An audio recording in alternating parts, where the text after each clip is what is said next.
just because of a casual remark I made. As long as she didn't sleep or rest, didn't eat or drink, and stood in the rain for 3 days and 3 nights, I would behave for 2 days and stop torturing myself. Su Shiyao, despite her body being covered in injuries, knelt alone in the storm all night. I suddenly opened my eyes and immediately ran downstairs. I hugged the woman tightly in my arms. She looked up at the person drenched by the rain. I coldly ordered the butler, "Take the young master back to his room." I frowned. "What about you?" The woman lowered her head. "Still 12 more hours. We won't stand here anymore. I'll always be by your side." Su Shiyao tried to restrain herself. "Didn't I order the butler to take the young master back to his room?" I stepped forward and took her hand. "Let's go inside together. You're injured. Let me apply medicine for you." Su Shiyao heartlessly tried to push me away. I directly wrapped one arm around her waist and pulled her into my embrace. I lowered my head and kissed her red lips. But Su Shiyao pushed me away forcefully and said coldly, "Don't think I'll let you go just like that. There are only 12 hours left. I won't give up." Pushed away, I froze for a moment. Then I moved closer again. Su Shiyao pushed me away once more. "Can you stop playing games?" I persisted in getting closer. She pushed me away once. I got closer once more, until she didn't push me away anymore. She went limp and nestled in my arms. "I want you to carry me back to the room. I want you to sleep with me." Su Shiyao sobbed silently. With a coquettish voice, my heart ached. I picked her up and walked into the house, step by step. As soon as we were inside, I put her down. Su Shiyao had wounds on her body. Carrying her like that would only make her more uncomfortable. I couldn't bear to let her suffer anymore. Su Shiyao looked at me, her eyes darkened. She thought I didn't want physical contact with her, that just now was only to make her give up. Those intimate actions were just for that. Su Shiyao said coldly, "I'll go back down and continue standing. I'll make up for it by standing for 24 hours. I hurriedly grabbed her hand. "No need to stand anymore. I'm not leaving." Su Shiyao lowered her head. "Zhang Chen, I won't give you a chance to regret it. If you feel 24 hours isn't enough, then I will stand for another 3 days," Su Shiyao said while shaking off my hand. She lifted her foot to leave, but I rushed forward and hugged her tightly from behind. Pressing my face against her cheek, "Su Shiyao, if you keep standing, then we will stand together." Su Shiyao tilted her head to look at me as if trying to see right through me. She stared at me. She was waiting for me to go crazy, throw things at her, curse at her, then start regretting it, telling her to get lost. But the one thing she didn't expect was that I pulled her towards the bathroom and closed the door. "Take off your clothes." Su Shiyao narrowed her eyes slightly. Isn't he angry? Why is he telling her to take off her clothes? I looked at Su Shiyao in her soaked red dress. "Are you taking it off yourself, or should I help you?" Su Shiyao didn't answer, frowning, looking at me. "Fine then. How about I help you undress?" Seeing her hesitate, I reached out to unbutton her dress. I had only undone one button. When my hand was caught by Su Shiyao, she blushed and asked me, "Zhang Chen, do you know the consequences of undressing a girl?" I tilted my head and thought for a moment, my finger still on the button. Perhaps it's taking responsibility. She grabbed my restless hand. She opened the door and pushed me out. "I'll do it myself." With a slam, the bathroom door closed. I changed clothes and went to the kitchen to cook her a bowl of noodles. Su Shiyao finished her shower and came out in a bathrobe. Seeing no one in the room, she froze for a moment. The fear of losing me immediately engulfed her. She frantically called for her special assistant, Xiaoqing. Xiaoqing came immediately upon hearing her. Su Shiyao asked coldly, "Where's Zhang Chen?" Xiaoqing was stunned. "Isn't Mr. Jiang in the room?"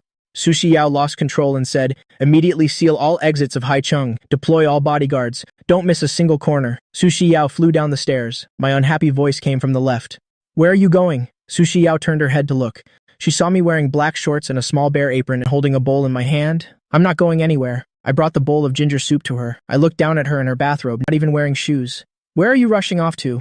Su Shiyao looked up to meet my eyes, feeling guilty for some reason. She didn't dare say it. She thought I had run away. I brought the bowl of ginger soup to her. "Drink some ginger soup to warm up first. I'll go to the kitchen to cook noodles for you." Xiaoqing wanted to stop her, but Su Shiyao had already finished the ginger soup. She glared at me. "If anything happens to the young lady, I will never forgive you." It wasn't that Xiaoqing thought I was evil, but that every time before I brought things for Su Shiyao, she would get food poisoning or diarrhea. She also missed several partnership projects, causing the company losses of at least tens of millions. I took the empty bowl. Even if it were poison, Shiyao would willingly drink it all, right? Because I am her poison, and also her only antidote. Su Shiyao said nothing. She just nodded solemnly. Xiaoqing watched me go back into the kitchen. She was very anxious. "Young lady, he nearly killed you. So what?" Su Shiyao lowered her eyes, her voice cold yet tinged with a hint of gentleness. Xiaoqing was anxious, but Su Shiyao cut her off coldly. "If you continue like this, you don't need to follow me anymore." Xiaoqing had to shut her mouth. "Wait for the doctor to arrive. Have the doctor check you quickly." "Doctor, currently there are no signs of poisoning, but the wounds are festering. You need to apply medicine immediately." Xiaoqing took the ointment. "I'll apply the medicine for the young lady." I brought out the bowl of noodles and interrupted. "No." Xiaoqing's face darkened. "Mr. Jiang, do you want the young lady to die of tetanus?" I put the bowl of noodles down and snatched the ointment from Xiao Qing's hand. My woman's body is not for others to see, not even you. Su Shiyao looked up at me, full of disbelief. What did you say? I said you are my woman, even if it was a lie, the tenderness of this moment. Su Shiyao would willingly accept it. My tone was exactly like I was jealous. Xiao Qing sneered. How does Mr. Jiang want to harm the young lady this time? Every time I try to please her, it's either to run away or to get business secrets from the young lady. I see that it succeeds every time. Su Shiyao also said in a deep voice. I ignored her and memorized all of the doctor's words. I sat opposite Su Shiyao, deliberately drawing out my words. Hurry up and eat the noodles. After you finish, you'll apply your medicine. Su Shiyao glanced at me, then she lowered her head and ate her noodles quietly. I didn't rush her, my gaze stared at her foolishly. Su Shiyao ate her noodles elegantly, but she was still arrogant, cold, and abstinent. So beautiful it makes one want to pin her down. Su Shiyao is so beautiful. How could I have been so blind before? Su Shiyao felt my burning gaze, but she didn't dare to look up, afraid of breaking this momentary ambiguous atmosphere. The moment I stood up, she jerked her head up. She asked in a panic, "Where are you going?" I walked to her side, took her hand. After you finish your noodles, it's time to apply medicine. I covered her mouth. The doctor said no strenuous exercise, so we can only apply medicine. As long as you're a good girl. As I spoke, I placed a kiss on her lips, as light as a dragonfly skimming the water. The softness of that moment made Su Shiyao a little dizzy. By the time she came to her senses, I had already pulled her into the room. I reached out and untied her bathrobe, looking at her scarred back. The wounds were festering from being soaked in the rain. It pained me to see it. Shiyao, I'm so sorry. It's all because of me. This time, I was the one who gave the Liu Corporation's proposal to Shen Xinyi, which caused Su Xiao's partnership to fail. She lost a project worth hundreds of millions. Old Master Su wanted to report me to the police. Su Xiao was determined to protect me, and that led to her being beaten like this. Don't worry. However I gave this money away, it's how I will get it back. Su Xiao's voice was faint. It's okay. I felt even more heartbroken and guilty. I carefully applied the medicine for her with my fingertips. Su Xiao frowned. Zhang Chun was actually applying medicine for her, and so gently too. She thought I would just throw the medicine away. After all, I only wished for her to die. After I finished applying her medicine, I asked, "Are there any other wounds that need medicine?" Su Xiao paused for a moment. Her thumb on the blanket twitched slightly. That's all. I noticed this detail and let out a soft snort. Are you sure you're not lying to me? She's not good at lying to me. Whenever she lies to me, her thumb will move unconsciously. This was a detail that in my past life, it took me a very long time to discover. I raised an eyebrow. Are you going to tell me, or should I take off your pants? My voice was now full of domineering arrogance. Su Xiao looked up at me, her ice-cold face unconsciously flushed with a suspicious red hue. Seeing her shyness, I was very pleased. I was like a rogue, saying, "What's there to be shy about? They'll have to see it sooner or later." As I spoke, my gaze continued to move downwards. I saw a hidden wound at the edge of her underwear. A wound? Where was she injured? No wonder Dr. Li said strenuous exercise was forbidden. Su Xiao saw my hand reaching out. She leaned away to avoid it. There's nothing. Seeing her about to leave, I said intentionally, "Originally, I planned tonight." Before I could finish my sentence, a shadow fell over me, and the next moment I was pinned down by Su Xiao. She sat on top of me, her eyes filled with dissatisfaction. She looked at me, her red lips slightly parted. "Then you are not allowed to run away. Wait until my wound heals, then we will." Before she could finish, I interrupted her. "Hurry up and apply the medicine, then come here and sleep." Because she hadn't slept for 3 days and 2 nights, I needed her to recover her energy quickly. So slow. Or should I help you apply it? I have to see it sooner or later anyway. My bold words made Su Xiao blush and turn away again. No need. After speaking, she took the ointment and hurried into the bathroom. I saw she was red up to her ears. The sight of her turning and fleeing for her life made me chuckle softly. Su Xiao's shy appearance was also very cute. When Su Xiao came out after applying her medicine, the redness on her face was gone. She had returned to her noble, cold, and abstinent expression. But when she came before me, she still pouted and said aggrievedly, "I'm scared of thunder. Sleep with me." Su Xiao's eyes flickered as she looked at me. "Zhang Chen, don't even think about running away." I knew she wouldn't believe me right away, and I didn't explain. I just took her hand and led her to the bed. Su Xiao laid down with her back to me. I moved closer and hugged her from behind. The moment I held her, Su Xiao's body suddenly tensed up. "Zhang Chen, the more you act like this, the less I'll let go." Her voice was so cold it made one shiver. Our 10 fingers intertwined. "Then I won't let go even in death. I won't let go for all eternity." I pressed my face against hers and said gloomily, "Trust me one more time, okay? Trust me. This time I'll give you a world. A world that belongs only to us." Su Xiao could withstand my cold violence and all sorts of self-destructive behavior, but she couldn't stand my weakness. After all, this was exactly what she wanted. She replied in a soft voice, I believe you. I pressed closer to Su Shiyao. Thank you for believing me this time. I will absolutely not let you down. Neither of us said anything more.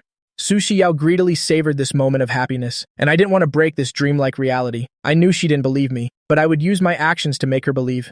After a while, I fell asleep. Su Shiyao caressed my cheek. She gently kissed my lips and whispered, if tonight is a dream, then I'm willing to sleep in this dream forever. Pretending to be asleep, I heard this, and my heart trembled slightly. Stabbing pains shot through my chest. In my past life, I had wronged her too much. A long time later, I gently shook Su Shiyao, calling softly, Yao. I called a few times, but Su Shiyao didn't respond. Only then did I pick up the phone on the bedside table. 7 or 8 missed calls from Miss Shen. I looked at this saved name. I curled my lips into a cold smile. Shen Xinyi, basically, wasn't the person I was looking for. She had deceived me miserably. I changed the saved name for Shen Xinyi. Just as I finished, her phone call came. I answered it. I glanced at the sleeping Su Shiyao. Shen Xinyi, what's the matter this late at night? Shen Xinyi spoke in a commanding tone. Come to room 316 at Junyu Bar. I have a social gathering here. Help me drink for my clients. The corner of my lips tilted up slightly. Okay.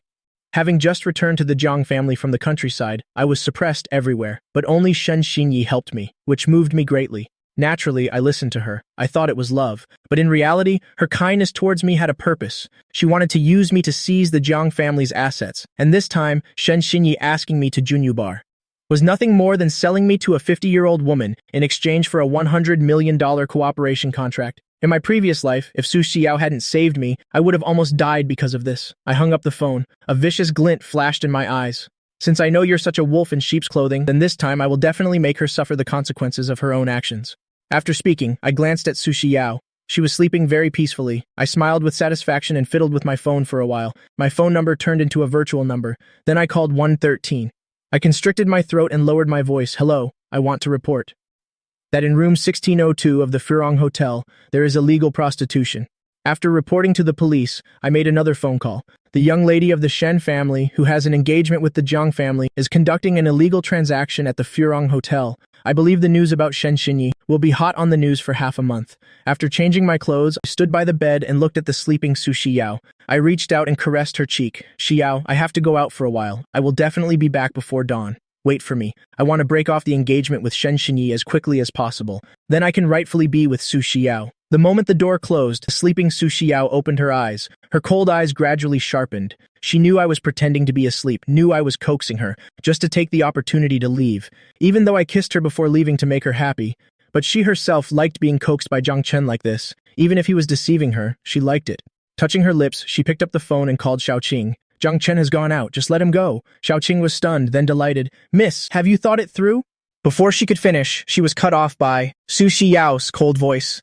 Follow Zhang Chen, seal the exits of Haicheng. Before dawn, await my orders. After speaking, she hung up. She closed her eyes, hiding the fierceness and sorrow in them. Zhang Chen, you said to trust you one last time, and I did. I hope you won't disappoint me again. Xiaoqing was still confused when she saw me coming down. She raised her hand to stop me. Mr. Zhang, you can't go out. Although the young lady said to let me go, she still had to pretend. I directly gave her an order. You call someone to go to Junyu Bar. Beat up the person inside. It's best if she can't get out of bed for the rest of her life. Xiaoqing froze for a moment. Didn't you want to go out? I do. You come with me to the Furong Hotel. I want to see with my own eyes how Shen Xinyi gets arrested. Xiaoqing was a bit stunned and looked up at the second floor. The young lady didn't say that Mr. Zhang wanted her to go with him. I raised my eyebrow. Bring bodyguards with me. That way you won't be afraid of me running away. Xiaoqing laughed dryly. No, how could that be? The young lady still trusts you. I glanced up. Behind the curtains on the second floor, a figure was faintly visible. I knew Su Shiyao was watching me. Ting, a message notification sounded. Su Shiyao picked up her phone. It was a voice message I sent. Xiao, be a good girl and sleep, okay? Wait for me to come back. If you don't sleep, I'll get angry. If you sleep 1 hour less, it'll come back 1 hour later. If you sleep 1 hour more, it'll give you one more kiss. The messages came one after another, in a tone like coaxing a child. It made Su Xiao let down her guard. She lay in the spot where I had lain, resting on the pillow I had used. My scent still lingered on it. Xiaoqing was driving. She saw me talking on the phone with a gentle tone, as if coaxing a child. She sneered. The young lady is not that easy to coax. She's not easy to coax. That's because the one coaxing her isn't me. As for me, I don't need to coax her. Just one look from me, and she wouldn't even care about her own life. This is my Su Xiao. Xiaoqing sneered. So that's why you blatantly hurt the young lady.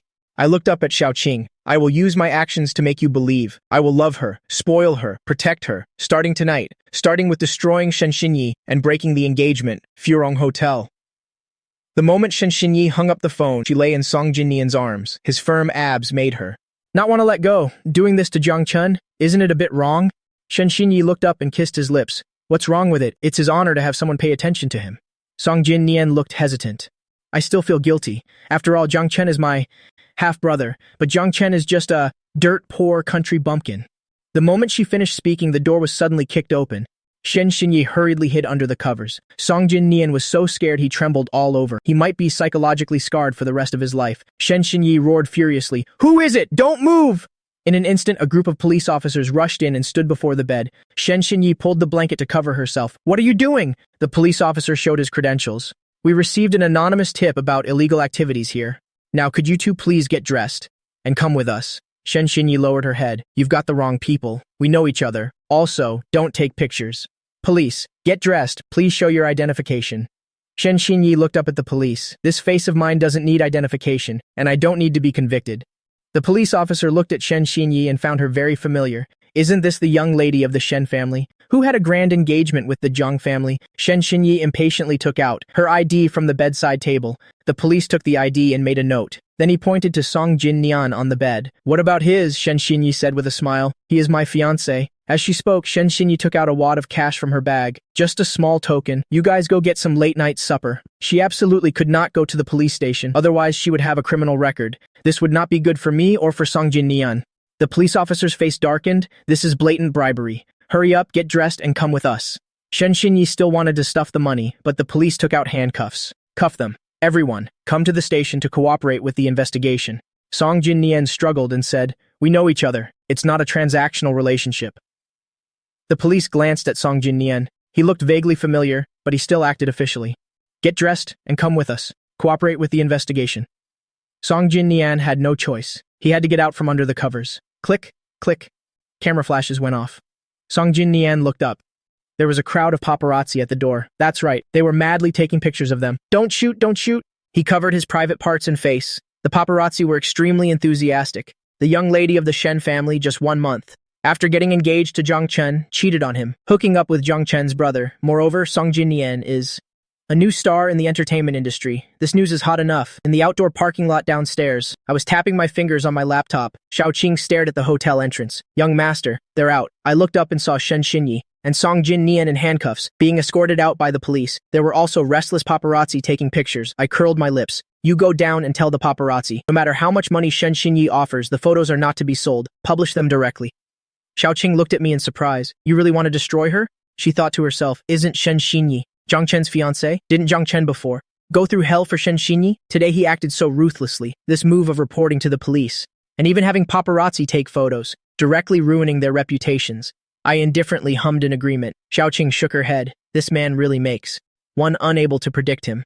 After the police car left, Xiaoqing got out of the car and spoke to the paparazzi. She even paid double. She had to make this news as big as possible. The paparazzi knew Xiaoqing and sighed inwardly. It seems Shen Xinyi has offended the great Miss Su. Xiaoqing finished her business and returned to the car. Just as I closed my laptop, she asked, "Mr. Jiang, can we go back now?" The young lady is still waiting for Mr. Jiang to return. "Have you beaten up the person I told you to?" "Yes, Mr. Jiang, she has been beaten. You go back first. Leave the car for me. I'm going to the police station." Hearing this, Xiaoqing's guard immediately went up. "Mr. Jiang, in the past, it was all an act to run away, right?" I looked up at her. "Have you forgotten Su Xiao's instructions?" Xiaoqing was speechless. Then Mr. Jiang must also remember, no one can escape. The palm of the young lady's hand. I waited in the car for half an hour. Finally, I got a call from Shen Xinyi. Shen Xinyi used a commanding tone to instruct me. "Jiang Chen, come to the police station and bail me out." My voice was indifferent. Okay, I drove to the police station myself. Under the sympathetic gazes of the police, I didn't ask anything. I paid the fee, completed the procedures, and brought Shen Xinyi and Song Jinnian out. My silence, on the contrary, made Song Jinnian very uneasy. "Little brother, aren't you going to ask anything?" I said indifferently. "It's nothing. My father, Song Mingchen, married into the family. Song Jinnian is his illegitimate son, so he bears his surname, but he lives in the Zhang family home. In my past life, Song Jinnian was very good to me. Later, when he learned the woman who took me was Su Xiao, he even helped me escape. He was the best brother in the world. But being reborn, I finally realized how fake Song Jinnian was. Perhaps in my past life, they were the ones who killed my mother and my cousin." Shen Xinyi had no intention of explaining. Jin Nian, no need to explain to him. We did nothing wrong. She despised me for being a country bumpkin who was poor, ugly, and had no fashion sense. If it weren't for the Jiang family's assets, she wouldn't even want to give me a second glance, let alone be engaged to me. Just the thought of her fiancé being such an incredibly ugly man, she felt disgusted. Song Jin Nian looked outside. He saw through the window that they were going further and further off course. He felt something was wrong. Little brother, this isn't the way home. Where are you taking us? I drove, a smirk on my lips. Taking you to meet someone. You'll know when we get there.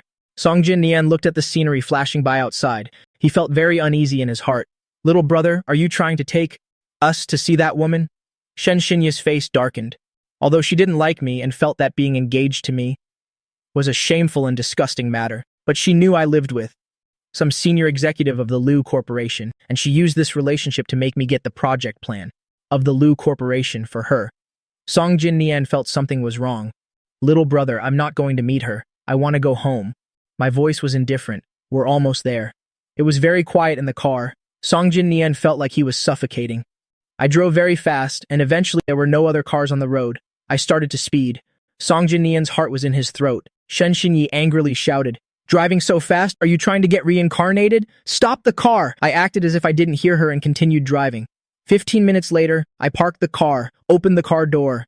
Shen Xinyi and Song Jin Nian were already carsick. As soon as they got out, they squatted by the road and vomited. After vomiting for a while, Shen Xinyi looked up. Rows of tombstones appeared before her eyes. A dark shadow flew past her eyes, scaring Shen Xinyi so much that she threw herself into Song Jin Nian's arms. Her already pale face was now even paler. Song Jin Nian looked up. He also gasped. He held the trembling Shen Xinyi and yelled at me, "Are you crazy?"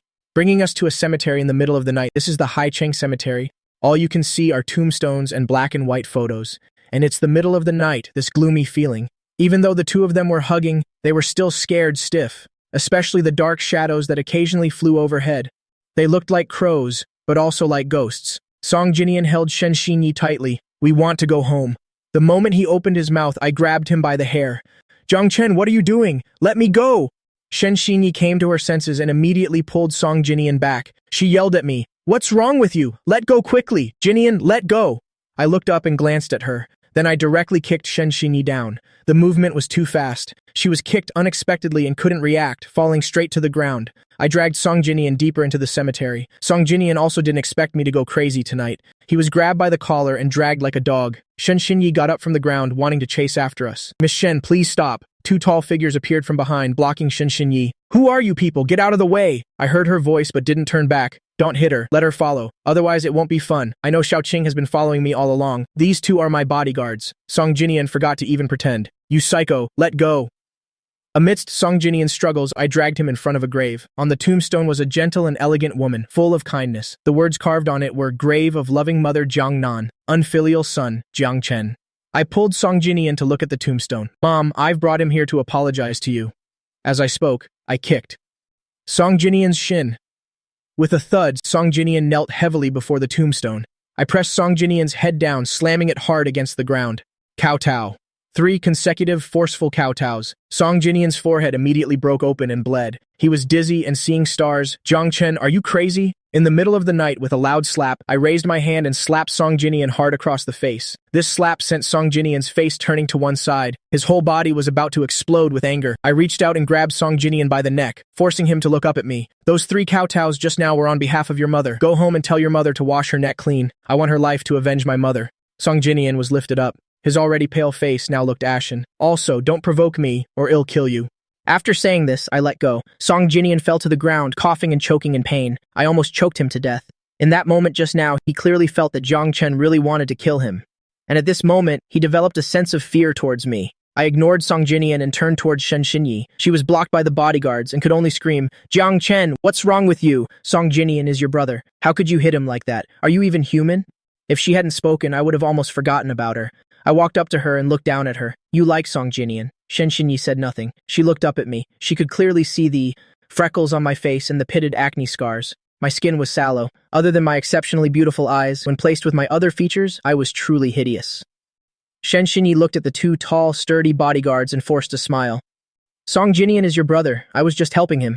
The one I like is you." Right now, she still couldn't show her disgust for me. After all, she hadn't gotten my shares yet. I smiled lightly. "You like me?" Shen Xinyi put on a gentle expression. Yes, I like you.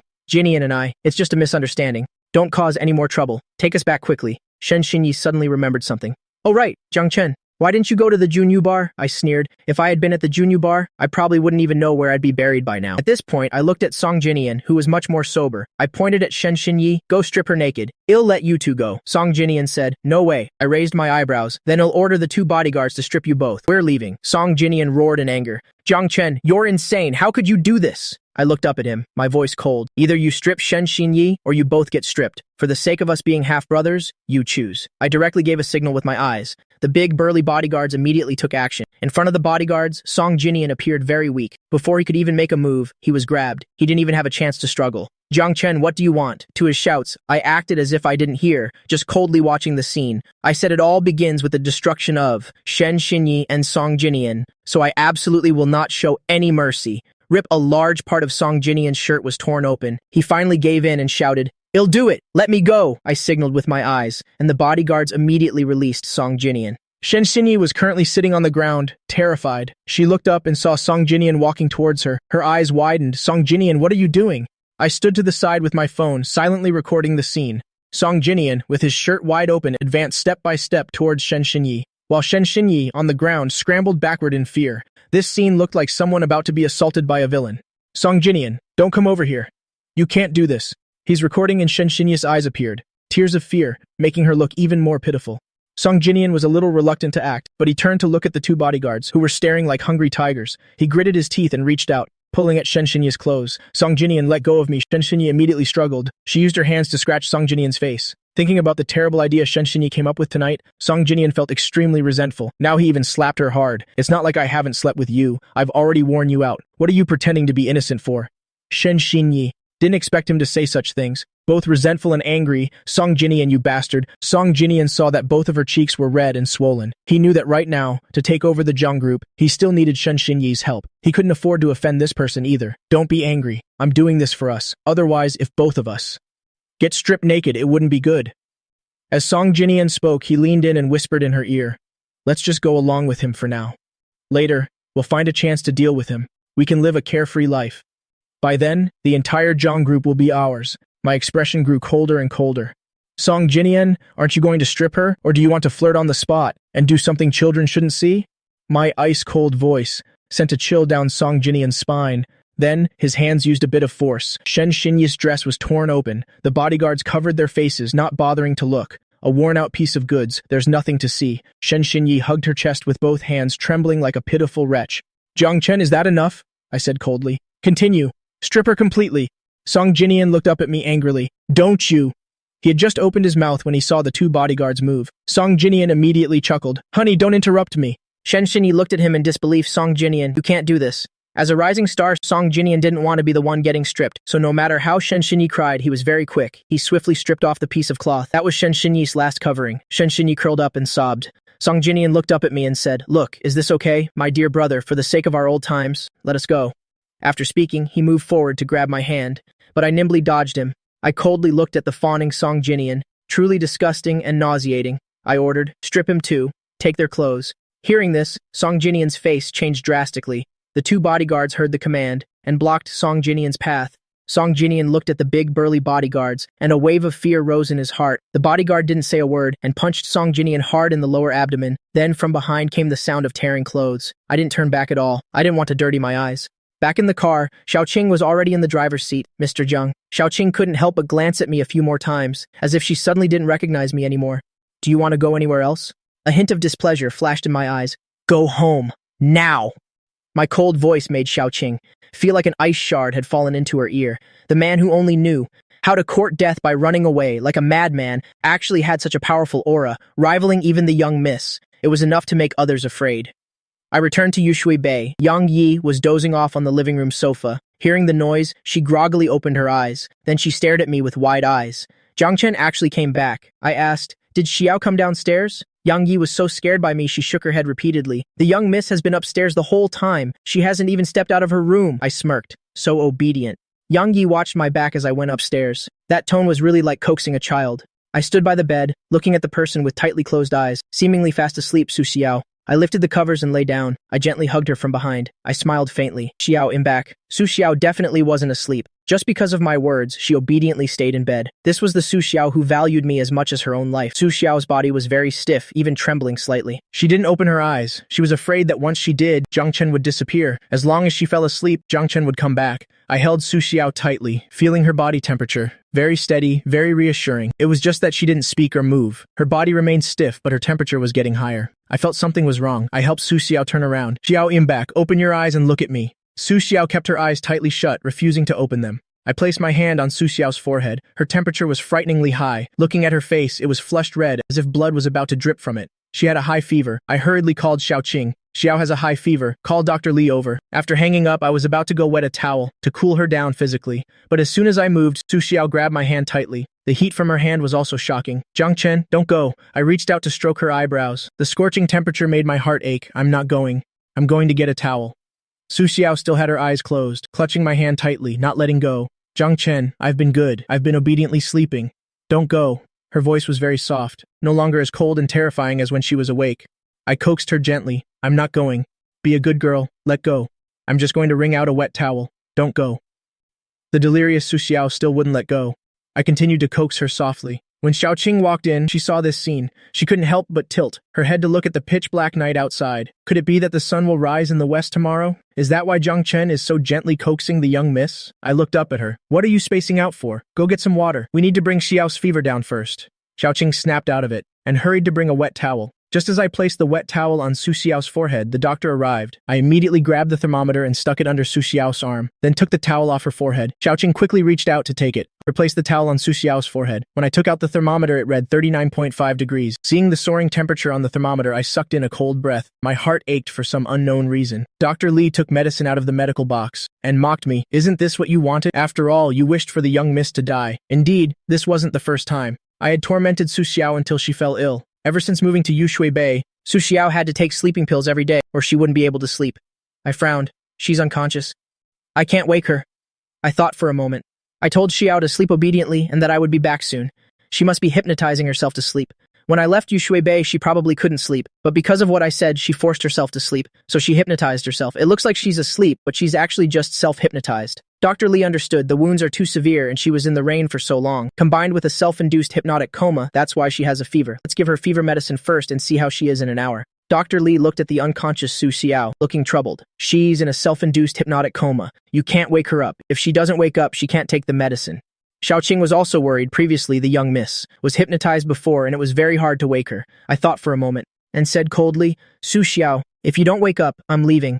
Self-hypnosis. Even if you beat gongs and drums next to her ear, she won't wake up. You think you can wake her with just one sentence? Dr. Li hadn't even finished speaking when she saw the unconscious Su Xiao slowly open her eyes. Xiao Qing was silent for a moment. That slap in the face came so quickly. Su Xiao opened her eyes and stared at me. She said nothing. In her eyes, I was like a flower in a mirror, the moon in the water, something that would vanish with a touch. I helped her sit up, leaning against the bed to take her medicine. She frowned at the pill in my palm. Dr. Li said, the young miss is afraid of bitterness. She won't take the medicine like this. I looked at Su Xiao. Be a good girl and take your medicine. I'll give you candy. She's not a child. Do you think she'll take it just because you coax her like that? Dr. Li hadn't finished again, when she was slapped in the face again. Su Xiao, without a change in expression, took the medicine, not even drinking water. She just stared at me. I chuckled softly, then gently leaned down and kissed Su Xiao's lips. Then I used my tongue to part her lips and teeth. Su Xiao's whole body stiffened. Then she gently pushed me away. She was sick and afraid of infecting me. I wasn't angry either. Instead, I smiled and asked her, is it sweet? Su Xiao nodded slightly. It seemed she felt her reaction was too cold. Sweet. It's the sweetest candy I've ever had. I handed her some water. Then drink some water and lie down to sleep. When you wake up, it'll give you more candy. This tone really was like coaxing a child. But as long as I was the one coaxing her, Su Xiao would accept it all. So she obediently took the medicine, drank the water, and lay down under the covers.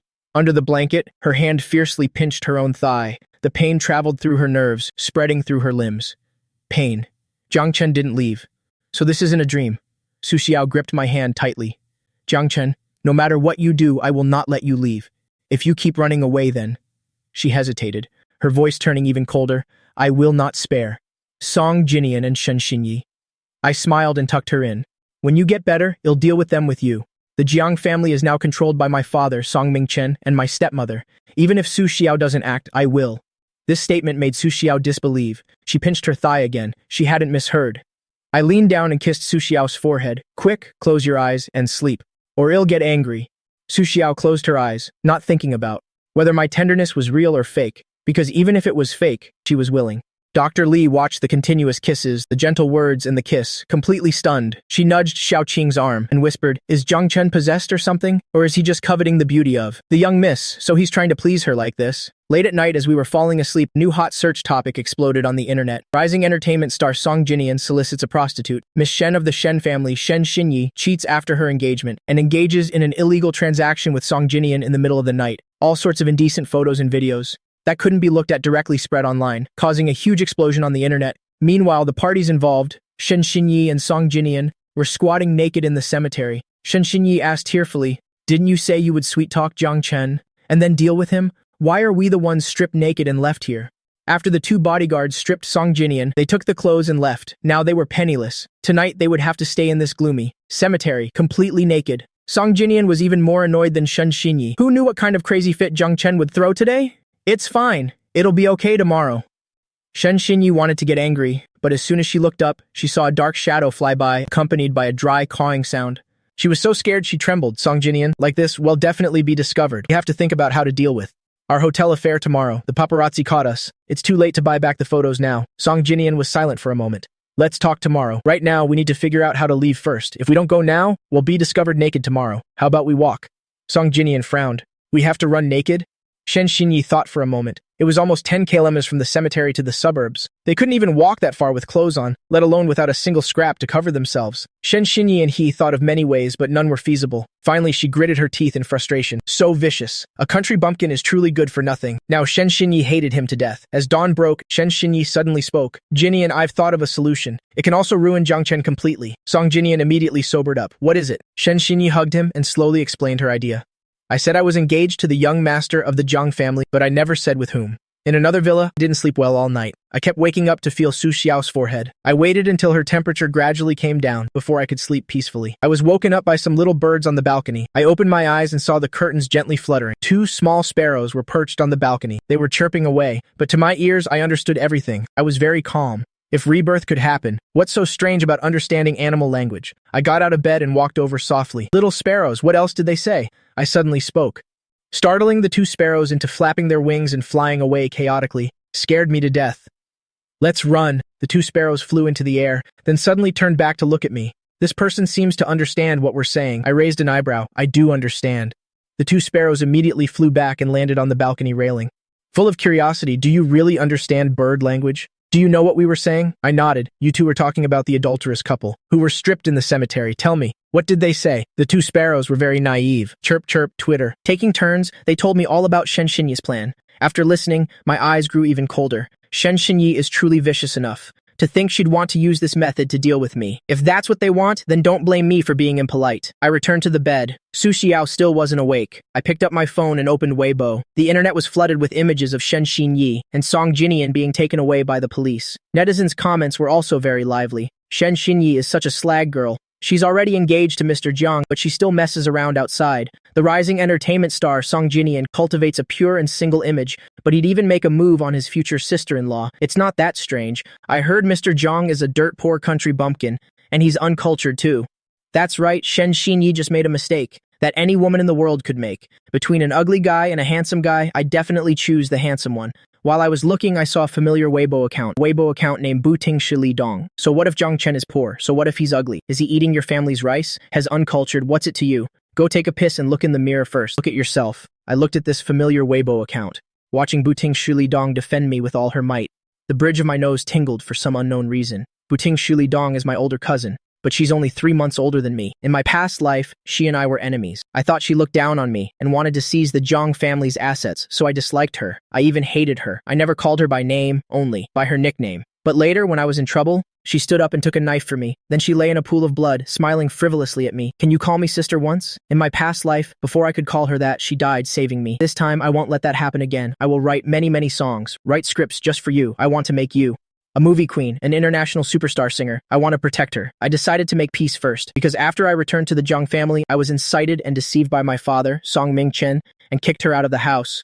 I removed her from my block list on the Green Bubble app first, then sent a friend request. In the villa, Buting Shalidong was furiously typing on her phone, cursing everyone out, going crazy with it. Her manager, Xiao Jin, yawned beside her. Go take a shower and sleep. You've been cursing for 5 hours. Don't your fingers hurt? Ever since Buting Shalidong discovered the hot topic and saw all the comments cursing me, she had been on a rampage, cussing everyone out on her phone. Xiao Jin was about to collapse. Sister Qingyu, you're a singer and actress. Our reputation is bad enough already. Can we have a little less scandal? Buting Shalidong was famous, in a love-hate kind of way, because she had an astonishingly beautiful face, but her behavior was unbearable. All sorts of drag racing, fighting, and all sorts of scandals cursing people on Weibo. Buting Shalidong had a nonchalant expression. We're not lacking for this. Xiao Jin was furious. Your song this time had some success, but because Zhang Chen accused you of plagiarizing someone else's music, it caused you to be taken down. Shilidong cut him off in a low voice. As long as he's happy. Zhang Chen is the young master of the Zhang family, my only younger brother. Of course I have to protect him. Xiao Jin was so angry he rolled his eyes. Ding dong. Zhang Chen requests to add you as a friend. She was typing out a curse. The resulting request on the screen stunned her, but the next second she hit decline. I was rejected. With a dazed expression, I sent the request again. Buting Shulidong was stunned again. What kind of trouble is Zhang Chen trying to cause now? You block when you want to block, add when you want to add. Don't I have any pride? I wouldn't agree even if I died. Shulidong even wrote a reason for rejection. Not enough space to write. I looked at the rejection reason, laughed, and typed. I sent the request again, sister. Please accept. Buting. Shilidong saw the word sister and her heart felt as sweet as candy. Then the person who just said she wouldn't agree even if she died very happily accepted the friend request. Su Xiao woke up and saw me smiling with my eyebrows arched, my face full of happiness. Who is Zhang Chen talking to that makes him so happy? Shen Xinyi is cursing me, I haven't even replied. When I felt Su Xiao's gaze, I put my phone down and placed my hand on her forehead. The fever's gone down. Su Xiao gave a cold, then sat up, pulled me closer and said, I haven't had my good morning kiss yet. I lowered my eyes to look at Su Xiao and said, I said last night, we'll wait until you're not sick, then we'll have a proper kiss. Looking at Su Xiao's disappointed face, I didn't say a word and bent down to kiss her on the lips. Su Xiao was stunned at first, but I don't know what she thought of. She suddenly pushed me away. Tell me your purpose first. Before she could finish her sentence, I kissed her again. A kiss to shut her up. Su Xiao pushed me away again. I raised her chin with my hand. Su Xiao looked at me as if I had become someone else. Zhang Chen, can you tell me your request first? It's based on your beauty, it's that simple. I said that and bent down to kiss her on the lips again. This time I was even more domineering and forceful. She was kissed so much that she couldn't react at all. After a while she gradually got into it, but she was still clumsy and awkward, even accidentally biting my lip. Fresh blood spread between our lips and teeth. She asked worriedly, are you okay? I touched my lip. Looking at the worried Su Xiao, I burst out laughing. Was last night your first kiss? Su Xiao looked down at me, her face even redder. She nodded slightly and hummed in agreement. Then she suddenly looked up at me. I was very skilled at kissing, while she could only passively learn from me. So Zhang Chen and Shen Xinyi, thinking of that possibility. Su Xiao suddenly held her breath, not daring to think any further. She couldn't think about that possibility. She would die of jealousy. She would go crazy. She would want to send someone to shut Shen Xinyi up. A jealous Su Xiao suddenly pushed me down. This is jealousy. You're jealous. I smiled and hugged her. Last night was my first kiss too. The light shattered in her eyes. Su Xiao's eyes instantly lit up. I'm not skilled because I've kissed Shen Xinyi, but because I've kissed you so many times in my dreams. So now I'm just practicing a little. My fingers rested on her cheek. Just as I was about to take another step, the ambiguous atmosphere was cut short by the ringing of a phone. Su Xiao frowned, her gentle eyes instantly turning cold. Who dared to ruin her good moment? I pushed Su Xiao away to get the phone. Su Xiao's expression was dark. It seemed like a bloodbath would happen in the next second. I saw the caller ID was my father, Songming Chen. I pressed the record button. Immediately after, Songming Chen's roar came through. Zhang Chen, look at the good deed you've done. Your brother has been ruined by you. You even dared to strip them naked and leave them at the cemetery. Are you even human? What kind of younger brother are you? Save your brother's image and reputation. Along with the losses of the Zhang Corporation, Jin Nian will change his household registration and take the Zhang surname. He is the true young master of the Zhang family, and we will announce that Shen Xinyi is engaged to Jin Nian, and you are the third party trying to steal your sister-in-law. I held the phone without even putting it to my ear, and heard every word clearly. I asked, the person originally engaged to Shen Xinyi was me. Now you're suddenly changing the groom, and calling me the third party. Have you thought about my reputation? This was the last chance I gave him. Songming Chen cursed again. Zhang Chen, you're a country bumpkin. What reputation do you have? I sneered. I won't agree. Songming Chen directly gave a domineering order. Whether you agree or not, you have to agree. Shen Xinyi's fiancé was your brother from the very beginning, not you. You must also announce that Jin Nian will take the Jiang surname from now on. I was used to his cold-bloodedness. I sneered and asked back, Song Jin Nian, is he even a Jiang? Song Ming Chen was stunned by my change in attitude. I laughed mockingly. Song Ming Chen, you're just a man who married into the family. You don't share my mother's surname. The Jiang Corporation is also mine. Song Jin Nian is your illegitimate son. He doesn't have a drop of my mother's blood in him. Is he worthy of the Jiang surname? Are you worthy of controlling the Jiang family? Being a live-in son-in-law was a thorn in Song Ming Chen's side. It was his disgrace. Song Ming Chen flew into a rage. Jiang Chen, you've grown wings, haven't you? I sneered. Song Ming Chen, you're a live-in son-in-law. Don't even think about scheming for the Jiang family's things. It will forever bear the Jiang name. You people are not worthy. In my past life, Song Ming Chen completely took control of the Jiang family, changing the Jiang Corporation to the Song Corporation, and I, as the heir, the #1 heir of the Jiang Corporation, was kicked out of the Jiang family. No longer the young master of the Jiang family. If it weren't for Su Shidao, I would have become a helpless orphan. I looked up and planted a hard kiss on Su Shidao's cheek, a loud smooching sound. Su Shidao lowered her head, looking at me with dark eyes. Song Ming Chen heard the noise and roared, Jiang Chen, who are you fooling around with? Get your ass back here now. I glanced at Su Shidao and said casually, the person you've all been trying to climb up to, but could never reach, the great Miss Su. Su Shidao looked at me in surprise, not expecting me to mention her to my family. Song Ming Chen sneered, Jiang Chen, look in the mirror before you brag. Would she even notice a country bumpkin like you?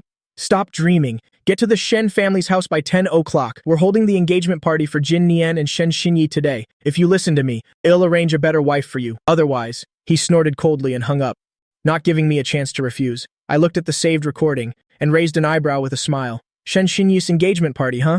It's the perfect opportunity for a face-slapping.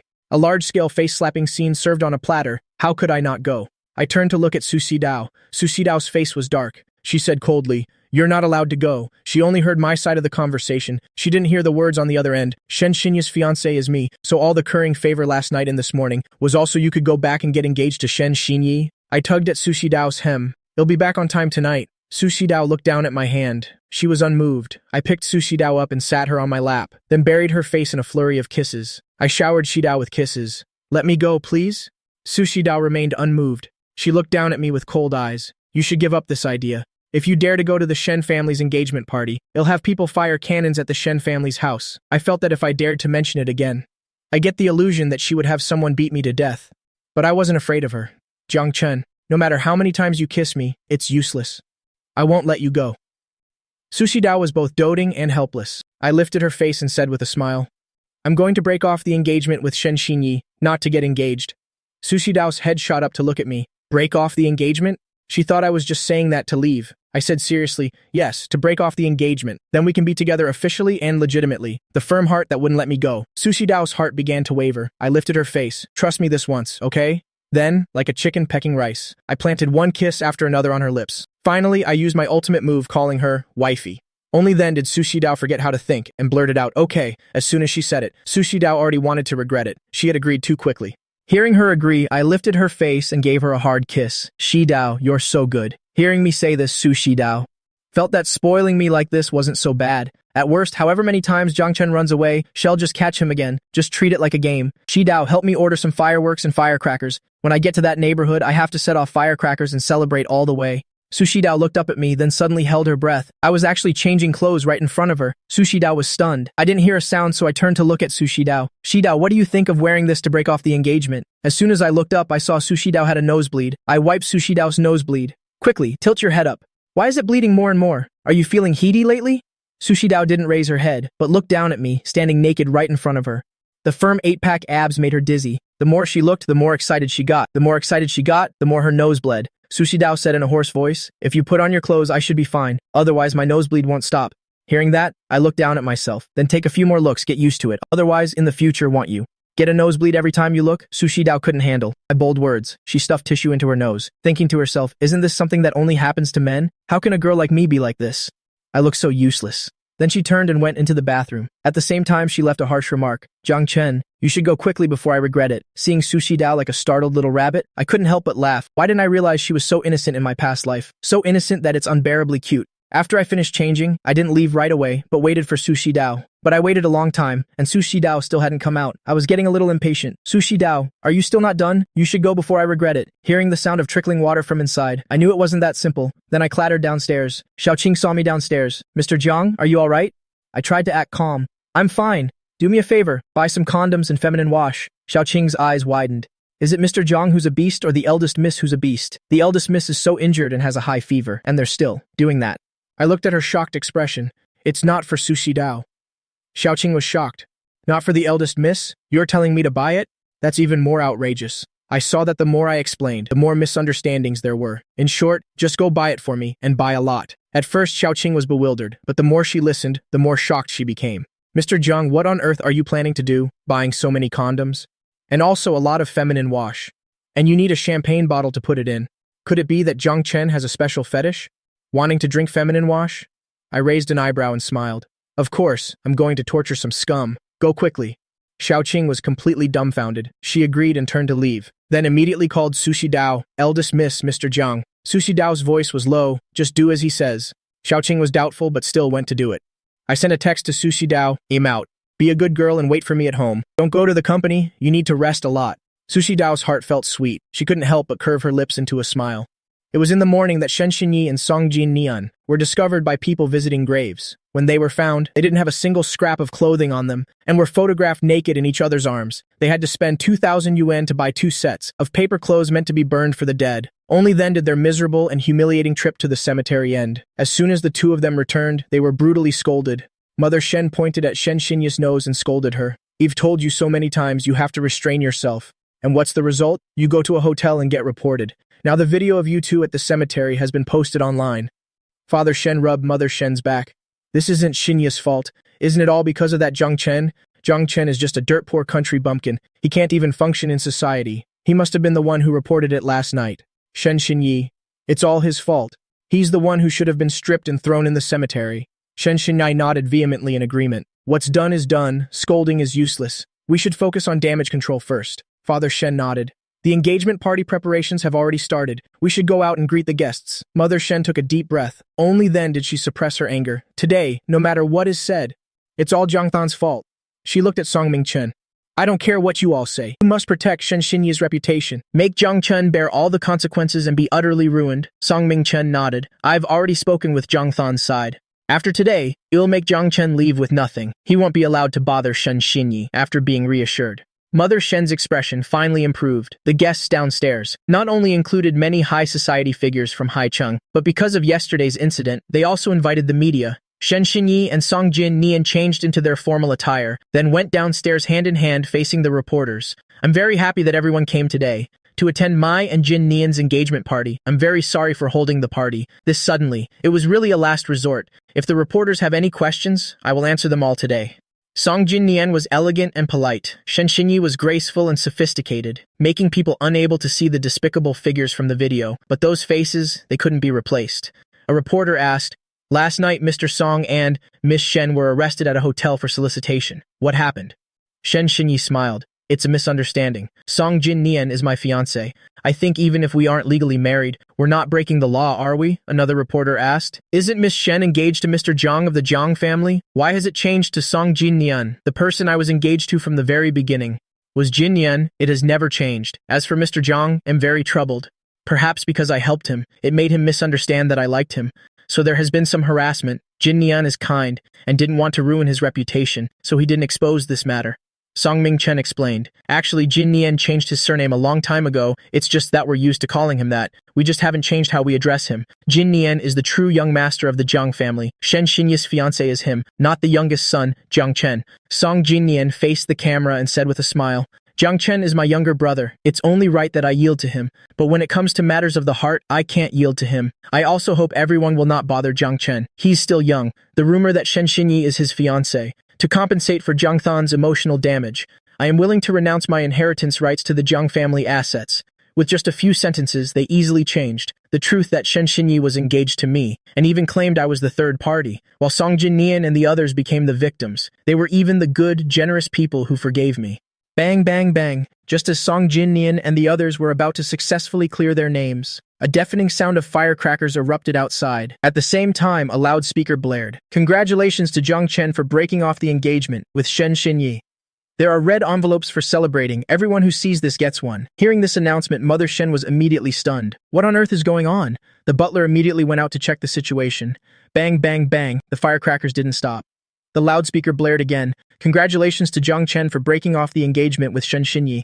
There are red envelopes for celebrating. Everyone who sees this gets one. Many guests heard this announcement, and were extremely curious. They went outside discussing what was happening. Why is Zhang Chen breaking off the engagement? Isn't today the engagement party of Song Jinnian and Shen Xinyi? Who is Shen Xinyi engaged to after all? Hearing these words, Father Shen had a splitting headache. He rushed outside. It would have been better not to look. The moment he saw it, blood rushed to his head. He almost fainted from anger. Outside, there was a long convoy of cars, each one a luxury car worth over 1,000,000 yuan. Each luxury car was decorated with colorful chrysanthemums and had a prominent bold-lettered banner. Zhang Chen thanks Shen Xinyi for the favor of not marrying him. Zhang Chen breaks off engagement with Shen Xinyi. Moreover, on the front of the car was a black and white photo of Shen Xinyi and Song Jinnian naked in each other's arms. Shen Xinyi and Song Jinnian, seeing this black and white photo and looking at this scene, almost fainted from anger. What's more, there were festive arches. With the help of workers, they were erected high.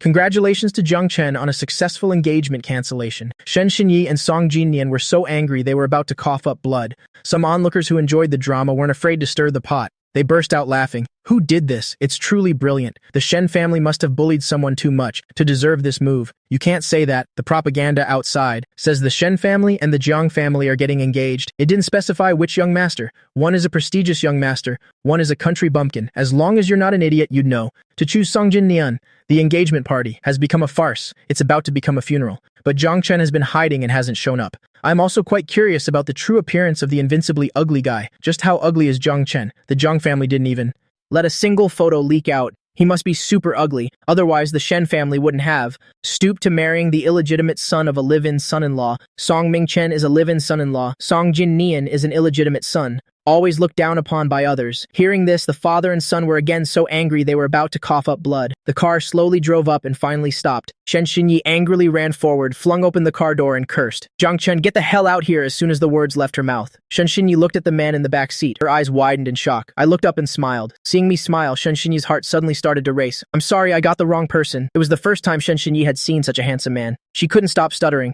What I just said wasn't directed at you. I was talking about Zhang Chen. He's an ugly country bumpkin. I said nothing, just elegantly stepped out of the car. Congratulations to Zhang Chen on breaking off the engagement. The loudspeaker's announcement about Shen Xinyi cut short this beautiful moment. Shen Xinyi ran to open the doors of the cars behind, opening one and shouting, Zhang Chen, get out of the car for me. Zhang Chen, if you have the guts, come out. Don't you dare stay in the car. Stop hiding, you ugly freak. Ugly people are always causing trouble. The moment Song Mingchen saw me get out of the car, his eyes widened in shock, filled with panic and fear. It was because I looked exactly like his deceased wife. I walked up to Song Mingchen with a cold aura. So father still remembers me? I just wonder if it's because you dream at night of demons coming for your life that you remember me? Hearing my voice, Song Mingchen's expression changed even more. You're Zhang Chen? As soon as these words were spoken, everyone looked at me in shock. This arrogant, noble man was the rumored country bumpkin Zhang Chen. Where is Zhang Chen? Shen Xinyi couldn't find him and ran back, just in time to hear my name. Zhang Chen, get out here. I want you to crawl out today. One man couldn't take it anymore. He pointed at me and said to Shen Xinyi, this is the ugly guy Zhang Chen you were talking about. Shen Xinyi looked over and saw me frowning. I hadn't even answered yet. Shen Xinyi had already sneered and mocked him. If this is Zhang Chen, he'll eat dog shit. What does Zhang Chen look like? Don't you think we would know? Today, Shen Xinyi was so angered by these scenes that she forgot to maintain her noble and elegant demeanor. Her mouth was full of foul language. Because she had been angered to the point of losing her mind, she just wanted to grab me and strangle me. I laughed coldly and said, then go eat dog poop. I am Zhang Chen. Shen Xinyi shook her head in disbelief. Impossible. You absolutely cannot be Zhang Chen. You're a fake. I smiled and took my ID card from my pocket to prove my identity. I think I don't need an ID card. Everyone here knows that I am Zhang Chen. Shen Xinyi looked at my ID card. It was indeed mine. Even my age was written on it. The guests looked at me and nodded repeatedly. He is Zhang Chen. Yes, his appearance bears some resemblance to his mother, Zhang Lan. I told you, the nation's #1 beauty, Zhang Lan. How could she give birth to such an ugly son? I don't know what they were thinking, spreading rumors that Zhang Chen was an ugly country monster. Back then, Zhang Lan was not only the young lady of the Zhang family, but also won the national beauty pageant, becoming the nation's #1 beauty for 30 years. Shen Xinyi looked at me angrily. Zhang Chen, you lied to me. How dare you lie to me? Song Jin-nian looked at my splendid attire and gritted his teeth in hatred, not just because he was arrested last night and thrown into a cemetery, but more because today was his engagement party, and Jiang Chen came to ruin it. Song Jin-nian took a deep breath. He stepped forward and came to stand before me. Little brother, you're dressed so magnificently today. I'm very happy you came to my engagement party. But which makeup artist did you find? Introduce me, I want a transformation too. This imitation makeup style is truly top-notch. Someone understood the meaning behind Song Jin-nian's words. One sentence from Song Jin-nian easily turned my appearance into something achieved through cosmetics. How ridiculous. I looked at Song Jin-nian. I'm sorry, but a man like me, how could I be like you, putting on such a flamboyant show? After being slapped in the face, Song Jin-nian still forced a smile. Little brother, you used to pretend to be ugly and poor, pretending to be uncultured, and now you've shed your disguise. You're not here at my engagement party to steal the bride, are you? Song Jin-nian put his arm around Shen Xinyi. Shen Xinyi isn't someone who only looks at faces, little brother. You should give up that idea and just wish us well. I came to give my blessings, and I brought a big congratulatory gift. With that, I clapped my hands. The bodyguard came up carrying a large box, making everyone's eyes widen, curious about what was inside. The bodyguard opened the box and poured it towards Song Jin-nian and Shen Xinyi. Song Jin-nian and Shen Xinyi were covered in it. Song Ming-chen looked at the pile of condoms that almost buried Song Jin-nian and the others, and his whole body trembled with anger. He roared, Jiang Chen, you came here to cause trouble. Is ruining the engagement party fun for you? That's right, the first gift I gave was the huge amount of condoms I had Xiaoqing buy. Xiaoqing had people buy a lot. They nearly cleared out an entire warehouse. Now it was all poured onto Song Jin-nian and Shen Xinyi, burying them halfway. I smiled. Their relationship is so promiscuous. Buying them some condoms is not just for contraception, but also to prevent them from spreading infectious diseases to others. These words made it sound as if Song Jin-nian and the others had some disease, making them tremble even more with anger. Jiang Chen, that's enough. I raised my hand. The second gift. This time, 2 bodyguards carried up a large barrel. On top was a bottle of champagne. Song Jin-nian glared at me with bloodshot eyes. How much more trouble do you want to cause? Will you only be satisfied if you snatch Shen Xinyi away? I took the champagne bottle and looked at Song Jin-nian with a smile. I wish you 2 dogs an everlasting love. Just don't go out and harm others anymore. I opened the champagne bottle towards them. Song Jin-nian and Shen Xinyi were splashed refreshingly. The strong smell made everyone feel that something was wrong. The bodyguard opened the barrel, revealing a large container. I raised my eyebrow and shouted, Everyone step back. They need to be washed. A little cleaning will make them healthier. Hearing this, the guests immediately backed away. The next second, the bodyguard held the large barrel and forcefully splashed it out. Yellow liquid poured down. Shen Xinyi and Song Jin-nian couldn't dodge in time. They, Song Ming-chen, Mother Shen, and Father Shen behind them were also splashed, soaked to the bone. They were covered in yellow liquid. Not only were their clothes soaked, but the makeup on their faces also washed away, revealing their ugly appearances, looking utterly miserable. Shen Xinyi's voice was piercing to the extreme. Jiang Chen, I'm going to kill you, Father Shen ordered. Security, quickly throw this man out for me. The security guards didn't dare to move. A big shot had given the order that I was to be allowed to do whatever I wanted here. Just now it was only sprayed with champagne, so the smell wasn't too strong. Now a whole large barrel was splashed out. The air was filled with a strong smell, not stinky, but with a hint of a cool medicinal scent. What is that? Someone who didn't understand asked, Smell what? Probably feminine wash, haha. This Jiang Chen is really something else. First condoms, now feminine wash. It's true, the more you wash, the healthier you are. What is feminine wash used for? Then someone in the crowd explained it. The knowledge of what feminine wash is used for. After hearing it, all the guests couldn't help but want to give a thumbs up. This gift is truly amazing. Shen Xinyi and her group had never been so miserable. To be thoroughly humiliated by a country bumpkin like me, they were absolutely furious. Jiang Chen, from the beginning, the one who wanted to get engaged.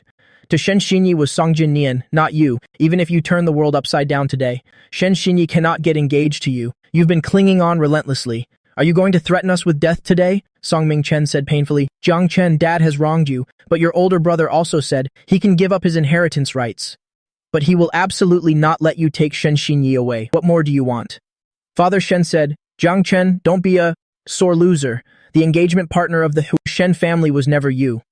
I sneered. If you're also sure, then I'll present the evidence to slap you in the face. Saying that, I took out my phone and played a call recording. Soon, Song Ming-chen's voice came out. Jin-nian will change his household registration and take the Jiang surname. He will be the true young master of the Jiang family. And we will announce that. Shen Xinyi is Jin-nian's fiancé, and you are the third party trying to steal your sister-in-law. I asked, wasn't the person engaged to Shen Xinyi originally me? Now you've temporarily switched the engagement partner, and you're calling me the third party. Don't you care about my reputation? Song Ming-chen laughed and said, You're a country bumpkin. What reputation do you have? Is it more important than your brother's? After hearing these recordings, everyone looked towards Song Ming-chen. So from the start, Shen Xinyi was engaged to Jiang Chen.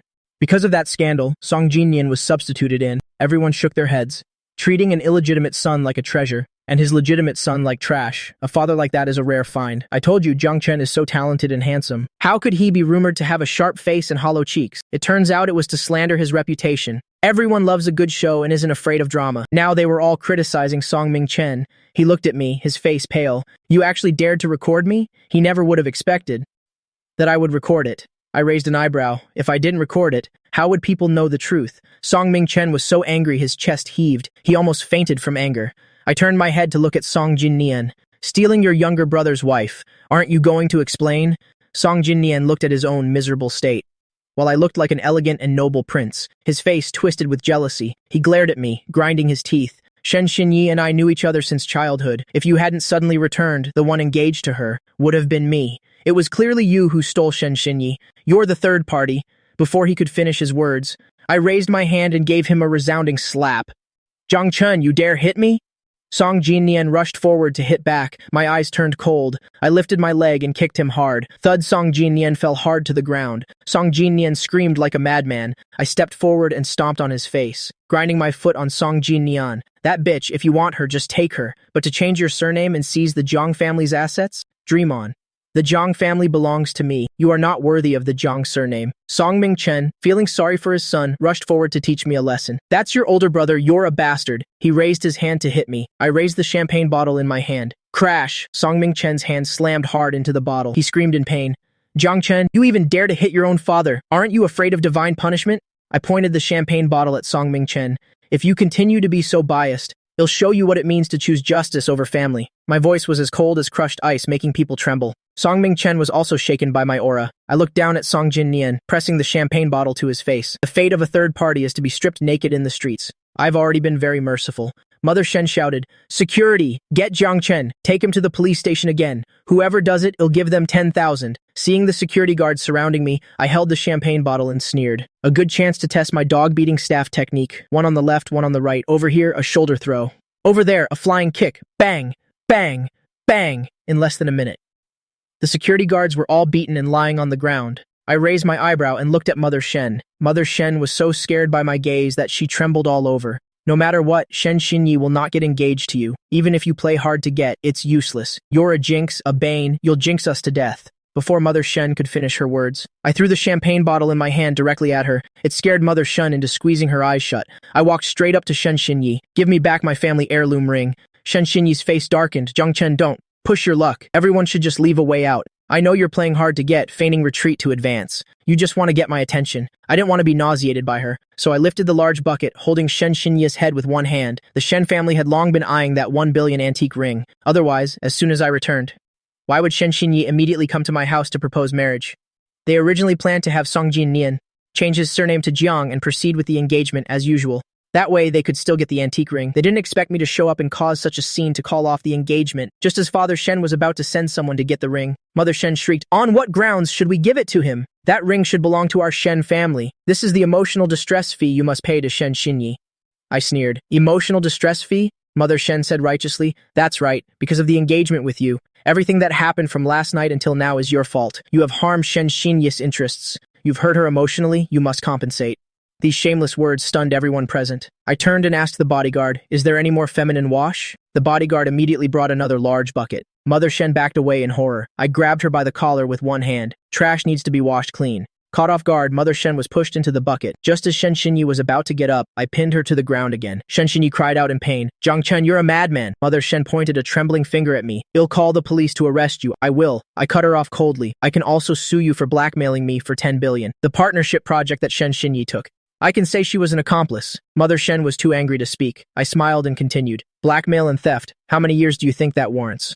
The crime of blackmailing for 10 billion, if truly pursued, would be enough for Mother Shen to spend the rest of her life in prison. Although it wouldn't really be pursued, it was enough to scare them a little. Father Shen didn't want any more trouble. He handed me the brocade box. Here's the ring back. The engagement is cancelled. We have nothing to do with each other from now on. He glared at me fiercely. Don't come clinging to us in the future. Our Shen family, whether you live or die, has nothing to do with us. In Father Shen's eyes, I was just a country bumpkin with no one to care for me. Without the Shen family's backing, I was nothing. Today's drama was just me putting on a brave front.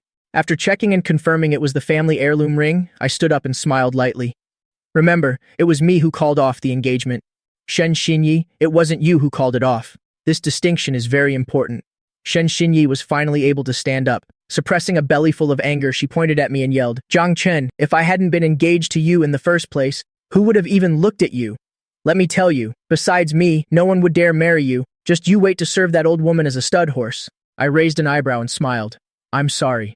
The noblest woman in the world, Su Shiyao, is going to marry me. As soon as I said this, everyone fell silent for 3 seconds. Then Shen Xinyi burst out laughing. The other guests couldn't help but laugh either. Who doesn't know that Su Shiyao doesn't get close to men? Any man who approaches her meets a bad end. I admit Zhang Chen is very handsome. He could even be the most handsome man in the country. But Su Shiyao isn't interested in men. This Zhang Chen must have a death wish. He can brag about anything. But he had to brag about Su Shiyao. Su Shiyao is a big shot in Jincheng, a big name that makes people pale just by hearing it. Su Shiyao is very beautiful. She's rich and she's clean, keeping to herself. There are no romance rumors about her. The annoying thing is, Su Shiyao doesn't like men. A celebrity once deliberately approached her, and ended up with his scandals exposed before going to jail. Moreover, what's scarier is, if any man touches her clothes, a finger will be chopped off. In short, the rumored Su Shiyao is extremely terrifying, and now I'm saying that. Su Shiyao, who is as terrifying as a flood, or a wild beast, wants to marry me. This is even more ridiculous than the sun rising in the west. I put the ring away. I'm done canceling the engagement. You all can continue with your engagement now. I looked up and said to the guests, oh, right. Everyone remember to congratulate me on canceling my engagement, because just by congratulating me, you can get a chance to partner with the Zhang group and the Su group. These words made everyone's eyes light up. The Shen family status in Jincheng has always been middling. Those below them fawn over them, while those above look down on them. So most of the people who came today were here to curry favor. If they could partner with the Su group, even the Jiang group is better than the Shen family, Shen Xinyi sneered. Do you really think the Su group is your family's business? Just because you say you can partner, it'll happen? You just finished bragging. And now you're making decisions for Su Shiyao and the Su group. How ridiculous. I lowered my eyes and smiled lightly. I'm sure everyone here has received a notification message. Ding dong. All sorts of message notification sounds went off. They were all messages sent by secretaries or senior managers of their companies. The Su group has issued a notice within 3 days. Anyone who congratulates Zhang Chen on canceling his engagement will have an opportunity to discuss a partnership with the Su group. Partnering with the Su group, what kind of concept is that? The probability is even lower than winning a 5 million lottery. Don't underestimate just discussing a partnership. You have to know that with their status. They can't even get a meeting with a senior manager of the Su group.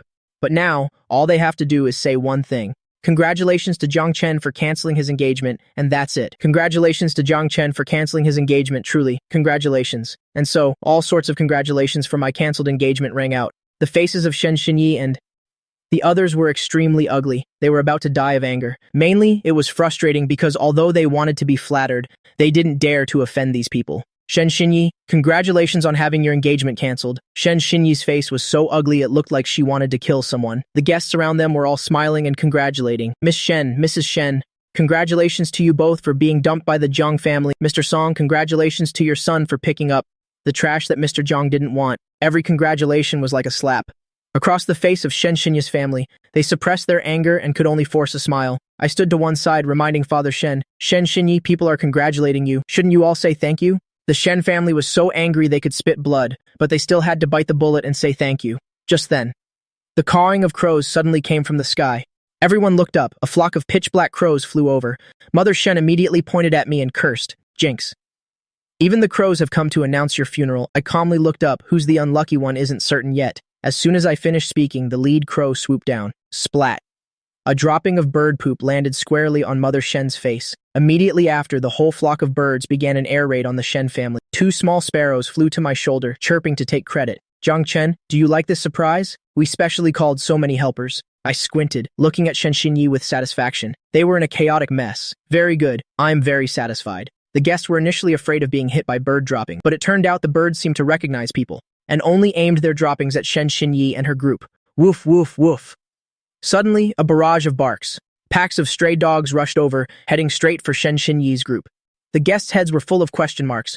Why did the birds only poop on them? Why did the dogs only chase them? The Shen family is so unlucky. It must be because of Song Jinnian. This jinx has brought about retribution. Shen Xinyi's group was chased into a corner. Splash, splash. They jumped into the stinky river. They didn't even dare to stick their heads out. The animals gave Shen Xinyi and her group a good tormenting. I finally and completely broke off the engagement. I was in a great mood. I sent a WeChat message to Su Xiao, im free. Seeing the message, Su Xiao's heart tightened. She coldly ordered Xiaoqing to immediately lock down the entire city. Bring Jiangchen back here, immediately acquire the Shen Corporation, ding dong. I've broken off the engagement with Shen Xinyi. I can be with you now. I really want to fly to your side right now to hug and kiss you. Lift you up high, I really want to taste your lips. Can I come home and kiss you for 5 minutes? Su Xiao saw the new message notification. The murderous aura on her face immediately vanished. Xiaoqing, come back. Xiaoqing was stunned. Miss, this mood swing is a bit too fast. Just a moment ago, she looked like she wanted to kill someone. Su Xiao stared at her phone screen. She typed congratulations, then deleted it halfway. She felt that it was like gloating over someone else's misfortune. She typed again. Okay. Then she frowned and deleted it. Su Xiao felt that was too cold. That's great. I miss you too. Want to kiss. Want to kiss for a long time. 5 minutes isn't enough. Looking at this text, Su Xiao felt it was too forward. She kept typing and deleting like this. Her expression was as serious as if she were approving a memorial to the emperor. Xiaoqing watched from the side, completely confused. Miss, what's wrong? Su Xiao replied coldly, nothing. In reality, she was hesitating, not knowing how to reply to me. Just then, Qin Qian walked in with her medicine box. She whispered to Xiaoqing, what's up with the miss? Xiaoqing shook her head. I don't know. She's been fiddling with her phone for a while now. You should know that the miss was never addicted to her phone before. Her days were only filled with work and thinking about Jiang Chen. Miss Qin, it's time to change the dressing. Su Xiao looked up. If a boy texts saying he misses you, what's a better way to reply? Qin Qian was stunned. Did the miss take the wrong medicine today? Su Xiao continued to ask. The boy said he wants to kiss. How do I reply so it doesn't seem too eager? Qin Qian glanced. At her phone. The contact was Mr. Zhang. A blush appeared on Su Xiao's face. Qin Qian's eyes widened in shock. The Ice Queen can actually blush? Su Xiao urged coldly. Answer quickly, it's urgent. Jiang Chen is still waiting for a reply. Qin Qian opened her medicine box. Don't overthink it, just reply immediately. Su Xiao finally composed a message, waiting for you. Just then, I sent another message. Xiao didn't reply to me right away. You really don't love me anymore. Su Xiao immediately panicked. Then she received another one. We just kissed last night, I just treated you a little better. And you already don't cherish me. Su Xiao looked at the messages I sent on her phone. She was completely stunned. It's true that what you can't have is the best. Su Xiao doesn't love me anymore. Why don't you love me anymore? Is it because I've gotten more handsome? Su Xiao fumbled, trying to reply. Just then, my video call suddenly came through. Xiao. Qin Qian was beside her, urging, Miss, take off your clothes. I heard this sentence. My face immediately darkened. I was wondering why Xiao wasn't answering me. Turns out, she's having an affair with Dr. Qin. Qin Qian hurriedly explained, I like men. Explaining is covering up. Where's Xiao? Qin Qian was speechless. Su Xiao spoke seriously, word by word. I like Jiang Chen. I will never stop loving Jiang Chen. She was explaining why she didn't reply to the message right away. She was also answering my series of you don't love me questions. Only then did I smile.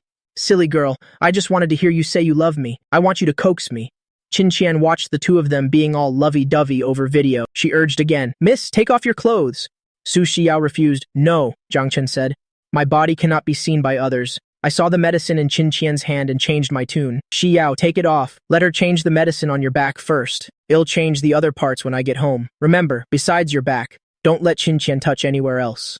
After hanging up, Su Xiao kept staring at the black screen with a silly smile. Qin Qian, did you hear what Jiang Chen said? I heard. I'm not allowed to touch other places, Su Xiao said with a smile. He said this is his home. Qin Qian was speechless. Can our takeaways be any more different? While changing the dressing on Su Xiao's back, Qin Qian couldn't help but say, Miss, Jiang Chen is suddenly so attentive. Maybe he has other motives. He's too abnormal. I'm worried hell harm you. Su Xiao smiled again. So what? As long as he's happy. Qin Qian rolled her eyes. Miss, you're truly hopeless. I bet he won't be back in half an hour. I heard he went to get engaged. Jiang Chen went to find Shen Xinyi, not to get engaged. But before she could finish speaking, she was thrown to the ground by Su Xiao with a left arm lock. Sprawled on the ground, Su Xiao said coldly, Don't speak about Jiang Chen like that, otherwise, I won't be polite to you. Qin Qian got up, saying angrily, Su Xiao, you've lost your senses over a boy. I took a bullet for you. You threw me down for a man. Qin Qian stomped her feet in anger. Su Xiao's tone softened a little. Don't say that. Jiang Chen, he is my life, my soul. Sisters are important, of course, but Jiang Chen is my soul. Without him, my soul would scatter. Qin Qian sulked for a moment, then suddenly understood. Su Xiao is a very stubborn person. Once she's set her sights on Jiang Chen, she absolutely won't change. Even if Jiang Chen underwent a sex change, Su Xiao would still insist on him. Qin Qian said decisively, I bet Jiang Chen within the next half hour will absolutely not be back. Su Xiao looked down at her phone. He will come back. Sitting down opposite Su Xiao, want to make a bet? If Jiang Chen comes back in half an hour, I will apologize to him. Ill-treat him politely from now on. If he doesn't come back, you have to send people to capture him. And you have to ignore him for the whole day. This bet clearly favored Su Xiao. After all, according to custom, after I was caught trying to escape, I wouldn't speak to Su Xiao for 3 days. Su Xiao pursed her thin lips slightly. Jiang Chen will definitely come back. Qin Qian snorted smugly. Then it settled. I can guarantee that Jiang Chen definitely went to find Shen Xinyi to get engaged. She quickly took out her phone to browse Weibo, wanting to find related news. Xiaoqing came over after finishing her phone call.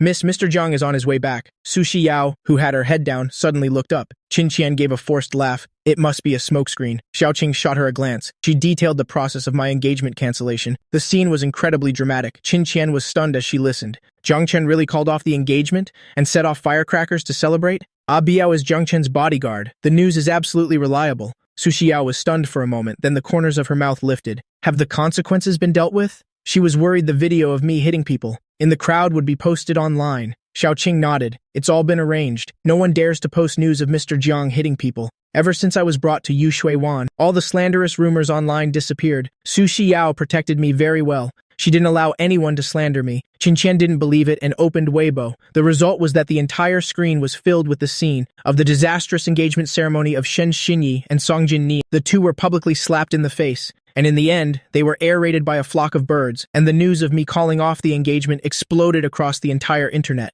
Just then, the sound of a car engine was heard outside. Shu Yi rushed in. Mr. Jiang is back. Su Xiao's gloomy eyes suddenly lit up. Qin Qian stood stunned on the spot, still not daring to believe me. Impossible. Xiaoqing walked over and patted her face. Did you hear that? That's the sound of a face slap. Qin Qian slapped her hand away. Get lost. Do you want an injection? Is it really him? I have to see for myself. Jiang Chen must have run away long ago. As soon as I got out of the car, I saw Su Xiao walking towards me. Xiao. We hugged each other tightly. Xiao, I'm back. Did you miss me? Su Xiao nodded. I lowered my head and used my fingertip to gently trace her lips. I want to eat this. Su Xiao couldn't stand my teasing. She stood on her tiptoes to kiss me. Qin Qian came out just in time to see the scene of us kissing passionately. Xiaoqing leaned against the door, gloating. Not only is he back, but they're hugging, kissing, and he's even lifting her up high. Qin Qian glared at her. Isn't watching their public display of affection enough for you? Do you want another injection? Hearing about injections, Xiaoqing immediately got scared. I was kissed until I was almost out of breath. Has it been 5 minutes yet? Su Xiao said seriously. No. Should I buy an hourglass to time it? I was amused. Have you learned how to kiss today? Although she was still very clumsy last night, she has improved a lot today. Su Xiao shook her head. Still not enough. Need to practice for another 10 minutes. Just then, Qin Qian suddenly poked her large head over. Can you practice a little later? The miss needs her dressing changed. If you keep being so intimate. She was really afraid they would put on a show right there. Su Xiao glared at Qin Qian with a displeased expression. You lost. I tilted my head curiously. What did Qin Qian lose? Xiaoqing gloated from the side. She bet you wouldn't come back. She said if you did, she'd apologize to you, and she won't bother you anymore in the future. Qin Qian was very straightforward, bowing deeply to me. I'm sorry, I misunderstood you before. From now on, I will definitely treat you politely. To think this guy actually didn't run. The miss can suffer a little less today. I, on the other hand, felt embarrassed. I'm the one who should be saying sorry. I used to always lose my temper with everyone. I nodded to Qin Qian and Xiaoqing. It won't be like that in the future. Qin Qian was so scared she jumped back a big step. Are you possessed? This is too creepy. I used to call them Su Xiao's dogs whenever I opened my mouth. I even gave them dog food to humiliate them. Now I actually know how to apologize. I smiled and nodded. That's right. But I only desire Xiao's beauty. You guys are still not qualified. I remembered how badly I treated them in my past life, but they protected me until their deaths. In this life, I must make it up to them properly. Back in the room, Su Xiao sat obediently by the bed. I stood in front of her, staring until Su Xiao's heart beat faster. I blushed, cleared my throat. Take off your pants. Su Xiao shyly lowered her head. Jiang Chen, I want, I said with a mischievous smile. Then how about I help you? Su Xiao stared at me, then suddenly stood up. Okay, you take them off then. I was immediately stunned. I originally wanted her to take them off herself, so that's why I said that. I didn't expect it to backfire on me. Su Shidao looked down at me, without a trace of impure thoughts. Instead, her gaze made me blush. I gritted my teeth. Fine, I'll take them off then. I immediately pulled her pants down. Then I focused on applying the medicine. Su Shidao's face was so red it looked like it was about to bleed. After struggling to finish applying the medicine, I couldn't hold back anymore. I'm going to eat. Downstairs, Qin Qian and the others were eating. Seeing me run down, Qin Qian was surprised. That was fast. Jiang Chun, you're too weak. I immediately bristled. You're the one who's weak. I suddenly remembered something and slapped my forehead. Oh no, I forgot about my sister. And at that moment, she was staring intently at her phone. Since adding me this morning, she had been waiting until now. I hadn't sent a single message, Assistant Xiaojin said listlessly. He's definitely up to something or he wants money. Zhang Qingyu smiled like a doting aunt. But he called me sister. If he wants to play tricks, let him. If I don't have money, I'll rob a bank for him. Xiaojin had stayed up all night with her. He couldn't help but complain. Sister Qingyu, you're being too dramatic. Zhang Qingyu stared at the two words, sister, in the chat box, grinning from ear to ear. Zhang Chen is the first person to call me sister. Right now, she just wanted to post it on her social media to show off immediately. Xiaojin let out a cold laugh. How many times has Zhang Chen tricked Zhang Qingyu? Every time, it was either to ask for money or to cause trouble. This time, he even disappeared for half a month. Zhang Qingyu screenshotted the chat history. She looked at the two words, sister, and giggled foolishly. Xiaojin suddenly remembered something. Sister Qingyu, I heard that the Su Corporation lost a 1 billion project. Did you know? Zhang Qingyu was busy posting on her social media. What's that got to do with me? She posted a status update. First day of being a sister, and she even specially tagged her 5 other sisters. She just didn't let Zhang Chen see it, afraid he'd get arrogant. Soon, the comment section exploded. Eldest sister, speak. How much money does Zhang Chen want? Second sister, speak. Who did Zhang Chen beat up again so I can take the blame? Third sister, is Zhang Chen's brain flooded or are you having a nightmare? Fourth and fifth sisters, reported. Zhang Qingyu replied to each of them. Zhang Chen isn't asking for money. You're all just jealous of me for being the first to be called sister. Xiaojin continued. I heard that this project was stolen by Zhang Chen. Zhang Qingyu suddenly looked up. Who did you say? Xiaojin nodded. Probably Zhang Chen. My older brother is a legal consultant at the Su Corporation. He said old Master Su wants to call the police and arrest him. If he can't compensate for the 1 billion case, he'll probably have to rot in jail. Zhang Qingyu looked at the reply she had just posted and touched her face. Xiaojin, do you think my face is swollen? Xiaojin quietly opened her social media and nodded seriously. It can get even more swollen. Zhang Qingyu replied tearfully.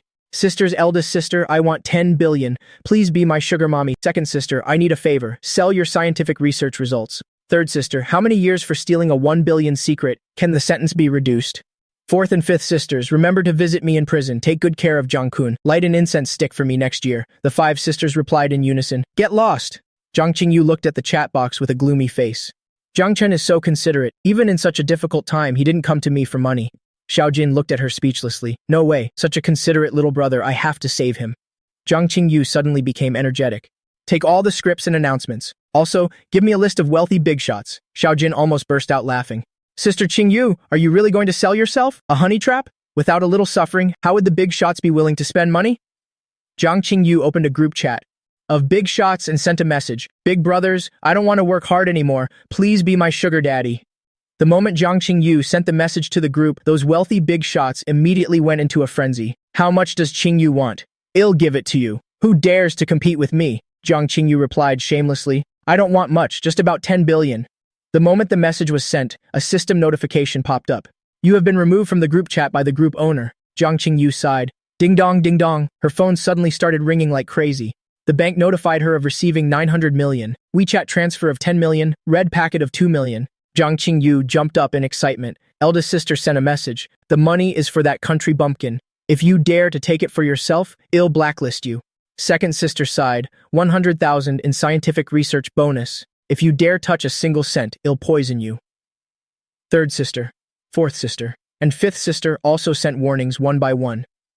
Zhang Qingyu touched the 10 billion that hadn't even warmed her hands yet.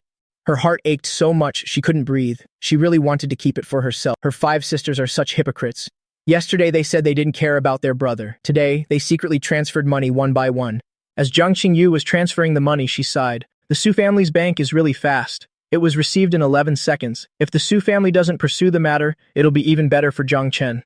After the transfer, she sighed again. If compensation is needed, it must be paid. Who asked me to be Zhang Chen's sister? On the other side, I was eating when my phone suddenly vibrated like crazy.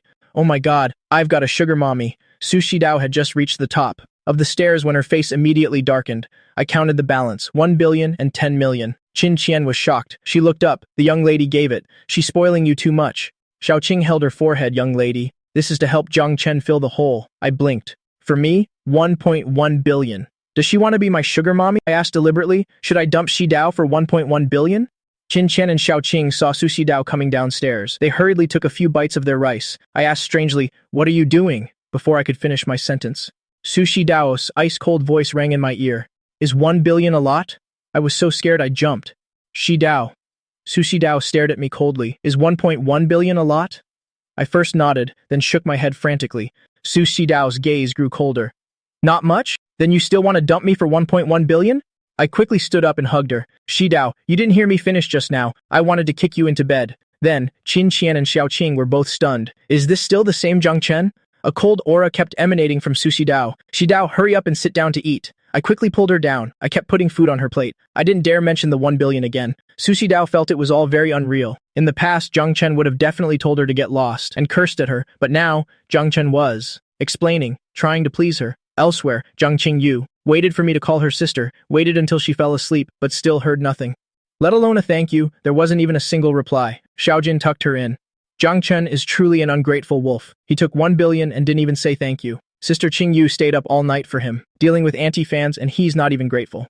After dinner, Su Dao took me to the study. She was busy in front of the safe. I looked up and asked, "What are you doing?" I know this safe is very important. In my past life, I was almost blown to death trying to crack its password. Su Dao said, "Give me your hand." I held out my hand. Su Dao took my thumb and pressed it onto the safe. Very quickly, the machine announced, "Fingerprint successful. Welcome, master. From now on, you are its master. The entire Su family fortune is stored here." I was stunned. That's not very appropriate. Su Dao looked at me. My entire being is yours. What are a few paltry 100 billion? Su Dao's confession made my heart race. Shi Dao, you're so good at flirting. Su Dao frowned. I'm just telling the truth. I hugged Su Dao. Shi Dao, you're so good to me. I love you. I love you so much. These words were like an arrow, piercing straight through Su Dao's heart. I looked down at her. Shi Dao, can I make a small request? Su Dao wanted to refuse. I immediately interrupted her. You're not allowed to refuse. Su Dao's face turned cold. Tell me first. Leaving Jadewater Bay is out of the question. I nodded. I just want to go home for a bit.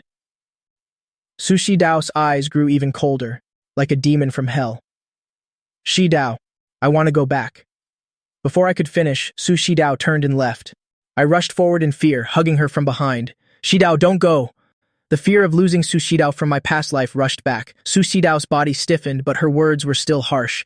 Zhang Chen, don't think a few kisses means you can leave Jadewater Bay. She pried my hands off. Zhang Chen, don't even think about it. This is your home. With a slam, the door closed. I frantically ran my hands through my short hair. Su Dao is too stubborn. At the same time, I was annoyed with myself for being too hasty. I should have waited a few more days to say it. But thinking of Songming Chen making a move on the Jiang Corporation, I have to go back quickly. Otherwise, the Jiang family will be doomed. Clearly, Su Dao still doesn't trust me. She's afraid I'll run away. I slumped over the table, distressed, not knowing how I could quickly make Su Dao trust me. But how can I build trust quickly? I picked up my phone and started searching. How to make a woman happy. How to make a woman believe that a man cannot live without her. How to prove a man truly loves her. The search results were all hug her, kiss her, marry her. There was one special answer. Women who use, "I don't trust you" as an excuse to make demands are all little wolves. Wake up. This clearly didn't apply to Su Dao. I had to ask for help from my good brother, Kajen. Help me. How to make a woman quickly believe that I love her, and that I won't leave her. Kajen teased. First tell me which chick it is. Su Dao. After 3 minutes of silence, Kajen's messages started flooding in. Then he video called me. Zhang Chen, you tell me? You good dog, don't forget me when you get rich. You went home to reunite with your family and left me in the countryside to eat dirt? I laughed and asked back, so you're a dog? Kajen immediately barked, woof woof, give me money. We immediately burst out laughing. Even though we hadn't talked in a month, we could still joke around without any reservations. Kajen suddenly noticed my face. Finally willing to wash off that ugly makeup of yours? He's known me for so long, he knew long ago that I was deliberately making myself look ugly. I can't believe he washed it off after just 1 month. It seems the power of love is truly great. Kajen suddenly remembered something. Wait a minute, isn't your fiancé Shen Xinyi? Why are you with Su Dao now? Let me tell you, Shen Xinyi is no good. I was stunned. A month ago, when I had just gotten engaged to Shen Xinyi, Kajen had said Shen Xinyi was promiscuous. At that time, I was angry about it and cut off contact with him, thinking about how in my past life, because I didn't listen to his advice, I cut ties with Kajen, and in the end, Kajen died a horrible death. The killer has never been found to this day. Me. The bridge of my nose tingled. Kajen, I've missed you.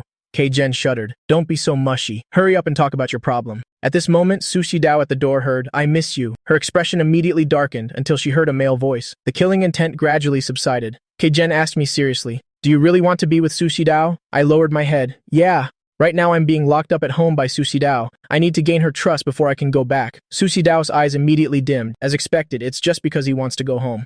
I continued, but I will still come back to Shi Dao's side. She's so possessive, my 6. Sisters will definitely not agree. If you like someone, you should pursue them first. Date, and then finally get married. Sushi Dao's eyes lit up again. I recalled the regrets with Sushi Dao in my past life. Since I was young, I've never even known what love tastes like. Keijen quickly interrupted me. Wait a minute, do you really want to pursue Sushi Dao? Outside the door, Sushi Dao pressed her whole body against the door to eavesdrop. I nodded seriously. Shi Dao is the woman I've chosen for this lifetime. Keijen laughed helplessly. Do you know Sushi Dao's nickname? I counted on my fingers. The female king of hell, arrogant, cold, and ruthless. Keijen advised, since you know, then stop dreaming. I was unconvinced. She liked me first. I'm at her house right now. Keijen rolled his eyes. If you want to pursue Sushi Dao, then use the first move I taught you. I immediately blushed. Isn't this a bit too fast? We haven't even defined our relationship yet. Keijen threatened me. Then you might as well give up. I heard that if you touch her, you'll get your hand chopped off. Suddenly the door opened, and Sushi Dao strode in. I looked at her in surprise. Shi Dao, when did you get here? Keijen was still making sarcastic remarks in the video. If Sushi Dao knew you had designs on her, wouldn't she kill you? Before he could finish, he saw appear on the screen. A woman kissing me straight on the lips. Keijen screamed, what woman dares to kiss Jiang Chen? Is it that bitch Shunshinyi? I will. At this moment, Sushi Dao let go. She smiled awkwardly at the camera. Hello, I'm Sushi Dao. Keijen was about to grab a knife to save me. He saw Sushi Dao's beautiful yet murderous face. He didn't dare to speak anymore. Sushi Dao kept her smile. I won't harm Jiang Chen. I will dote on him well. Keijen clasped his hands. Hello. My apologies for the disturbance. I'll be leaving now. After saying that, he turned and ran. Sushi Dao looked down at me. Your friend. Her voice was as cold as ice with no discernible emotion. I looked at Sushi Dao carefully. Don't scare him. Actually, I wanted to say, don't make a move on Keijen. Sushi Dao smiled and said, he's not bad. You can hang out with him. Just based on the fact that he said, Shen Xinyi is a bitch. I reached out and took Sushi Dao's hand. Shi Dao, don't be angry. I wasn't. Before I could finish my sentence, I was interrupted by Sushi Dao. You can go home. I suddenly looked up, looking at Sushi Dao in disbelief. Shi Dao, you're too good to me. Don't go back on your word. I was afraid Sushi Dao was unhappy, so I kissed her on the cheek. The corners of Sushi Dao's mouth lifted slightly. But there are conditions. I smiled at her. Tell me. Sushi Dao looked at my happy expression. Many of the conditions she had intended to state, she couldn't bring herself to say. In the end, she only said one thing. Don't touch my bottom line. This condition is both difficult and easy. Difficult because I don't know where Sushi Dao's bottom line is. Easy because her bottom line will always change for me. Okay? I happily hugged Sushi Dao. I definitely won't let you down. I want Sushi Dao to believe that I truly love her, and I'll never leave again. Sushi Dao hummed softly in agreement. When are you leaving? I originally planned to leave today. But then I thought about how Sushi Dao's wound hadn't healed yet. So I said, let's wait until your wound is better. I have to watch over you. Otherwise, you won't eat well, won't sleep well, and will get sick again. My heart would ache. Sushi Dao was already prepared for me to leave today. She didn't expect to hear this. I understood her meaning. I'm just going home for a few days. Later on, when we get married, I'll have to go back anyway. The 4 words, later on, get married, put Sushi Dao in a very good mood. I hugged Sushi Dao. Shi Dao, get well soon, so we can have a long future together. Back in my room, I took out my phone and sent a WeChat message to Jiang Qingyu. Thank you, sister. When you have time, let's have a meal together. The moment the message was sent, the system immediately notified me. You are not friends with this person. She actually deleted me. I couldn't believe it. The sister who doted on me the most deleted me as a friend. I called her directly. The first time, no one answered. The second time, it finally went through. An angry roar came from the other end of the line. Jiang Chen, you're a jinx. Can you please stop harming Sister Qingyu? I froze for a moment and then realized it was Xiaojin on the other end, Jiang Qingyu's manager. Although his abilities are average, he's especially good to Jiang Qingyu. In my previous life, there were even rumors that they were a couple. Xiaojin, hiding in the bathroom, lowered his voice. You can fool Jiang Qingyu, but you can't fool me. Yesterday, something happened to you. Jiang Qingyu stayed up all night cursing on Weibo. This morning, I heard you stole a project from the Su Corporation. She immediately gathered 1 billion for you, just because you called her sister. The more Xiaojin spoke, the angrier he got. And what's the result? You didn't even say a single word of thanks. And there's also the matter of you framing Sister Qingyu for plagiarism. You ungrateful bastard, take your 1 billion and get lost. Don't come and harm Sister Qingyu anymore. My ears hurt from his yelling. but hearing that my sister stayed up all night arguing and gathering money for me, my heart warmed. 900 million of that was from eldest sister, right? For eldest sister from 5 years ago to be able to come up with 900 million, the company's capital must have been tight. Xiaojin was wary. You just took the money and now you're targeting eldest sister? I changed the subject. I'm not going to harm her this time. I want to help her write lyrics and compose music. Xiaojin's voice suddenly shot up. What? You said you want to write music for Sister Qingyu? Do you even know how? I blinked. Of course I know. I am the world-famous composer Fan Buxiang. Since I was young, I've studied the 4 arts with my mysterious grandmother. I'm proficient in everything, including computer technology. Grandma K didn't let me use my real name, so I use a pen name, this Fan Buxiang, to publish my works. Xiaojin scoffed. You're Fan Buxiang? When Master Fan was composing music, you were still in diapers. I frowned. That's not true. I composed my first piece of music when I was 5. Xiaojin almost burst out laughing. 5 years old? At 5, you probably couldn't even sing the song Under the Big Bridge. In front of the door completely. Being looked down on like this, I was really angry. Xiaojin, I really am Fan Buxiang. I want to write music for my sister. I want to make her a global superstar. Xiaojin was amused by my bragging. My little ancestor, as long as you don't cause trouble, and don't call her sister, I'll even kneel down and call you grandpa. Can we stop bragging now? Aren't you afraid that Sister Qingyu's reputation isn't bad enough? Someone like you wants to write music? He noticed the other end of the line suddenly went silent. Xiaojin panicked a little. This is Jiang Qingyu's precious baby. I've really pissed him off. He'll have to be hospitalized tomorrow. Xiaojin quickly changed his tone. Forget it. Can I call you young master? Just stay away from Sister Qingyu. Don't call her sister anymore. I took a deep breath. I won't argue with this loyal assistant. Give the phone to her. She will believe me. Xiaojin refused outright. It's fine for you to be a young master. Don't be Fan whatever Buxiang anymore. They'll block your number. After I finished speaking, I hung up. He looked at the phone. In the end, Xiaojin couldn't bring himself to block it. If it weren't for you, you jinx, Jiang Qingyu would have been a superstar long ago. I stared at the phone with a wronged expression. Why does no one believe the truth these days? Forget it. I'll write the music first. When I see my sister, I'll show it to her directly. I sat at the table and closed my eyes. My fingers tapped lightly on the tabletop, seemingly at random, but an expert would definitely be shocked. The tapping contained an astonishing rhythm. Perhaps only when someone sings this song will people be able to understand the magic within. Su Shidao had been leaning against the door for who knows how long. I opened my eyes and saw Su Shidao at the door. My eyes immediately curved into a smile. Shidao, was it nice? Su Shidao nodded seriously. I was tapping so lightly. Su Shidao basically couldn't hear it, yet she lied without batting an eye. I looked at Su Shidao. Has that bastard from the bar yesterday been dealt with? Su Shidao lowered her eyes. No. Any woman who dares to touch Jiang Chen will meet a tragic end, but she didn't want Jiang Chen to know how ruthless she could be. I glanced at Su Shidao's fingers. Let him rot in jail. Su Shidao nodded. Okay. I suddenly wrapped my arms around her slender waist. Shidao, were you a good girl and went to sleep last night? Do I owe you a few kisses? Su Shidao's breath hitched and her heart pounded. Jiang Chen still remembered this promise. Does he want to kiss her? I counted on my fingers seriously. I left at 10 and got back at 2. By that calculation, I owe you 4 kisses. Su Shidao hummed softly. You have to calculate the interest. Pay 1 back for everyone owed. I quickly gave her a kiss. I'll pay 1 back today. I still owe 3, plus interest. Yeah, my math isn't good. My flustered appearance made Su Shidao feel delighted. I decisively kissed her again. Forget it. This kiss. I want to owe you for a lifetime. I'll use my entire life to pay it back. I raised my hand that was holding Su Shidao's. But before we live and die together, I have a small request. Su Shidao's eyes darkened. It's definitely another request to run away. I smiled. I want you to say every day from now on, Jiang Chen, I miss you. Su Shidao was stunned for a moment. I asked expectantly, okay? Su Shidao nodded in agreement. I then said shyly, actually, I have an even bigger request. Su Shidao raised an eyebrow. So many requests today. In the past, Jiang Chen wouldn't even spare her a glance. Now he's kissing and hugging her, I said carefully. I have a group of good friends who want to move into Jadewater Bay. Su Shidao's face fell. No. I retreated, feeling wronged.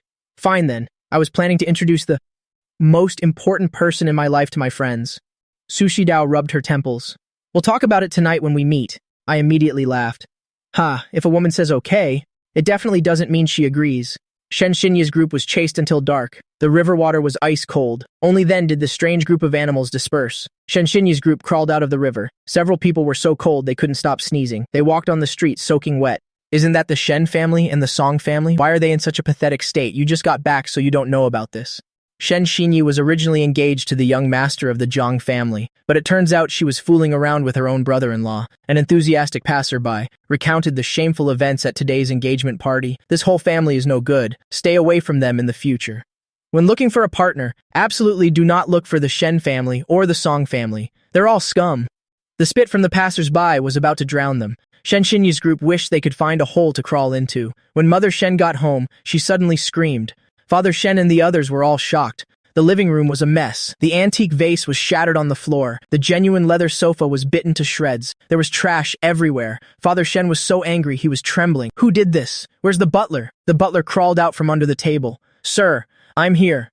Father Shen pointed at the messy house. What on earth happened? Mother Shen screamed. Call the police! It must have been Zhang Chen Woof. Suddenly, a dog's bark came from upstairs. The whole family looked up and saw a pack of huskies standing on the second floor. Their green eyes were staring at them. Mother Shen saw a dog, with her emerald necklace in its mouth, and almost fainted. My necklace. That's 1 million. Father Shen saw the famous painting torn to shreds. He was so angry his eyes rolled back. That's old List's last painting, worth 10 million. Shen Xinyi picked up a shredded piece of paper from the ground, and her blood pressure shot up. My 1 billion contract, the butler said tearfully. It was this pack of huskies that came and wrecked the house. We couldn't stop them. Because of a pack of huskies, the Shen family was thrown into chaos. They destroyed everything from the first floor hall to the third floor, breaking whatever they saw. Even the safe was dented, and then they ran off. This is just a pack of dogs. No one will compensate for a pack of stray dogs. To beat or kill the stray dogs, you have to find them first.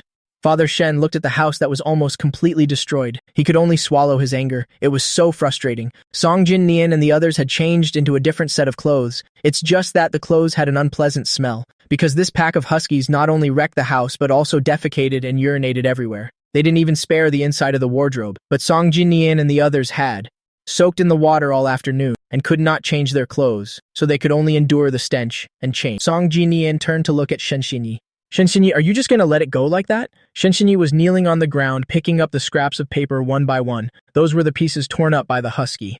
I stole the contract from the Su Corporation, a project proposal worth 1 billion. Now that it's been torn to shreds by a husky like this, Shen Xinyi is having a major headache. Don't talk to me. I have to piece this contract back together first. Song Jin Nian looked up at Father Shen. What about you, uncle? Father Shen didn't even look up, hugging the painting with lifeless eyes. His heart was like dead ashes. Song Jin Nian finally looked over at Mother Shen. She was holding the emerald necklace. Her expression was also as if she wanted to die. Song Jin Nian continued, Auntie, since last night, Shen Xinyi and I were at the hotel and got.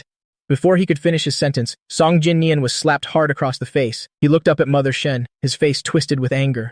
Auntie, why did you hit me? Smack. Mother Shen raised her hand again and slapped him hard one more time. Song Jin Nian was slapped to the ground. You jinx, it's all your fault. You ruined the Shen family and made Shen Xinyi this way. Mother Shen cursed as she raised her hand to hit Song Jin Nian.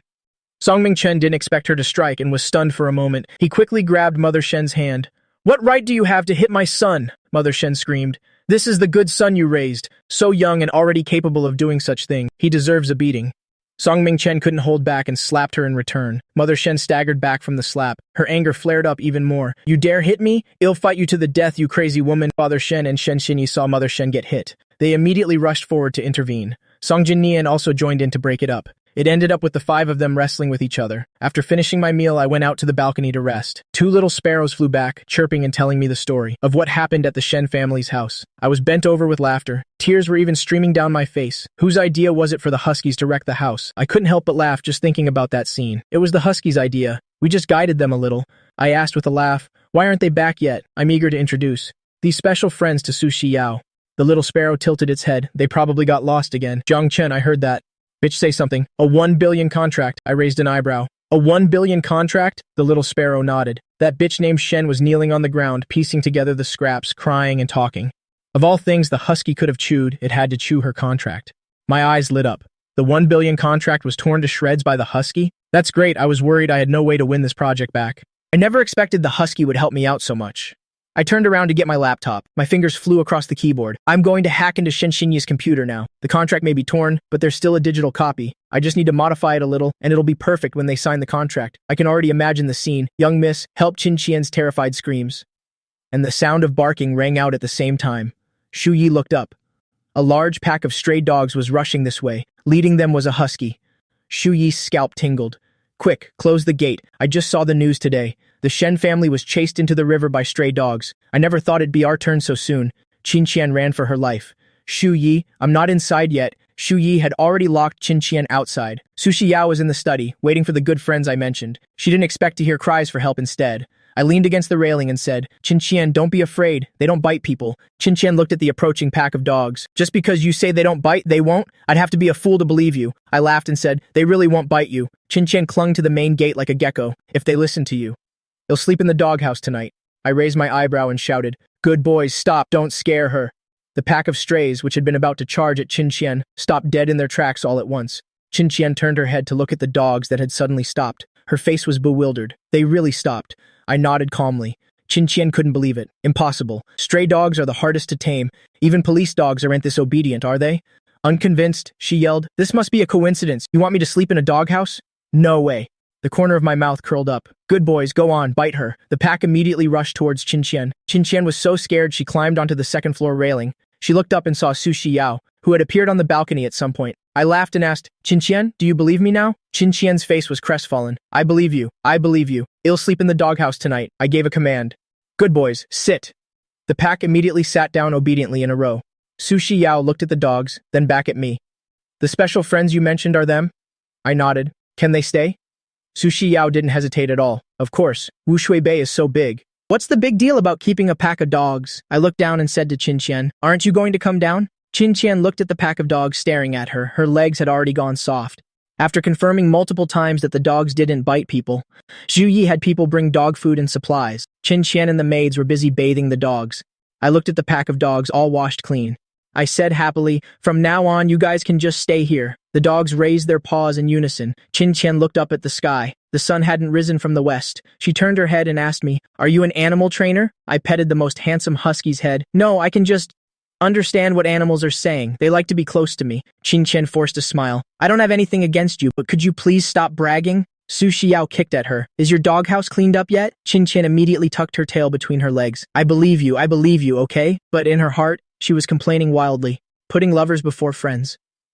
Our friendship is over. Auntie Shu came over and asked, Miss, are you still sleeping with Mr. Jiang tonight? Everyone was shocked by the statement and looked up in surprise. Su Xiao's face immediately flushed red. My ears also quietly turned red. No need. I suddenly stared at her for a long time. This girl actually refused to sleep with me. I yelled angrily, Ergozi, come sleep with me, the king of huskies. Now renamed Ergozi, immediately trotted after me. Qin Qian poked Su Xiao. Aren't you going to learn to bark and follow him? If you don't chase after him now, you're really worse than a dog. Su Xiao hesitated in front of the room door for a moment, then knocked lightly. Ergozi's barking came from inside. Su Xiao pushed the door open and entered. Jiang Chen. Ergozi immediately bared his teeth and growled threateningly at Su Xiao. I shot it a cold glance. It's getting cold. It's time for some dog meat stew. Ergozi was instantly terrified. He tucked his tail and hid under the table. Boss, your woman is too fierce. Do you want to take care of her? I spoke to the dog without any embarrassment. If anyone's going to take care of my woman, it'll be me. How could I let a dog bully Su Xiao? Su Xiao only heard barking. What do you want to do? I blurted out. Of course I want to do. I swallowed the words that reached my lips. What's it to you? I turned away in a huff. Su Xiao looked at my back. Do you want me to sleep with you? I was speechless. How can this person be so direct? No, absolutely not. Su Xiao gently poked my shoulder. But I want to sleep with you. I muttered under my breath. No.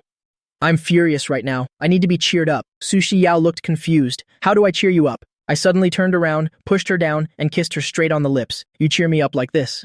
The next day, in the Su family's old mansion, old Master Su was sitting on the sofa. Butler Chow was showing him today's news. Jiang Chen loudly cancels engagement, Shen family scandal. There's also news that Shen Xinyi was arrested, Butler Chow reported. Old Master, it's been investigated. The person who reported Shen Xinyi last night for prostitution was young Master Jiang Chen. At the mention of Jiang Chen, his whole body ached. The feeling of those dozens of lashes still made him tremble just thinking about it. Not to mention his hand was pierced by Su Xiao. Old Master Su stared at the animals that appeared in the news. Butler Chow tentatively asked, are you planning to make a move against Jiang Chen? Old Master Su shot him a cold glance. Xiao already said, not to touch him. If you're looking to die, go ahead by yourself. Don't involve me elsewhere. I went to Jiang Qingyu's company. Hello, I'm looking for Jiang Qingyu. The receptionist didn't even look up. It's not visiting hours for artists right now. Im Jiangchen, also Fan Buxiang, here to deliver a music sheet. The receptionist looked up to size me up, her eyes full of contempt. You're Fan Buxiang? I nodded seriously. Yes. I'm looking for Jiang Qingyu. I called her, but her phone was off, so I had to come to the company to find her. The receptionist sneered. Want to see Qingyu, sis? Just say so. Why pretend? If you were Fan Buxiang, Jiang Qingyu would have to kneel and beg to see you. It's not that she wanted to mock people, but impersonating a famous composer to chase after an idol was just too ridiculous. I frowned. I really am Fan Buxiang, and I'm also Zhang Qingyu's younger brother. The receptionist scoffed. Zhang Qingyu only has older sisters. First you pretend to be a composer, then you pretend to be her brother. Chasing an idol should have some shame. She pointed to the main door. Get out now, or I'll call security. I sighed. Nowadays, no one believes you even when you tell the truth. The receptionist directly called security to escort me out. Watch him carefully. Don't let him cause trouble. The 2 security guards blocked me. I frowned and said, you won't even make a single phone call. Before kicking someone out? The receptionist pointed at my clothes. Your whole outfit isn't even worth 200 yuan. I bet you've never even touched a piano. She pointed to the piano in the lobby. If you can play a complete piece, they'll call you Grandpa. I frowned. Are you sure? The receptionist sneered. Play just 1 note, and I'll still call you Grandpa 3 times. I elegantly walked towards the piano and sat down. I casually adjusted the sound. The receptionist snorted coldly. Quite a convincing act. Don't let your playing sound like a wailing ghost in a moment. The video of me beating that bitch is very popular right now. Some fans around recognize me. I'm a grade 10 pianist. His hand posture is wrong. The receptionist heard the chatter. Her expression changed, but thinking about the impending bankruptcy of the Jiang Corporation, she straightened her back again. What would someone who grew up in the countryside know about the piano? I closed my eyes and started to play. The notes flowed like a clear stream, at times calm as a mountain, at others a fierce crescendo. The piece ended, and everyone was still immersed in the afterglow. I looked at the pale-faced receptionist. I'm done playing. It's your turn to call me. The receptionist, ashen-faced, looked at me. You cheated. You definitely used your phone to play the music. I walked towards the receptionist step by step. Weren't you talking big just now? Why are you stuttering now? The receptionist was so pressured by me she didn't dare breathe loudly. She hurriedly called out 3 times. Grandpa, Grandpa, Grandpa. She was afraid I would post about her online. After calling, she glared at me. Are you satisfied now? I smiled with satisfaction. The receptionist's face was twisted with anger. What kind of trashy music was that you played? For all I know, it was from busking in a nightclub. My gaze turned cold. I grabbed the receptionist's chin with one hand. I hate people with filthy mouths the most. I dragged her to the decorative fish tank nearby and directly pushed her head into the water. A minute later, I let go. Next time, remember to brush your teeth after eating shit. The receptionist gasped for air in terror. Just now, she thought she was going to die. After recovering, the receptionist glared fiercely at me again. You just wait. I'm going to call the police. Just then, a voice rang out. What's going on? Everyone shouted. Ah, it's Sister Qingyu. The receptionist immediately ran up to Zhang Qingyu to tattle. Sister Qingyu, he's impersonating Fan Buxiang. He said he wants to write music for you, and he also said he's your brother. He even just pushed my head into the water. You should post on Weibo and expose him quickly. Zhang Qingyu looked up to size me up. I felt both familiar and strange. She blurted out, Who are you? I was completely speechless. Didn't I just wash off that ugly makeup? Was it necessary to not recognize me? The receptionist looked at me smugly. See? Zhang Qingyu doesn't know you at all. How's that for a slap in the face? Still daring to impersonate Fan Buxiang, impersonating Zhang Qingyu's brother. We're calling the police right now to take you to the station. Zhang Qingyu stared at the handsome guy in front of her. The more she looked, the more familiar he seemed. Her face darkened. I don't have a younger brother like you. My younger brother is an ugly guy. I really couldn't take it anymore. Cousin, I'm your brother. Zhang Qingyu was still confused. Suddenly her eyes widened. Zhang Chen? I walked up to her. You don't have this brother? Zhang Qingyu was so flustered she became tongue-tied. No, you. I raised an eyebrow. Your brother is an ugly guy. Zhang Qingyu clasped her hands, begging. You are my brother. My brother is the most handsome guy, the most handsome in the world. The receptionist immediately stammered. Sister Qingyu, is he really your brother? Didn't they say Zhang Qingyu only has 5 older sisters? Zhang Qingyu nodded seriously. I pointed at the receptionist. Sis, fire her. Zhang Qingyu had a troubled expression. Zhang Chen, I'm just a contracted artist at this company. I don't have the authority to fire people. The receptionist said smugly. Mr. Zhang, this isn't a place where you can call the shots. I advise you to watch your words and actions. Don't tarnish Zhang Qingyu's reputation. Although Zhang Qingyu is a top star, there are many who are famous and hated. Zhang Qingyu didn't care what others said about her, but bullying her younger brother was absolutely not allowed. She was about to make a move when I pulled her back. I called Su Shiyao. Babe, I'm at Hongming Media being bullied by the receptionist. Help me fire her. Avenge me. Su Shiyao was in a meeting. She directly put the call on speaker. My voice echoed throughout the meeting room. All the senior managers looked up. They sympathized with the man who called the young Miss Babe. Just wait to be dealt with. But then they saw Su Xiao's cold face instantly soften. Wait for me for 2 minutes. Xiaoqing immediately used her phone. For work. Calling the general manager of Hongming Media. The receptionist was still mocking me. I'm the vice president's relative. You want to fire me? Dream on. I held up 2 fingers. 2 minutes is enough. The receptionist sneered. You just wait. If you dare fire me, he'll have the vice president cut all of Jiang Qingyu's marketing accounts. Exactly 2 minutes later, the elevator dinged and opened. The chubby general manager ran out, panting. He nearly rolled to a stop in front of me. He bowed 90 degrees. Mr. Jiang, I'm sorry. I will fire this employee immediately. The receptionist's eyes widened. Jiang Qingyu was also stunned. The normally high and mighty general manager, whom even she looked down on, was bowing and apologizing to Jiang Chen. I made a V sign at the receptionist. Exactly 2 minutes. The receptionist hurriedly explained. General manager, it's not like that. Before she finished her sentence, she was slapped hard by the relative she'd been bragging about. The vice president, with bloodshot eyes, roared, "Hurry up and apologize to Mr. Jiang." The terrified receptionist bowed repeatedly. "Mr. Jiang, I'm sorry. I won't do it again." The general manager wiped away his cold sweat. "Mr. Jiang, please don't bother with such a petty person. Let's go upstairs to talk. This vice president is also fired." I linked arms with my sister Jiang Qingyu. "No need. I want to have a meal with my sister." The general manager bowed 90 degrees. Yes, please take your time, Mr. Jiang." The general manager didn't dare to raise his head, sweat dripping down profusely. I was about to leave, but then I stopped. I looked down at the general manager. It seems my sister doesn't have much status in the company. The general manager immediately started sweating buckets. "That's not true. Jiang Qingyu is the big sister of our company. From now on, even if we have to sell everything we own, I will still serve Jiang Qingyu." Only then did I leave, satisfied. The vice president carefully asked the general manager, "Do I still have a chance?" "A chance, my ass." The general manager backhanded him with a slap. "My damn company was almost bankrupted. I was almost ruined by you people. The young miss called me personally. A small company boss like me actually received the death call from the young miss. If I had been 1 second late in apologizing to Jiang Chen, I might as well have jumped off the building." The receptionist was still muttering, "Isn't he just a fallen young master?" The vice president slapped her again. "Shut up!" The general manager roared, "All of you, get the hell out. You're all fired. Don't ask why. Ask and you die." No one knew who I had called. The onlookers were quickly cordoned off, given hush money, and forbidden from spreading the story. This was Sushi Yao's arrangement. I just had to act recklessly. Even if I poked a hole in the sky, she would be there to carry the burden. Even if one day I actually went on a killing and arson spree, she would still cover for me. I took Jiang Qingyu to a restaurant. Jiang Qingyu stared at me, then suddenly reached out and pinched my cheek. "When did you get plastic surgery?" I slapped her hand away. "Use your brain, sis. Is anyone in the Jiang family ugly?" Jiang Qingyu spread her hands. "What if there was a genetic mutation? For example, the Jiang family. We're all geniuses, with IQs of at least 200. But when it came to you, you were a little lacking. Your 5 older sisters are all successful in their careers. Only you make a living with your face. Jiang Qingyu." The moment I said her full name, Jiang Qingyu immediately shrank back. "Just kidding." She suddenly leaned close to me. "Quick, tell me, who did you call just now? Jiang Chen has only been home for a month, and his 6 sisters haven't spoiled him enough yet. And he's already been snatched away by some girl. This can't be happening."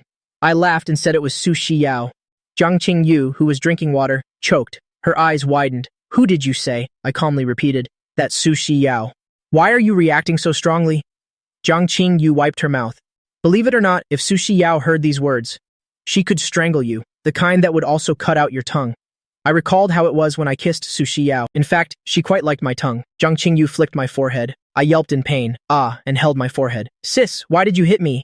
Jiang Qingyu had a serious expression. "I did that to snap you back to reality. Sushi Yao is not someone you can even think about, not even in your dreams." I smugly said that she was the one pursuing me. Jiang Qingyu doesn't believe you can just keep bragging. Hurry up and fill that hole in the Su Corporation. Stop daydreaming. I pouted and took out my phone.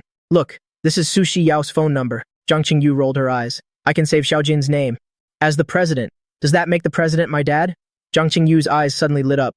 "You must have called our eldest sister, right?" "Eldest sister is a financial tycoon. She can definitely solve this." I nodded helplessly. "That's right. I called eldest sister."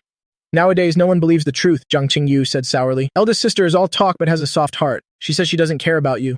But you make one phone call and she immediately makes an exception. When I was signing my contract, I asked her for a little help, and she couldn't even be bothered."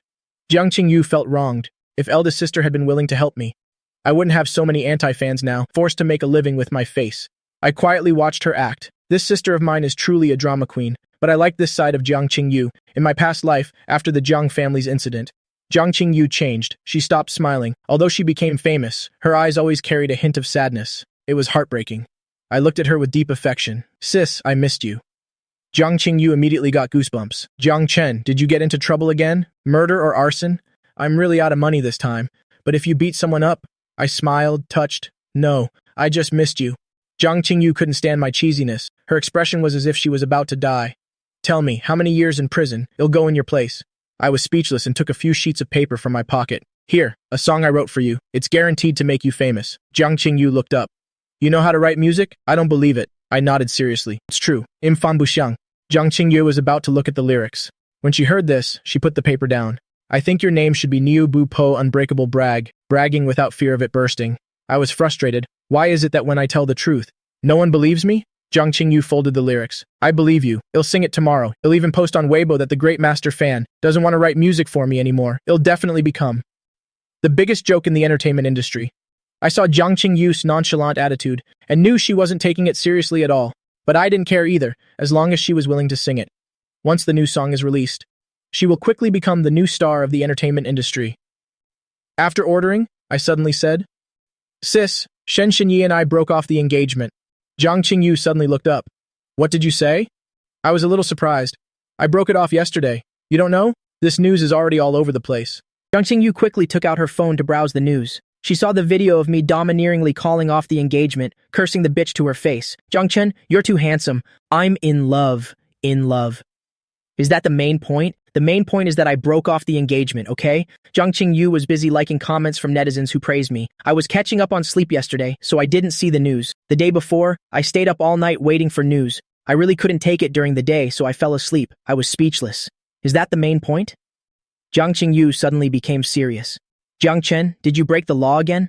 Let me ask our third sister. How many years in prison you get for impersonating the Su Corporation to commit fraud? I gritted my teeth. Sis, I want to crush your dog head. Jiang Qingyu giggled. If you crush it, who will go to jail for you? After saying that, she suddenly realized, you really broke off the engagement? I rolled my eyes. This idiot finally got the main point. After confirming the news was true, Jiang Qingyu excitedly slammed the table. I told you a long time ago, Shen Xinyi is a bitch. You wouldn't listen and insisted on getting engaged. You even kicked your 5 sisters out of the house for her. Do you see your mistake now? Let me tell you, not only is she narrow-minded, marrying her would surely mean you'd never have a peaceful day. Under my warning gaze, Jiang Qingyu quickly shut up. Haha, anyway, congratulations on successfully breaking off the engagement. After the meal, Jiang Qingyu still didn't believe me.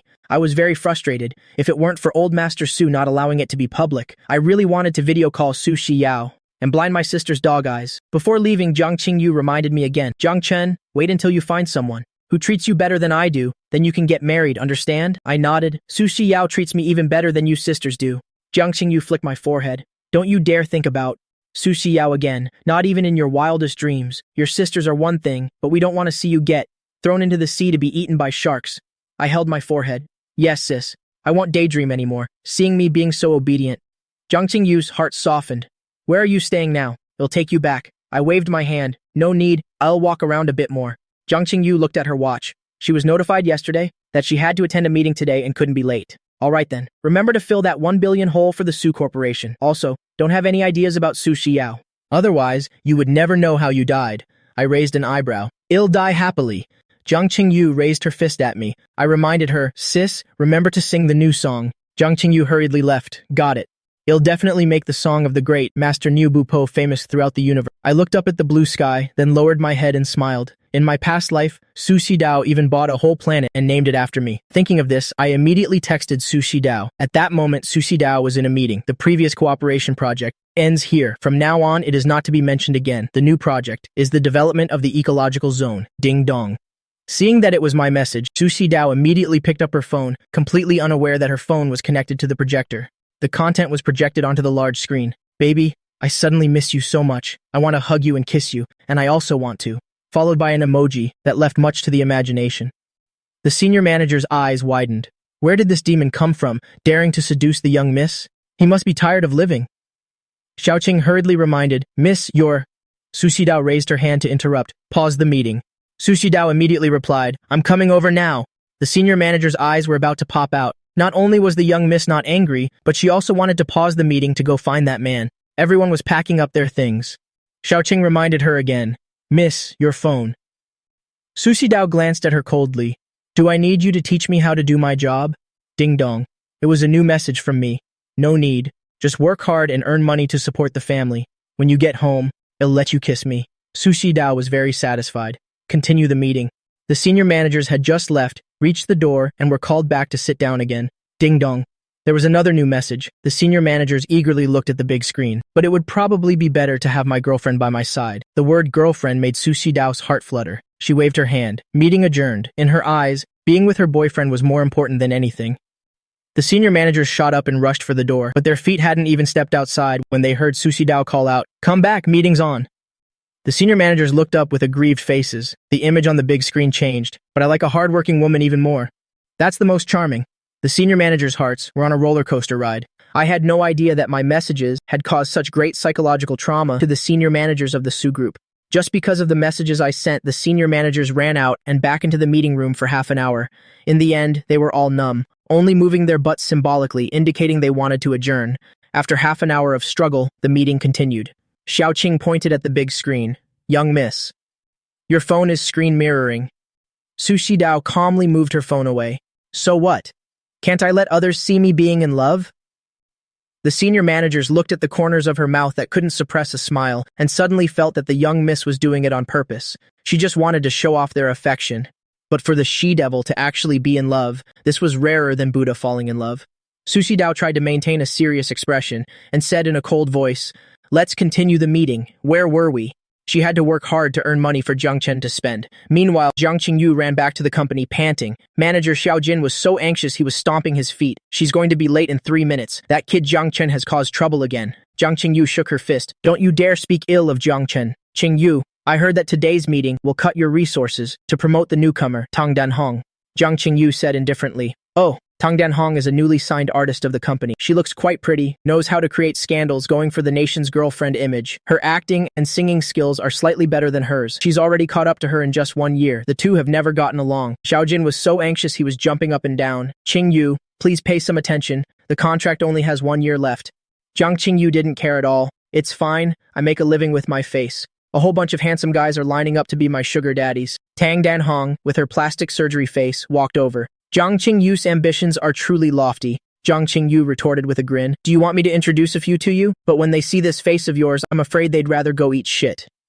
Of course, those uncles who like to stir up trouble might be interested in a cesspool like you." Tang Danhong snorted coldly. "Don't get cocky. After the meeting, all your resources will be mine." Jiang Qingyu shrugged indifferently. "If I'm not famous, I'll just go home and inherit the family fortune. My Jiang family has plenty of money. Eldest sister has money. My second, third, fourth, and fifth sisters have money too." Tang Danhong disliked Jiang Qingyu, who has a gold mine at home but still bothers to work. She gritted her teeth and said, "Just you wait." Xiao Jin watched Tang Danhong enter the meeting room and sighed with a headache. "Qingyu, why bother competing with her?" Jiang Qingyu strode into the meeting room. Cursing someone out for a moment feels good. Cursing someone out continuously feels good forever. Xiao Jin was worried. "I'm afraid you won't be feeling good for long. What if you get shelved next summer?" He was worrying like an old mother hen. The meeting room was already full of the company's artists and senior managers. Even the general manager had arrived. The general manager got straight to the point. "Today's meeting is to reallocate resources. There has been too much favoritism in the past." Tang Danhong was secretly delighted. She glanced smugly at Jiang Qingyu. This time, Jiang Qingyu's resources will belong to her, right? Jiang Qingyu wasn't listening at all. Her head was down, texting in the family group chat. First, she sent a screenshot of the engagement cancellation news, then sent another message. "Our little brother Jiang Chen has successfully dumped that bitch Shen." The group chat was dead silent. Jiang Qingyu sent again, "I met Jiang Chen today. We even ate together. He's so pitiful. The clothes he wears don't cost more than 200 yuan. The group was still quiet. Jiang Chen said he wanted to walk around by himself, wouldn't let me take him home. Has definitely gone to a street market to bargain. Just thinking about it breaks my heart."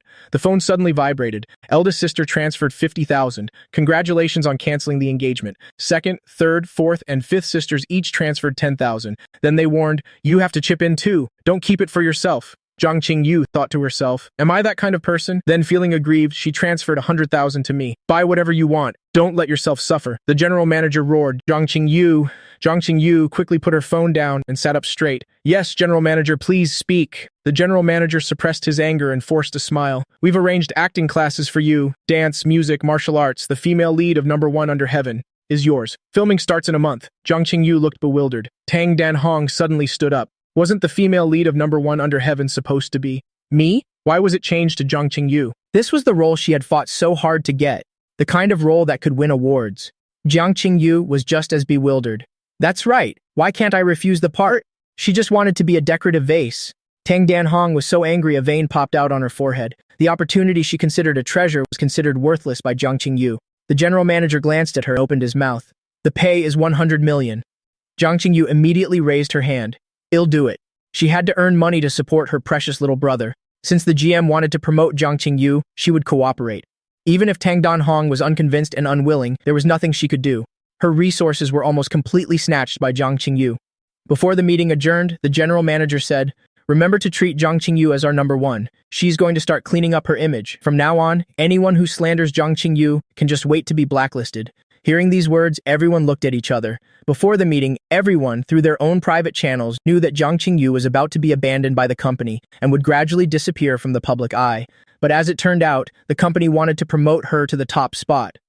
Jiang Qingyu stood up with her hands in her pockets and looked down at Tang Danhong. She smiled lightly. "Sorry to disappoint you. I've snatched your role. How about I introduce you to a few uncles as compensation?" Jiang Qingyu's hand came out of her pocket, but she didn't notice that a piece of paper in her pocket also fell out. Jiang Qingyu made a finger gun gesture at Tang Danhong, signaling she was shooting her. Tang Danhong was fuming. The veins on her forehead were throbbing. She angrily swept everything on the table to the floor. All the papers were mixed up with the sheet music that Jiang Qingyu had dropped. Everyone in the meeting room had left. Tang Danhong's assistant squatted down to pick up the documents and saw a folded piece of paper. She opened it, stunned for a moment, and placed the sheet music in front of Tang Danhong.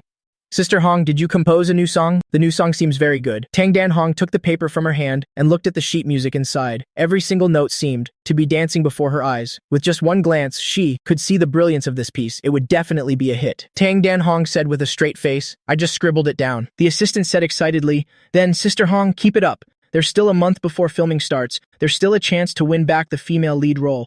After the assistant left, Tang Danhong folded her own sheet music and threw it carelessly on the ground, then picked up the sheet music that Jiang Chen wrote for Jiang Qingyu and calmly left. At the door, she bumped into Jiang Qingyu. Tang Danhong's expression changed slightly, but she quickly regained her composure. In a hurry to get reincarnated, Jiang Qingyu paid her no mind and went into the office to search around, finally finding a piece of paper. She opened it and, after confirming it was the sheet music, Jiang Qingyu slumped to the ground and heaved a sigh of relief. "Thank goodness, I didn't lose the work of Master Niu Bupo. Otherwise, this dog's head of mine would be gone." Although she didn't believe Jiang Chen was Fan Buxiang, but even if the song Jiang Chen composed was ear-piercing, she would still have to sing it. "My own precious little brother, I have to spoil him myself." Tang Danhong perked her ears and heard this, snorting lightly. "Niu Bupo? Never heard of him. Seems he's a new composer, and she wouldn't feel any pressure singing it. I originally just came to the mall to walk around, but when I see things, I can't walk away. So I looked around while taking pictures and sending them to Sushi Dao. Couple mugs. Aren't they pretty? Couples toothbrush cups for drinking water, and a full set of toothbrushes. Thinking about us standing next to each other using them in the future, I feel so happy." I also took pictures of couples' pajamas and couples' outfits and sent them to Sushi Dao.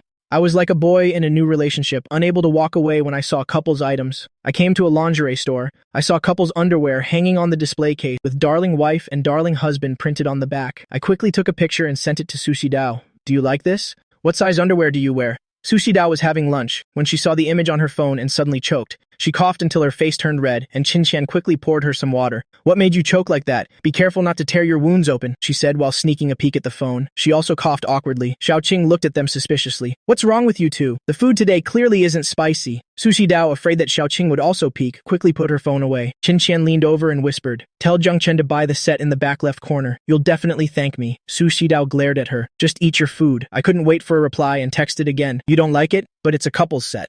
Sushi Dao looked at the message and felt that I was a little hurt. "I like it. The one in the back left corner isn't bad either." After sending the message, she zoomed in on the image to get a better look. As soon as she looked, her cold face immediately flushed red. She hurriedly retracted the message and glared coldly at Qin Qian. "If Jiang Chen gets angry, you can report to the autopsy room." Qin Qian was talking about a sexy nightgown set. I saw the message was retracted and looked quizzically toward the back left corner. It was a provocative, transparent nightgown. I blushed and bought the couple's underwear and that nightgown set, using my own money. Sushi Dao waited and waited, but there was still no activity on her phone. Jiang Chen hasn't replied to me for 2 minutes. She glared resentfully at Qin Qian. Qin Qian shrank her neck back. "Don't worry, if you wear it, you'll definitely mesmerize, Jiang Chen." Xiaoqing brought up a document. "Young miss, you should handle your work first." Saying that, she quietly handed over the schedule. "Tonight's social banquet. I've already declined it for you." Sushi Dao stared at her banking app. "It's been 6 minutes. He hasn't replied to my message, and he hasn't spent my money either." The spending notifications today were ringing, ding-ding non-stop, but suddenly stopped. Qin Qian wanted to slip away. "There's a murder case in the city. It's a good time for you to go help with the autopsy. Solve the case in 2 days." Qin Qian wailed. "You're not human." Sushi Dao laughed coldly. "I'm serving the people." For every minute Zhang Chen replies late, you have to perform an autopsy for an extra day. For every penny of mine he doesn't spend, you also have to perform an autopsy for an extra day. Who told her to come up with such a bad idea, making her get Zhang Chen to buy that kind of nightgown? But did Zhang Chen buy it in the end? I didn't reply, so Su Xidao took direct action. I paid and had just walked out of the store when I saw Songjin Nian and his gang of close friends standing in front of me. He looked at me mockingly. Little brother, you're out for a stroll too? I sneered in reply. Don't little brother me. In ancient times, a son of a concubine like you would have to call me young master. Then again, in ancient times, an illegitimate child didn't even have the right to be a gatekeeper at the manor. Song Jin Nian's expression turned ugly. He who was usually good at hiding his feelings now couldn't hide the hatred in his eyes. Yesterday, he and Shen Xinyi got engaged, but ended up being taken to the police station, making him lose all face. Furthermore, Mother Shen even hit him, scolding him for harming the Shen family. Now Song Jin Nian hated me even more. Song Jin Nian's lackey looked me up and down and said contemptuously, "Just a country bumpkin. Are the clothes on your body even worth 200 yuan? I raised an eyebrow and looked over coldly. The other person was a fat man. His whole body reeked of a nouveau riche. The fat guy took out 2 100 yuan bills and 150 yuan bill from his pocket and threw them in front of me. Here's 250 yuan for you. Take the money and buy some better clothes and get out of my sight." Song Jin Nian secretly smiled. Don't be like that. I bent down to pick up the money. Picking up money isn't a shameful thing. The fat guy in his group sneered. Truly a 250. He has no shame when it comes to money. I looked up and asked him, "Who are you calling a 250? The fat guy unconsciously replied, "I'm calling you a 250. I smiled at him. All right then, 250. The fat guy was still laughing at first, but he quickly realized, "You dare to curse me? Do you know who I am?" The fat guy was so angry that the flesh on his face trembled. I smiled, stepped forward, and looked down at him. "Of course I know. The son of the owner of Feifa Pig Farm. But it would be more accurate to call you a pig butcher." I looked down and counted some money in my pocket, then pulled open the fat guy's collar, smiled, and stuffed the money in. Didn't expect me to do that. "What are you doing?" I looked at him with a sly smile. 250 on this side, 438 on this side. Tried to push me away with his hands, but I suddenly let go. Lost his balance and his whole body fell forward. With a thud, that fat body fell to the ground. Just hearing that loud noise sounded painful. I looked down at 250 yuan as a reward for you to get a brainwash. 438 yuan for you to get liposuction.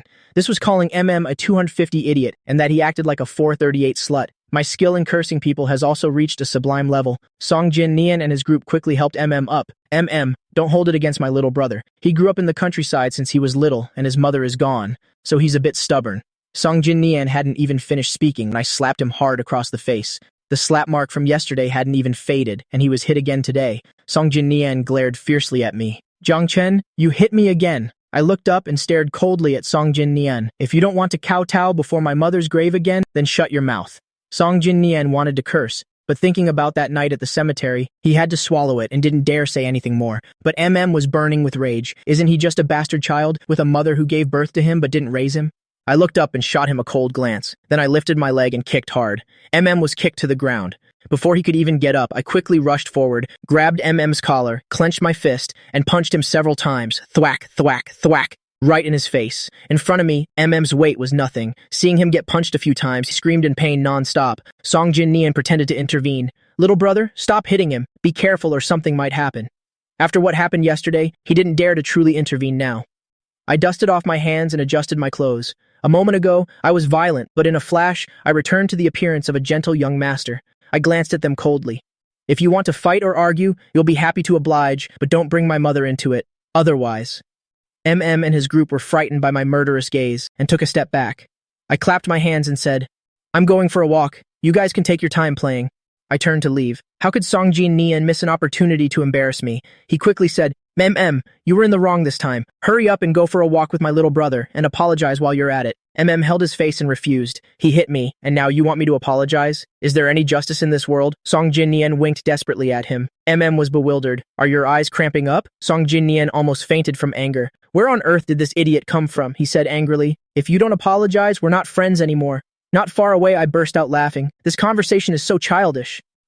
Felt wronged and wanted to cry. He helped Song Jin Nian vent his anger, got beaten, and now he had to apologize. Song Jin Nian leaned into his ear and whispered, "My little brother is very poor. Later, when we're walking around and see he can't afford anything, won't that be even more satisfying?" The others also gathered around to chime in. Finally, Song Jin Nian pretended to say, I came up with this idea for your sake. I really don't want to be the bad guy." Said, moved, "Jin Nian, you're so good to me." After they finished discussing, they hurriedly chased after me. They found me in a clothing store. Song Jin-nian said with a smile, "Little brother, Dad was afraid you'd spend money recklessly, so he didn't give you much. If you like anything, he'll help you." I glanced at him and said directly to the salesperson, "All the clothes in the store, you'll take them all. He's paying." The salesperson looked at Song Jin-nian. The corner of Song Jin-nian's mouth twitched. "You can't wear that much if you buy it all." Asking for several 100,000 yuan right off the bat, he really has the guts to ask. I smirked. "If I can't wear it all, he'll just donate it. After all, I'm a country bumpkin. It would be foolish not to take advantage of a fool." Song Jin-nian sneered. "I'm not as wasteful as you. Just buy 2 sets, that's enough," I said contemptuously. No money but still trying to save face, pretending to be a good person. Pfft. I turned and walked out of the store, continuing to browse the next store. Song Jin-nian felt the salesperson's contempt and was so angry he could hardly breathe. They continued to follow me. They didn't buy anything, but they offered all sorts of opinions. The salesperson saw that I seemed to like something. She was about to close the sale, but these bastards made her lose the sale. The salesperson went crazy and took a small mirror, rushed in front of that man, and made him look at himself. "Compared to that gentleman, you are a piece of dog crap on the ground." That man glared angrily at the salesperson. "Where's your manager? What kind of service attitude is this? I want to file a complaint against you." While choosing clothes, I watched them make a fuss and call the manager out. The man pointed at the salesperson, demanding to dock her pay and fire her. Insulting a customer, the customer is king. After hearing what happened, the manager was silent, then looked up with a polite smile. "You're affecting my ability to make money." At this moment, I walked over with the clothes I had chosen. "All right, let's pay first." The salesperson saw that I had picked out several outfits. Her eyes lit up, and she immediately went to ring me up. And the others also pulled that man back, telling him not to be angry and to let it go. Song Jin-nian secretly followed. He saw that my WeChat balance was only 3,000 yuan. The few outfits cost 2,900. I only had 100 yuan left. I checked Alipay again, and there was also a bank message. I sighed. This 3,000 yuan is my own money. Before returning to the Zhang family, I did manual labor at a neighbor's factory in my hometown. I didn't earn much, but I spent it freely. As for clothes, I'm not picky, whether they're branded or not. As long as it's something I like and it's comfortable, I'll buy it. Besides, I also like going to street markets, where it's very crowded. I also paid the remaining 100 yuan. "Could you please deliver this to my home for me?" When the salesperson saw the address I wrote, her eyes immediately widened. Jadewater Bay. Jadewater Bay is known as the castle of Jin City. I walked around some more. Song Jin-nian and his group were still following me. I glanced around, then turned and walked into a luxury brand store.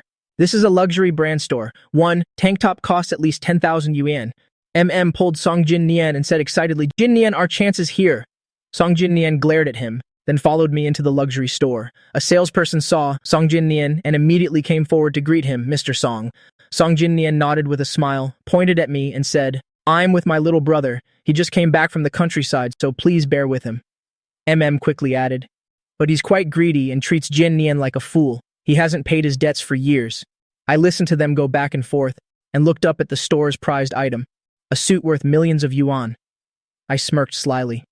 As soon as the salesperson heard I was from the countryside, she immediately showed a disgusted expression. "Sir, you can look, but don't touch anything. This suit costs 30,000 yuan. You couldn't afford it even if you worked for a whole year." I reached out and touched it. "The style is too tacky, the color is too gaudy, and the fabric is nothing special. 300 yuan would be more like it." The salesperson glared angrily. "This is a luxury brand, you country bumpkin. If you can't afford it, don't touch it." I smiled lightly. "If I don't touch, how will you make money?" The salesperson was stunned, feeling that there was something strange about that sentence. I went to touch another dress. "How much to touch it once?" The salesperson's face turned pale. I touched the diamond attached to the suit. "I've touched it twice now. How much are you going to charge me?" The salesperson hurriedly stopped me. "If I were to wear it, don't talk nonsense. If you get it dirty, you won't be able to compensate." I raised an eyebrow and smiled. "When you talk, stand a little further away from me. I'm afraid of catching a virus." Only then did the salesperson realize I was insulting her. Song Jin-nian pulled the salesperson back. "Don't mind my little brother. He's a country bumpkin who doesn't know any better. Be careful or you'll get a complaint." The salesperson gritted her teeth in anger. Song Jin-nian gave a signal with his eyes. Immediately kept an eye on me, preparing to find a chance to make a move. I pointed to the most expensive suit. "Take that one out. I want to have a look." The salesperson wanted to curse. Song Jin-nian stopped her. "Go get it. He's got a sugar daddy to pay for it." A lackey asked quietly, "Jin-nian, do we make a move now?" Song Jin-nian nodded. They planned to have me ruin the clothes, be unable to pay, and then call the police, to have the police take me away. Leaned over. "This suit is really nice. The diamonds on it are all real. Zhang Chen, you'll definitely look handsome in it. Go try it on." The others also chimed in and told me to try it on. "It doesn't cost anything, and even if you can't afford it, you can still take a picture." and post it on your social media. Fatty used his fat body to block the view. Another one of his lackeys secretly stuck his foot out to trip me. As long as I fell and tore the million-yuan suit, I would either have to pay for it or go to jail. Along with a blood-curdling scream, the sound of the suit ripping was heard, but the one who fell wasn't me. It was the lackey, Fatty, and the salesperson. The million-yuan suit had been torn by them, the decorative diamonds scattered everywhere. I looked at him gleefully. You guys are in big trouble. That's a million-yuan suit. Song Jin Nian was so angry he was speechless. These idiots. I clearly instructed them. It was supposed to be Jung Chun who took the blame, but they ended up ruining the suit themselves. Fatty suddenly stood up and pointed at me. You tripped me on purpose. You're the one who ruined the suit? His family couldn't afford this 1 million yuan. If he really had to pay, his father would definitely break his legs. I blinked innocently. How could I possibly trip someone as heavy as you? The two salespeople almost fainted when they saw the damaged suit. If no one compensated for it, they would have to pay for it out of their own pockets. They had to find someone responsible. They hurriedly shouted loudly, "None of you are leaving. You have to pay up, otherwise we'll call the police." I crossed my arms. I didn't even touch this suit. I was still 2 steps away from it. Song Jin Nian stood up and gave false testimony. Little brother, I saw you trip Fatty. The others immediately chimed in. That's right, we all saw it. I raised an eyebrow. Then let's check the security camera. It'll be clear who did it. I had already moved out of the way. The camera didn't capture me, but it could clearly capture the lackey's outstretched leg. Only then did Fatty's group panic. I said to the salesperson, if you can't pay for the million-yuan suit, then you'll have to go to jail. Let's check the camera. The camera confirmed that the lackey had tripped Fatty. The salesperson stared fiercely at Fatty. If you don't pay, it's intentional destruction of property. It's worth $1 million. You'll probably have to serve a few years in prison. He didn't actually know the law. He was just trying to scare them. I smiled at Song Jin Nian. Good brother. They're your good friends. You wouldn't just stand by and watch them die, would you? Song Jin Nian's face turned pale. They clutched at him like a drowning man clutching a straw.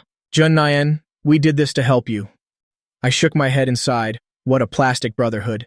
In the end, Song Jin Nian gritted his teeth and paid 500,000 to settle the matter. He looked at the torn suit exchanged for 500,000 and was furious, but compared to going to jail, spending money was still much better. I let out a breath, feeling very pleased, and said, I'm going to the restroom. You guys better not cause any more trouble. I won't go easy on you.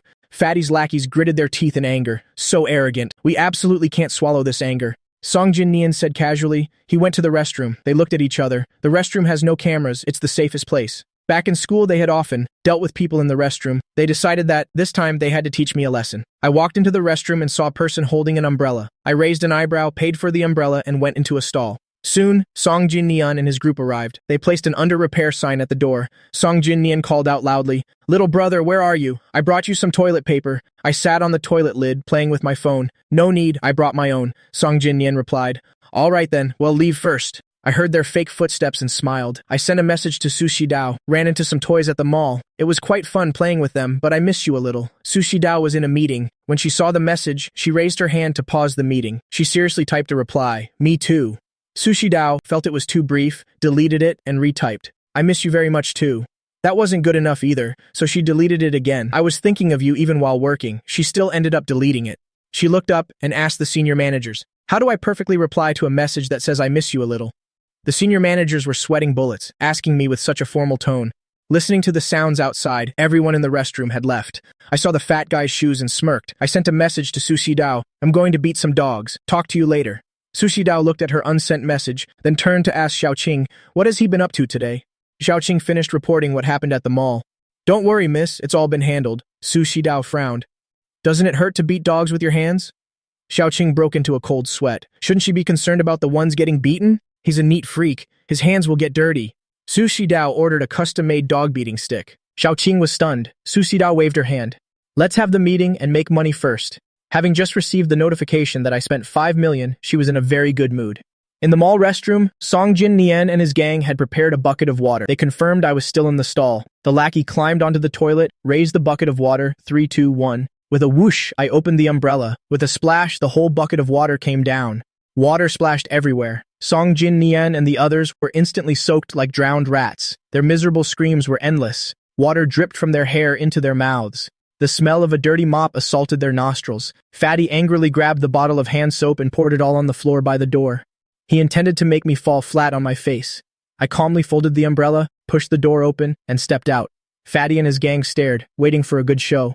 Who would have thought I would smile at them and then suddenly poke Song Jin Nian with the umbrella? Song Jin Nian's feet slipped and he instinctively grabbed Fatty. Fatty in turn pulled down a lackey. Thud, thud, thud. They all fell to the ground one after another. I raised an eyebrow. Did you guys decide to eat shit together? Or are you taking secret photos? Sprawled on the floor, Song Jin Nian yelled, "Get up and beat him up for me!" The lackeys tried to get up, but the floor was too slippery, and they fell again. I held the umbrella and shook my head. I already told you, don't come looking for trouble. You guys just don't listen. Song Jin. Nian held onto the door, struggled to his feet, and glared at me fiercely. I smiled and said, "If you dare cause trouble again, I'll make you sleep in the toilet tonight." Seeing they still hadn't given up, I added another sentence. "Go and ask around. When it comes to bullying others, I'm the founding master."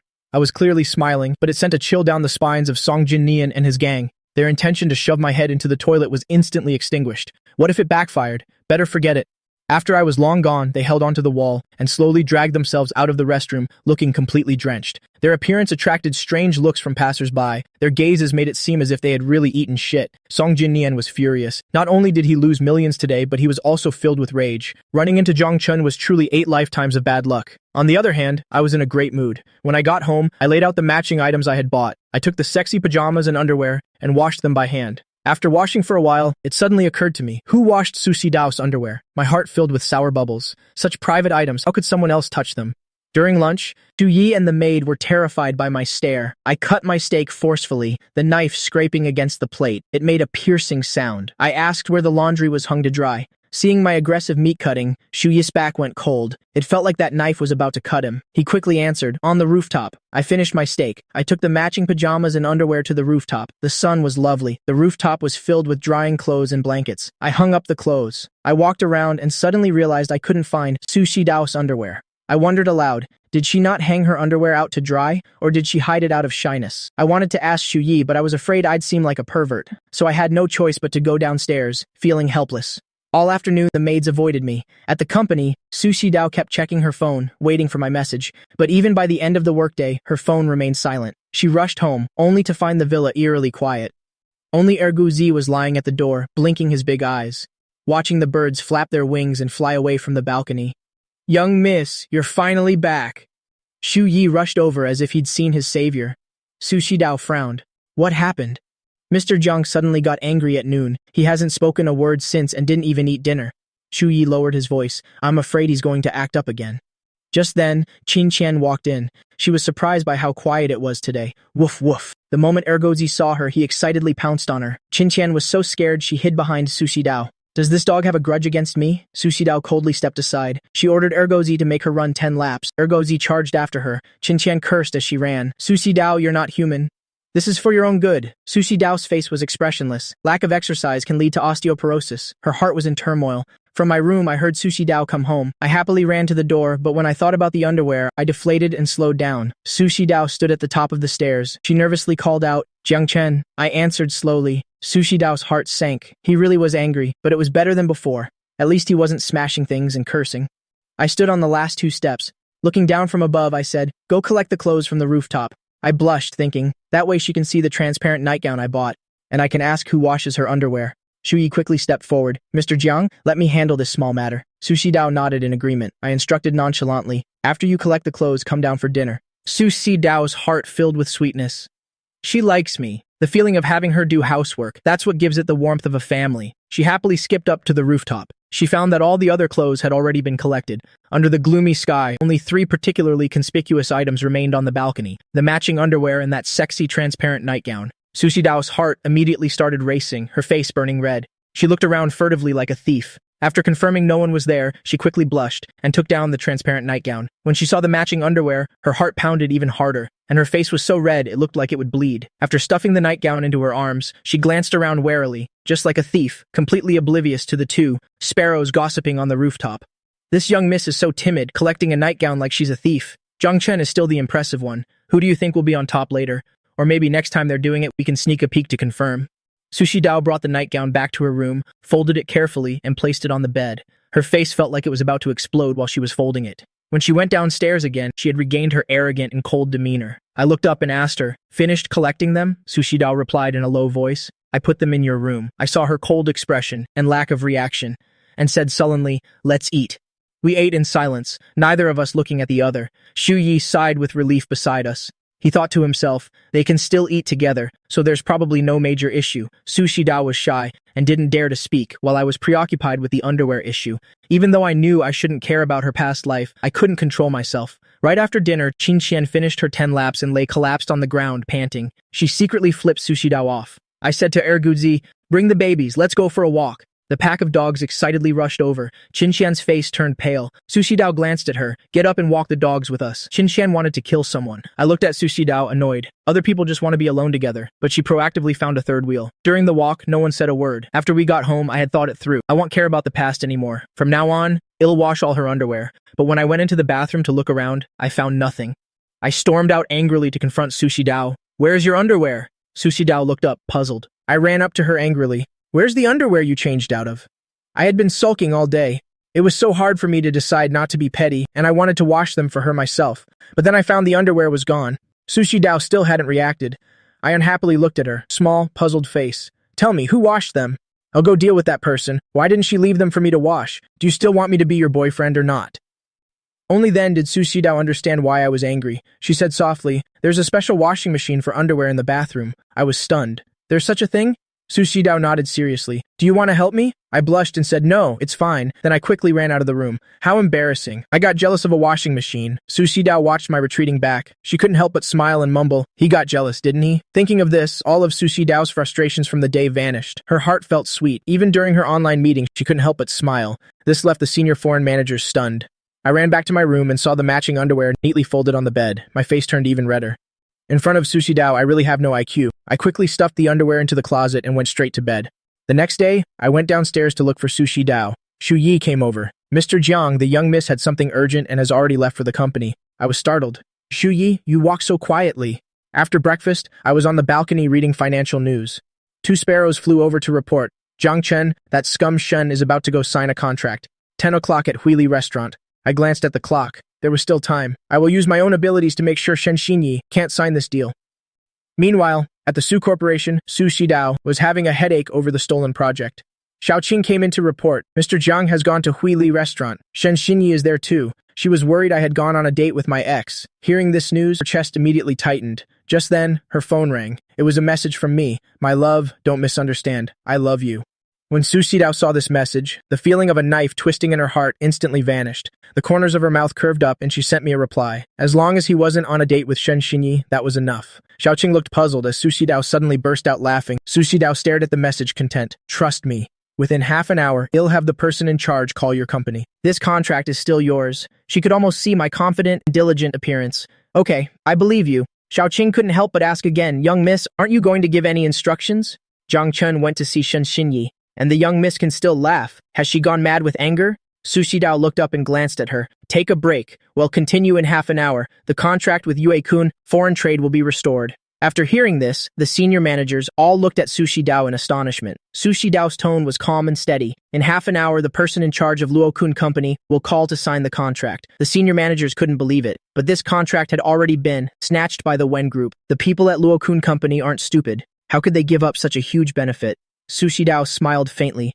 If my man says he can do it, he definitely can. The senior managers thought to themselves, it's that mysterious man again. He was the reason the project plan was stolen in the first place. Now she's saying it can be salvaged. A senior manager couldn't help but sneer. Young miss, don't forget, he's the one who caused the company to lose this $1 billion contract, and that's just the monetary loss, not to mention the future damage to our reputation and influence. Another senior manager chimed in. You're the head of the company, but you can't just let a man act so recklessly. And he said half an hour. When we first created this plan, it took us 3 months of overtime. I worked so much overtime, my wife almost divorced me. Now he's bragging, saying he can get the contract back in half an hour. What a joke. Su Shidao glanced at them coldly. If you're not satisfied, you can leave right now. Her voice was bone-chillingly cold, making people shudder without the cold. The senior managers immediately fell silent. Su Shidao wasn't like other bosses. If she said she'd fire you, she'd fire you. She wasn't afraid of losing talented people at all, because she could poach similarly talented people at any time. Su Shidao instructed in a low voice, Xiaoqing, keep an eye on things. If Jiang Chen fails to negotiate, then use my name to force the other party to agree. Since they don't believe in Jiang Chen, then she would use her own methods to make them believe. Xiaoqing wasn't surprised at all and turned to make arrangements. But as soon as she left the room, she received a call from Old Master Su. The Su family was still run by Old Master Su. Xiaoqing didn't dare to ignore the call. She answered respectfully, Old Master. Old Master Su grunted in acknowledgement. Did Shi Dao tell you to go help Jiang Chen? Xiaoqing answered honestly, yes. Since the old master had asked, he must have already known. Old Master Su's tone was very stern. The Su family is not allowed to help. We don't need a useless son-in-law. Xiaoqing wanted to say something, but Old Master Su lost his temper. Just tell Shi Dao, if she dares to help, I dare to take action. The phone was hung up. Xiaoqing looked at the closed meeting room door. Maybe I shouldn't tell the young miss just yet. Let her be happy for a little longer. Otherwise, the young miss would definitely go home and fight with the old master. That would be too much of a loss. Mr. Jiang's sentiment is enough. Meanwhile, in Huili restaurant, Shen Xinyi was discussing a project with her partner, President Liu. She was sweet-talking him. President Liu kept nodding. Not bad. It fits our philosophy very well. This meant he was about to sign the contract. Shen Xinyi quickly took out the contract. There was a small matter at home last time. The contract was intentionally sabotaged by someone. Let's sign it again. This is the second time we're signing. Before this, the legal department has already reviewed it. There are no problems. President Liu picked up the pen and said, Miss Shen, be more careful in the future. The business world is like a battlefield. Don't let others play you for a fool. Shen Xinyi laughed along. She turned to the signature page. President Liu, just sign here. Just as President Liu was about to put pen to paper, a hand was placed on the contract. President Liu looked up. This is... Shen Xinyi's expression changed abruptly. Jiang Chen, we've already broken off the engagement. Stop bothering me. She said it loudly on purpose, wanting others to think I was here to beg her to take me back. President Liu recognized me. You're the real Jiang Chen, the one who broke off his engagement so dramatically yesterday. You're even more handsome than in the news. I picked up the contract, extended my hand and said, Hello, President Liu. Today, I represent the Su Corporation. I'm here to renegotiate this partnership. President Liu politely shook my hand, but looked at me with a suspicious expression. He asked, You represent the Su Corporation? I nodded confidently. Yes, that's me. Shen Xinyi quickly shouted, Jiang Chen, get out, don't cause trouble here. I smiled at President Liu. President Liu, even if you don't give me face, you must give face to the Su Corporation. I couldn't be bothered with Shen Xinyi. The more you talk to that mad dog, the more excited it gets. President Liu nodded. Since Mr. Jiang has said so, how could I dare not give you face? I sat down comfortably. My every move exuded a convincing charm. Shen Xinyi watched as her home turf was about to be taken over by me. She was fuming. Jiang Chen, I already told you, don't cause trouble, or I'll hate you even more. She snatched the contract from my hand and gave it back to President Liu. President Liu, don't mind him. Let's continue signing the contract. President Liu gave me a lot of face and said, Miss Shen, please be quiet for a moment. I want to hear what Mr. Jiang has to say about his plan. Shen Xinyi became anxious. I looked up at her with a smile. Don't interrupt me. I'm here on behalf of the Su Corporation. You'd better watch out or you'll get crushed.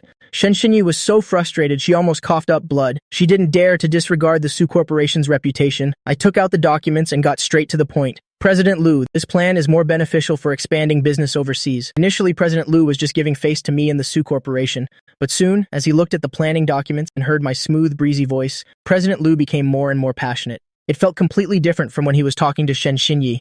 What Shen Xinyi said, he only felt it was a partnership, profitable, money to be made. But when he heard my voice, he saw a grand future, not just expanding the business map, but also contributing to the country. That feeling was truly inspiring. After finishing the presentation, I smiled and said, his vision is very far-reaching. He not only sees the mutual benefits for both companies, but also wants to take a further step for the country. President Liu, do you think this contract can be signed? President Liu was still feeling emotional after hearing it. He nodded vigorously. Young Miss is truly a business genius. This plan is amazing. Let's sign it right now. I smiled. Thank you for your support, President Liu. I glanced at the time. There were still 3 minutes left until the half-hour mark I had mentioned. Shen Xinyi was also drawn in. When she heard the word sign, her expression changed. She put her hand on the contract. President Liu, we already agreed. We're supposed to sign this contract. We've already signed it once. If you don't sign now, it's a breach of contract. President Liu felt awkward upon hearing this. That's right, they had already signed the contract once. They were already considered partners. Not signing now would be a breach of contract. Even if he didn't have to pay double the penalty, he'd still have to pay it once. That's a 500 million penalty for breach of contract. He couldn't make the decision on his own. Seeing him waver, Shen Xinyi quickly said, as long as President Liu is willing to sign this contract, I will reduce the profit margin by another 1%. President Liu was moved. No need to pay compensation, and he could earn an extra point. But Jiang Chen's plan made him even more ambitious. He could both make money and contribute to the country. Who wouldn't want that? I raised an eyebrow and smiled. I kindly reminded him, President Liu, would you like to check Shen Xinyi's contract one more time? Be careful not to get tricked into signing. 2 minutes left. Shen Xinyi sneered. We're signing this for the second time. How could there be a mistake? Don't waste your breath. I smiled at President Liu. It's still better to check one more time to be safe. President Liu looked at me and believed my words. He immediately had his legal advisor check it again. It would have been better if they didn't check. As soon as he checked, the legal advisor's face changed. President Liu, there's a problem with this contract. The legal advisor pointed out several problematic points in the contract for President Liu to see. After seeing them, President Liu was furious. Shen Xinyi, you dare to trick me. Shen Xinyi's face darkened when she heard this. Impossible. You guys sent the contract over. I just printed it out. It definitely can't be wrong. She snatched the contract and examined it carefully. There really was a problem, and a big one at that. President Liu looked at her angrily. Shen Xinyi, if this contract were signed, you would be committing fraud. You'd have to rot in jail. Are you still signing? Shen Xinyi was stunned. She looked up at me. I gave her a bright smile. That smile could be described as extremely smug. Zhang Chen, you set me up. I looked at her with an innocent expression. I haven't even been to your house. How could I have set you up? Looking at my smiling face, Shen Xinyi was sure I did it. But she had no proof. She could only tear up the contract in anger, so frustrated she wanted to cough up blood. With no pressure to pay the breach of contract penalty, President Liu was very happy to sign the contract with me. Mr. Zhang, you can sign the contract now. And I have to thank Mr. Zhang for his reminder. If that contract was signed, they wouldn't just lose everything. They would also become someone else's slave. It's like being sold off and still counting the money for the other person. I smiled at him. Go ahead and call the person in charge from the Su Corporation to sign the contract. President Liu laughed heartily. He'll call right away. On the other side, Su Xidao was looking at her phone.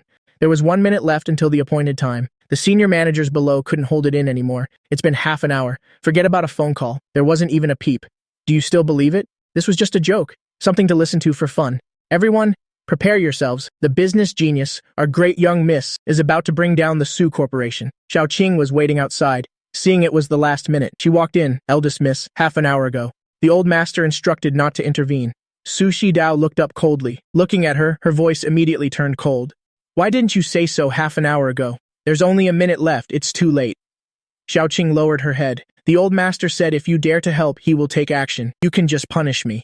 Su Xidao's expression grew even colder.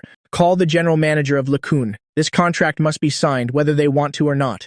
Otherwise, just wait for the news that the company, LeCun, will be acquired tomorrow. The senior managers felt the pressure radiating from Su Xidao at that moment. They were too scared to even breathe loudly, but their faces still showed a mocking expression. Xiao Qing lowered her head. Half an hour is up. Everyone was laughing silently to themselves. But the phone of the person in charge of the partnership suddenly rang. He saw the caller ID, President Liu of the LeCun Company. Everyone's eyes turned to the person in charge. It can't be that that person angered President Liu, right? Is he calling to hold us accountable now? He's definitely not calling. To sign the contract, the person in charge looked up and asked Su Xidao, Eldest miss, should I answer it? Su Xidao looked at him coldly. Answer it. And while you're at it, tell him what I said. Daring to embarrass Zhang Chen, I will absolutely not let him off. And everyone thought that I had offended President Liu. Even Xiao Qing thought so. The person in charge tremblingly answered the phone, and even put it on speaker.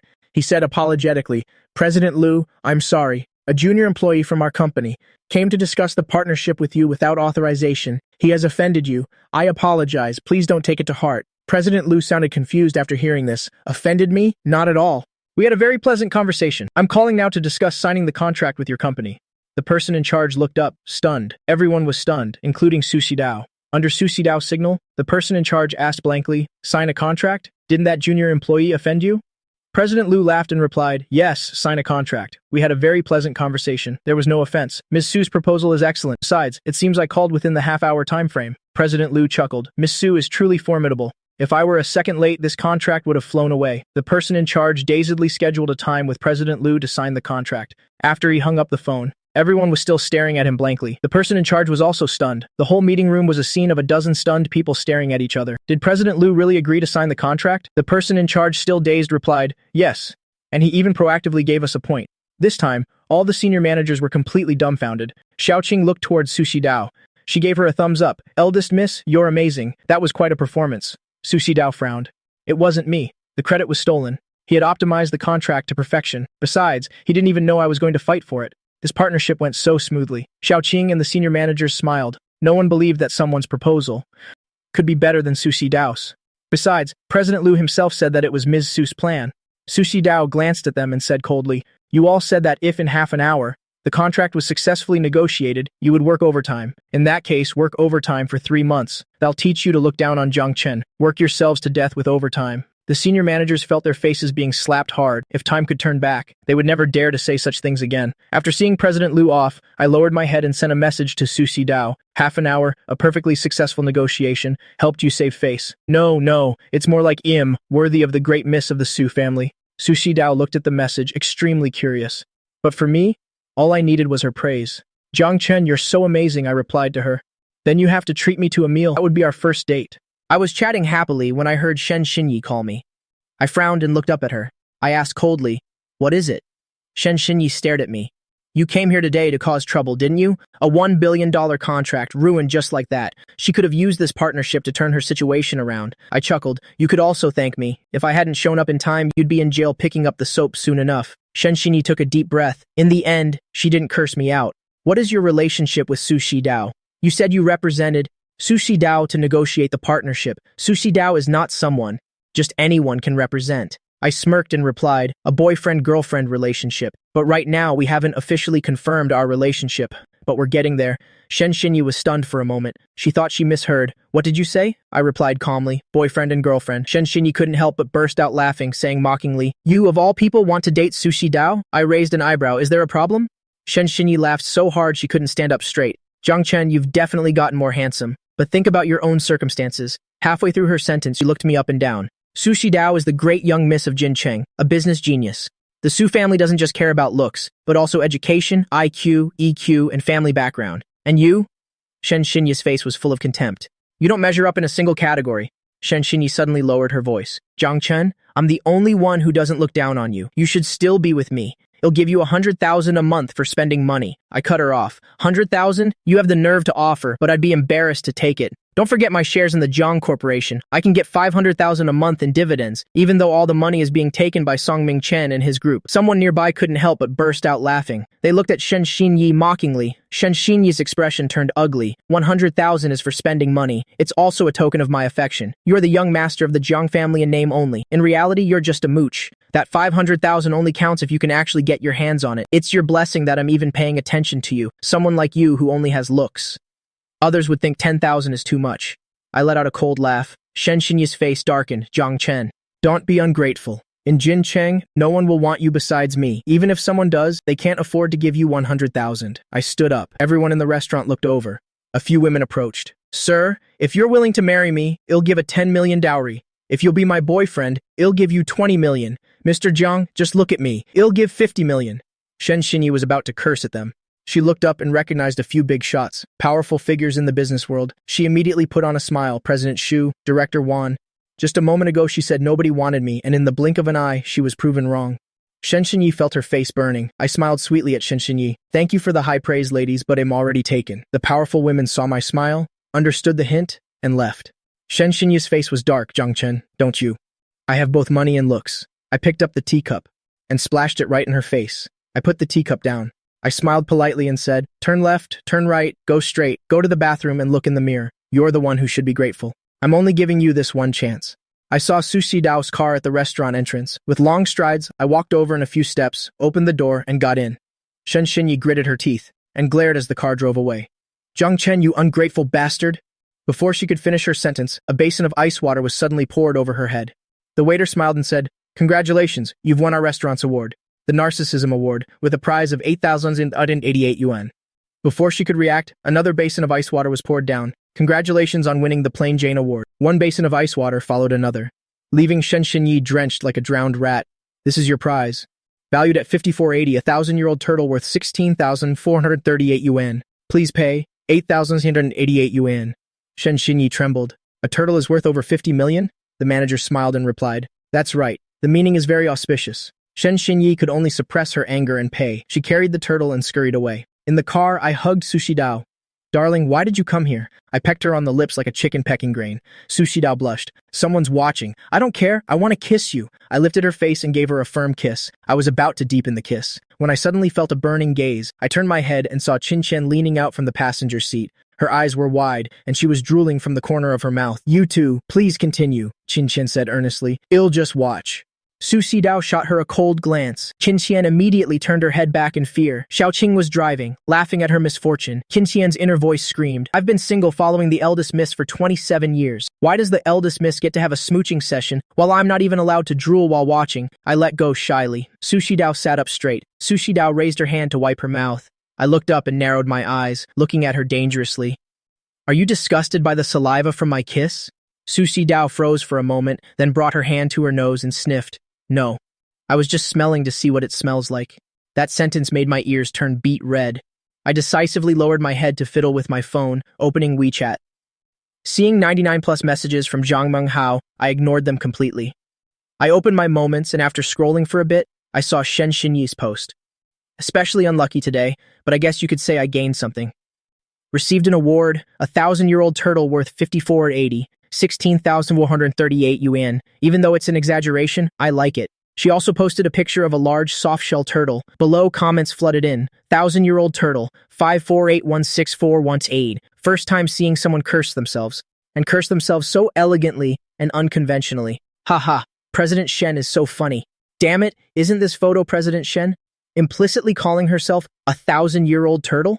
After reading all sorts of comments, I almost laughed my jaw off. Is Shen Xinyi's head full of crap? Cursing herself in such a roundabout way. What genius gave her that award? Gave her a 1,000-year-old turtle? And even quoted such an interesting price? Qin Qian poked her head out, about to speak. Su Xidao glanced at her coldly. Qin Qian was speechless and pouted, forced to swallow her words. This was her idea after all. But as a result, the eldest miss forgets her friends once she has a boyfriend. Not only did she not praise her, she even glared at her. I was engrossed in my phone when Su Xidao looked at me and asked, "Zhang Chen, what happened with the LeCun partnership today?" I was talking to Zhang Menghao. I didn't even lift my head. "I've seen your project proposal. It could still be tweaked a little in the details. I did some research abroad. Thinking from a national perspective, it's better to earn a little less to pave a better way for the country." As I spoke, I looked up at Su Xidao and squinted. I smiled slightly. I think Xidao would definitely think the same way. Even if you don't want to wait for the partnership anymore now, we would have come up with this new partnership plan. Half of it was Su Xidao's idea. The other half was me benefiting from my past life, knowing that it could be more perfect. After hearing this, Su Xidao asked again, "Then why did you say you were representing me?" "To negotiate discreetly. Otherwise you'd be too amazing. Everyone would look for you in the future. Wouldn't you be busy to death then?" I smiled slyly. I just want to be Xidao's baby, to tease Xidao every day, to have a little romance with Xidao, and protect you. With great power comes great responsibility. After being reborn, I don't want to go to jail. Su Xidao snuggled against me. "Okay, just be my baby." Qin Qian pinched her nose and asked Xiaoqing, "Do you smell something?" Xiaoqing, who was driving, answered seriously, "No." Qin Qian let out a cold laugh. "The whole car reeks of the sour stench of love, and you don't smell it?" Qin Qian limped out of the car. The injury on her leg was from being kicked by Su Xidao. Su Xidao took me to the most high-end restaurant in Jincheng for dinner. The restaurant was located in the tallest building in the city. You could overlook the entirety of Jincheng. The minimum spending was 100,000. Normal people had to book a month in advance, but for the restaurant's owner, Su Xidao, she could come anytime. I suddenly said, "Xidao, do you see 3 suns?" Su Xidao looked out the window first, then answered seriously. "From a mythological perspective, there are 10 suns. From a scientific perspective, there's only one." I had no choice but to interrupt her, pointing at Qin Qian and Xiaoqing. "I mean, these two are as bright as the sun. So bright it hurts my eyes. Don't you see?" Su Xidao turned her head to look at them. Xiaoqing and Qin Qian quickly lowered their heads and ate. They just wanted to see what the normally cold eldest miss was like in private. I gave up on shooing these 2 third wheels away. If someone wants to be a dog, just let them be. Xiaoqing confessed honestly, "Mr. Zhang, after dinner, the eldest miss has to go on a business trip. We're going with her, so you can just act like we don't exist," Qin Qian added. "He already sees us as dogs." I decided to ignore them and turned to say to Su Xidao, "Xidao, I want to eat ice cream." Su Xidao ordered a portion for me. Seeing the 10,000 yuan price on the menu, my eyes widened. "Is this ice cream studded with diamonds or made from ambrosia?" Su Xidao said calmly. "It's all right, you should try it." The ice cream was brought over, but I didn't take it. Instead, I leaned in and ate it directly. It's delicious. Really worth 10,000 yuan. I held Su Xidao's hand and continued to eat. Occasionally, I would look up at her. The last piece accidentally fell onto Su Xidao's hand. I said regretfully, "Can't let it go to waste." After saying that, I lowered my head and licked the web of her thumb. Su Xidao held her breath. "Zhang Chen, I want to taste the ice cream too." I looked at her blankly, "But I finished it all, then ill taste it from your mouth." Sushi Dao pulled my collar towards her and tilted her head up to kiss me. I was stunned for a moment, then immediately put my hand on the back of her neck, pressing Sushi Dao more forcefully towards me. Xiaoqing and Qinqian looked at each other, then awkwardly turned away. A delicious meal turned into a mouthful of PDA. I only let go when we were almost out of breath. Sushi Dao's voice was happy, delicious. Didn't you say you don't eat sweets? Sushi Dao's voice was gentle. Your sweetness? I like it. She didn't seem used to saying sweet things. Her tone was a little stiff. Afraid I would overthink it, she added. It's okay even if I get diabetes. As long as it's from you, I'm willing to accept any sweetness. Her flirting made my heart race, so I quickly changed the subject. I'm hungry. Let's eat first. Sushi Dao looked at me with a deep gaze. I'm very hungry too. After the food was served, I lowered my head to eat, but I could still feel Sushi Dao's burning gaze. Aren't you hungry? Why aren't you eating? I looked up and asked. I always felt that the way she looked at me was not simple. It was as if she wanted to eat me alive. Sushi Dao replied with a short sentence. I am eating, and then began to eat elegantly. I suddenly realized the hunger she spoke of wasn't about an empty stomach, and the eating she spoke of wasn't about eating food. This thought made my mind explode instantly. I hurriedly lowered my head and stuffed myself with food. Sushi Dao looked at my state and smiled. Qinqian kicked Xiaoqing. See, the 1,000-year-old iron tree is blooming. When she gets flirty, it's really deadly. Xiaoqing warned, do you want to end up in the operating room again? Feeling Sushi Dao's icy gaze, Qinqian immediately lowered her head to eat, not daring to say another word. Elsewhere, Jiang Qingyu was humming a tune on her way home. She went straight to the recording studio. Xiaojin was so surprised, he thought the sun must have risen from the west today. She actually came to record on her own initiative. You have to know that normally he was the one who had to hold a knife to force this big sister into the recording studio. Jiang Qingyu said proudly, of course, this is a song that my Jiang Chen wrote for me. I have to record it overnight to release it. Xiaojin was stunned. Who did you say wrote the song? My Jiang Chen. Jiang Qingyu happily opened the sheet music to take a picture. Xiaojin immediately got a headache. Qingyu, don't be impulsive. If he knew how to write music, I could do a striptease. Jiang Qingyu's expression darkened. You're not allowed to speak ill of Jiang Chen, but he was the one who accused you of plagiarism before. Jiang Qingyu said righteously, I've forgotten about it. As long as he calls me sister once, all grievances can be erased. Jiang Qingyu completely ignored Xiaojin's nagging. After taking the picture, she started tuning. She excitedly called Xiaojin, hurry up and come record a video for me. Remember to find the best angle. Even if the song is no good, I have to make the fans fall in love with it. Because of my looks. Xiaojin wanted to persuade her again. Qingyu, don't sing it. What if he plagiarized it? You'll have another stain on your record. Jiang Qingyu's face darkened, her voice turning cold. You are not allowed to speak ill of Jiang Chen. Xiaojin completely gave up trying to persuade her. Jiang Qingyu looked at the sheet music for the first time. Her brows furrowed so deeply you could kill a fly between them. These lyrics were just too stiff. It was completely whining without a cause. She almost wanted to give up on recording. Xiaojin saw a glimmer of hope. Qingyu, how about? Jiang Qingyu glared at him. No. A song written by Jiang Chen must be sung, and sung well. Jiang Qingyu adjusted her emotions and hummed along to the notes. She practiced for a whole hour. She finally got a bit of the feeling and tried a few more singing styles. Finally, she found a suitable melody. She was busy in the recording studio until late at night and finally finished recording. Jiang Qingyu asked smugly, how was it? Jiang Chen's music isn't bad, right? Shouldn't you go do that striptease now? Xiaojin was speechless. Doesn't your conscience bother you when you say that? Although Jiang Qingyu tried her best, the whole song still exuded the strong scent of a spare tire. Jiang Qingyu clasped her hands over her heart. With a sincere expression, this is the best song I've ever sung. Xiaojin gave a cold, he-he laugh. The eye-rolling expression he couldn't hold back. Already betrayed him. Jiang Qingyu glared at him. Hurry up and go mix it. I want to post on Weibo right away to share with my fans. Jiang Chen's masterpiece. It will definitely gain me a lot of fans. Xiaojin retorted sarcastically, anti-fans more like. Jiang Qingyu ignored him. She excitedly sent the photos and videos to the love-hate relationship group chat. This is the song the little young master, Jiang Chen, specially wrote for me. It's truly heavenly music. Aren't you jealous? Xiaojin suddenly said. Qingyu, this style is a bit like Tong Dan Hong's. Jiang Chen didn't plagiarize her, did he? Jiang Qingyu's expression changed instantly. Who the hell is Tang Dan Hong? Is she even worthy of being plagiarized by Jiang Chen? Xiaojin took 2 steps back in fear.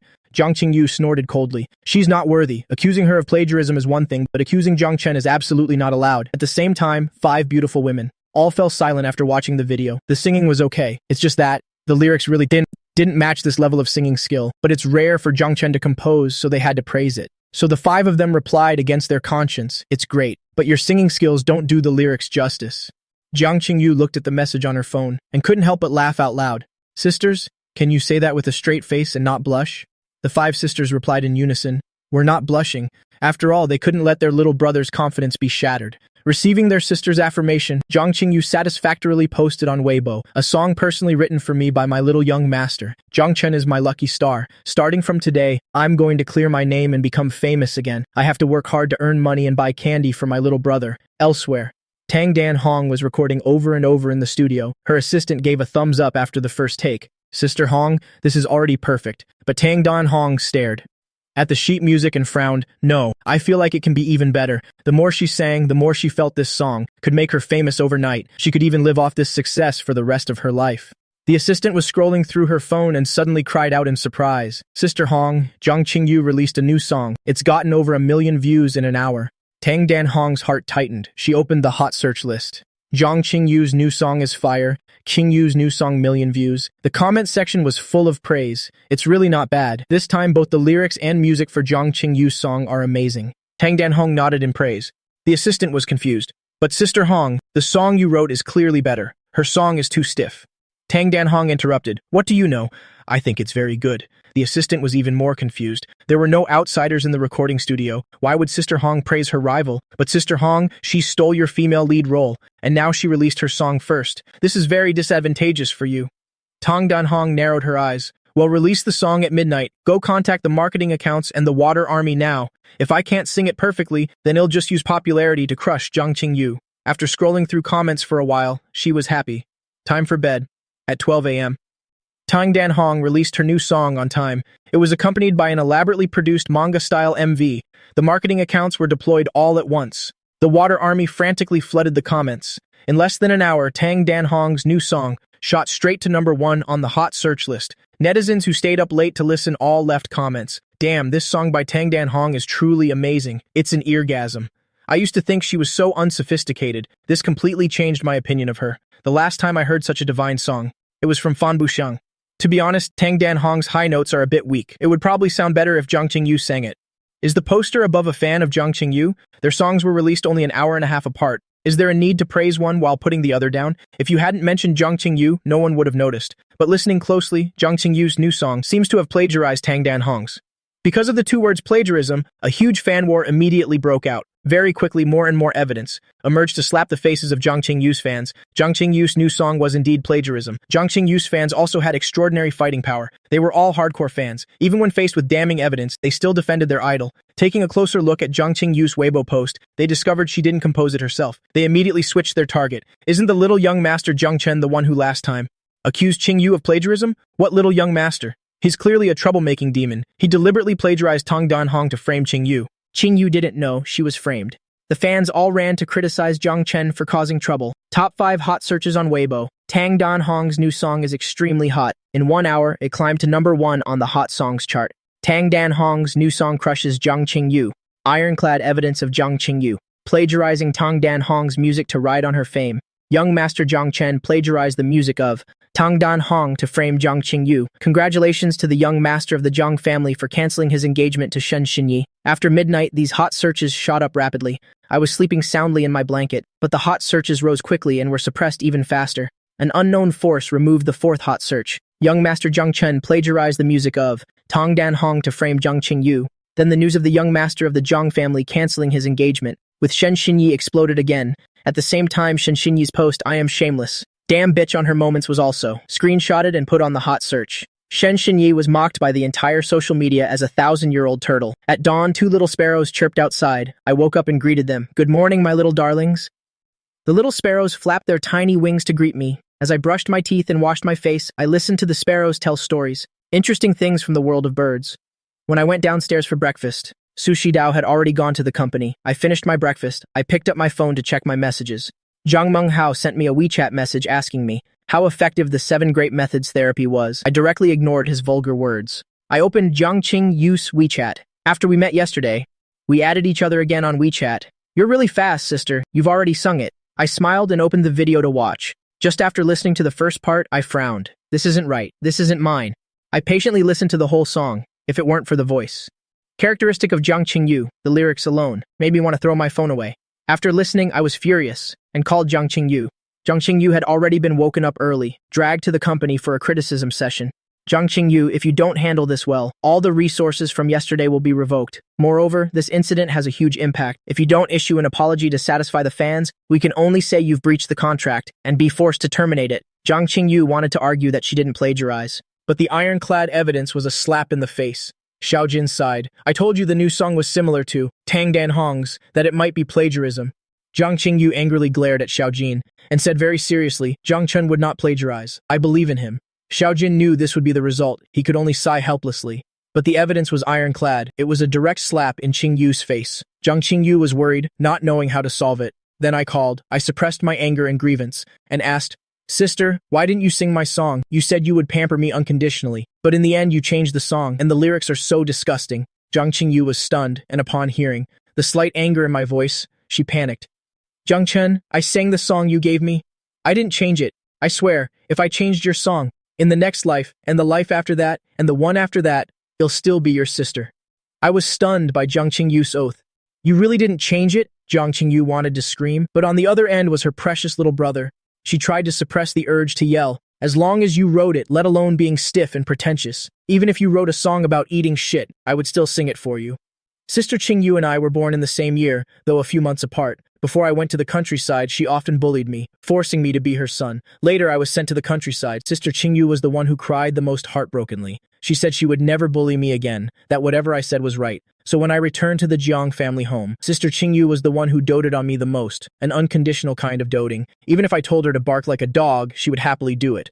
So a sister who dotes on me like this wouldn't not sing. The song I wrote, I had figured it out. I immediately apologized. Sister Qingyu, I'm sorry. I was angry and aggrieved just now. I didn't use my brain to think, so I wrongly blamed you. Seeing that I believed her, Zhang Qingyu almost burst into tears. She felt too wronged.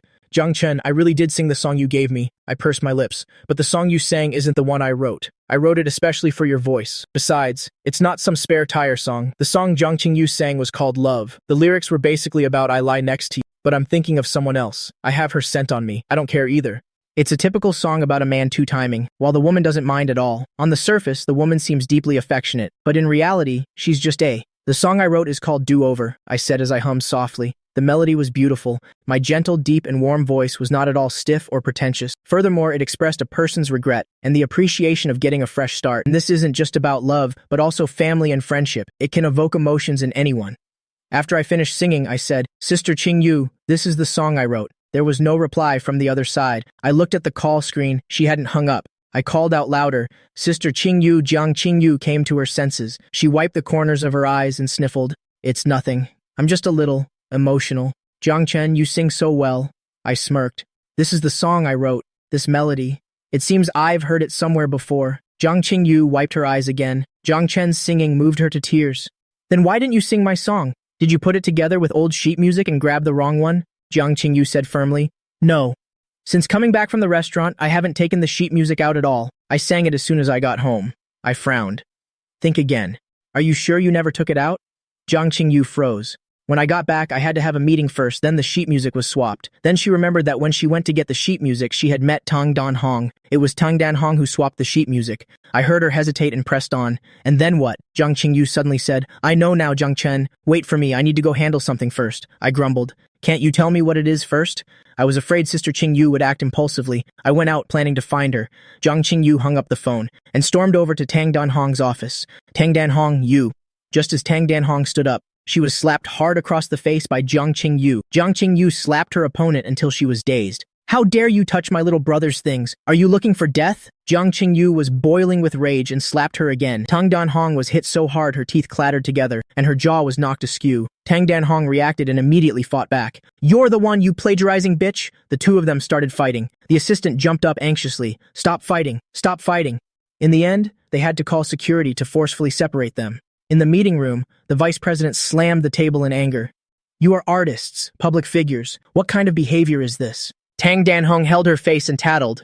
You said you would pamper me unconditionally. You switched my sheet music. You even dared to steal the song my little brother wrote. Tang Dan Hong laughed coldly. Where's the proof? My new song is called Holding On. You can't even say the lyrics. They were about to check the surveillance cameras, but one look revealed that the camera had been broken since the day before yesterday. You must have done something. Zhang Qingyu was about to charge again, but was held back by security. Tang Dan Hong said smugly, Zhang Qingyu, It's one thing for you to plagiarize my song, but you're also slandering me. How about this? You publicly apologize, and we'll call it even. Zhang Qingyu was so angry her hair stood on end. Nonsense. That's the song my little brother wrote. Zhang Qingyu was so angry her eyes shot sparks. You stole my thing and are now demanding an apology from me. Thank you. Truly shameless to the extreme. Normally she was a gentle person, laughing all day long, never one to fuss. But if anyone dared to touch her precious little brother Jiang Chen, she would definitely turn hostile. Tang Danhong said hypocritically, Jiang Qingyu, for the sake of us being colleagues, I've already given you a lot of face. 1. You apologize publicly. Thank me. 2. I take the new song elsewhere. After speaking, she acted magnanimous. Actually, all I need is an apology and a thank you. This fake appearance won the sympathy of a few people, but everyone still preferred the radiant and beautiful Zhang Qingyu. Zhang Qingyu roared, Nonsense, that's my little brother's song. The security guards desperately held onto the person who was about to charge and attack the other. The vice president awkwardly tried to persuade Zhang Qingyu, just apologize, just say thank you, it won't cost you a piece of your flesh. Zhang Qingyu trembled with rage. In your dreams, that's like digging my heart out. The vice president slammed the table and threatened, either you apologize or we terminate the contract. Zhang Qingyu stuck her neck out and yelled, Terminate it then! Whoever doesn't terminate the contract is a bastard. The vice president laughed coldly. With all your scandals, besides our company, who else would want you? As he spoke, he threw out the termination contract. You have to pay a penalty for breach of contract. Sign it. Without another word, Zhang Qingyu signed her name. Just as the vice president was about to sign, the secretary rushed in frantically. Vice President, Zhang Chen is here, the one from yesterday who alarmed even the CEO. I walked straight into the meeting room without any hindrance. The vice president smiled and greeted me, Mr. Zhang. As soon as I entered, I saw Zhang Qingyu's bruised face. There was a cut on the corner of her mouth. My voice turned cold. Who hit her? Zhang Qingyu smiled dotingly. It's nothing, Zhang Chen. Don't worry about it. Turning my head, I saw that Tang Danhong was injured, even more severely. I narrowed my eyes. Tang Danhong tried to maintain a smile, but because her nose was crooked, she looked very fierce. Hello, Mr. Zhang. I smiled meaningfully. On my way here, I did some investigation. Tang Danhong swapped Zhang Qingyu's sheet music. Tang Danhong thought I was a fan and said shamelessly, I'm sorry to have let you see such a scene. I'll sign an autograph for you later. I laughed coldly. Sure, I'll sign one for you too. But in my heart, I thought, I'll beat her until all her teeth fall out. I turned to the vice president. My sister Qingyu, what's going on with them? Zhang Qingyu and the vice president each had their own story. Zhang Qingyu clenched her fists. Zhang Chen, don't worry. I will definitely get your music back. I won't let you be wronged. The vice president explained. Mr. Jiang, it's not that we're making things difficult for Zhang Qingyu. It's that she's being unreasonable. So many people in the company are waiting to be fed. I glanced at the surveillance camera and also noticed it was broken. I suddenly said, Miss Tang, could you let me see the sheet music? I really like your song. Zhang Qingyu became anxious. I turned and winked at her. Tang Danhong calculated in her heart, if I marry Zhang Chen, then Zhang Qingyu will have to call me sister-in-law. She happily took out the sheet music. In the future, I can hold a private concert just for you. I took out the 2 pieces of sheet music to compare. Suddenly, I looked up, waving the sheet music in my hand. Miss Tang, you don't think that only a camera can be evidence, do you? Handwritten sheet music can be analyzed for handwriting. One look and we'll know who wrote it. Tang Danhong's face changed drastically. She reached out to snatch it back. Give the sheet music back to me. I nimbly dodged. Let's talk in private. I calculated in my heart, I must get revenge for Sister Qingyu. Tang Danhong thought I wanted to ask her out. Her expression softened a bit. Okay, Zhang Qingyu said worriedly. Zhang Chen, I stopped her from continuing. Wait for me for 3 minutes. I went outside and sent a message to Su Shidao. Shidao, I'm about to beat up that bitch. Your big sister-in-law is being bullied. Remember to help me. Su Shidao replied immediately. Definitely. Su Shidao gave a cold command. To Xiaoqing, go investigate this clearly. Call the director of Hongming Media. Xiaoqing hurriedly dialed the number. In a hot spring resort. The director of Hongming was embracing women left and right, smugly boasting to the beauties. Our company's about to promote a big shot, someone who has connections with the great miss of the Su family. He swirled his wine glass, his dirty hand groping the beauty's waist. Do you know who the great miss of the Su family is? She's the great miss of the Su family, someone who can make Jingcheng tremble with a stomp of her foot. With the great miss backing us and promoting this big shot, our Hongming will become the second largest media company. As he was speaking, his phone rang. The director looked at the phone number and his expression changed. See, the great miss herself is calling me. This kind of treatment is enough for my descendants to brag about for 8 generations. He obsequiously answered the phone. Great miss, what are your instructions? Su Shidao spun her pen. I hear you're planning to promote Tang Danhong, and you also want to blacklist my big sister-in-law and make her pay contract damages? Xiaoqing's eyes widened in astonishment. The director was also bewildered. No, miss. Our company doesn't have any big sister-in-law of yours. Jiang Qingyu. The director gave a forced laugh. That's impossible. You just called yesterday, how would I dare? Su Shidao impatiently cut him off. They'll give you 3 minutes to solve it. Otherwise, the ice-cold voice made the director, who was soaking in the hot spring, break out in a cold sweat. Also, my big sister-in-law likes to be low-key. Understand? The director wiped his sweat and nodded repeatedly. Understood, understood, understood. So, will your company declare bankruptcy on its own, or should I help you? The director almost knelt down. Please give me a chance, great Miss Su. No one can bully my person, let alone my big sister-in-law. The director trembled with fear. I will declare bankruptcy myself. I beg the great miss to be lenient. He had just been boasting about latching onto a powerful backer. In the blink of an eye, he was forced to declare bankruptcy. The slap came too fast. The director gritted his teeth in hatred, vowing to kill the person who had ruined him. Xiaoqing said worriedly, Great miss, the old master said, that within a year you are not to publicize your relationship with Jiang Qingyu. By doing this, Su Shidao raised an eyebrow. The old master said, not to publicize it with my big sister-in-law? Remembering what Zhang Chen said, that she was her big sister-in-law. Su Shidao's heart felt sweet. Her whole being radiated happiness. Xiaoqing was speechless looking at her. Great Miss CEO, you are the queen of business, one whose name alone strikes fear into people's hearts. This look of a child who's sneakily eaten candy. If others see it in the future, how will you command respect in the business world anymore? Jiang Qingyu stood at the entrance of Hongming Media.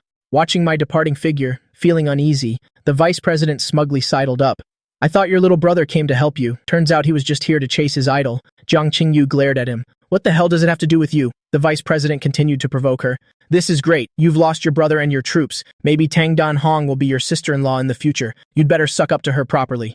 Jiang Qingyu let out a cold laugh. That plastic surgery face of hers is worthy? The vice president snorted. A washed-up singer like you has. What right to look down on others? Your little brother is like that. Tang Dan-hong probably just sees him as a dog to play with. As he was speaking, the vice president's phone suddenly rang. It was the director calling. An angry roar came from the other end of the phone. What the hell are you doing? Didn't I tell you to promote Jiang Qingyu? Who gave you permission to terminate her contract? The vice president was still trying to take credit. Director, I'm doing this for the company's sake. Tang Dan-hong is so popular right now. Keeping a useless person like Jiang Qingyu. The director roared. Good. Good. My ass. The company is about to go bankrupt. I don't care how you do it. Even if you have to kneel, you must keep Jiang Qingyu. Otherwise, it'll kill you.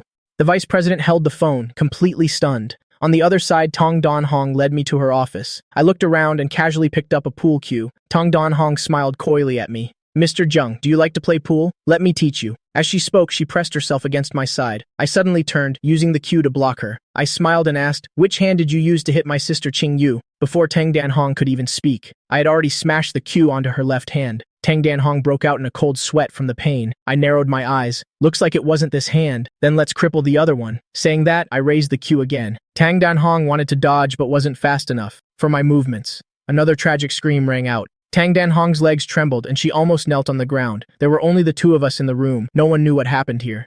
Tang Dan-hong's arms hung limply. She raised her head and glared fiercely at me. You just wait, see if I don't kill you. After saying that, she raised her leg to kick me. I easily dodged and raised the cue, smashing it hard against her calf. The pain made Tang Dan-hong drop to one knee, her face pale. Sweat poured down like rain, and her whole body trembled in pain. I looked down at her from above and asked coldly, which leg kicked and dirtied Sister Qingyu's clothes? The first 2 times, Tang Dan-hong dared to be stubborn. The 3rd time, she was truly scared. I wasn't just talking. I would actually hit a woman. If you don't tell the truth, it'll cripple both of your legs. At this moment, my whole body exuded a murderous aura. Tang Dan-hong didn't dare to be anything but compliant. The right leg. Her right leg was already crippled. She couldn't lose her left leg, too. I used the cue to lift her chin. How was the sheet music swapped? Where's the server? Tang Dan-hong was forced to raise her head to face me, and my eyes filled with a cold, murderous intent. She trembled with fear. She confessed everything like a criminal. I raised an eyebrow. Post on Weibo and explain this yourself. Otherwise, the cue moved from her chin to her throat. You'll never be able to open your mouth to speak again in this life. Tang Dan-hong was both scared and angry. This is a society ruled by law. How dare you? I sneered. So what if I dare? Of course I won't really break the law. I have many ways. This time, Tang Dan-hong was completely terrified. She had never met a man as fierce as me. I took out my phone, turned on the video recorder. Speak for yourself. Tang Dan-hong saw her nose and caved-in chin in the camera lens and begged, cover the camera. I can't let my fans see me like this. She had always claimed to be a natural beauty. My voice grew colder. Hurry up. You have 1 minute left. My sister Qingyu is waiting. You have no right to bargain with me. Seeing me wave the cue. Tang Dan-hong was immediately terrified. She spoke into the camera. Hello everyone, I am Tang Dan-hong. I want to apologize to my fans. My new song Holding On was not written by me. Zhang Qingyu's song Love You is not plagiarism either, because that was originally my work. Under the threat of the pool cue, Tang Danhong obediently admitted that she had swapped the sheet music, and also that she had injured Zhang Qingyu. The video immediately caused a storm as soon as it was posted on Weibo. The netizens who had cursed her for plagiarism were all stunned. This reversal came too fast, like a tornado. Exactly 3 minutes later, I walked out of the room and called Tang Danhong's assistant to help her to the meeting room. The assistant was stunned upon entering. Sister Hong, you're like this. Could it be? You were beaten by Zhang Chen? Tang Danhong gritted her teeth resentfully. I fell on my own. The assistant looked incredulous. These injuries don't look like they're from a fall. What amazed her even more was the scene in the meeting room. The vice president was bowing, at a 90-degree angle in front of Zhang Qingyu, bowing and scraping, begging for forgiveness. Qingyu, I was wrong just now. I deserve to die, he said while slapping himself. Can you please stay? Zhang Qingyu crossed her legs, sipped her tea, and put on an arrogant air. Hurry up and sign the termination contract. I already said whoever doesn't sign is a dog, you bastard. The vice president's face was grim. We are all colleagues. Why must you be so ruthless? I've been begging you for 3 minutes. Zhang Qingyu slammed her cup down. From the day you people stole Zhang Chen's music sheet, aside from my Zhang Chen, I won't give anyone any face. She grabbed the vice president's collar and said fiercely, you can mess with anyone, but you cannot mess with my little brother, Zhang Chen. I stood at the door and frowned. Sister Qingyu, mind your image. Zhang Qingyu, let go. Consider yourself lucky. Then she turned her head, her expression changing instantly. She looked at me gently. Zhang Chen, are you okay? Only then did she notice Tang Danhong's limp arms and limping leg. What's wrong with her? I said with an innocent face. I hit her. Zhang Qingyu's eyes widened. Nonsense. My Zhang Chen is so well behaved. How could he hit someone? She must have fallen on her own. I nodded obediently. Sister Qingyu is right. Zhang Qingyu dotingly pinched my cheek. Hitting someone doesn't require you to lift a finger. If you hurt your hand, can she afford to compensate you? I suppressed a laugh and pointed at the vice president. What's going on? In my heart, I was sure Su Shidao had made a move. As expected of my woman, the vice president looked as if he'd seen his savior. Mr. Jiang, I was wrong just now. Please advise Qingyu not to terminate the contract. We guarantee we will do our utmost to promote her. I raised an eyebrow. The vice president pressed his advantage. Zhang Qingyu doesn't have a good reputation. After terminating the contract, her acting career will be ruined. You have to think about her future. Zhang Qingyu spoke up. Shut up. Fine. Whoever doesn't terminate the contract is a scumbag. I looked coldly at the vice president. You really want to keep her? Then learn to crawl like a turtle first. Learn to bark like a dog. To prove your sincerity. In my heart, I knew. Right now, only Zhang Qingyu is in Jincheng. My 5 other sisters are all busy with their own careers. My eldest sister is in business. My second sister does scientific research. My third sister is a lawyer. My fourth sister is stationed at the border. My fifth sister is a diplomat. Sister Qingyu works in the entertainment industry. Besides Sister Qingyu, my other sisters are so busy that in 3 years, they might not even gather once. The last time the whole family reunited was because I returned from the countryside. As a result, not even 2 days later, I kicked them out of the house. Thinking of this, I said guiltily, I'm sorry. I was so stupid before, always instigated by others. Zhang Qingyu pinched my cheek. It's okay, your sisters don't hold grudges. Otherwise, they wouldn't have given you pocket money. Just remember to be our little young master, and that's enough. I dodged her hand. Don't pinch, I'm driving. It's strange, though. The vice president was looking down on you just now. After taking that call, he almost knelt down and begged you. I smiled lightly. That was Su Shidao's help. Zhang Qingyu's eyes widened. It must have been eldest sister's help. Don't forget, eldest sister is also a big shot in the business world. I thought to myself, although eldest sister is formidable, Su Shidao is a business genius. They're on completely different levels. I smiled and shook my head. Let's not argue. After taking Zhang Qingyu home, I returned to Jadewater Bay. Zhang Cheng is back. As soon as I got out of the car, 2 little sparrows and a pack of dogs joyfully rushed over. Shu Yi stood by, watching in astonishment. Zhang Qingyu used to hate animals. Why did he suddenly like small animals so much? I played with them for a while and asked them how life was at Jadewater Bay. The dogs were very happy. Here, they have the best dog food and space to run around. Ergozi rubbed against me and said, Zhang Cheng, we want to go out. Why? Isn't it good here? It's very good here. But we want to help you. We are stray dogs. We're familiar with every nook and cranny of Jincheng. We can help you build an information network. That way it'll be convenient for you to find out anything you want. The other dogs also barked in agreement. They wanted to repay the warmth I had given them this way. I was touched and hugged them. You don't have to do that. Technology is very advanced now, Erguzi insisted, but there are places technology can't reach. Looking at the sincere eyes of the dogs, I finally nodded and said, all right then, but you have to come home in the evening. At least take turns coming back. The dogs happily rushed up to act cute. Ergozi said mischievously, if you still don't agree, we'll take action secretly. Just then, Su Xiao's car slowly drove over. Through the car window, she saw me surrounded by dogs. One of the dogs was even kissing my cheek. Su Xiao's face immediately darkened. She hadn't even gotten a kiss today. yet a dog beat her to it. From a distance, Ergozi could feel a murderous gaze. It looked up, just in time to meet the slowly approaching car. Sushi Yao's murderous eyes. Woof woof. Ergozi was so scared its fur stood on end. It quickly led the other dogs in retreat. If they didn't run now, they'd probably end up as a 108-course dog meat feast tonight. I watched the pack of dogs running like crazy under the sunset. A magnificent sight like a mighty army. I couldn't help but laugh out loud. This is my army. As soon as the car stopped, Sushi Yao got out. I immediately hugged her. Baby, you're finally back. Did you miss me? This hug made the little bit of jealousy in Sushi Yao's heart instantly dissipate quite a bit. She replied softly, then added, I missed you. I held her, lowered my head, and gave her a loud kiss on the lips. Now that's what I call a kiss. Xiaoqing, who had just gotten out of the car, didn't dare to look. That was a really loud kiss. She even heard the smacking sound. This loud kiss made Sushi Yao's face turn red. She felt both shy and pleased. I blushed too. But for this innocent woman, I had to take the initiative to go wash my face. Sushi Yao pulled me into the bathroom. She took a towel and wiped vigorously the spot where Ergudzi had kissed me. She also carefully helped me wash my hands. I obediently tilted my face up. Is it clean yet? Sushi Yao's eyes were cold, full of possessiveness. It's still missing something. I think it's clean. It's even fragrant. Does Dao Dao want to smell it? Sushi Yao was stunned for a moment. I pointed to my fair cheek. Right here, smell it. Sushi Yao obediently leaned in to smell. Now her lips were only a centimeter away from my face. Sushi Yao's breathing became ragged. I proactively moved closer. Her slightly cool lips pressed against my soft skin. The air immediately became hot. Sushi Yao's heart beat faster, and her palms started to sweat. I leaned in close to her ear and whispered, Dao Dao, next time you're jealous, just kiss me directly.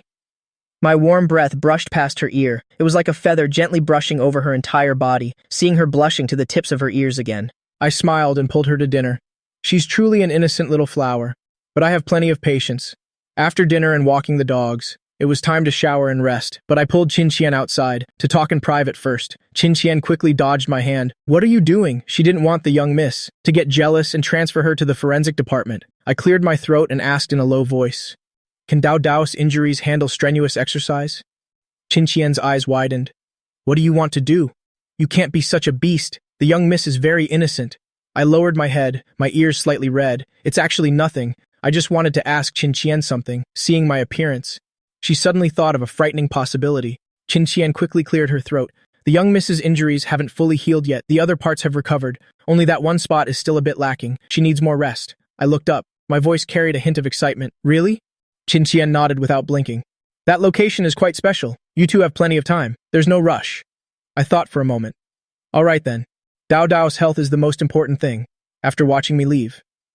Qinqian had just breathed a sigh of relief when her shoulder was suddenly tapped. She was so scared she almost jumped. She turned to face Sushi Yao's deep, dark eyes. Young miss, scaring people like that can kill someone. Sushi Yao asked coldly, What did Zhangchen just say to you? From a distance, she had seen my joyful expression. Qinqian took credit. Young miss, you have to thank me. Just now, Zhangchen asked if you could do any strenuous exercise. I was afraid he had bad intentions, so I said not yet. What if he tried something when you weren't paying attention? So young miss, can I be transferred back from the forensics department now? Sushi Yao's lips curled. 1 month.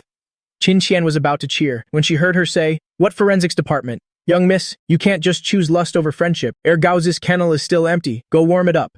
After saying that, Sushi Yao slammed the door shut. It almost hit Qinqian's nose. Xiaoqing gleefully pulled her away. You ruined the young miss's good time, and you still want a reward? Serves you right. Meanwhile, I tossed and turned in bed, unable to sleep. I was wondering if I should go find Sushi Yao. Even just to hold her and chat would be fine. I promised I would be well behaved. Absolutely no funny business.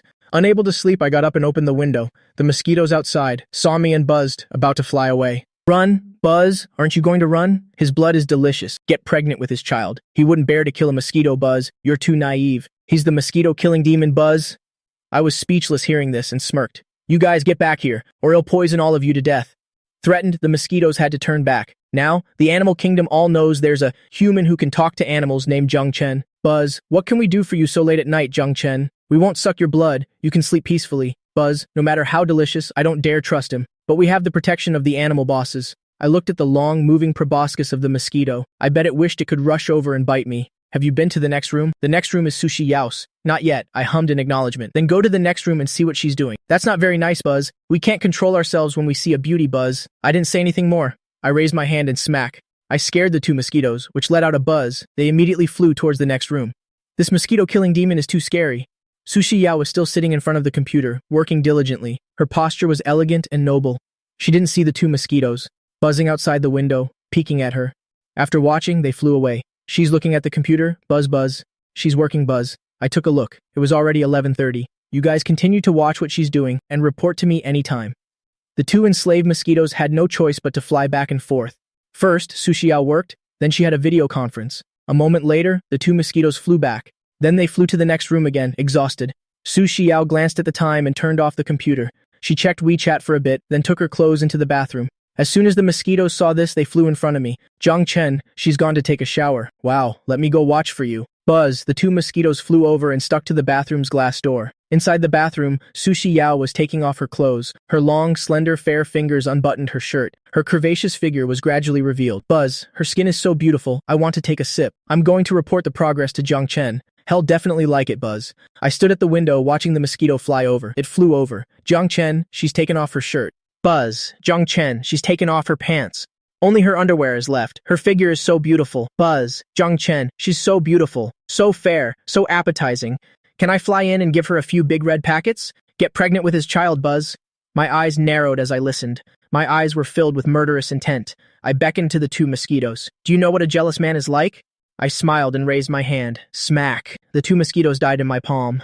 How dare you peek at my woman showering? You even wanted to bite her a few times to leave your marks, and you still expect to live? I stood by the window and thought for a moment. Then I couldn't help but go next door and knock. Sushi Yao had just finished her shower. Her hair was still dripping. Hearing the knock, she opened the door. She saw me standing at the door in my pajamas, my eyes shining as I looked at her. She was only wrapped in a bath towel, her figure so beautiful that my throat couldn't help but feel itchy. Sushi Yao was stared at by me, making her cheeks flush red. She subconsciously pulled the towel tighter, afraid it would fall. It's so late, you're not asleep yet? I looked down at her. I can't sleep. I want to sleep with you. After saying it, I realized how ambiguous it sounded. Sushi Yao's face immediately turned bright red, and then she smiled. She raised her hand to wipe the corner of my mouth. Come in. I was stunned. I touched my mouth. I was actually drooling. My God, I drooled from seeing a beauty after her shower. So embarrassing. I'm going back to sleep. I turned to leave. Sushi Yao pulled me back with one hand. Are you really going back? My mouth said so, but my body refused to move. Sushi Yao pulled me back a step and slammed the door shut. Sushi Yao leaned against the door and stared at me. Since I'd gone this far, I leaned in for a kiss. I gently traced her soft lips. While she was dazed, I deftly turned around and laid her down on the bed. Sushi Yao lay on the bed looking at me. The corners of her mouth curved up unconsciously. Looks like you'll be staying here tonight. This sudden thought made Sushi Yao's face blush as well. She turned to change into her pajamas and blow-dry her hair. I lay on the bed. Sushi Yao came out of the bathroom. She stood by the bed and looked at me for a moment. She suddenly turned and took out a blanket, spreading it on the floor. I closed my eyes tightly and held my breath. I waited and waited, but Sushi Yao didn't get into bed. When I opened my eyes, I saw her sleeping on the floor. I thought helplessly to myself, I'm waiting in solitude. I felt a little annoyed. Am I not charming enough? I got off the bed and gently picked up Sushi Yao. I placed her on the bed and then lay down on the mat on the floor, but perhaps because the blanket still had Sushi Yao's scent. Plus, with her right beside me, I felt very at ease. I fell asleep quickly. In the middle of the night, Sushi Yao woke up. She found herself on the bed. She looked down and saw me lying on the floor. She leaned halfway off the bed and gently kissed my forehead. Good night, my prince. Her long hair brushed against my skin. In my dream, I reached out and patted her head. Erguzi, stop messing around. It tickles. Then I turned over and went back to sleep. Sushi Yao had finally gathered all her courage to initiate a kiss, but ended up being mistaken for Erguzi. The weather is about to turn cold. Slightly annoyed, Sushi Yao lay back down to sleep. When morning came, I opened my eyes and looked at the somewhat unfamiliar room. I pulled the blanket and smelled Sushi Yao's scent. Then I remembered last night's events and immediately sat up wide awake. I found the bed was already empty. I went out and saw Shu Yi. Where's Dao Dao? Shu Yi watched me come out of Sushi Yao's room. The young miss has gone to the company. I looked at the clock. It was only 7:30. So early? She didn't wait for me to wake up? Didn't even have breakfast together? Shu Yi asked, are you going back to the Zhang family home today? I hummed in agreement before it dawned on me, Sushi Yao. Because I had to go back to the Zhang family home. She couldn't see me morning and night. That's why she was upset. Shu Yi smiled faintly. The young miss was afraid she wouldn't be able to let you go. She'd force you to stay, so she went to the company early. Hearing Shu Yi's words, my heart broke a little. It was both painful and touching, because I had gotten better. She was trying to let go and give me freedom. I asked her to trust me one more time. She agreed, and she did it. I understand. Help me pack Sushi Yao's bed sheets, duvet cover, and pillows. Shu Yi was stunned. It was the first time she'd heard such a request. I'm not used to new beds. The spot where Dao Dao slept has her scent, so I won't feel strange anymore. With her scent, I'll sleep more peacefully at night. Shu Yi smiled with amusement. You young people really know how to play. My ears turned even redder. Mr. Jiang, please come downstairs to eat. The young miss has prepared a gift for you. My eyes lit up. What gift? Shu Yi shook her head and said, I don't know. See for yourself, Mr. Jiang. Is there anything else I need to do? Speaking of gifts, I immediately thought about going back to the Jiang family home. I also have to give a gift to Song Ming Chen. I smirked. I opened my mouth and said to Shu Yi, help me buy a large clock. I want to give it to someone. I sent a photo to Shu Yi, print it in black and white and frame it. Also, help me order some delicious food. Shu Yi kindly reminded me, Mr. Jiang, you can't give a clock as a gift to someone. Sending someone off to their death is not good. I laughed secretly. What I wanted was exactly to send him off to his death. After hearing the names of the dishes I read out, Shu Yi was shocked, speechless. Mr. Jiang, do you really want to order these dishes? She swallowed hard. Just hearing those dishes sounded disgusting. I smiled and nodded. They're all high in protein. Go prepare them quickly. Shu Yi took a deep breath. She could only follow my instructions. These things, just mentioning them gave people goosebumps. After washing my face and changing, I sent a text to Sushi Yao. Dao Dao, good morning. Sushi Yao, who had just arrived at the company, saw the message. The corner of her mouth lifted unconsciously. Good morning, my prince. I looked at the reply and smiled sweetly. I suddenly liked this form of address. I'm going to open the gift you prepared. I excitedly ran downstairs. On the dining table in the most conspicuous spot was a black gift box. On the box was a note, You are forever my prince. That elegant handwriting. I could tell at a glance that Su Xiao had written it herself. I giggled secretly. I didn't expect this girl to be so good at flirting. It made even a reborn person like me's heart beat fast. Come here and film a video for me. Don't film my face, just my hands and the gift. I handed my phone to the maid. Received a gift from my wife early in the morning. Let's open it together and see what it is. I narrated as I opened it. What could be in such a small box? I'm so excited. Opening layer after layer of wrapping, I was surprised. Is it a hanging decoration? I took out a hanging object encrusted with diamonds. The handle of the dog beating stick fit perfectly in one hand. Huh, there's a switch here too. I laughed and said, don't tell me it plays music when you press it. Su Xiao is so childish. I pressed the switch. With a whoosh, a 1-meter-long stick popped out. I was completely stunned. There was another note in the box. To beat dogs, don't use your hands, use this. I stood up to try it. The material of this stick was very special. It could be soft or hard. I swung it hard. Whack! The 100,000 yuan genuine leather sofa split in two right on the spot. I stared at the dog-beating stick on the sofa. This thing wouldn't break a person's bones, would it? I muttered. The maid beside me swallowed. She silently took 2 steps back, afraid I would use her to test it out. I went to the yard to test its power. After understanding how formidable this thing was, I excitedly ran to the yard to practice. I had to master the force. A light swing would only tear clothes without injuring the person. Medium force would cause skin injuries. Full force would directly break a dog's leg. The dog-beating stick in my hand whistled as I swung it. Just then, Qin Qian, with her hair like a bird's nest, crawled out of the dog kennel. No, the dog villa. She rubbed her eyes and asked, Mr. Jiang, what are you doing so early in the morning? I didn't turn around. Nothing. I'm just going crazy. Qin Qian laughed. You're crazy in the head. Before she finished speaking, she suddenly saw the dents on the cement floor. Whack, a flower pot shattered under my stick. Qin Qian's smile immediately froze. This wasn't going crazy. This was clearly trying to beat someone to death. I stopped and gave her a handsome smile.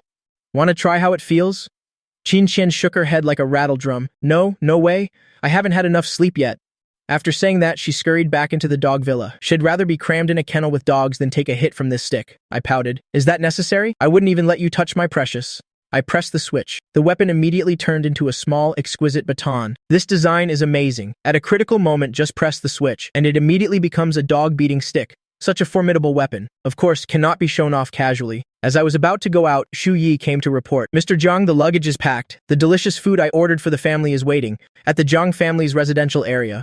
I thought for a moment, and then said, remember to clean my room every day. I'll come back to cook occasionally. I paused, then added, move Xiao's things into my room. When I come back, we'll be coming back together. After saying that, I got into the car. Shu Yi smiled with a kind expression. In the Song family's living room, Song Mingchen's head was wrapped in bandages, and he watched TV with a gloomy expression. The news was reporting that Tang Danhong had stolen and switched the music sheet, and that Zhang Qingyu had been exonerated. Wang Yalan pouted. Has Zhang Chen gone crazy recently? Song Mingchen pointed at Song Jinnian and scolded, your son is the one who's crazy. He spent over 10 million yesterday to buy junk. Song Jinnian felt wronged. It's all Zhang Chen's fault. Wang Yalan defended her son. You should manage. That country bumpkin son of yours. How dare he bully our Jinnian? Song Mingchen was so angry his liver hurt. Wang Yalan suggested an idea. How about we just let Zhang Chen marry into another family? Song Mingchen sneered. Someone like Shen Xinyi? Wang Yalan rolled her eyes. She's barely qualified to be a security guard, and she still wants to find a rich young master. This statement hit Song Ming-chen's sore spot. He used to be a driver, and he hated it when people brought up his background. His face darkened as he said, "He's my son after all. If he marries into a terrible family, he'll lose face too." Just then, the maid came in to report. "Sir, Adam, the young master is back." Song Jin-nian's hackles rose. "Who allowed you to address him like that?" Wang Yalan snorted coldly. "A bastard child is worthy of our reception?" I walked in carrying large and small bags. Beside me was a silly-looking husky. I smiled and greeted them. "Mr. Song, Mrs. Song, good morning." Song Ming-chen glared. "I am your father." Wang Yalan puffed out her chest. "A stepmother is also a mother," I sneered. "A live-in son-in-law who has married another woman? What kind of thing is that, father?" Then I turned to Wang Yalan. "My mother is lying in the cemetery. How about I carve a tombstone for you?" Wang Yalan immediately shut her mouth. "Only the names of the dead are carved on tombstones." Song Ming-chen's expression wasn't good either. "Even though you grew up in the countryside, you should learn some rules and etiquette. If you don't know, learn from your brother." Song Jin-nian raised his head to look at me. "I will teach my younger brother well." I chuckled. "Learn what? Learn from the foolish Song Jin-nian who steals gems? Learn from him how to eat shit in the bathroom?" Song Jin-nian was provoked by me into silence. I narrowed my eyes. "Isn't it just about etiquette?" I came back this time with gifts. Everyone will surely be moved to tears. As I spoke, I clapped my hands. The driver and bodyguards entered, carrying very large gifts. They were covered with cloth, looking very mysterious. Song Ming-chen's expression finally improved a little. "That's more like it. No matter what, I am your father. I only want what's best for you." Wang Yalan didn't think much of a country bumpkin. He wouldn't have any taste in choosing gifts. But as long as it was valuable, it was fine. She could give it to someone poorer than her to save face. This is the right attitude. Your aunt will find you a good woman in the future. I smiled. Then everyone, open your gifts. The driver and bodyguards placed the gifts in front of them. Song Jin-nian looked in front of him. There was one for him too. He looked at me in disbelief. "I have one too?" I nodded. "That's right. I'm coming back to live here. We naturally have to build a good relationship. Don't be angry about yesterday anymore. Let's call it even." My expression, which seemed to want to make peace, made Song Jin-nian secretly happy. Then he'll decide after I see the gift. Song Jin-nian's family eagerly opened their gifts. Song Ming-chen opened his and saw a clock. His face immediately darkened. Giving a clock is a homophone for sending someone to their death. Wang Yalan opened hers. It was a black and white portrait of herself. She was so scared her face turned pale. A black and white photo plus a large frame. Isn't that a funeral portrait? Song Jin-nian had just opened his, and it was a centipede. It crawled from the box onto his hand. Song Jin-nian immediately jumped up, swinging his arm violently. As a result, he jumped too hard and fell directly. Then, with a crack, his arm broke. Even I felt pain hearing the bone break. Just hearing it felt so good. Song Ming-chen slammed his hand on the table. "Jung-chen, what exactly do you mean?" I blinked innocently. "Giving gifts, being filial to you? Is something wrong?" Song Ming-chen was trembling with anger. "You give me a clock, you give her a funeral portrait, you give your brother a centipede." I still maintained an innocent expression. A son sending off his father. Is there anything wrong with that? "I'm just reminding you of the time. As for her, I think she looks so special. If she doesn't take a photo to be passed down for generations, it would be a disservice to that face. And the centipede doesn't bite. It's even better for Song Jin-nian. I heard centipedes can treat scars." After I finished speaking, I bent down and held out my hand. The dizzy centipede crawled onto my hand. The centipede said aggrievedly, "I almost fell to my death." I smiled and brought the centipede in front of Wang Yalan. "Look everyone, this good baby really doesn't bite." She screamed in fear and immediately jumped away. I then walked over to Song Ming-chen. He was so scared he almost fell to the ground. Take it away, I blinked innocently. "Don't you all like this gift? Then please taste the delicacies I brought back for everyone." Song Ming-chen saw me setting plates on the dining table. He felt a little scared and turned to look at Wang Yalan. Wang Yalan already hated me to death. She gritted her teeth and said, "Go take a look." Could he really have brought a piece of shit back? Invited them enthusiastically. "Come and eat quickly. It won't taste good if it gets cold." The three of them, Song Ming-chen's family, didn't want to come over. Woof, woof, woof. Arguzi bared its teeth at them, with an expression that said, "If you don't come over, it'll bite you to death." Song Ming-chen had witnessed the Huskies' fighting power, and was terrified. The three of them had no choice but to walk over. Song Ming-chen asked with a dark face, "What is this?" Wang Yalan frowned. "It looks okay." Song Jin-nian covered his mouth. "Why does it feel like insects?" I raised an eyebrow and sat down. "Let me introduce it to everyone." The three of them smelled that it was quite fragrant. "Let's try it." I served them food. "I want to come back and live here. I don't want to make things too tense. This is a takeout dish from Shiwei-tian restaurant. The starting price is 10,000. Song Ming-chen saw the logo on the food container. This was a famous restaurant in Jincheng. You needed money and status to get a reservation. This live-in son-in-law basically couldn't get a reservation. As soon as Wang Yalan heard the price, her eyes lit up. Song Jin-nian immediately took out his phone to take a picture. This was the pre-meal ritual. I sat elegantly and watched them. Song Ming-chen picked up his chopsticks. He thought to himself that he still had to rely on them. This meal must be to curry favor. Wang Yalan also picked up her chopsticks. Ah, Jiang Chen, although I'm your stepmother, I will treat you well. You're from the countryside. I'll definitely find you a rich woman. Song Jinnian said as he ate. Jiang Chen, you have to transfer the company's shares to me as compensation for the 1 billion contract that you snatched from Shen Xinyi. I smiled and began to introduce. This dish is called the revenge of killing a mother, dying without a whole corpse. It's stir-fried grasshoppers. Song Ming-chen stopped his chopsticks over the dish. He had just eaten the top layer, and saw that underneath it was all winged grasshoppers. His expression changed immediately, and his stomach churned. I turned to Wang Yalan. This dish is called a life for a life, a tragic end. It's crispy fried maggots, especially fragrant. Wang Yalan's face turned pale. Maggots? I pushed aside the top layer of vegetables. Look, this kind of insect is still alive. Eating them raw has more protein. Wang Yalan saw a fat white maggot wriggling. It felt like the thing in her mouth was also moving. Song Jinnian's hand trembled. Mine must be normal, right? I smiled and pushed it aside. This is called stealing chickens and catching dogs, dying a restless death. You'll like it. As soon as Song Jinnian saw it was a dead rat, he immediately turned around and vomited on the spot. It was unbearably disgusting. They actually ate that stuff. Just thinking about it now makes me want to vomit. The maid next to them couldn't help but vomit along. I slowly stood up. Brainless people will never learn. I've already sent them off. How could I let them eat good food?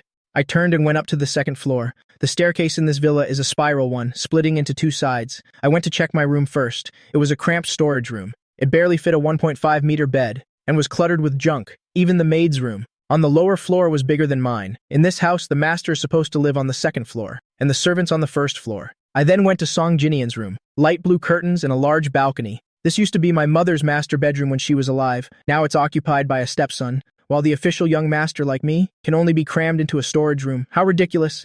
I called out coldly, someone.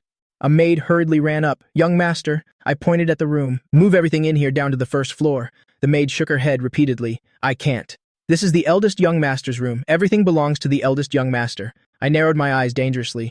This is the Zhang family's house. Is Song Jinnian's surname Zhang? I am the eldest young master here. My voice was as cold as ice. The powerful aura was so oppressive that the maid couldn't even lift her head. The maid stubbornly said, if you want to move it yourself. This is the eldest young master's room. I took a step forward. Who did you say is the eldest young master? The pressure intensified. The maid struggled to lift her head. Song Jinnian is the eldest young master. I've been here for over 20 years. You're just a country bumpkin. I raised my hand and slapped him. The servant immediately went berserk. You dare hit me? You're not even as good as a servant, he said, preparing to hit back. I kicked him to the ground and then stomped on his wrist. The servant screamed in pain. Butler Qian heard the commotion and came running. What's going on? When he saw me, he still acted respectfully. Young Master Zhang. The servant cried and tattled. Butler, he hit me. Hurry up and throw this brat out. Butler Qian sized me up. I looked exactly like the late madam, only my gaze was sharper, like an unsheathed sword. Thinking about my behavior over the past 2 days, the butler asked, how would young Master Zhang like to handle this? I raised an eyebrow. This butler is quite perceptive. Fire him. Deduct 3 months of his salary. He is not allowed to take anything from the Zhang family. Butler Qian nodded. Understood. The servant was stunned. Butler, you can't fire me. Butler Qian directly called security to drag the man away decisively. I pointed at the room. Clear out this room and the master bedroom opposite it. They are not worthy of living here. Butler Qian put on a professional smile. This is not for me to decide. The master of the house now is Mr. Song. I chuckled. I won't make things difficult for you. I turned my head and said to the husky, Erguzi, call some friends over to play. As soon as Erguzi heard that, its doggy face lit up like a flower. Zhang Chen, just you wait. I'm going to call the demolition team. Woof woof. It excitedly ran downstairs and disappeared in a flash. Butler Qian was still standing by my side. Does young Master Zhang have any other instructions? I glanced at him. If I told you to roll down the stairs, could you do it? Butler Qian smiled. I cannot. I smiled. If I can't order you around, then what is there to instruct? Am I looking for trouble for myself? When the people I can command arrive, I will give my instructions then. Butler Qian maintained his professional smile. Please, be my guest. He sneered inwardly. This place has long been the Song family's territory. Who would listen to a country bumpkin? If it weren't for his professional ethics, he would be too lazy to even put on a fake face. I leisurely sat on the hanging chair on the balcony. The sun was beautiful. I could see all the activity downstairs. The maids were cleaning downstairs. Occasionally, there were sounds of vomiting. Song Mingchen's family of 3 were vomiting their guts out. Song Mingchen clutched his stomach, unable to bear it any longer. I have to use the bathroom. Wang Yalan was also in so much pain she was stomping her feet. I'm going first. Song Jinnian's face turned pale. I'm the son. Let me go first. The 3 of them crowded in front of the door, the only bathroom on the first floor. Song Jinnian couldn't hold it in and farted. The result was that once it started, it couldn't be stopped. The three of them made continuous popping sounds. A foul smell immediately spread. The three of them looked down. They had all soiled their pants. Yellow liquid was trickling down their legs. The air instantly froze. Ah, the screams were endless. I was perched on the second floor railing, waving money in my hand. So dirty. Whoever uses a hose to wash them clean, this money will be theirs. The cleaner you wash, the more money you get. Starting at 10,000, there's no limit. The maids immediately took action. Hoses, car wash spray guns, and buckets of water were all used. The three members of the Song Mingchen family were still fighting over the bathroom when they were suddenly hit in the face by a high-pressure stream of water. The stream of water made their skin sting. More tragically, that liquid was sprayed all over their faces by the water. They were covered in filth from head to toe. The Song Mingchen family had never been so miserable in their entire lives. They even had thoughts of dying. I sat on the hanging chair on the balcony, listening to the tragic screams coming from downstairs. The corners of my mouth curled into a smile. I picked up my phone and saw I'd been added to a group chat named A Loving Family Bites Each Other Hard. Hello sisters, I'm back. The group was dead silent. Jiang Qingyu messaged, "What is everyone doing? Jiang Chen is back and no one is here to welcome him? Don't you want to welcome our precious little brother anymore?" I sent a red envelope of 20,000 yuan. Only Jiang Qingyu snatched it immediately. On the other end, Jiang Qingyu giggled. "Jiang Chen, you're too stingy. You only gave me 1 cent. I explained, "I clearly sent 20,000. What kind of luck do you have?" Jiang Qingyu was angry. "Liar, you only sent 1 cent. Seeing that no one in the group was talking, I took a picture of the scene downstairs and sent it to the group. I'm back at the Jiang family home, but none of the servants will listen to me. It's as if I'm an outsider. I'm not happy. This time, my sisters couldn't sit still anymore." Eldest sister. Apartment 2901, Building 8, Hooli Condominiums. The password is your birthday. Second sister. Sent you a red envelope. Go stay at a hotel. Third sister. According to housing law, you have the right to reclaim the house and kick them out. Fourth sister. Fifth sister. Jiang Qingyu. Let's go home and beat them up. I can't beat them alone. I looked at the messages in the group. My eyes grew hot, including my previous life. It had been several years since I'd seen my sisters. I sent a voice message. "Sisters, I miss you all so much. I want to have a meal with you." After hearing this, my 6 sisters. Eldest sister immediately told her assistant to book the fastest flight back to the capital. Second sister went straight to her professor to ask for leave. The professor frowned. "You just came back half a month ago. The research project has a confidentiality agreement. Then I'll withdraw from the research team." The professor quickly changed his tune. All right, but don't be gone for too long." Third sister put her work at the law firm on hold and prepared to leave. Fourth sister, stationed at the border, got approval to return home after agreeing to certain conditions. Fifth sister climbed a wall to sneak out of school. Jiang Qingyu grabbed her car keys and rushed home. I sent another message. "You sisters are too busy. I have to go deal with those scumbags now." At this moment, a continuous barking sound suddenly came from downstairs. "Jiang Chen, the demolition team is here." I stepped out onto the balcony and saw Guzi leading a pack of huskies storming into the yard, with their owners chasing after them. Butler Qian stared, stunned. Why are there so many dogs all of a sudden? I stood on the second floor and smiled. If Butler Qian won't listen to my instructions to clean the room, then I have no choice but to call a demolition team to help. Before Butler Qian could react, Guzi had already led a large pack of huskies rushing in. "That's him. He dared to disrespect Brother Jiang Chen." "Brothers, get him! Woof woof," Guzi ordered, leading the charge towards Butler Qian. Dozens of huskies responded in unison, all rushing towards Butler Qian. Butler Qian looked at the pack of dogs, his eyes glazed over. The pack of huskies bared their fangs and claws, scaring him so much that he kept backing away. "Don't you come over here," before he could finish his sentence. He was tackled to the ground by Guzi. Guzi didn't bite, but one swipe of its paw immediately left a bloody scratch on Butler Qian's face. Butler Qian tried to get up, but the huskies behind him charged forward one after another. A stomp from these large dogs weighing dozens of kilograms nearly trampled Butler Qian until he coughed up blood. Seeing so many dogs, the servants fled in terror. Who had the mind to care about the drenched Song Jinian trio? As soon as Guzi entered the door and saw the messy floor, he immediately gave orders. "Don't step on that filthy stuff, you'll get Brother Jiang Chen's house dirty." It dragged over a sofa cushion and spread it on the floor, then leaped over. Song Mingchen had just crawled up when Guzi stepped on his head. With a thud, he fell backward again. Wang Yalan and Song Jinian fared no better. As soon as they stood up, they were trampled flat by the huskies behind them. Just like that, the 3 of them were trampled down as soon as they got up. After a few repetitions, they decisively lay still, not daring to move, afraid of having their heads crushed, long after the pack of dogs had left. They still lay motionless on the floor, despite the foul smell around them. The dog owners who followed behind were all dumbfounded. Should they pretend not to know these dogs? Guzi led the demolition team to the second floor. The previously ferocious dogs now sat in a neat row, sticking out their tongues and pretending to be well-behaved. "Brother Jiang Chen, what do you want us to do?" Guzi asked.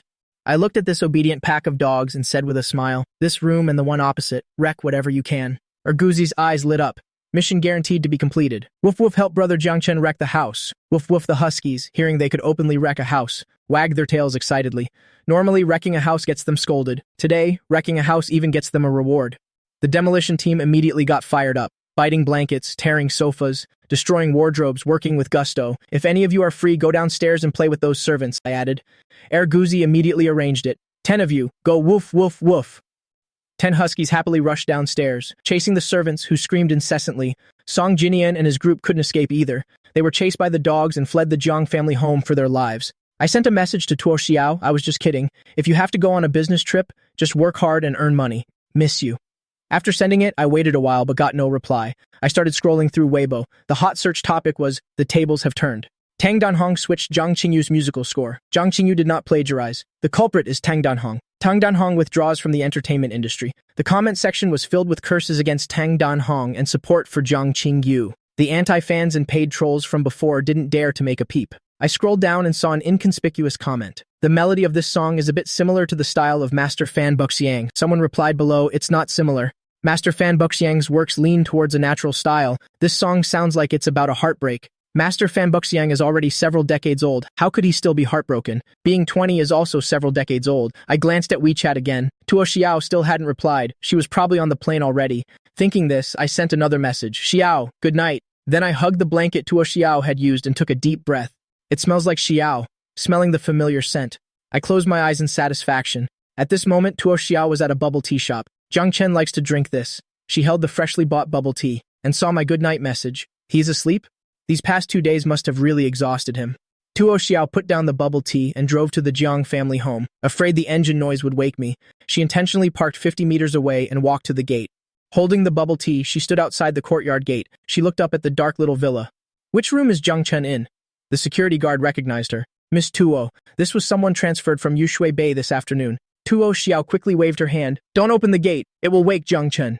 The guard was in a difficult position. So, you're not coming in? In the capital, is there any door Miss Tuo can't enter? Just because she didn't want to wake Jiang Chen? How about tomorrow I tell young Master Jiang that you came? Tuo Xiao shook her head. No, they'll wait for him here. Where is his room? Where should I stand so that tomorrow morning when he opens the curtains, his first glance can see me? The guard was shocked to his core. Miss Tuo, you're planning to stand here all night? Just so young Master Jiang can see you first thing in the morning? Young Master Jiang is in the room on the right on the second floor. You just need to stand back 5 meters. Tuo Xiao took a few steps back, perfectly facing that window. She stood up straight, satisfied, her posture as straight as if she were standing at attention. The guard felt heartbroken watching her. Is Miss Tuo really going to stand guard at the Jiang family's gate? At this moment, I was sound asleep, hugging the blanket. Suddenly, I opened my eyes. Xiao is here. I fumbled for my phone to check. Besides the goodnight message I sent myself, Tuo Xiao still hadn't replied. Am I dreaming because I miss her so much? It was just before dawn. Song Jinian was woken up.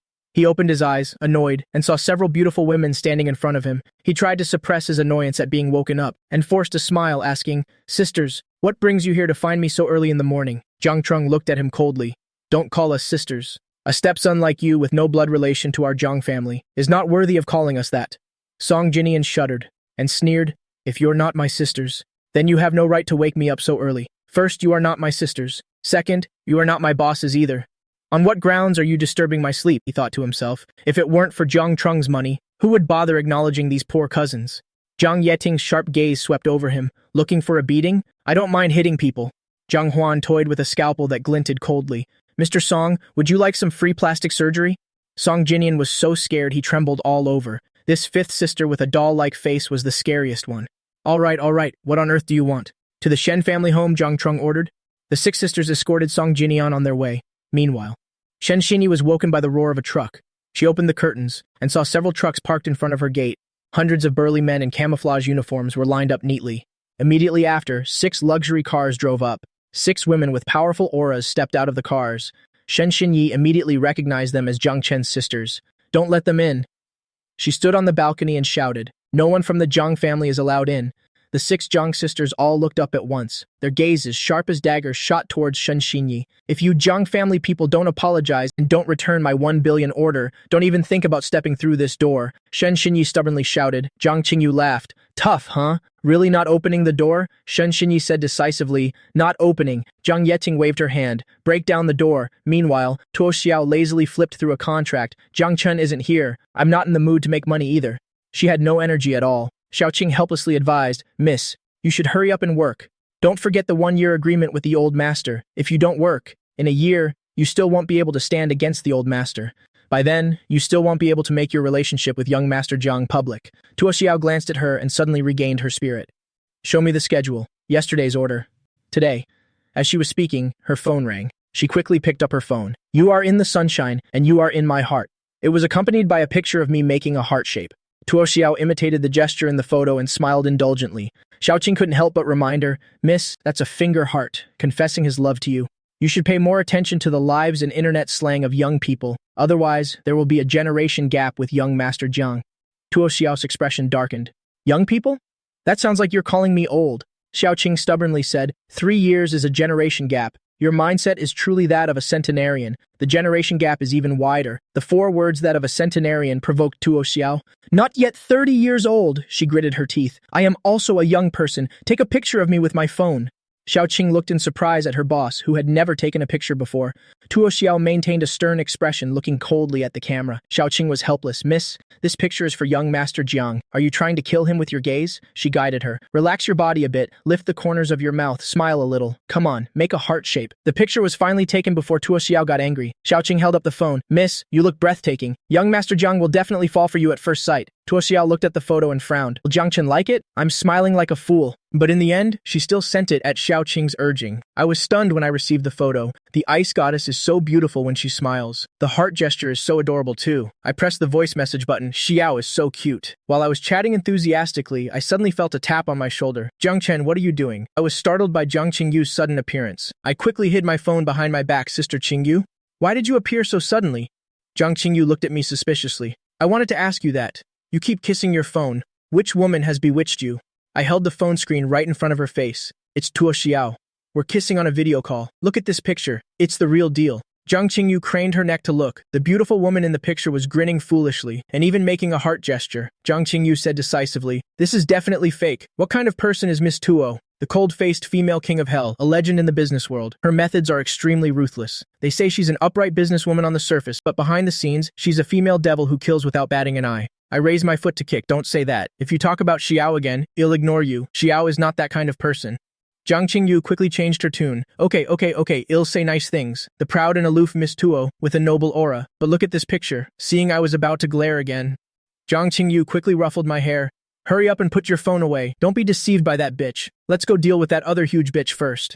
I looked at her back, then looked down at the photo on my phone and whispered, "If not for the changes in our interactions after my rebirth, I couldn't have imagined Tuo Xiao had such an adorable side." Putting my phone away, the group went to the Soaring to the Blue Sky ride. This drop tower ride could take people to the highest point, and then drop them with the acceleration of gravity, experiencing a thrill comparable to jumping off a building.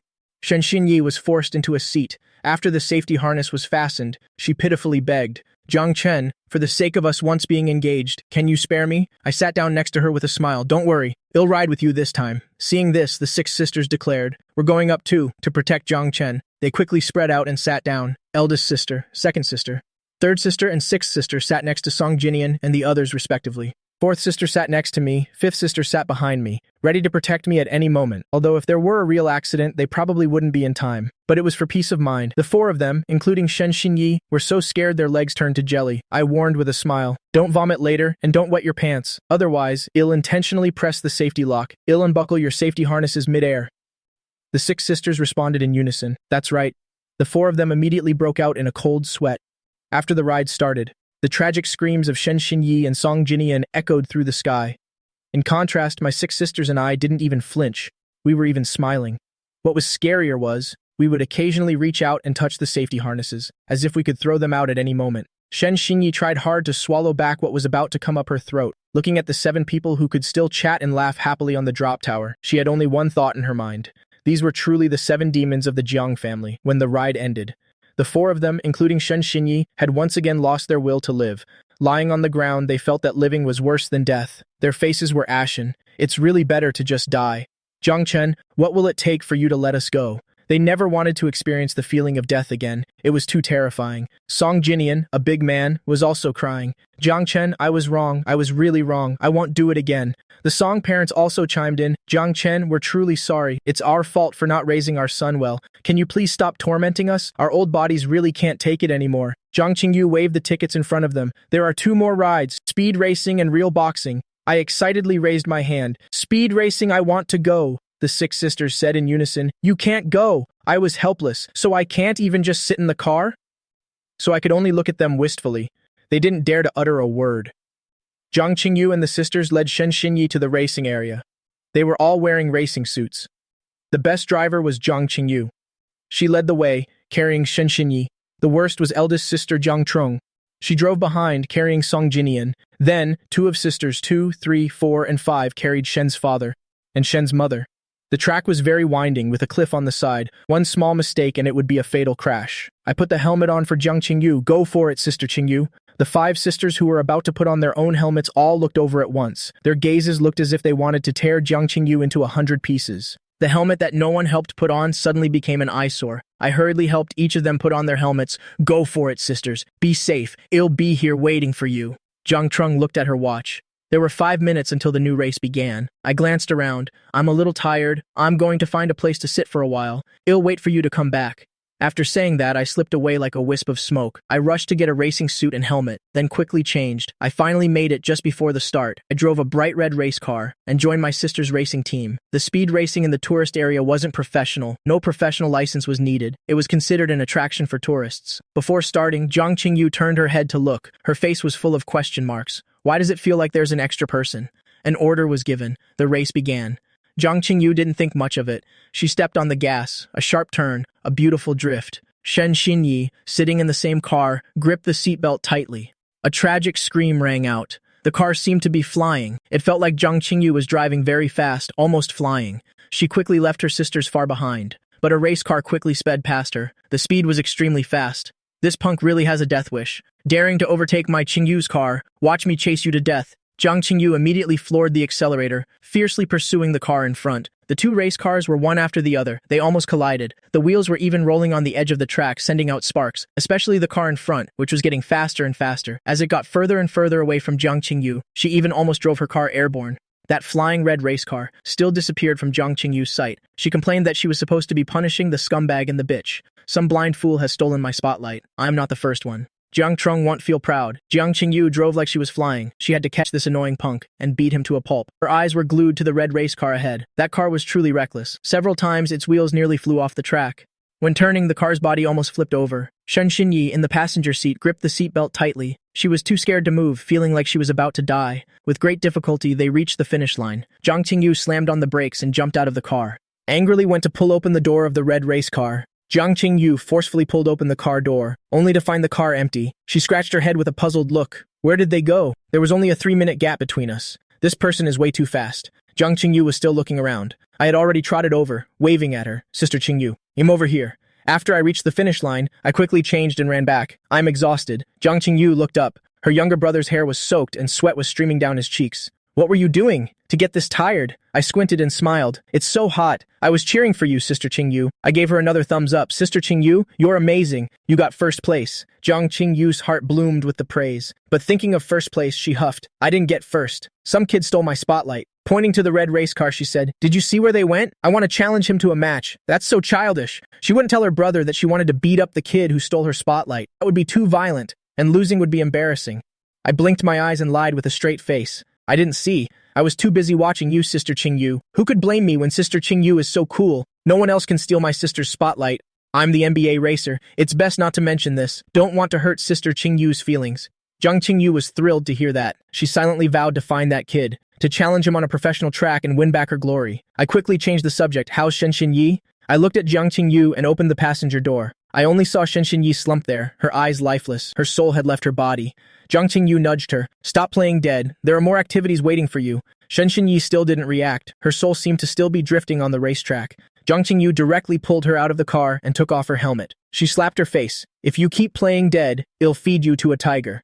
Only then did Shen Xinyi's soul return. She knelt on the ground and started vomiting. Jiang Qingyu quickly moved aside, afraid of getting it on herself. At this moment, the other 5 sisters also reached the finish line one by one. Sisters, you're so amazing, I rushed over to hug each of them. Jiang Qingyu proudly raised an eyebrow. I was the one who came in first, Jiang Chen. Aren't you happy? Jiang Huan sneered. First place was the red race car. Do you have any shame? I don't mind helping you add another layer of skin to your face. Are they okay? I looked at Shen's parents and Song Jinian, who were unconscious on the ground. After checking, Jiang Huan said they were fine. They just fainted from fear. I said, oh, then wake them up and give them a few more punches. They won't faint once they get used to it. Zhang Laifeng rubbed her temples, getting a headache. We're still going to hit them? Jiang Huan gave a cold laugh and pulled out a scalpel. So shameless. I even want to stitch another layer of skin on their faces. Let's hit them. What are you waiting for? Jiang Qingyu didn't hesitate. She threw a punch at Shen Xinyi's face. Shen Xinyi was knocked flat on the ground. Zhang Cheng kicked out in disgust. Don't touch me. With that, she kicked away Song Jinian, who was hugging her calf. I stood on the second floor and reminded them, pay attention to your technique. Don't cause any real trouble. Zhang Huan looked up and smiled. Don't worry. I taught them yesterday. She had specially taught the sisters how to beat someone up. The rule is to inflict maximum pain without leaving any diagnosable injuries, so they would suffer in silence. I leaned against the railing, listening to the continuous miserable screams. The corners of my mouth curled into a satisfied smile. Half an hour later, Shen Xinyi and Song Jinian were lying on the ground like dead dogs, panting heavily. Their eyes were filled with despair.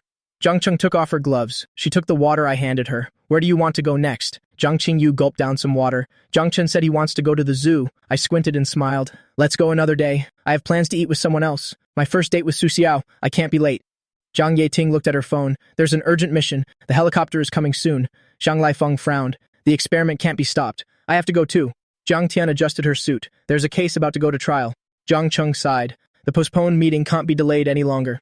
Just as Jiang Qingyu was about to speak, Jiang Cheng kicked her. You're the idle one, so you should stay in Jincheng obediently. I was reluctant to let my sisters go. You're leaving after just one night? The 5 sisters looked at me in unison. I quickly changed my tune. You should all hurry and go. Only by developing on your own can you protect me better. In my past life, it was because I was too willful. All 6 sisters put their careers on hold for me. This time, I can't drag them down again. I'll see you off. The helicopter was already parked on Yuanqing Mountain. I secretly pulled Zhang Yeting aside. 4th sister, be careful of the mole you planted. He has already betrayed you. Zhang Yeting looked at me in shock. Don't talk nonsense. Only she knew about this. How could her younger brother? I looked her seriously in the eye, no matter what. Absolutely do not trust her. My attitude was extremely serious. Originally, in my past life, I didn't care about my sisters. So I didn't remember that 4th sister got injured during a mission. It was 4th sister who mentioned she had a mission. That's when I remembered this mission from my past life. 4th sister's right hand was shot. Afterward, her right hand could no longer carry heavy objects. She couldn't hold a gun anymore either. For a soldier guarding the border, this was a very tragic thing. Zhang Yeting looked at me. Then she nodded. Okay.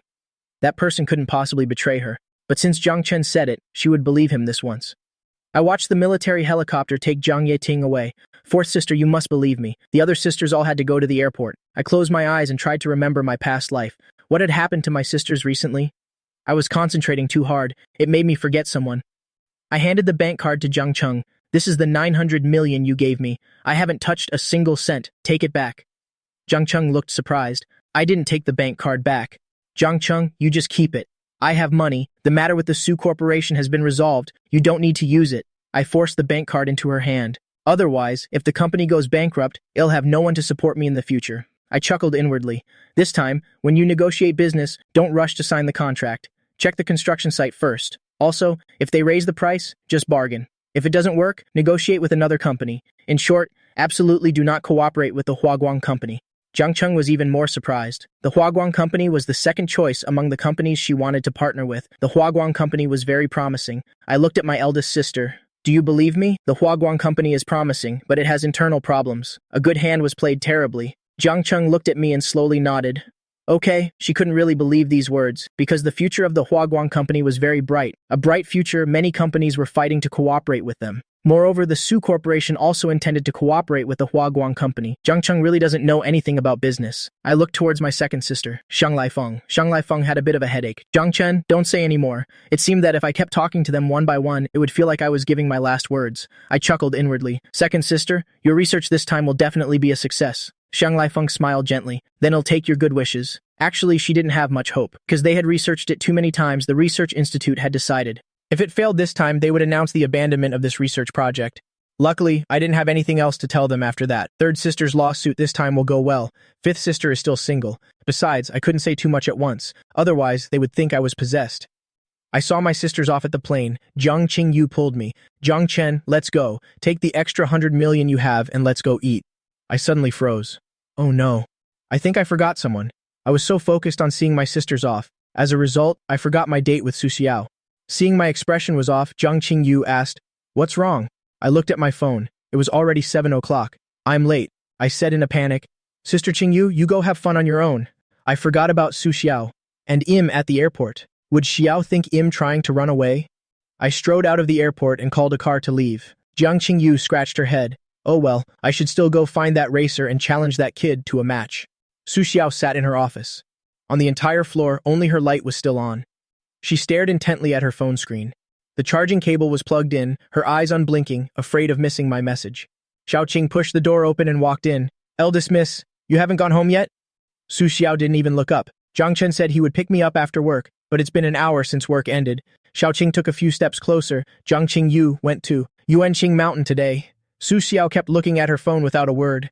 Xiaoqing hesitated before adding, "Shen Xinyi also went." Su Xiao's breath suddenly hitched. Her heart felt like it was being slowly cut by a dull knife. It hurt so much that even breathing was painful. As if trying to convince herself, she whispered, "Jiang Chen is out having fun with his sisters." Xiaoqing really couldn't hold it in anymore. "Jiang Qingyu is at the airport right now." Su Xiao suddenly looked up. In that instant, she felt her entire world go dark. Xiaoqing asked carefully, "Do we need to send someone to bring Jiang Chen back?" Su Xiao clenched her fists. "Jiang Chen said he would come pick me up. Eldest miss, you should go home." Su Xiao waved her hand. She was afraid she wouldn't be able to control herself and order his capture. Xiaoqing retreated to the outer office and sent a message to Qin Qian. "The eldest miss won't let us go to the airport to capture Jiang Chen." Qin Qian, who had just finished an autopsy, replied with a deadpan expression. "It's good that he ran. The eldest miss can go back to normal. I can also go back to being a family doctor," Xiaoqing asked. "Do you think he'll run?" Qin Qian replied quickly. "He's definitely running. Isn't this his usual behavior?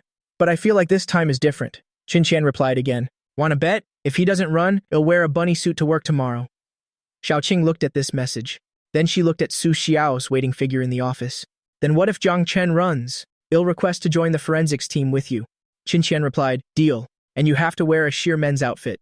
Xiaoqing completely accepted this condition. After all, she thought Qin Qian was about to be proven wrong. In the office, Su Xiao was still holding her phone, looking at our chat window. Ever since hearing from Xiaoqing that I was at the airport, her mind went blank. She didn't dare to think about anything. There was only one thought, believe that Jiang Chen will come for her. While Su Xiao was feeling scared and uneasy, ding dong. The message notification sounded. Su Xiao was startled. It was as if her soul had returned to her body after seeing my message. The shattered light in her eyes instantly recovered. She opened the voice message. "Xiao, I'm sorry. I went to see my sisters off at the airport and lost track of time. I'm on my way back from the airport now, and it's rush hour. It'll probably take an hour. Where are you? Have you eaten? Wait for me to come find you." I was extremely anxious at that moment. I was afraid Su Xiao would misunderstand and think I was trying to run away, and then mobilize the entire city's forces to hunt me down. The driver looked at me through the rearview mirror as I puckered my lips at the phone and blew a series of kisses. "Young man, you're not in an online long-distance relationship, are you?" I was embarrassed. "No, driver, I don't believe you, son. Online dating is risky. You have to be careful." I didn't dare send any more voice messages. The driver saw my embarrassment. He chuckled. "Young people these days. So romantic. Just pretend I'm not here." At the company, the suffocating heartache was immediately soothed upon hearing my voice. Her beautiful, icy face instantly thawed as if touched by a spring breeze, turning into a warm spring stream, especially when she heard my soft kissing sounds at the end. Su Xiao's lips curled into an even bigger smile. She took a deep breath. Suppressing her excitement, she sent me a voice message. "I'm still in a meeting at the company. It'll probably be another hour before it's over." She couldn't put pressure on Jiang Chen. After hearing the voice message, I breathed a sigh of relief. But I didn't dare send another voice message, so I typed instead. "Are you really in a meeting? It sounds very quiet on your end. You didn't get off work early and are just waiting there for me alone, did you?" I thought this was very likely. Moreover, she might have even let everyone else go home early. Su Xiao looked up at the dark office outside. "No, there's really no meeting. You don't need to rush." As soon as she replied to the message, Su Xiao looked up and called Xiaoqing in with a deep voice. Xiaoqing's heart skipped a beat.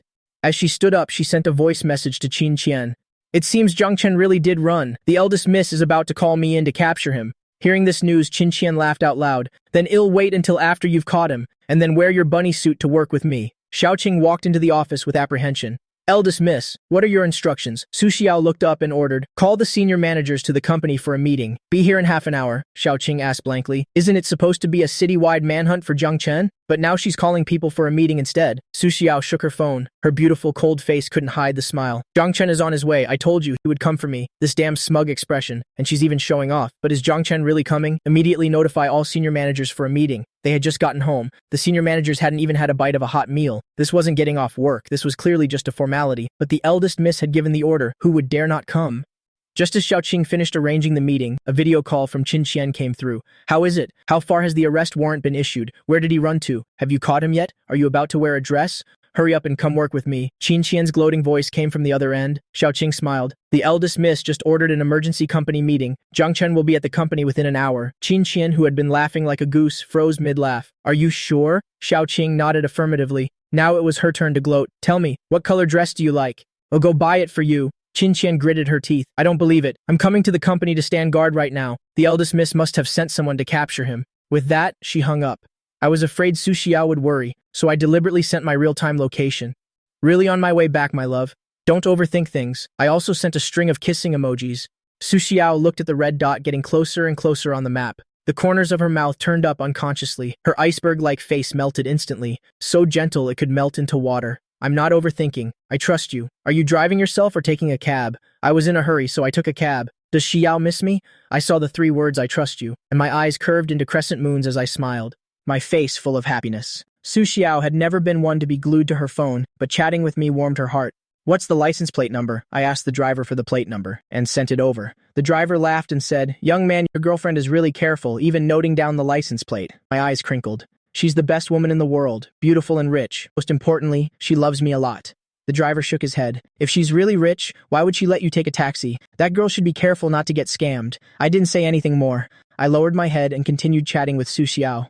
Oh, right. I didn't explain it clearly to you today. I went to Yuanqing Mountain with my sisters. Shen Xinyi, that bitch, went too. Seeing the name Shen Xinyi, Su Xiao's heart twinged. But then I sent another message. My sisters helped me get revenge. We took them bungee jumping and on the drop tower, and Formula 1 racing. Scared them so much they nearly peed their pants. Xiao, you have to treat me well. Otherwise, my 6 sisters won't let you off. It'll bite you too. Su Xiao could almost see my adorable, fang-bearing posture. She thought seriously, my arm is too hard. Will it hurt his teeth? Where does Jiang Chen want to bite? It's too hard to bite here. Let's switch to a softer spot. I looked at the message on my phone. My face immediately turned as red as an apple. I puffed my cheeks and replied irritably, Xiao, you've become naughty. Su Xiao looked at the message and the angry sticker I sent. Her expression was puzzled. My arm isn't easy to bite. I wanted you to pick another spot to bite. For example, my palm is a bit softer. How is that naughty? Why are you angry again? At this moment, Xiaoqing pushed the door open. Eldest miss, everyone has arrived. Shall we start the meeting now? The lights were bright outside. The employees were all preparing their documents. Su Xiao didn't look up and just hugged her phone. Qin Qian burst in. Where is he? Where's Jiang Chen? He's not here yet? What are you so anxious about? Qin Qian was so anxious she stomped her foot. Of course I'm anxious. This is a big deal. Where are the people the eldest miss sent? I want to see how the eldest miss catches him. If he's captured, it doesn't count. You've already lost. Xiaoqing smiled. Just wait to admit defeat. Qin Qian gritted her teeth. If I lose, it'll change my name. Xiaoqing teased. To what? Qin Shou Beast? I don't believe it. Qin Qian turned and saw Su Xiao walking out, her eyes lighting up. Eldest miss, I'll go capture him with you. Su Xiao glanced at her coldly. I'm getting off work. Jiang Chen is waiting for me downstairs. Qin Qian was stunned. What? Su Xiao opened a voice message, and my clear voice came out. Xiao, I'm downstairs. Come down quickly. Qin Qian didn't believe it and ran to the window. Sure enough, she saw a figure that looked like me standing by a taxi downstairs. He was even looking up. No bodyguards. He didn't look unwilling at all. Xiaoqing was also stunned. Eldest miss, what about the meeting? Su Xiao happily pressed the button for her private elevator. Meeting's over. Work's over. Qin Qian was unconvinced. I have to go down and see for myself. He must have been forced. Xiaoqing sent a notification in the group chat. The eldest miss is going on a date. Meeting adjourned. Work is over. The senior managers were all baffled. They had been at the company for less than 3 minutes and the meeting was already over. Su Xiao hurried downstairs but saw no one. Qin Qian smiled smugly at Xiaoqing. See? I told you so. I suddenly jumped out from a corner. Su Xiao held on to me. I immediately cupped her face and kissed her. The two of them were entangled in a passionate, inseparable kiss. Qin Qian and Xiaoqing stared blankly at the scene before them. The two kissed passionately. The intensity of their posture made even the onlookers blush. Until we were almost breathless, I reluctantly let Su Xiao go. Both of their lips were still wet. I held Su Xiao's face. Her eyes were moist and alluring. I'm very sorry, I forgot about you. Now, are you still angry? Su Xiao looked up at me. Not angry. How could she bear to be angry at me? I pouted. I thought you were angry. The whole way here I was thinking of ways to appease you. I thought about it and finally decided that when we met I would have to kiss you until you weren't angry anymore. I blinked and whispered, I thought you'd be very angry. That way, I could kiss you forever. But it turns out you're not angry. Su Xiao heard the regret in his voice and couldn't help but say, then I can pretend to be a little angry. I saw a group of people coming out of the lobby and quickly said, all right, let's go eat. I took her hand and ran. Where's your car? Over there. Su Xiao looked down at their clasped hands. Although they weren't running fast, her heart was filled with sweetness. When the senior managers came out, they only saw a man getting into Su Xiao's car. Assistant O, I think I saw the eldest miss with a man. You must be seeing things. How could the eldest miss have a man? Assistant U, the eldest miss. Why did she call us here so late at night? Xiaoqing came to her senses and shot them a cold glance. Ask less about the eldest miss's affairs. The senior managers immediately fell silent. At the Su Corporation, the rules regarding Su Xiao were very strict. No photos, no gossip. Someone once secretly took a photo of the eldest miss, and as a result, their entire family disappeared from Jincheng. Qinqian chuckled and said, calling you all here was to treat you to a meal. The senior managers were baffled. They had just gotten home from work when they were called back, and now they were being told to go eat.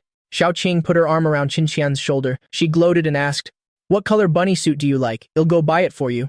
Qinqian's expression changed. I suddenly remembered a case that needs an autopsy. I'm leaving first. Xiaoqing held her back with an arm lock. I'll go with you. Come back. We can buy it on the way. Qinqian. She would rather die than wear a bunny suit. I chose a very famous restaurant for couples. It was called the Romantic Love Restaurant. This restaurant was high-end in Jincheng, with an excellent atmosphere. The food wasn't bad either, just a bit expensive. But because its main theme was couples, its business was always booming. I got out of the car first, and waited at the entrance for Su Xiao to park the car. Suddenly, I heard a strange voice. Oh, isn't this Zhang Chen? I looked up and saw a fashionably dressed Gao Qin with her arm linked with another woman. Gao Qin was a neighbor from my hometown, 2 years older than me. She had dropped out of school a long time ago and had a bad reputation. In my past life, after I left Jadewater Bay, Gao Qin even wanted to introduce me to an old woman to be a boy toy. I couldn't be bothered with her and pretended not to know her. Gao Qin looked me up and down, seeing my ordinary clothes, and inwardly mocked me for not doing well in life. The woman next to her, Wang Keke, stared at me intently. Hey, who is this handsome guy? Aren't you going to introduce us? Gao Qin knew at once that this woman was interested in me. She deliberately said loudly, this is a neighbor from my hometown. He used to be very ugly. He must have had plastic surgery. He used to be a player. Wang Keke whispered, aren't you eyeing an apartment? You'll buy it for you. As soon as Gao Qin heard she could get a house, her attitude changed instantly. Zhang Chen, are you waiting for someone here? Don't say you don't know me. We just met 2 months ago. I glanced at her. If I'm not waiting for a person, am I waiting for a chicken? Gao Qin was so angry she wanted to hit someone, but because of the $1 million apartment, she held it in. Did you get stood up? You need a membership card to get in here. Do you have one? I don't. Gao Qin smugly pulled Wang Keke along. I knew it. Let me introduce you. This is General Manager Wang of the Hua Guang Company. Just call me Sister Wang. I suddenly asked her, the very one who was the black sheep that bankrupted the chemical company and ran off with the money. When Wang Keke heard me say that, her face immediately darkened. She glared at me fiercely. Who the hell do you think you are? How dare you speak to me like that? I asked coldly in return. Then what kind of thing are you? How am I a thing? As soon as Wang Keke said it, she felt it was wrong and quickly corrected herself. No, wait! I'm not a thing! Gao Qin quickly pulled her back. Sister Wang, stop talking. No matter how you say it, that sentence doesn't sound right. Only then did Wang Keke react, and her expression became even uglier. Gao Qin said to me arrogantly, hurry up and apologize to Sister Wang. Well, be merciful and take you in for a meal. She snorted contemptuously. Someone like you has probably never been to such a fancy place, right?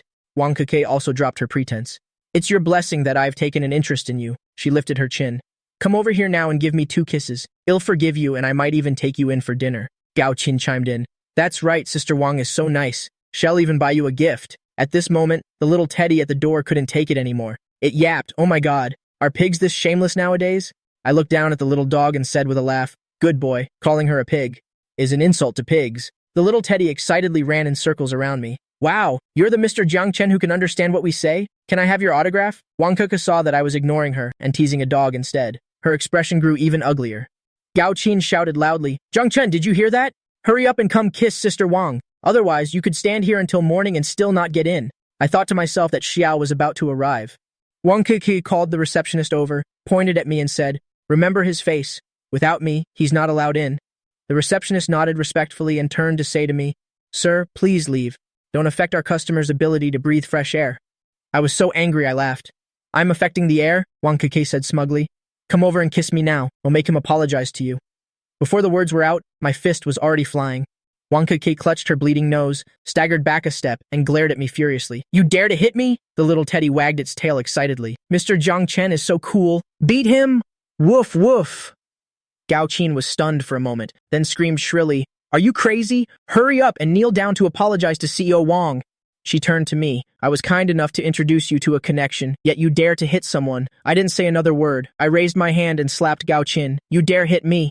Gao Qin screamed, I'll fight you to the death. I easily dodged it. I raised my leg and kicked Gao Qin hard in the stomach, sending her flying. She fell flat on the ground. Wang Keke rushed forward with a fist. I kicked her down with one blow too. The panicked receptionist called for security. Quickly, catch this troublemaker. Then she yelled at me again. Kneel down and serve CEO Wang, and this matter will be over. I rolled my eyes in contempt. In just a few moves, I took down all the security guards who rushed forward. In an instant, Wang Keke's entire group was under my foot. If you've got the guts, let me go. Wang Keke struggled underneath. I looked down at the excited little teddy dog. You teddy dogs, don't you love humping the sky, the ground, and the air the most? The little teddy shyly wagged its tail. Brother Jiang Chen. Don't say that.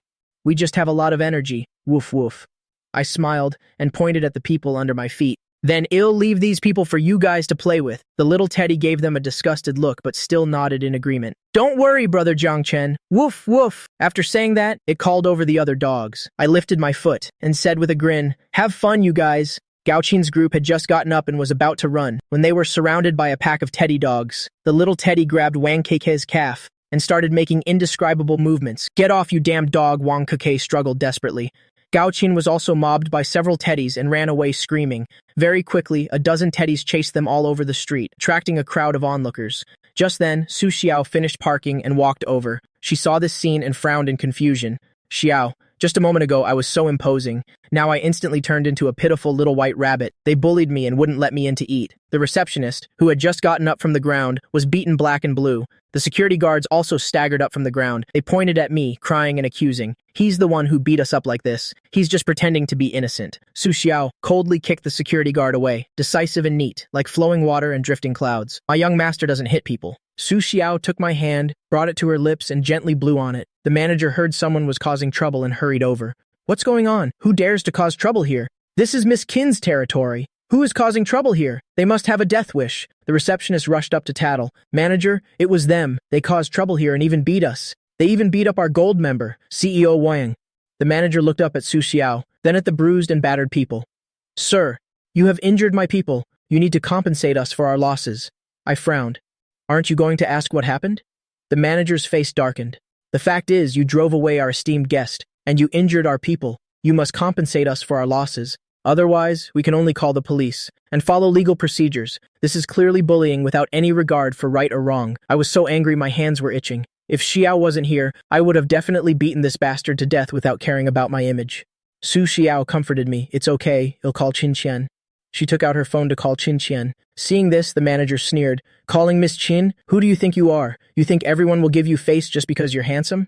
Su Xiao is very low-key. She never appears in public as the eldest miss of the Su family. Even the wealthy from the middle and upper classes might not have the chance to associate with Su Xiao, let alone ordinary people who wouldn't recognize her. Qin Qian was kicked into an adult shop by Xiaoqing. She was choosing a bunny costume when she saw Su Xiao's call. Her eyes lit up. Does the eldest miss have an urgent mission? I'd even go to Africa to dig for coal. This call is a lifesaver. The romantic love restaurant is bullying me and Jiang Chen. You have 1 minute to handle it. Her voice was bone-chillingly cold. It scared Qin Qian so much she almost died on the spot. It's fine if the eldest miss gets bullied. The key point is that Jiang Chen was bullied. The threat of death made Qin Qian remember this small property of hers in 3 seconds. The manager of the romantic love restaurant heard Su Xiao say just one sentence. Although her voice was very cold, thinking of Miss Qin backing him, he wasn't scared at all, putting on an act. All right, I'll give you 1 minute. In this 1 minute, I'll settle the score. You have to compensate me. The manager hadn't finished speaking when his phone rang. The caller ID was Miss Qin. He had this number before opening the restaurant, but she had never called. The manager answered the phone with trepidation. Miss Qin. On the other end, Qin Qian was roaring. She cursed the manager until he was stunned. Are you fucking looking for death? Don't drag me down with you. You could have bullied anyone else, but you had to bully Jiang Chen. Bullying Jiang Chen? Are you fucking trying to get me killed? Apologize to me right now, then get the hell out of my sight, or else I'll come to your house with a scalpel and wipe out your entire family. The manager slapped the receptionist, knocking her to the ground. He viciously grabbed her hair and slammed her to the ground. Kowtow and apologized to Mr. Zhang. The stubborn receptionist struggled. The manager directly pushed her head down and slammed it on the ground. Miss Qin herself has spoken. It's not your place to decide. He gritted his teeth and cursed her. You made me lose my job. Do you know who Miss Qin is? She's the one who works for the eldest miss. My eyes sparkled. I admiringly tugged on Su Xiao's sleeve. Honey, you're so amazing. On the other end, Qin Chen gloomily reminded him. Do you know who's standing next to Jiang Chen? The manager looked up and saw Su Xiao's face clearly. The phone fell to the ground with a clatter. Su Xiao gently lowered her head. How did they bully you? I tilted my head and pointed at the trembling receptionist. Let her say it herself. The receptionist cried while slapping herself. I said, Mr. Jiang was polluting the air, and I made him kneel to serve CEO Wang. Su Xiao, her eyes suddenly turned cold, then kneel and serve Jiang Chen. I pouted in disgust. I don't need such a filthy eyesore. I suddenly pointed at a little teddy dog passing by, smiling innocently. Let her serve the puppy. The receptionist looked towards the approaching little teddy dog, but she didn't dare to say a word in protest. The little teddy dog ran over happily, wagging its tail in front of me. Brother Jiang Chen, the bad guys have been chased away. They looked pathetic running away, woof woof. If he hadn't gotten into a car, we could have messed with him for a few more hours, woof woof. I looked down at the little teddy. Are you hurt? No, we know how to dodge, woof woof. I looked down at the receptionist. Kneel and serve this little teddy dog. The receptionist was unwilling, but she could only grit her teeth. The store manager wiped away his cold sweat. He quickly ushered me and this eldest miss into the restaurant. We were in a private room with a one-way window. From the private room, you could see the situation in the main hall outside. But from the main hall, you couldn't see the private room. The store manager nervously asked the eldest miss, Mr. Zhang, should we ask all the other guests to leave? No need. Otherwise, who would watch the good show? The store manager looked at Su Xiao. Su Xiao was flipping through the menu. Listen to Jiang Chen.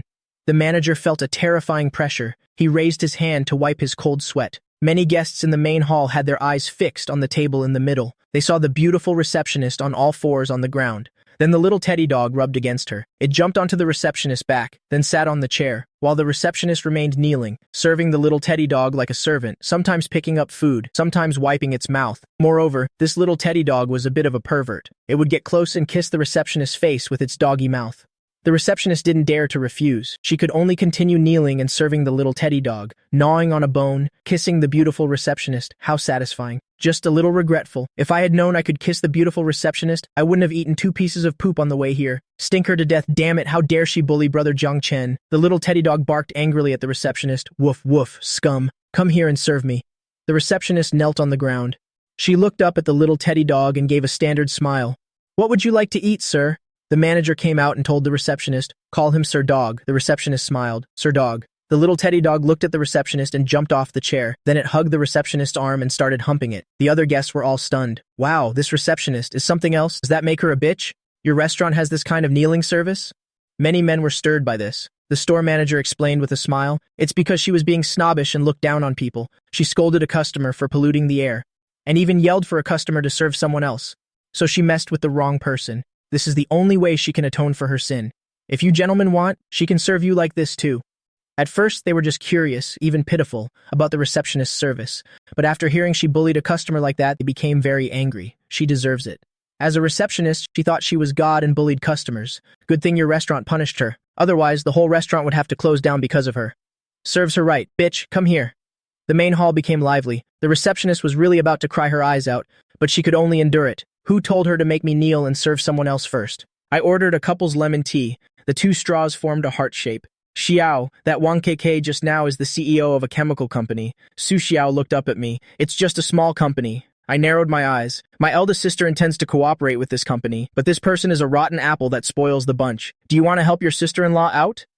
Those 3 words, sister-in-law, touched Su Xiao's little heart. Su Xiao was blooming with joy inside, but her face remained as cold as ice. Okay, sister-in-law's business. Must be helped. I moved closer. I gave her a loud kiss on the cheek. Xiao is the best. I like you the most. Su Xiao was stunned for a moment. The icy expression on her face immediately melted, gentle like a spring lake. After dinner, as we walked to the parking lot, Su Xiao asked what we should do next. I stammered, Are you recovered? Seeing her confusion, my eyes glanced down at her lower body. Then I quickly looked at the sky. Qin Qian said you can't do any strenuous exercise yet. Su Xiao's voice became hoarse. I recovered a long time ago. Hearing her reply so quickly, my pretty face flushed so red it looked like it was about to bleed. I didn't know how to respond either. Su Xiao saw that I was silent. She also felt she was being too forward, her anxious heart pounding. What I meant was, what should we do next? I suddenly looked up at her. Find a place to sit for a while? Or go out and have some fun? Su Xiao looked at me expectantly. I'm not sleepy, the kind that can go on until morning. My face turned even redder. Go on. Until morning? She's too intense. Doesn't she care about her life? Su Xiao grew more anxious. It's my first time, I don't know. What should I do on a first date with a boy? Where should we go? She really didn't know. Before leaving, she should have asked Qinqian more, so she wouldn't be as flustered as she is now. I mumbled. It's my first time too. Both of us blushed shyly. We weren't even on the same wavelength. The atmosphere was so warm. The ambiguous atmosphere was full of pink bubbles. Hey, what are you two muttering about over there? Get over here. Being so flirty at night. Want to get screwed? Get over here. Let's see if I don't screw you to death. The vulgar words shattered the pink bubbles. Su Xiao and I looked up. We saw Wang Keke standing in the parking lot. He had called 7 or 8 thugs. They were holding clubs and shouting at us. Seeing such disgusting things, the warm, ambiguous bubbles in the air completely shattered. Are they here to get themselves killed? I narrowed my eyes. I was just craving Xiao's body and I got interrupted. Absolutely unforgivable. Su Xiao pulled my hand. They're doing this on purpose. You wait here for me. I'll go over. This place is still the romantic love restaurant's territory. It's Miss Chin's territory. They're only in the parking lot, so they don't dare to come over here. It's enough for her to go over and fight alone. It would be dangerous for Jiang Chen to go over. Su Xiao and I interlocked our fingers. Let's go together. Anyone who dares to interrupt Xiao and me during our intimate moment deserves to be crippled. Su Xiao looked down at me. Then she held my hand and we walked towards the parking lot together. The leader saw that the two of them were actually coming over. These two idiots. They know we want to beat them up, yet they're still walking over to their deaths. Wang Keke was chased by the dogs and looked miserable. Now he was filthy all over. I don't care if they're idiots or not. Beat them to death for me. He had never been so miserable. Chased for his life by a few teddy dogs, and even got humped by a teddy dog, getting that filthy stuff on him. It's disgusting. Su Xiao led me over, hearing all of this. Her face was as cold as ice. Her deep eyes seemed to be brewing a violent storm. She just stood there, and already made Wang Keke and the others feel her powerful aura. They also felt a tangible sense of arrogance. This is the best explanation. Fear made them subconsciously take a step back. But when they saw me standing next to this woman, smiling with my eyes narrowed, clearly looking down on them, the leader shouted at Su Xiao, "You, get lost! Our target is him!" I pressed close to Su Xiao's back. Still wearing a harmless smile, I said softly, "Xiao, let's make this quick. Don't waste this precious time." Su Xiao was slightly stunned. The heart that was hanging in suspense finally settled down. I bent down and picked up an iron bar dropped by one of the thugs, while Su Xiao held a dog-beating stick. Wang Keke was still screaming his head off, oblivious to his impending doom. My and Su Xiao's eyes suddenly turned cold. We rushed out at the same time. Su Xiao swung the dog-beating stick, aiming straight for the thug's crotches. As for me, I swung the iron bar, hitting a special spot on the back of the thug's necks precisely. One hit. The thugs immediately rolled their eyes back and fainted. In less than 2 minutes, all 7 or 8 thugs were lying on the ground, clutching their crotches, unconscious. In the end, only Wang Keke was left, looking at the pair of killer gods before him. His face turned pale. Don't do anything reckless. This is a society ruled by law. Feeling Su Xiao's murderous gaze, Wang Keke was so scared he turned to run. He had only taken 1 step when Su Xiao hit his calf with the stick, making him fall hard to the ground.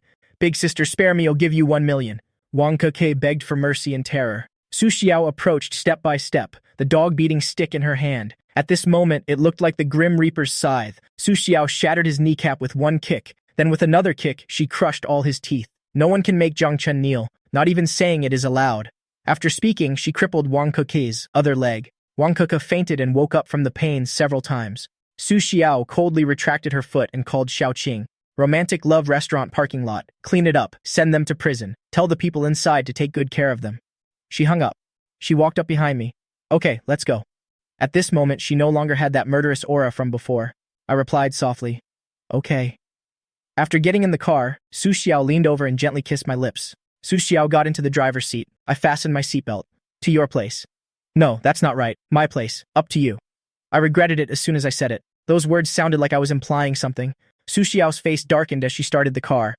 Through the rearview mirror, she memorized the license plate of a car that was honking loudly. On the way, both of them were silent.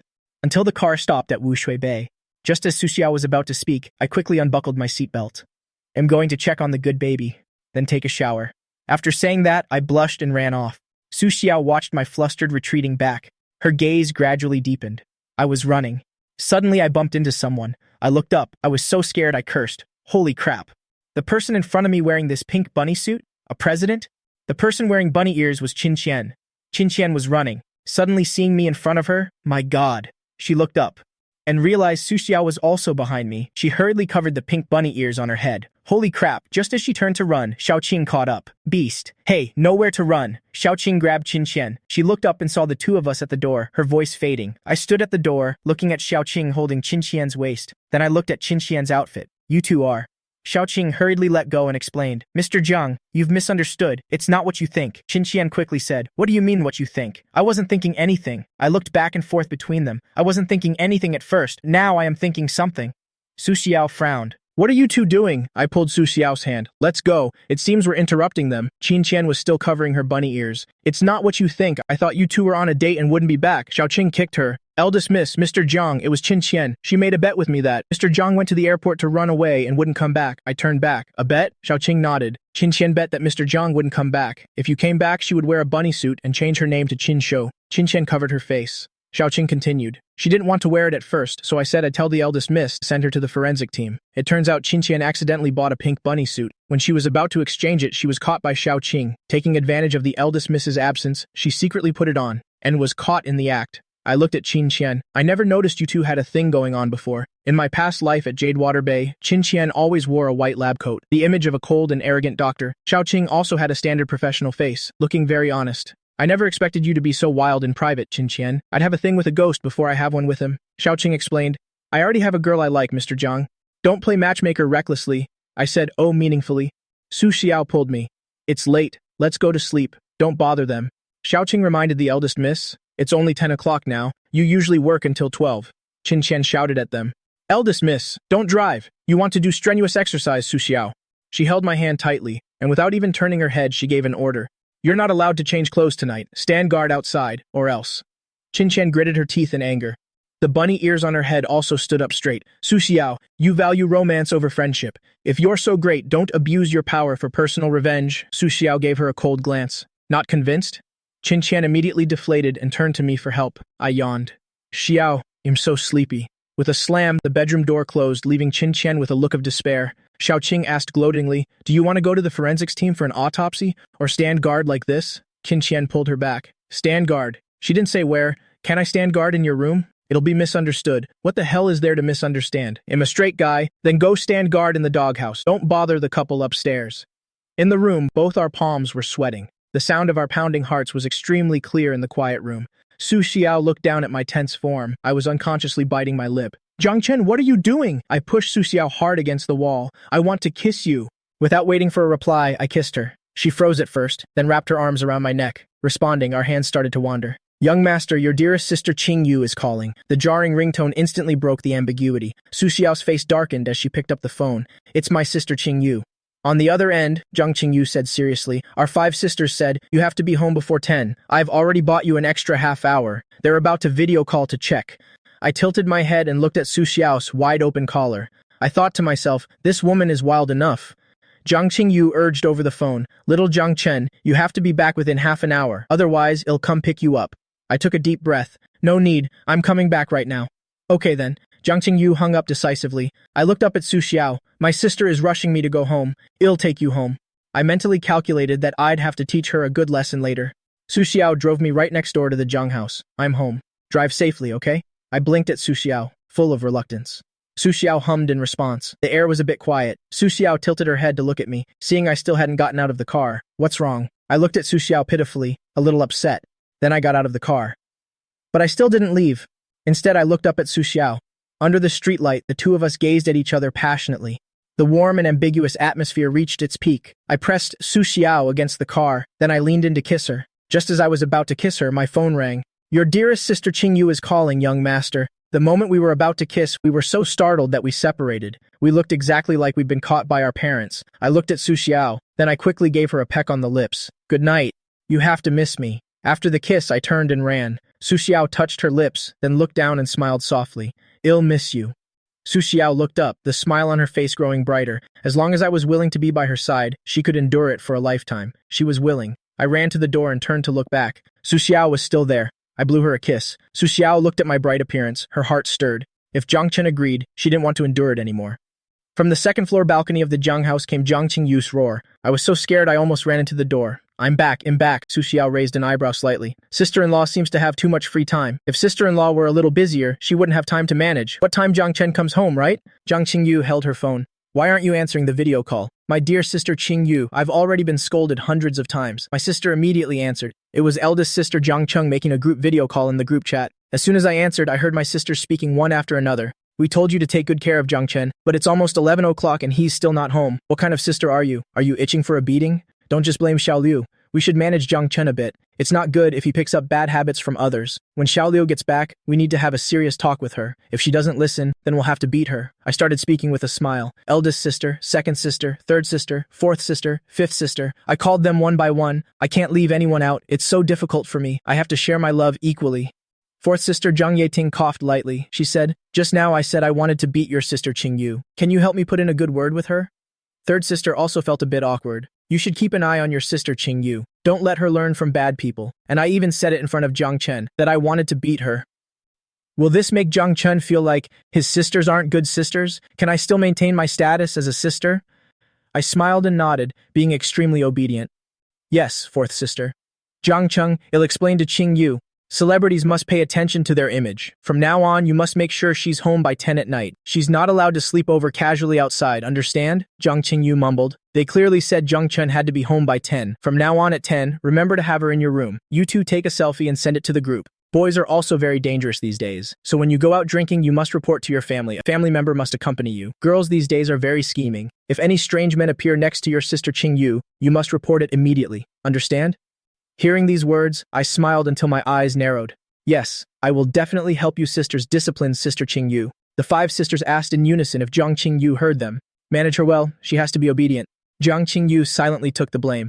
I know. I will definitely take a picture in Jiang Chen's room and send it. I will definitely report to you sisters when I go drinking. I won't let any strange people with bad intentions appear. Seeing how obedient I was, the five sisters were satisfied. If you're short on money, tell your sisters. We're busy now. Good night. I obediently smiled. Eldest sister, second sister, third sister, fourth sister, fifth sister. Good night, they said it all in one breath. After saying good night, the five sisters hung up. The video call had nothing to do with Jiang Qingyu. Seeing the video was off, Jiang Qingyu huffed and looked at me. Do you understand what our sisters mean? What do you mean by keeping an eye on me? They clearly want to keep an eye on Jiang Chen, but everyone's afraid you'll hate them, so they all pointed at me. I'm the one taking the blame for you. I raised an eyebrow at her. You must have been a turtle in your past life. Jiang Qingyu gritted her teeth. Jiang Chen, where have you been? It's so late. I blinked. I just went out for a walk, just looking at pretty girls. Jiang Qingyu clearly didn't believe me. All right, go to sleep.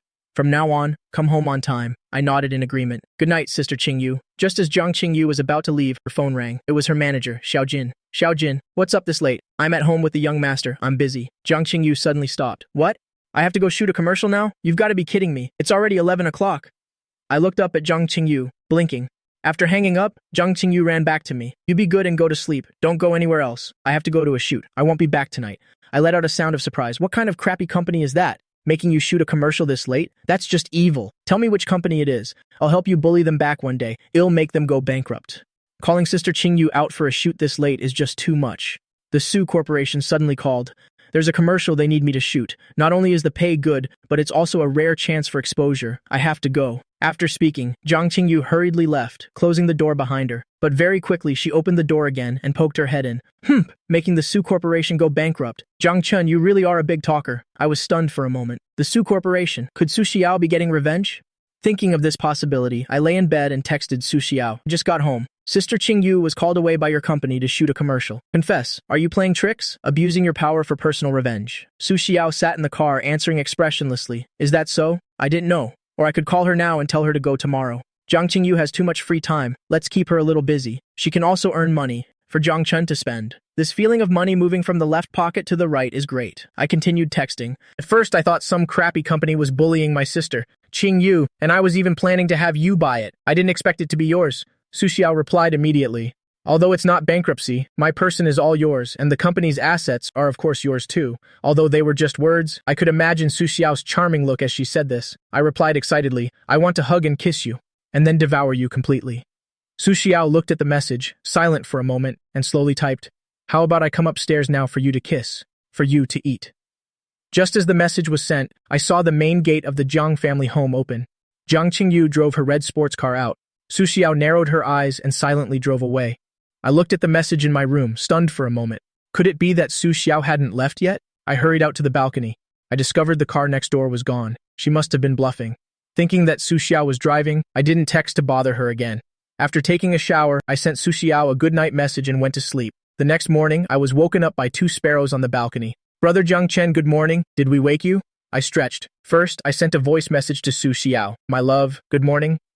Then I waved at the sparrows. The two little birds immediately flew onto my shoulder. Why didn't you come yesterday? We were too noisy. We were afraid of bothering you, Brother Zhang Chen. This morning we were downstairs and heard someone talking. I raised an eyebrow. Was it Song Mingchen? Them? Yes.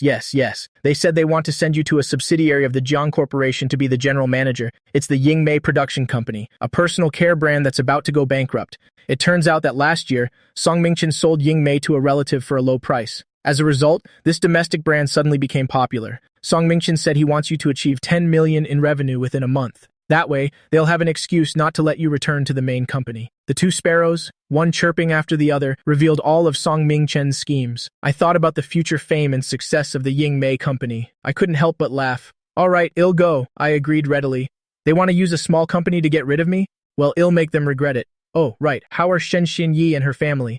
I recalled yesterday's good show. The two sparrows chirped their report. They didn't go home, they went to the hospital. They've fallen ill. Those two old folks tremble when they walk. They get dizzy in the car. It's miserable. After hearing about the miserable state of Shen Xinyi's family, I laughed cheerfully. Having completed their mission, the two sparrows flew away, planning to continue helping me find opportunities to get rich. When I went downstairs, Song Mingchen and the others were having breakfast.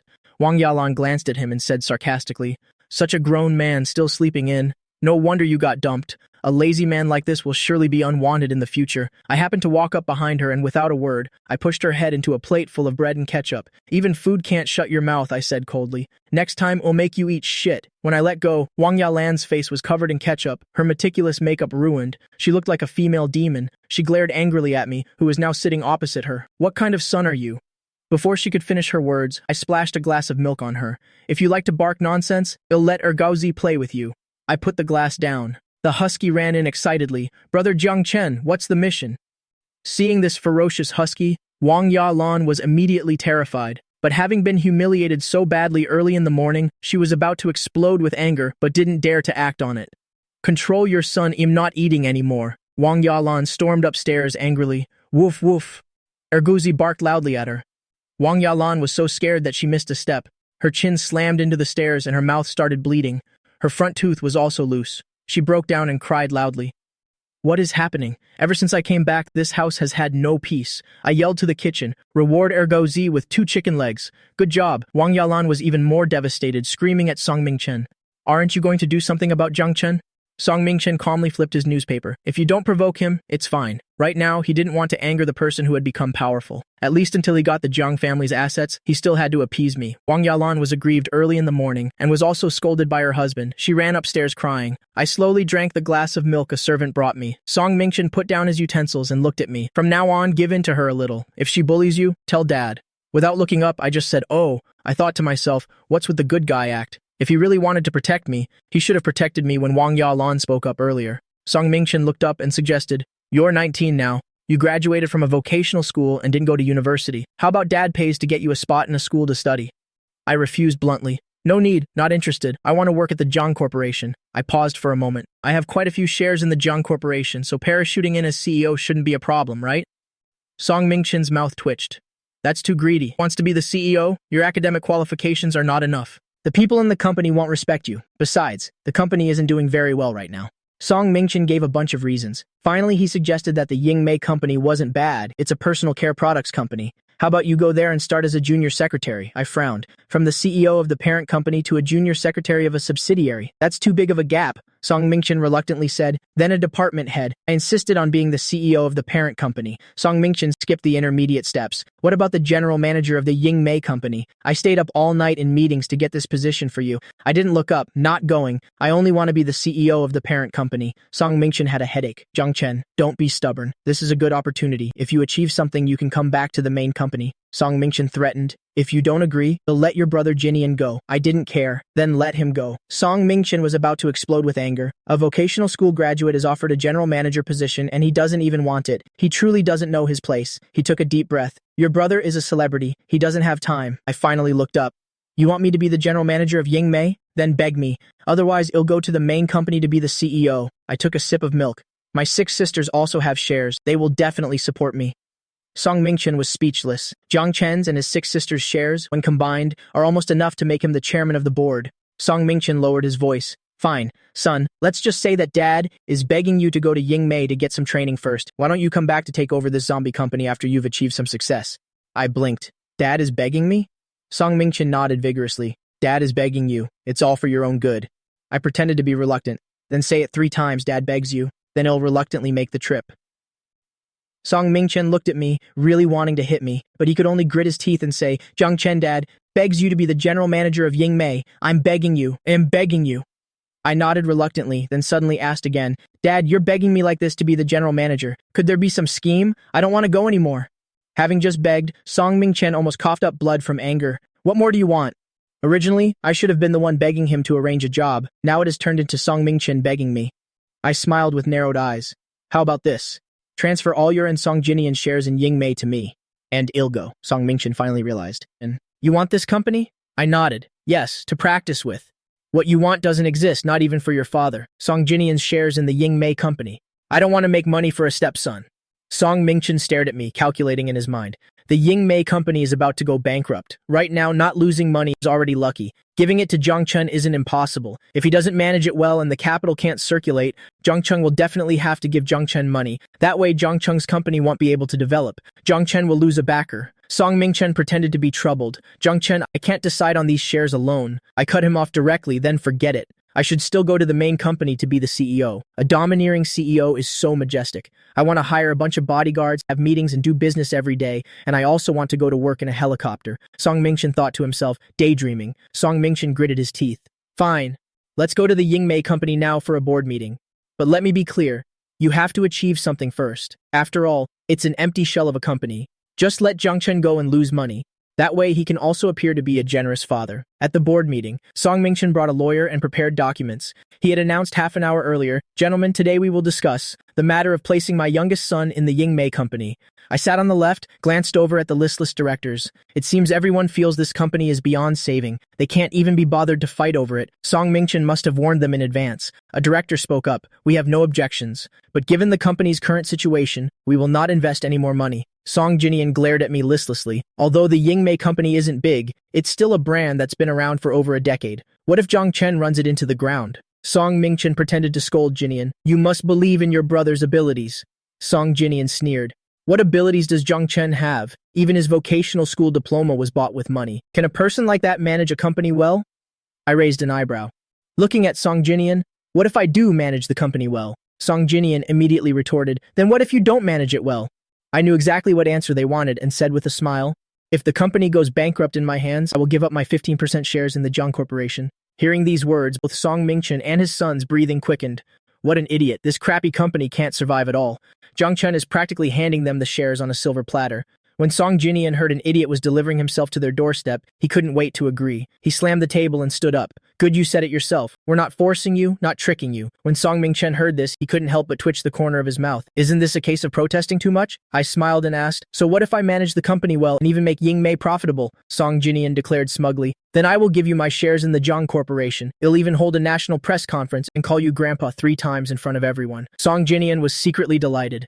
The Yingmei company will definitely go bankrupt in less than a month. Jiang Chen is digging his own grave. I smiled with narrowed eyes. Calling me grandpa is too old. How about you strike a pose and bark like a dog on the spot? Song Jinian was about to get angry, but he managed to suppress it. He also took the opportunity to add a condition. But if you don't manage it well, you have to move out of the house and you also have to give the Jiang Corporation. Song Mingchen suddenly said in a deep voice, cutting him off. That's enough. You're both brothers. Why are you being so serious? What are you doing, Dad? Song Jinian glared unwillingly. This is a good opportunity to change the Jiang Corporation's name to Song. Song Mingchen said authoritatively. Let's leave it at that. Jiang Chen is your younger brother. Don't go too far. He silently cursed his son for being stupid. Some calculations can be made, but they can't be said out loud. Song Jinian glared at me angrily and sat back down resentfully. Song Mingchen turned his head and gave me a kind smile. Your brother is just a little competitive. Don't take it to heart. I cut him off directly. I've already taken it to heart. Are you going to hit him? Song Mingchen was choked up and speechless. He quickly changed the subject. Now that we've reached an agreement, let's sign the contract. Although the company is yours, you have to start from the position of general manager. This is already a promotion beyond your level. After all, it's a company on the verge of bankruptcy. Giving him an empty title is fine. The contract was signed through layers of directors. Finally, it was my turn.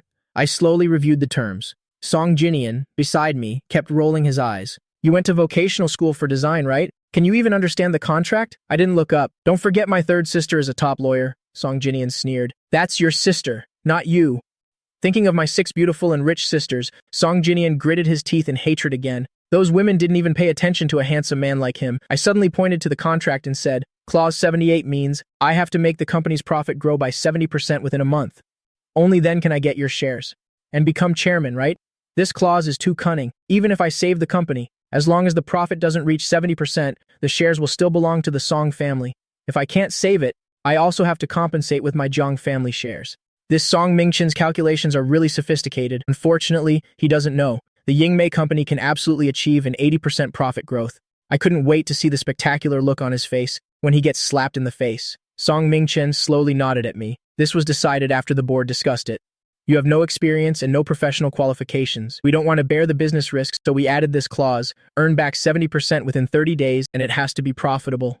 That's ridiculous. I dragged out my voice and said, oh. Song Mingchen continued, it's equivalent to us paying for you to play for a month. We bear the losses, the profits are yours. Said like that, it's as if I got a great deal. I pretended to be stupid and nodded. Sounds good. 70%, that's a small matter. Song Mingchen and the others sneered. This idiot is being sold out and he's still helping them count the money. I looked up at Song Mingchen. But Dad, do you remember how you begged me at home? Feeling the director's eyes on him, Song Mingchen stubbornly nodded. I smiled with narrowed eyes and said, then beg me 3 more times, and I'll sign it to play around a bit. Otherwise, I'll go to the Jiang Corporation to be a domineering CEO. That would be more interesting. Song Mingchen felt I was doing this on purpose, but there was nothing he could do. Jiang Chen, it was me who begged you to manage Yingmei. It was me who begged you to sign the contract. Regardless of profit or loss, I won't regret it, as long as you're happy. Song Mingchen repeated through gritted teeth, it was all me begging you to come. After struggling for a while, I signed my name with satisfaction. Don't regret it. From now on, this company has nothing to do with you and Song Jinian. Song Mingchen took the contract to check it, then gave it to the lawyer for confirmation. Of course, I don't regret it. Just think of it as a toy for you. Using a near-bankrupt company to exchange for shares in the Jiang Corporation. What a bargain. Jiang Nan was such a smart man. How did he have such a stupid son?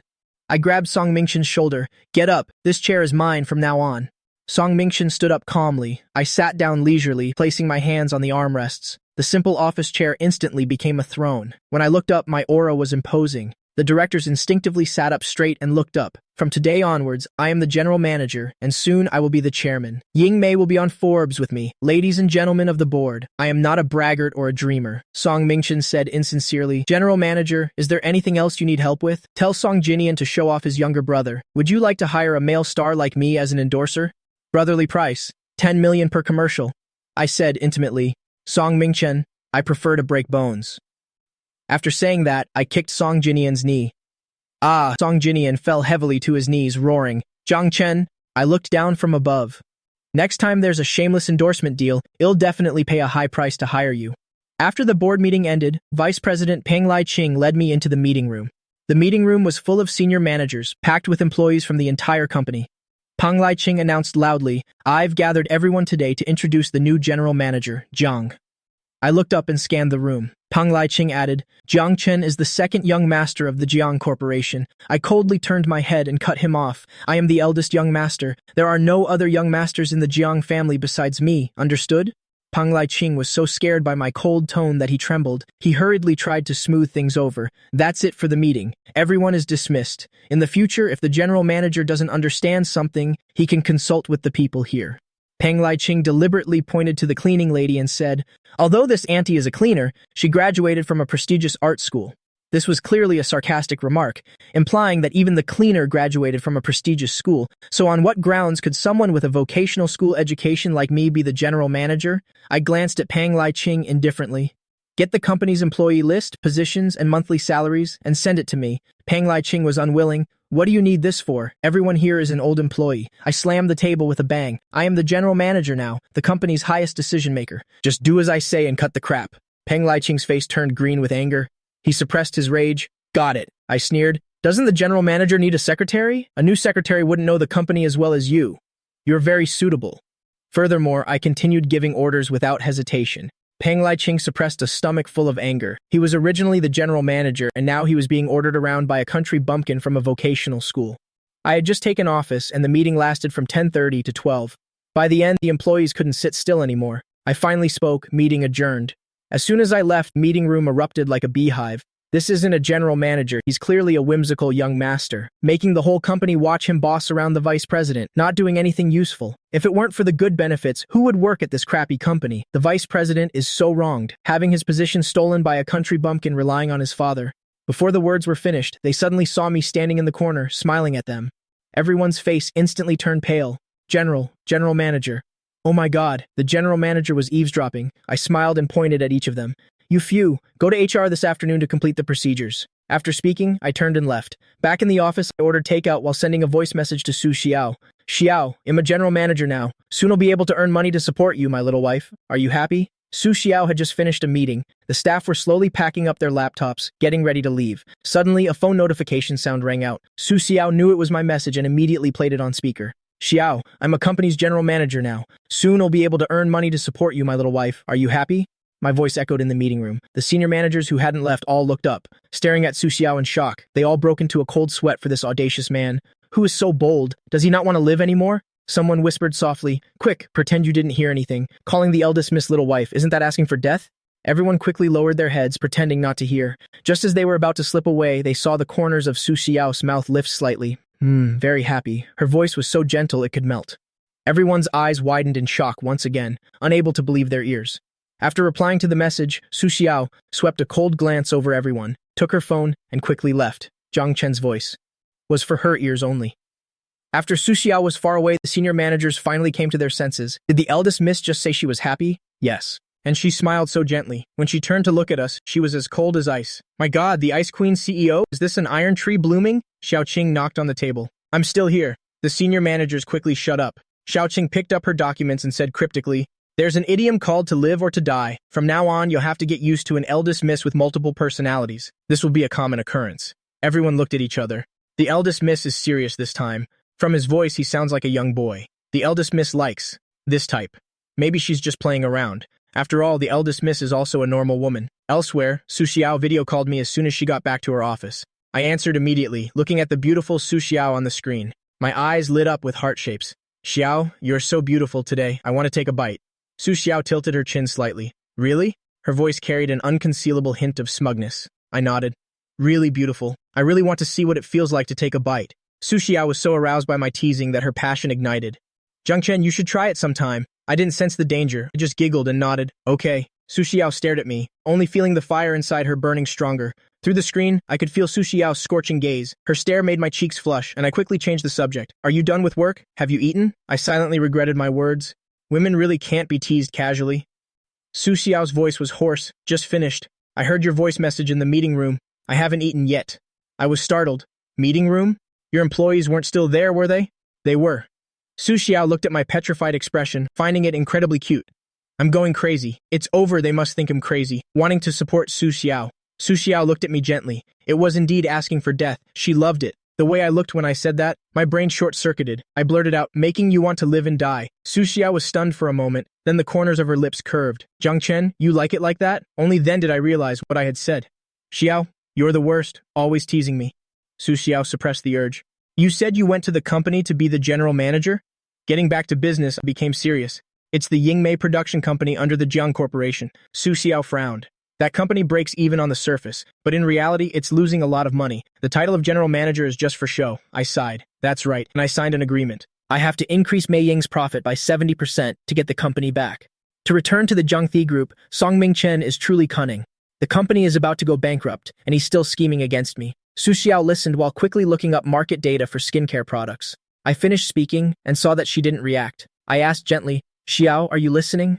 Su Xiao responded softly after finishing looking at the data. She said affirmatively, it's doable. She would help him secretly, but she wouldn't say it out loud. She needed to protect Zhang Chen's pride. My eyes lit up. Really? Su Xiao smiled dotingly. Of course, my Zhang Chen is forever the best. Su Xiao understood clearly in her heart. Even if it meant spending a lot of money, she would help me prop up this company. I love hearing Su Xiao praise me the most. No matter what I do, in Su Xiao's eyes, I'm always the best. I blinked my big eyes and asked, then can you help me analyze it a bit? Although I was very clear about Mei Ying Company's situation and knew how to run the business, I still wanted to ask Su Xiao. No woman can resist the adoring gaze of the man she loves. Women all like the feeling of being relied upon. It's a pleasurable feeling of conquest. Su Xiao nodded. I just looked at the data and user feedback from various brands. Su Xiao tried to use simple words to explain. I rested my chin on my hands, listening intently to her analysis. Mei Ying's sales aren't high, but its reputation is very good. It's mainly because the promotion isn't strong enough. Plus, many people now prefer foreign brands. Truly a business genius. I interrupted her. You've analyzed it so thoroughly so quickly. Su Xiao's heart warmed under my adoring gaze. For the first time, she felt the title of business genius sounded so pleasant. For the first time, she felt so happy being praised. Do you need me to send an expert to help you? I blinked.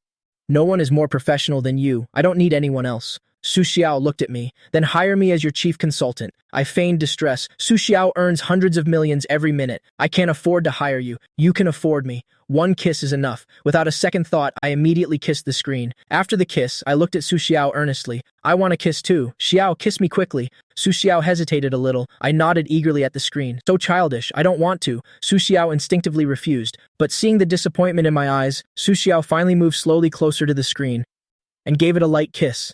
Smack. The two of us completed this sweet kiss through the screen.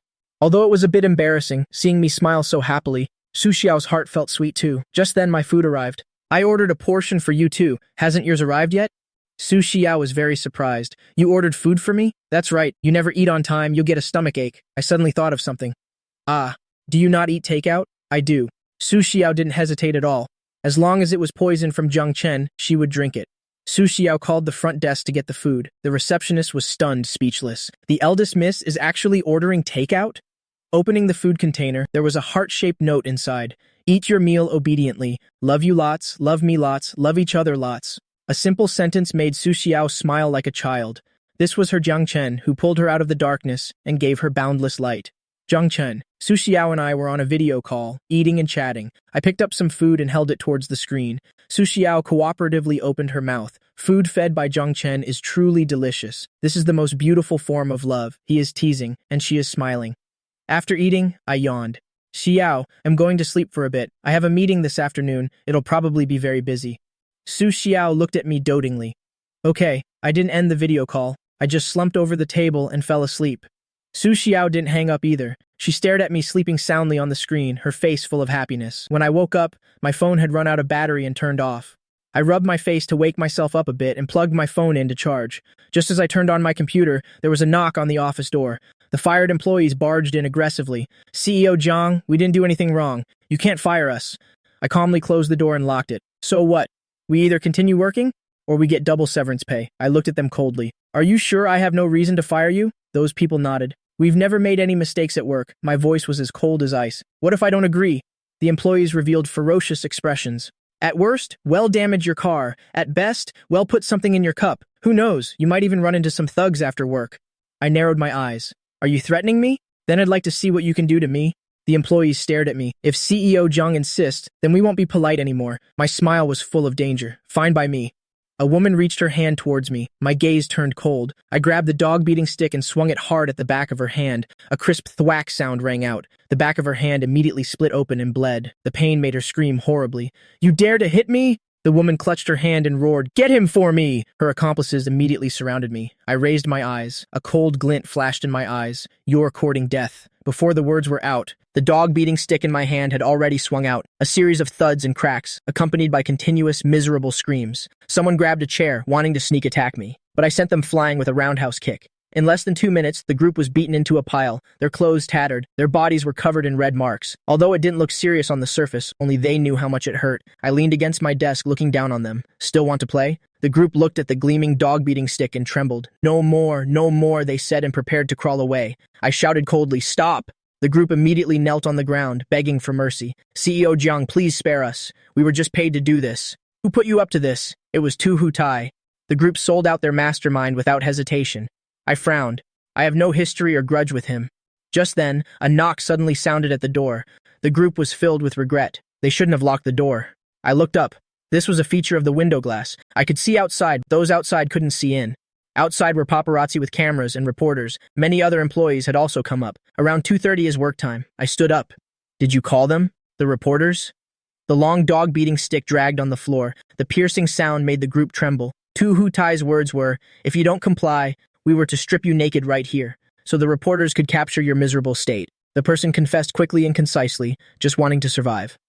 I raised an eyebrow, said, oh, and went to open the door. The moment it opened, reporters shoved their microphones forward. CEO Jiang, right after taking office, you're having a strip party? Having an affair with colleagues in the office? Before the reporter could finish speaking, he was stunned to see the employees kneeling on the floor. This wasn't consistent with the tip he'd received. The tip clearly stated that Jiang Chen had just taken office and was immediately having an affair with his colleagues in the office. Why did they look so miserable? And their purpose for today's interview was to report that I had an affair with employees right after taking office. They were supposed to report whatever was propagandized. But the scene now. Is CEO Jiang playing some kind of slave-taming conquest game? Before the reporter finished speaking, I had already snatched the microphone from his hand and thrown it to the ground. You threw my microphone. Before the reporter could finish, he saw me raise my foot and stomp his microphone flat. My microphone. You actually stomped my microphone to pieces. Reporter looked at the crushed microphone and screamed repeatedly. This microphone costs money. You have to compensate me. Click, click. The sound of a camera shutter. I looked over with a cold glare. The reporter carrying the camera flinched under my gaze and took a fearful step back. We're conducting a legal interview. I coldly stepped forward, reached out, and snatched the camera. Then, with a smash, I threw it hard onto the ground. The cameraman was also stunned, on the verge of screaming. Even if this camera is repaired, it will cost 10,000 yuan. Before he could finish his words, he saw me raise my foot and stomp the camera flat too. The cameraman finally couldn't hold it in anymore and screamed. There's a lot of my news material inside. The cameraman broke down. Can you even afford to pay for all this? I retracted my foot, gently lifting my chin. My gaze was slightly raised. My whole being exuded an untamable, noble aura. Filming my office without my permission. I suspect you came here to secretly film my trade secrets. I lowered my head slightly, coldly looking at the people squatting on the ground.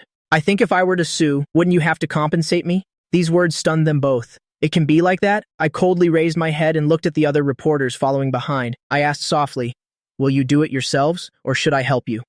The others were all terrified by me. Those turning off microphones turned off microphones. Those covering cameras covered cameras. Those deleting photos deleted photos. My God, this man's aura is too powerful. It gives people the feeling that he can't be offended. I raised my head and glanced around at the reporters, very satisfied with their stiff expressions. If you want a proper interview, fine. Let's start now. I shook the dog-beating stick in my hand. If you're not proper, you can figure out the consequences. Figure out the consequences. It sent a chill down the reporters' spines. The feeling was either interview obediently or wait for a beating. We are a mainstream media outlet. Of course, we'll conduct a proper interview. The reporters hurriedly expressed their stance. Yes. We're here to interview CEO Jiang about the new boss firing employees upon taking office without paying double the severance. What they were talking about was the few employees still kneeling on the ground. But now, no one dared to take random pictures. This CEO Jiang was truly too fierce. I used the dog-beating stick to point at the people on the ground. Get up. Kneeling like that is so undignified. The group trembled. They felt that kneeling was safer. I spoke to the reporters again. They'll give you 1 minute to rearrange your questions. The reporters and staff waited for a minute, trembling. The cameraman asked cautiously, can we start filming now? He was afraid his camera would be smashed if he didn't get permission. That thing is expensive. I suddenly broke into a smile like a spring breeze. Of course you can. Remember to film my good side. The reporters looked completely bewildered. Where did that fierce demon from a moment ago go? The cameraman hurriedly adjusted to the best angle. The moment the lens pointed at me, he was stunned. He's way too handsome. A reporter asked cautiously, we heard that CEO Jiang parachuted into Mei Ying by relying on his status as the young master of the Jiang family. I said helplessly, can't be helped. Being reincarnated is an art form. Next question. The cameraman stammered out the next question. We heard that you came to Mei Ying with your father. Hearing this, my eyes suddenly turned cold. You mean Song Mingchen? Thank you, but I don't want to acknowledge that man who sells his children for glory as my father. The reporter was intimidated by my aura and quickly changed his words. Is the agreement between you and Vice Chairman Song real? I nodded. Yes, but he was the one who begged me to sign it. I was forced to take over Mei Ying. I then explained the detailed terms of the agreement. A reporter couldn't help but ask CEO Zhang regarding you firing employees right after taking office without paying double the severance. I didn't look up. Firing employees without reason does indeed require double severance pay, but they don't qualify. I stood up and took a stack of documents from beside the printer. This is all evidence of them arriving late and leaving early, slacking off all day at work, and there's also evidence of them reselling company products. The cameraman turned the lens towards the evidence. The photos were very clear. I smiled faintly. I'm not running a charity, nor am I opening an orphanage. On what grounds should I have to support these ungrateful traitors? The employees standing nearby trembled, almost kneeling down again. They couldn't have imagined that CEO Zhang actually had this evidence. Reselling company products could land you in jail. I narrowed my eyes at the troublemakers. If you have any other questions, you can ask the other employees. They'd be very willing to answer. Oh right, if this blows up, not only will I not have to pay your severance, but you will also have to compensate me. You might even end up in jail. The group regretted their actions to their core. Is it too late to beg for forgiveness now? They scrambled to expose their accomplices. I wasn't the only one reselling products. The former vice president also sent us to threaten CEO Zhang. The wounds on our bodies are from falling down ourselves. The reporters quickly posted the interview content online. To corporation, Su Xiao was studying Mei Ying Company's data. The rising star Xiaoqing of Twilight Entertainment. Send the sales champion, the PR department, and the advertising department of the company to Mei Ying. Then have all those top actresses use Mei Ying's products. Be careful not to explicitly state they are brand ambassadors. Su Xiao gave instructions for a long time. Noticing Xiaoqing had no reaction, her face darkened. Xiaoqing, do you want to be fired? It's a matter concerning Zhang Chen, and Xiaoqing dared to be distracted. Xiaoqing carefully held up the tablet. Zhang Qingyu's own sales livestream has gone viral. She took 2 steps back. Eldest miss, it seems Zhang Qingyu doesn't need your help anymore. Su Xiao's expression instantly turned ice cold. Seeing her unpleasant expression, Xiaoqing quickly added, actually, with your help, Zhang Qingyu's career would be much smoother. Su Xiao shot her a cold glance, took the tablet, and browsed the hot searches. My interview video was topping the charts on all major social media platforms. Zhang Chen, who got his engagement broken off, is so cool, even in an interview. Su Xiao scrolled through the comments, the corners of her lips unconsciously curving up. She clicked on Mei Ying's official website and found that all products were listed as sold out. Zhang Chen is amazing. She put down the tablet, her expression full of pride. Xiaoqing complained silently. Eldest miss, this speed of changing faces. You were just scowling a moment ago? You're not angry anymore? Su Xiao raised an eyebrow. With Zhang Chen being so outstanding, what is there for me to be angry about? Then the previous arrangements will proceed as planned. Su Xiao leaned back, her eyes suddenly turning cold. If grandfather dares to cause trouble, her voice suddenly dropped. I don't mind letting the Tou Corporation be buried along with it. Xiaoqing shuddered. Understood. Su Xiao suddenly gave an instruction. Go buy that car, Jing A4523, and destroy it. Xiaoqing looked bewildered. What's wrong with that car? I don't like the look of it. Su Xiao recalled that day's good moment, being interrupted, her tone indifferent. Xiaoqing went to handle it, speechless. The former car owner received double the car's value, his head full of question marks. I've run into a tycoon. At the same time, celebrities started posting on Weibo in support of Mei Ying. Always using Mei Ying, sincerely recommend it. Giveaway for a Mei Ying lipstick set. Looking to buy Mei Ying cushion foundation? High price. Zhang Qingyu even posted a 9-grid photo of her bare face. Move aside, I'm the real lipstick queen. The photo could even pull off the deadly Barbie pink shade, making fans go crazy placing orders. After posting on Weibo, Zhang Qingyu immediately video called me. I was engrossed in some documents when I saw it was a video call from my dear sister Qingyu. I casually accepted the call. As soon as it connected, I was startled. My God, Sister Qingyu, are your lips poisoned? Zhang Qingyu was wearing a blackish-purple lipstick paired with 2 huge dark circles under her eyes. She looked exactly like a poisoning victim. She proudly raised her chin, pursed her lips. Isn't it beautiful? Is it seductive enough? Is it arrogant enough? Will you go crazy for me? She said, winking. I nodded seriously. You definitely have the aura of a villain. You didn't come home for one night and you've gone this crazy? Zhang Qingyu glared. Look closely. This is Mei Ying's poisoned lipstick shade number 4 from 44. Of course, I recognized it. She wants to be my brand ambassador. She's really going all out. I just took over the company. I'm busy researching all the products. Zhang Qingyu huffed proudly. I'm not going to be an ambassador for free. The endorsement fee isn't much, just a hug. I smiled and nodded. All right. What's so good about a rundown company like Mei Ying?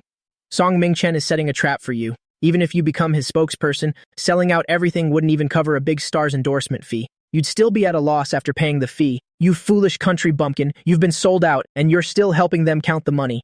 Zhang Qingyu was extremely anxious after watching the interview. This is clearly a trap contract. I was dazed. I didn't hire a big star as an ambassador. I just wanted to test the lipsticks effect. I haven't even decided on a sales plan. Check Weibo yourself. A trend of Mei Ying sales live streams has already started, and you're the one who started it. I switched to Weibo to check.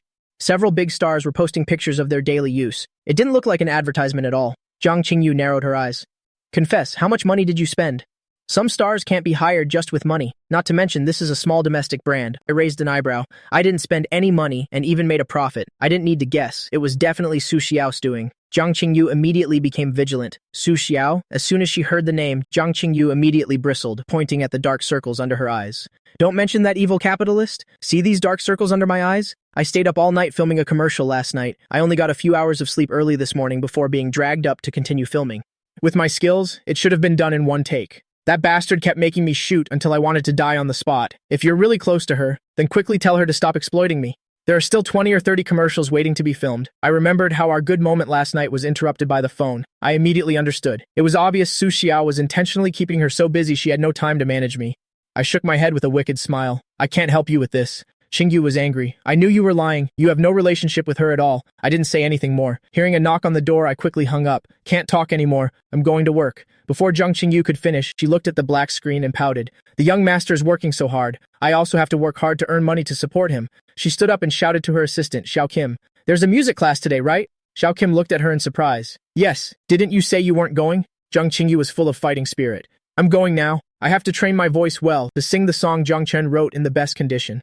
Although she had gotten the sheet music back and Duangdan Hong's cover had been taken down, she wasn't in a hurry to release the song. Xiao Kim nodded happily. I'll go arrange it right away. I misunderstood Zhang Chen before. He's really improving. Zhang Qingyu gave a light kick. Get lost. My young master has always been great. On the other side, the sales director of Mei Ying Company entered the office with a strange expression. CEO Zhang, all the products are sold out. Orders have skyrocketed. The factory can't keep up now. Since my interview video was posted, the company's phone has been ringing off the hook. Previously, the factory workers were slacking off, and the inventory was all miscellaneous products. I quickly reviewed the report. Notify all departments. Meeting in 10 minutes. I didn't expect the effect to be this good. It far exceeded my expectations.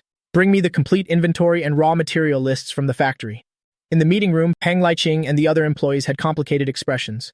In the morning, they were waiting for a joke. But in just one afternoon, I managed to sell 20 million. This was the company's sales for an entire month. I tapped the table. What are you all staring at? Let's have the meeting. At the same time, Song father and son were staring at the news. Song Jinian stomped his foot in anger. Are these people blind? How could they praise Zhang Chen for being handsome? He looked at the comments calling him Brother Chen and hubby with extreme anger. Song Mingchen, however, was calm. It's only 20 million. That's not even enough to pay the star's endorsement fee. When his capital chain breaks, hell have his time to cry. He sneered and said, tomorrow, the finances will run into problems. He won't be able to hold on for long. Song Jinian felt a little relieved, but was still uneasy. He asked his father if they should pull some tricks at the factory. If there's a problem with the skincare products, it will be very difficult to salvage the reputation. Song Mingchen glared at him. Don't talk nonsense. That's our family's company. If it makes a lot of money, what's not to like? Song Jinian was unconvinced. I'm just afraid Zhang Chen will be able to revive the company. He has to earn 70% more profit than before. This is an attempt to break records, even if pre-order sales increase. Without a factory, sufficient capital, and time, he basically can't do it. We can both make money and keep him trapped at Mei Ying as the CEO. Isn't that great? Song Mingchen felt his son's brain was filled with water. Song Mingchen glared at him again. But Zhang Chen is the CEO now. The CEO, isn't he still working for us? Song Jinian was still not reconciled. He just didn't want to see Zhang Chen doing well. I just hate him. He's just a country bumpkin from the countryside. Woof woof. Before he could finish, a dog suddenly barked. Looking up, he saw that husky barking fiercely at him. Then it suddenly lunged. Get away from me, you damn dog! Ergozi bared his teeth, raised his paws, and chased after Song Jinian. How dare he speak ill of Brother Chen behind his back? Help someone, quick! How could Song Jinian outrun a dog? His clothes were quickly torn. His body was covered in scratches. Just as he ran out of the courtyard, he was pounced on from behind by Ergozi. Damn dog! Ergozi jumped right on top of him and sat down. Oof. Song Jinian felt like his ribs were about to break. Help me, he pleaded for help from the maids. But these maids were all arranged by Su Xiao. They all pretended not to see anything. Ergozi sat on top of him, using his fluffy tail to slap his face repeatedly.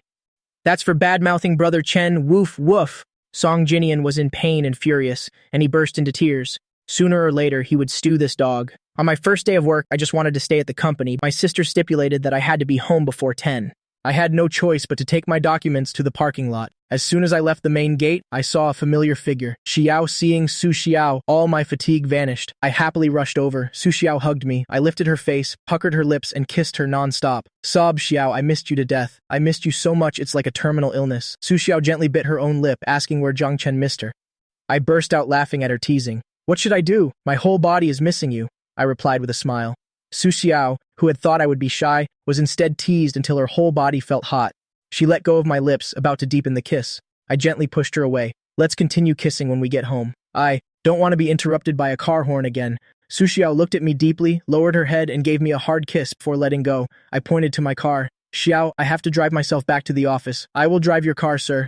Xiaoqing was standing next to my car, I don't know since when. I blushed immediately, thinking about the "my whole body is missing you" line from just now. It's so embarrassing. Xiaoqing quickly waved her hands. I just got here. I didn't see anything, didn't hear anything. I smiled helplessly. I can believe the first 3 words, but only a ghost would believe the rest. Su Xiao looked at me dotingly. It's fine. She has to get used to it, I said playfully. We also have to let her learn how to flirt with Tan Liet.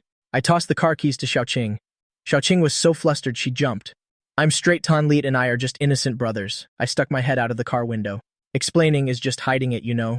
Xiaoqing looked at the sky, speechless. Looks like I'll have to find a girlfriend soon to prove myself. On the way, Su Xiao asked me, how was today?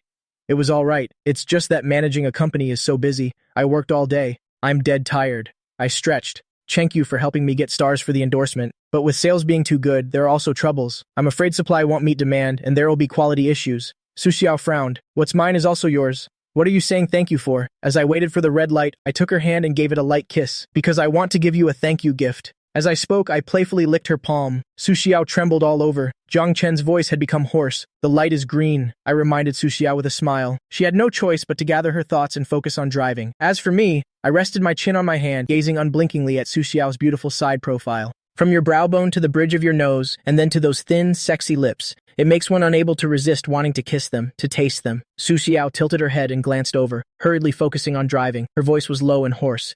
Zhang Chen, don't look at me like that. My scorching gaze was like a flame, burning her until her whole body was hot. If she weren't driving, with just this look from me, she would have pulled me into her arms long ago and kissed me to her heart's content. I squinted and smiled. No way. I haven't seen you for a day, and I've missed you to death. Now I don't just want to look my fill, I have to kiss my fill too. If I could have a hug and do something else, that would be even better. Su Xiao was so teased by me that her heart itched. Zhang Chen, her call was both helpless and doting. I deliberately teased her, pouting and blowing a kiss. Su Xiao said shyly, Zhang Chen, don't you regret this? I gave a wicked smile. I won't. What's wrong with wanting to kiss the woman I like? The woman I like. These words made Su Xiao's grip on the steering wheel unsteady. I leaned close to her ear. Do you want to kiss me? When I wasn't here, how did you miss me? Did you miss my smiling face, or did you want to hug me? My hot breath tickled the side of her neck. When you wanted to kiss me, did you have a reaction? Before I could finish my sentence, the car suddenly stopped by the side of the road. I had just looked up when Su Xiao kissed me fiercely. She domineeringly pried my lips open. Her breath filled all my senses. I was stunned for a second, then immediately wrapped my arms around her neck, passionately responding. In the cramped car, only the sounds of panting and pounding heartbeats remained. Knock, knock, knock. The car window was suddenly knocked on. I wanted to pull back, but Su Xiao tightened her grip. Ignore it. But the knocking didn't stop. Su Xiao annoyedly rolled down the window. Xiaoqing had a concerned look on her face. What is it? Su Xiao's gaze was ice cold. What do you think? Xiaoqing glanced at her boss's moist lips and me straightening my clothes, and immediately understood. Please continue, miss. After saying that, she turned tail and fled. Su Xiao closed the window and turned to ask, should we continue? I lowered my eyes. Let's go home. It's almost 10. On the way back, neither of us said anything, but the air was filled with a sweet atmosphere. After arriving near the Jiang family house, Su Xiao spoke sweetly. That kiss just now was the answer to the first question. After getting out of the car, I looked at Su Xiao. Su Xiao pointed to her head and said, I use my brain to miss you. Then she took my hand and placed it on her chest. I use my heart to miss you. I could hear both our hearts beating rapidly, as brilliant as fireworks. Su Xiao hugged me tightly. The third question. I missed your smile, wanted to hug you, and wanted to kiss you. After saying that, she looked up and kissed me on the lips. It was much gentler than the kiss in the car, as careful as if handling a treasure. I was kissed until my head was spinning. Su Xiao let go, and I stared at her. Now to answer the fourth question. I still hadn't come to my senses. I suddenly remembered the fourth question was whether she had a reaction. Yes, and I have it even without kissing. I immediately froze. Good night.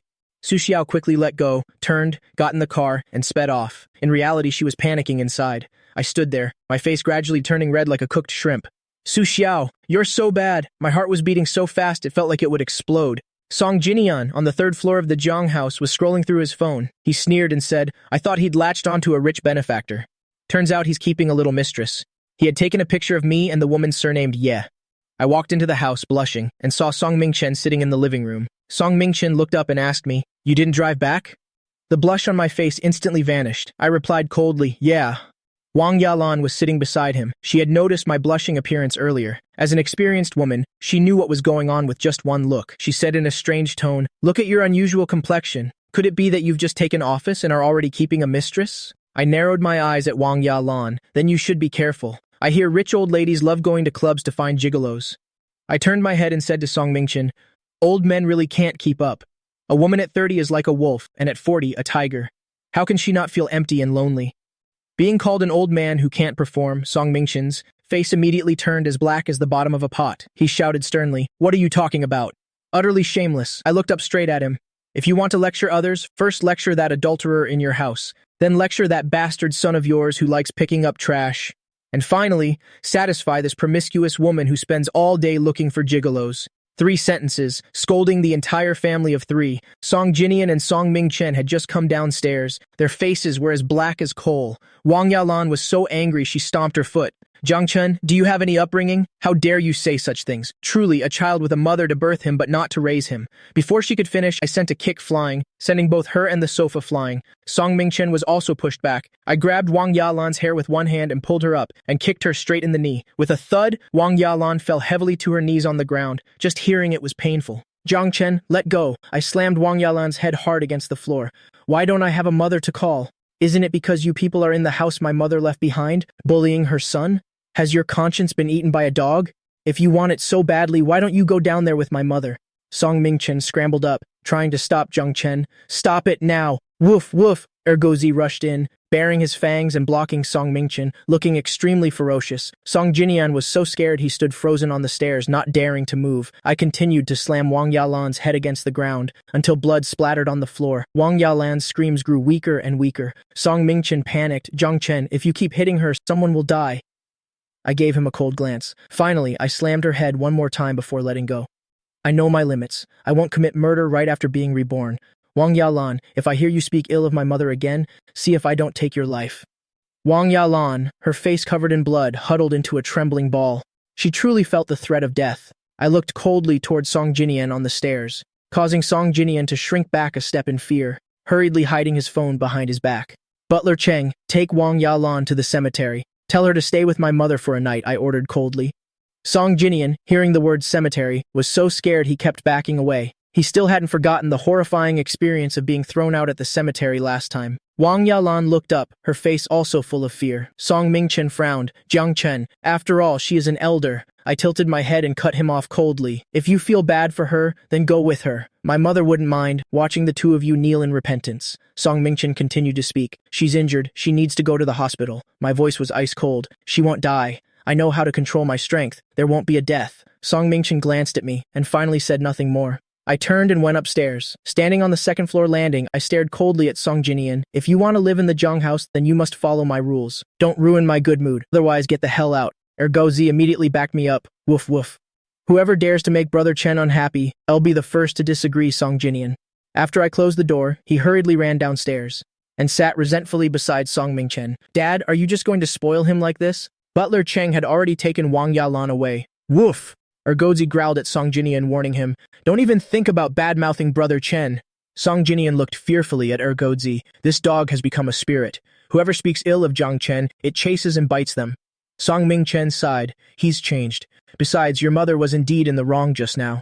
Song Mingchen sighed. Go get some rest. You should think of a way to save your public image first. Song Jinian was so angry he stomped his foot. Ever since the hotel scandal and the cemetery incident, his public image had been plummeting. If this continues, his acting career will be over. No way. I must think of a way. He gritted his teeth and walked into the servants' room, temporarily swallowing his anger. In my room, I video-called the family group to let them know I was safe. Third sister Jiang Tian astutely asked, Jiang Chen, are you in a bad mood? Who bullied you? My sisters were radiating killing intent. I shook my head. It's nothing. I was just nauseated by a few cockroaches. Only then were my sisters relieved. How are you feeling today?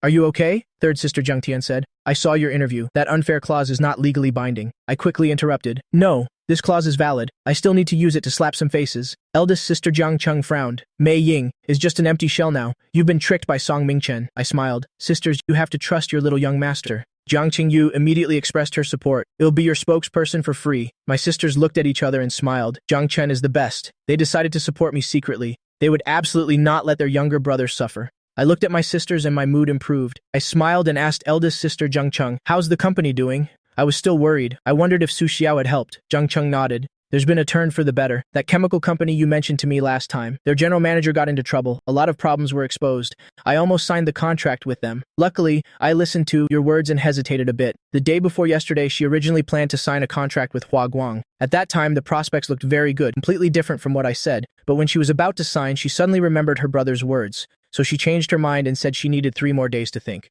As a result, in less than 3 days, something happened to Hua Guang. I squinted and smiled. That's great then. Eldest sister can find another company to partner with, Jiang Tian interjected. It's a good thing we didn't partner with them. Now the Su Corporation has taken the initiative to approach us. The terms are incredibly favorable.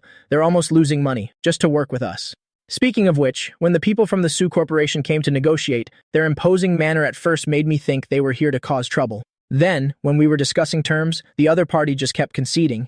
She even suspected she had encountered a scam. If she hadn't confirmed they were really from the Su Corporation, she wouldn't have dared to believe it. I laughed and said, that's because eldest sister's company has a future. Eldest sister is the one, so they're eager to work with you. Jiang Tian hesitated, but their profit margin is too low. I blinked. It's okay. I don't care about money. I thought to myself, they're aiming for your little brother. Jiang Chung shrewdly realized something. Just then, Jiang Qingyu also chimed in. I've also become the spokesperson for the Su Corporation. The pay is amazing, but there's too much training. If it weren't for the great pay, I'd suspect they were worshipping their ancestors. I asked, did you meet Su Xiao? Jiang Qingyu shook her head. That big shot isn't someone I can just meet. I heard she's ugly and short, and also particularly fierce. I pouted, you can't believe rumors. Third sister Jiang Tian teased, talking bad about your boss like that, aren't you afraid of getting fired? Jiang Qingyu couldn't care less. I'm not afraid. After chatting for a while, everyone went their separate ways. I ended the video call and soaked in the tub, in a particularly good mood. I picked up my phone, intending to text Su Xiao, but just thinking about what happened earlier. So embarrassing. My face turned red again. On the other side, Su Xiao had just gotten home and immediately opened our chat window. Seeing no new messages, she instantly became tense. Is Jiang Chen angry? Is he ignoring me now? She was both worried and regretful. She shouldn't have been bewitched by my words and done such a naughty thing. Now Jiang Chen must be furious. Will he never pay attention to her again? Should I apologize and explain right now? But wouldn't bringing it up be like acting like a hooligan again? Su Xiao hesitated for a moment, phone in hand. Finally, she decided to take a shower first. Ever since I started texting her, she would even bring her phone to the bathroom and the shower, afraid of missing my messages and not being able to reply immediately. She had just turned on the shower water, while thinking about how to bring up what happened earlier. Is Jiang Chen really angry? Does he need to be coaxed? Ding dong, the WeChat notification sound suddenly rang. Su Xiao hurriedly turned off the faucet and fumbled to dry her hands to grab her phone. She had long ago set everyone else to do not disturb mode. This notification sound could only be from me. Have you gotten home yet? It was followed by a shy emoji. Su Xiao wiped the water from her face and first replied with a single, yeah. Then she felt it was too cold and hurriedly sent another message. I've been home for a while. Her heart was burning with anxiety. Should she really bring up what happened earlier? I held my phone as if I could see Su Xiao's serious expression as she replied. I couldn't help but purse my lips and smile secretly. I was just about to type when another message from Su Xiao arrived. Jiang Chen, about what happened earlier. Are you angry? She was worried to death. After all, that was really over the line. She had always been a proper person since she was young. This was the first time she'd done something like this, and her heart was in turmoil. Though she was uneasy, she felt more joy. I looked at the message and could completely imagine her anxious and restless state right now. I called her directly via video call. Su Xiao was typing. Her hand moved faster than her brain and she accepted the call. As soon as the video opened, I saw her soaking wet hair, water droplets sliding down her cheeks. My gaze unconsciously drifted down to her spaghetti-strap nightgown, revealing her fair shoulders and faint curves. Further down, fortunately, the camera didn't capture it. Su Xiao looked at me on the screen. My long neck, sexy Adam's apple, strong collarbones, and muscular chest. She unconsciously swallowed. Jiang Chen, her voice was low and doting. I watched the water droplet slide down and asked softly, are you taking a shower?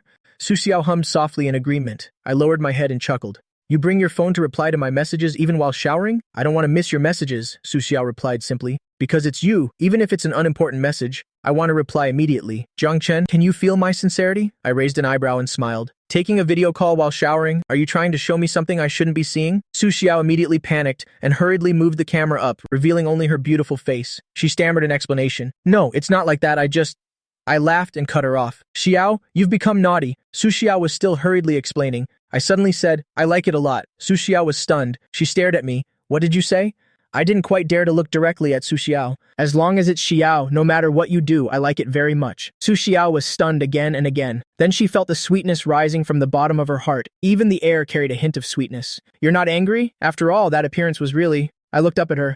But that's Xiao, I said shyly while lowering my head. All right, let's not talk about this anymore. A girl must be reserved. Go take your shower. Su Xiao saw that I really wasn't angry. Her suspended heart finally settled down. Okay, I'll go shower. I blinked at Su Xiao. A moment later, I saw Su Xiao still hadn't moved. We were still looking at each other. I asked doubtfully, don't you want to go shower? Su Xiao looked at the screen. I'll shower later. I can't bear to hang up.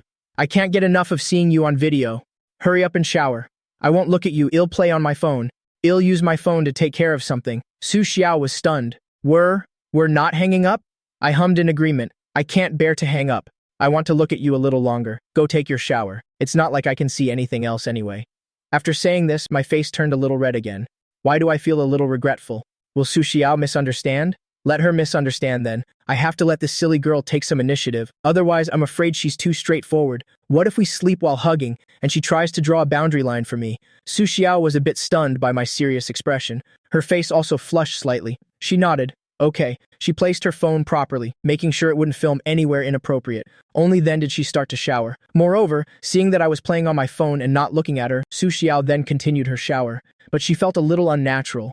Her heart was also pounding erratically. The person watching her was none other than the boy she loved. Even though it was just a video call like this, it still made her blush and feel an indescribable emotion. I only looked up for a moment and then looked away. I switched to the message composition screen. Then I used another number to send a message. N-hat, there's a batch of goods recently. I'll send it over to you. Help me check the ingredients and see if they meet the standards. The other side replied quickly. Pay, what kind of big shipment is it? Also, you finally decided to show up? Where have you been loafing around? I continued to reply. N-hat, it's skincare products. I've been a company CEO recently. I have to be responsible. The other side replied. Pi, are you crazy? Such a big project is here. Such advanced machinery, and you're using it to test skincare products. I felt tired from sitting, so I lay on my stomach. Then I glanced at Su Xiao on the phone.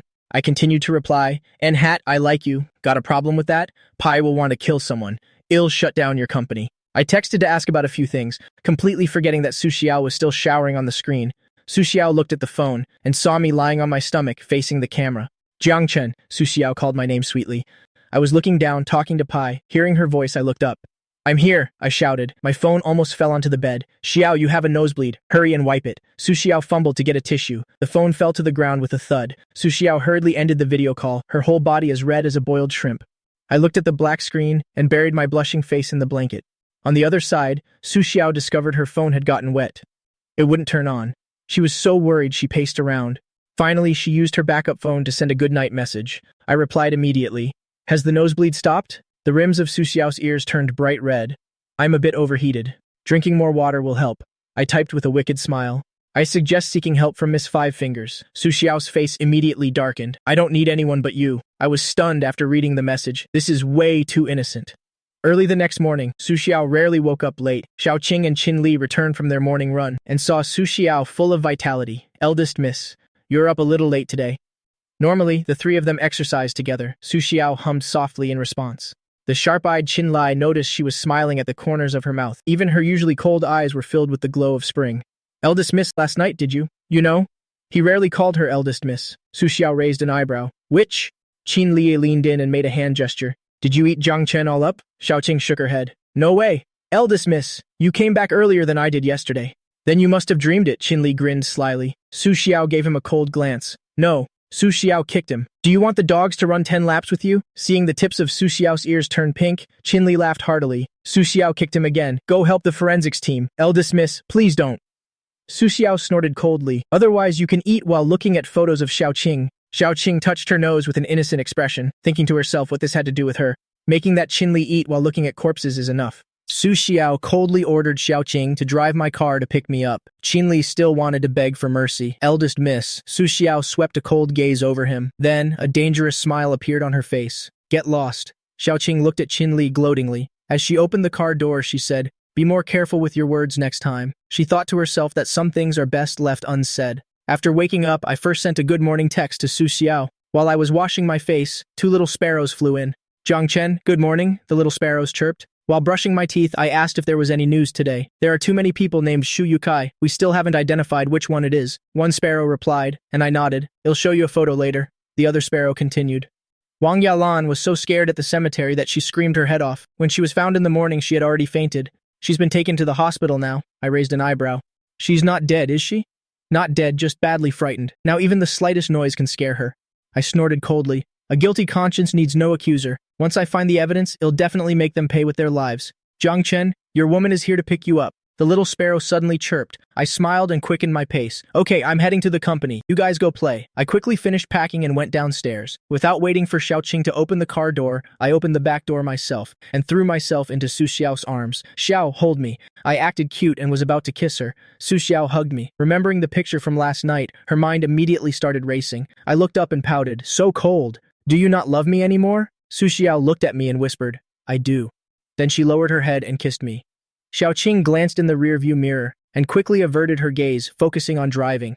After the kiss ended, I hugged Su Xiao's neck and whispered in her ear, Xiao, did you cool down last night? Seeing her blush from her face to her ears, I playfully bit her earlobe. Su Xiao suddenly sat up straight, her body trembling. It was like I had discovered a new world. I continued to bite her earlobe. I asked softly, Xiao, what's wrong? Are you uncomfortable somewhere?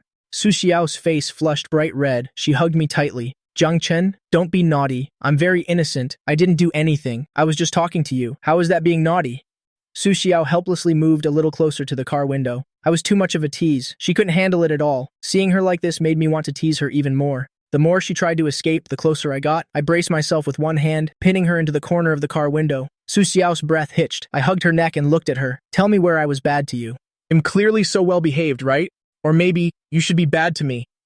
The way I looked when I said this, my tone was especially innocent, but my eyes held a mischievous glint. Su Xiao looked at me, then she wrapped her arms around my waist. Su Xiao gently bit my ear, using a voice only the two of us could hear. Next time we're alone in a room, if you keep teasing me like this, then I'll definitely eat you all up. I leaned into her ear. Okay, you'll be waiting. Su Xiao watched me enter the company with reluctance. Xiaoqing tried to make her presence known this time. Eldest miss, are you going to drive Jiang Chen to and from work every day from now on? Su Xiao hummed softly in response. Xiaoqing drove towards the Su Corporation. This is too much of a waste of time. Her time is very precious. In the morning, it takes half an hour to get from Imperial Water Bay to the Jiang House, then to Mei Ying, and about another half an hour to the Su Corporation. About an hour. In the morning, the eldest miss will have to wake up 2 hours earlier than before, and it's the same in the afternoon. The eldest miss wastes a total of 4 hours a day. It feels like wasting hundreds of millions. Su Xiao looked at her hand, which seemed to still hold my warmth. She said with a smile, there is nothing in this world more precious than Jiang Chen. As she spoke, her voice turned cold. From now on, don't use the word waste again. There is no such thing as waste when I'm with Jiang Chen, Xiaoqing said aggrievedly. That's not it. I wanted to suggest that you don't have to live in a big place like Jade Bay. You could live a little closer to Jiang Chen. Su Xiao looked up at her doubtfully. Xiaoqing continued, you waste so much time in a day. If you lived closer, you could spend a little more time with Jiang Chen. Su Xiao understood. Investigate who owns the house next to Jiang Chen's. No matter the cost, buy it. Xiaoqing was speechless. He meant a little closer, not that close. Su Xiao looked in the rearview mirror at the Mei Ying company building behind them. Oh right, buy the Yinhe building where Mei Ying is located. Renovate the top floor. It will be my office from now on. Thinking about being able to go to and from work with me in the future, Su Xiao was in a very good mood. Xiaoqing, your suggestion isn't bad. You should be rewarded. Inform Qin Li he can return from the forensics team. Xiaoqing was stunned. Wait, shouldn't you be rewarding me? Why are you rewarding Qin Li? I went upstairs happily. The Mei Ying company office is on the 19th floor. CEO Zhang. Seeing me, everyone today greeted me very politely. The secretary saw me and immediately came up to report, CEO Zhang. Currently, all the goods have been sold out. The factory can't keep up with production. Supply can't meet demand. I just heard from the secretary. As I arrived at the office, the door just opened. More than a dozen fat mice were scurrying around the office. It scared the secretary so much that she jumped up and screamed. I looked at the mice running around, all of them squeaking. Suddenly caught and brought here, locked in here, can't go anywhere. Squeak, squeak. Someone's here. So scary. We're about to be exterminated. Humans hate us mice the most. So hungry, so hungry. I think I chewed through a wire. Run quickly. Don't get caught by the humans. The fat mice squeaked and ran around chaotically. They even shouted, there's a snake in that drawer. Okay, scary. Run quickly, squeak, squeak. The secretary watched the mice scatter. She was so scared her face turned pale, and she hurriedly called security to catch the mice. CEO, Jiang, I'm sorry. Next time I will definitely check your office beforehand. I stepped into the office. The secretary saw my calm expression and was filled with admiration. The secretary followed me into the office, her face still a little pale. She placed the documents on the desk. CEO Zhang, these are the raw material requirements for the factories under the Mei Ying Company. Also, before the secretary could finish, she suddenly screamed. Because I pulled open the drawer, a small green snake crawled out of the drawer. Finally out, I was scared to death. The secretary hurriedly grabbed a document to hit the green snake. CEO Zhang, be careful, the snake is venomous. The little green snake had just crawled out and was about to be attacked. It flicked its tongue, about to bite the secretary. Hiss, trying to kill this baby. It'll bite you to death. The secretary saw how fast the little green snake was. She was so scared she screamed, but she still tried to hit the little green snake with the document. CEO Jiang, get away quickly, be careful. The little green snake flicked its tongue and quickly attacked the secretary. I raised an eyebrow and said, little green snake, don't bite her. She didn't mean it. Hearing the voice, the little green snake suddenly tilted its head to look at me. Me? Are you talking to this baby? Hiss. I raised my hand to block the document the secretary was slamming down, protecting the little green snake. Yes, I'm talking to you, you little baby snake. The little green snake seemed to have discovered a new world. It wiggled its body and crawled towards me. Wow, are you Zhang Chen? I've heard them talk. There's a human who can understand animal language. Is that you? Hiss. I extended my hand towards the little green snake. The little green snake was extremely excited and crawled up my hand. Wow, wow, wow. This baby actually got to see Zhang Chen from now on. Can this baby follow Zhang Chen? Hiss, hiss. The young secretary. Seeing the little green snake wrap itself around my hand, she was so scared her face turned pale. CEO Zhang, don't move. It bites. CEO Zhang will be bitten to death. I gently poked the little green snake's head with my hand. You want to follow me? The little green snake happily flicked its tongue. In the animal kingdom, being able to follow Brother Zhang Chen is a great honor, although it's still a little baby snake.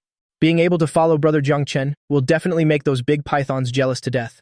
I smiled with narrowed eyes. If you can find the person who put you in the drawer, I will let you follow me. The little green snake excitedly wiggled. Okay. This baby also wants to find the bad guy who almost suffocated me. The secretary next to me was originally pale with fear. Seeing the little green snake obediently wrapped around my wrist, not biting anyone and even listening to me talk, she found it miraculous. The employees outside heard the screams and all poked their heads in to look. Seeing the little green snake not biting me, they were all stunned. The snake actually didn't bite me. I stood up, holding the little green snake. I coldly swept my gaze over everyone. The person who released the mice and the snake. If you come forward now, it'll just fire you. If I have to find you, then it'll take you directly to the police station. This is a bamboo viper. If bitten, without timely treatment, it can be fatal. It's considered attempted murder. You all should think carefully. The little green snake wagged its tail and added, Zhang Chen, this baby is still young. The venom isn't that strong. And besides, my fangs have been pulled out. That person just wanted to scare people. They didn't dare to actually harm anyone. I kept a cold face holding the snake. The employees looked at me, my expression unchanging. Carrying a venomous snake, they felt a chill run down their spines. It's one thing not to be afraid of mice, but he's not even afraid of snakes. I looked at my watch. 1 last minute. If you still don't come forward, he'll take action. My threatening tone made everyone look at each other, but no one confessed. Time's up. I put the little green snake on the ground. Go find him, the one who put you in the drawer. Crawl onto that person's left leg. Yes, sir. The little green snake slowly crawled down. The employees were so scared they kept backing away. They silently cursed me for being crazy, thinking I could use a snake to catch someone. The little green snake crawled past each person one by one. Finally, it stopped in front of a male employee. At his feet, it raised its head. Zhang Chen, it's him. The man shouted and tried to run, but the little green snake kept chasing his left leg. Running was useless. You're the one who harmed this baby. I grabbed the man's wrist. Du Kai Wu, attempted murder. That's enough to get you a few years. Finance manager Du Kai Wu's expression changed drastically. It wasn't me, a snake. How can it be a witness? I raised an eyebrow at Du Kai Wu. This snake was bought at a pet store. A little investigation is all it takes to find out if it's true or not. Du Kai Wu bit his lip. You can't investigate me. Besides, who says the snake I bought is necessarily this one? I sneered. The mice were also bought. If that's still not enough, your fingerprints will be on the drawer. But as for evidence, the police will come and investigate then. Du Kai Wu listened to my words. His face turned ashen as he spoke. You're not worthy of being our CEO. You're just a vocational school graduate who was parachuted in. You have no real education. What right do you have to be our leader? I refuse to accept it. I just wanted to scare you away. You're not worthy, he yelled, Du Kai Wu's eyes bloodshot. Looking at me with a mix of admiration and jealousy, he quickly confessed. I sneered. Being reincarnated is a technical skill. You can't even get reincarnation right. You don't have that qualification. To talk about not being worthy, take him to the police station, in case he doesn't reveal who the mastermind is. Charge him with attempted murder. After hearing this, Du Kai Wu's face changed drastically. Zhang Chen, you're not fit to be the CEO. The Mei Ying company will go bankrupt because of you sooner or later. It'll go bankrupt very soon. You're the jinx that repels the god of wealth. The security guards came and took Du Wu away. He cursed as he was escorted out. I watched the little green snake crawl to my feet and bent down to pick it up. The little green snake automatically wrapped itself around my wrist. I looked up at the newly arrived Pang Lai Ching and said, "Meeting in 10 minutes." Pang Lai Ching watched me leave, especially the little green snake wrapped around his wrist. It was too eye-catching. After I went into my office, the other employees looked at each other. Is CEO Zhang even human? Have you ever seen anyone hold a snake and wrap it around their wrist? This CEO Zhang is too unorthodox. It makes people feel scared. 10 minutes later, everyone in the meeting room had arrived. I put the document aside and said to the secretary, "Everyone whose name I read is fired." The young secretary was stunned for a moment, then took the document and started reading. After reading it all in one go, about 30 people had been fired. Half of the company's employees were fired. Those whose names were called were very unconvinced. CEO Zhang, why are you firing us? That's right, we were all officially hired. You can't just fire us like that. If we get fired, how will we find our next company? We'll have to be paid double compensation. Is CEO Zhang that rich? Pang Lai Ching looked at me. CEO Zhang, right now the company's sales are increasing. This is exactly when we need people. Besides, talented people are hard to find in this society. A new person also needs time to get familiar with the new tasks. Firing employees at this time is not a prudent decision. I threw out another document. The previous vice president had 8 female secretaries. The reception desk had 5 people, and there were also sales staff. I looked up and scanned the room. Each woman was dressed flashily. People in the know would think, our company sells skincare products. People who don't know would think our company is a brothel that provides escorts. These words made the faces of those women turn ugly. Of course, it's to get the 5 types of insurance and just get through the day. Who would actually do any proper work? I looked up at everyone. My tone was cold. Are you sure you want to waste your time here? The group of women, who were originally arrogant and smug, immediately fell silent. Many didn't even dare to say a word and just turned and left. My aura was truly too powerful. The remaining people also lowered their heads, silently accepting the fact that they were fired. Pang Lai Ching never expected me to be so decisive. He hurriedly tried to persuade me. CEO Jiang, the technical department and the advertising department are short-staffed right now. I interrupted him immediately. I've already arranged for interviews. You don't need to worry about this. If there are no other opinions. Meeting adjourned.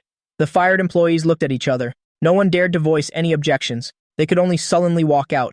A few people who considered themselves qualified and capable complained as they walked. A country bumpkin truly knows nothing. He thinks he can just casually hire people. All the technical talents are being snatched up by big companies now. Who would want to come to this dump? I've wanted to quit for a long time. It's a good chance to find a place with better benefits. He's getting delusional after just a little improvement. Just wait to be tormented by the newcomers. A company on the verge of bankruptcy wants to hire interns? Is he dreaming? They were angry as they packed their things, feeling that being fired was an insult to their talent. They were waiting to see me make a fool of myself when I couldn't hire anyone in the meeting room. I was preparing for the interview session immediately following. Suddenly, the elevator doors opened and a group of people walked in. It made the employees who were packing their things freeze. Isn't that the legend of the sales world? Oh my god, even the big shot from the advertising industry is here. And that famous public relations expert too. Could they be here to acquire the company? When the king of sales politely asked, "Excuse me, where is the interview being held?" Everyone was stunned. The young secretary quickly stepped forward to lead the way. The interview is in the meeting room. Please follow me. Seeing this group of industry big shots, I was also stunned. The big shots expressed one by one. We saw CEO Jiang's interview video. We want to contribute our efforts to revitalize the century-old brand. I knew clearly in my heart, this was definitely arranged by Su Xiao. I silently put back on the armor I was about to take off. I decided not to use my own connections anymore, in less than 10 minutes. The fired employees who hadn't left yet were all gaping in astonishment. I told you, they wouldn't even look at this rundown company. Who would work for a vocational school graduate? The king of sales walked up to them. Polite yet authoritative, he said, "Are you done cleaning up? This workstation will be mine from now on." The face slap came fast and hard. This group of people immediately fell silent. Under the gazes of the seniors, they felt immense pressure, hurriedly packed their things, and got lost. After I finished my work, I received a text message. "Pai, I'm downstairs at Mei Ying. Bring the product to me." I raised an eyebrow, quickly packed up, and went downstairs. I glanced around and locked onto my target, a delivery man. I walked over and teased, "So poor these days you have to work as a courier?" Pai looked up at me. "You're poor too, coming here to be the boss of a rundown company. What are you thinking? Researching a project is worth tens to hundreds of billions. Yet I came to manage a rundown company," I said casually. "This is my family's asset. Of course I have to manage it well." Pai sneered. "This rundown company is just short of declaring bankruptcy." I smiled and said, "Life is unpredictable. Who knows what the future holds?" Hearing this, Pai paused. The old you. Wasn't like this, Pai asked. When are you coming back to the research institute? Everyone is waiting for you. I smiled and said, wait until I've managed to sleep with my goddess, then we'll see. Who is your goddess? Su Xiao. After saying that, I turned and left. I returned to my office. After reviewing the company's finances, my head felt like it was about to split open, because the company owed the bank 100 million.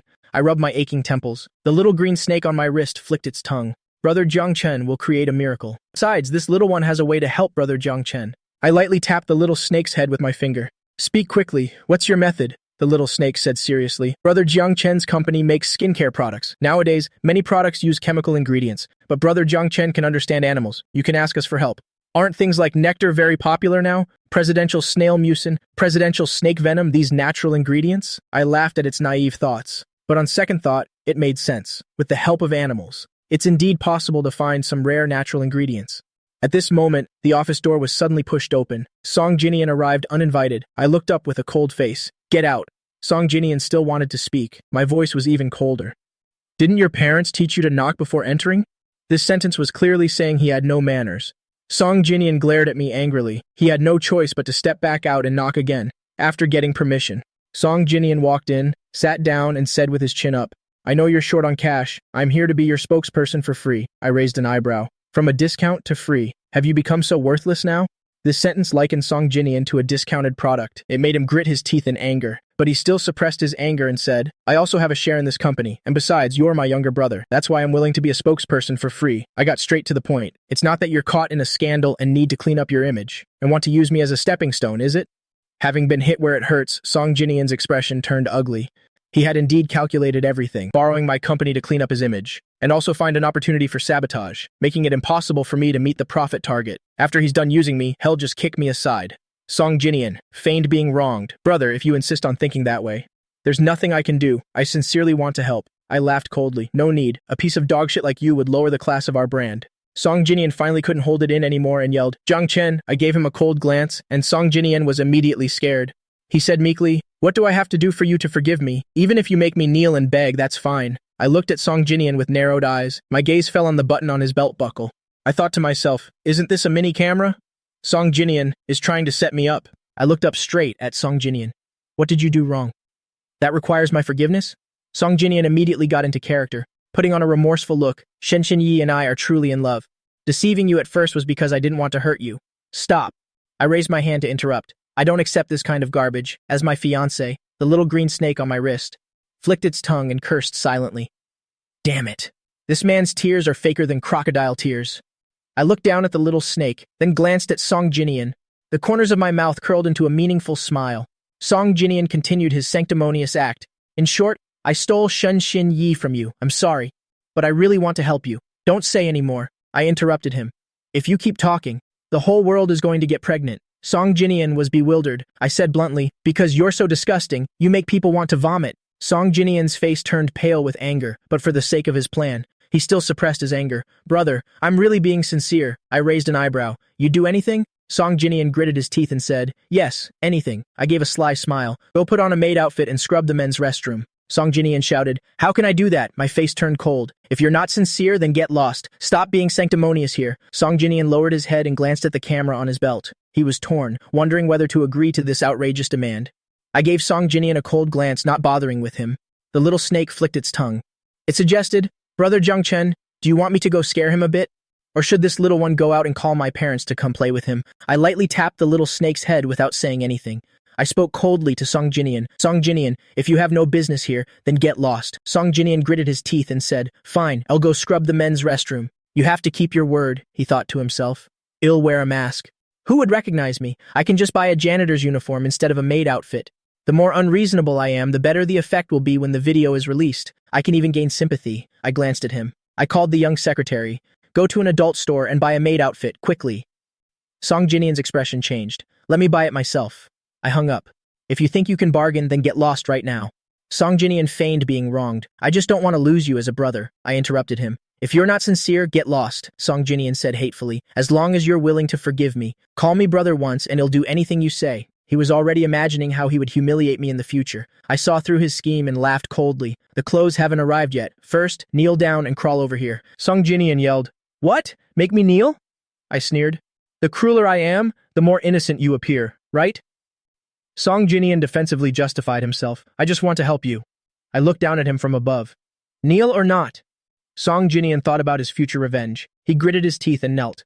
For our brotherhood, I ordered coldly. Crawl over here and lick my shoes clean. Song Jinian abruptly raised his head. His eyes shot daggers at me. What did you say? I raised my eyebrows disdainfully and repeated, word for word, crawl over here and lick my shoes clean. Song Jinian was trembling with anger. Jiang Chen, don't go too far, he said through gritted teeth. Kneeling is already my limit. I laughed coldly. If you don't want to, then get lost. I have no use for someone like you.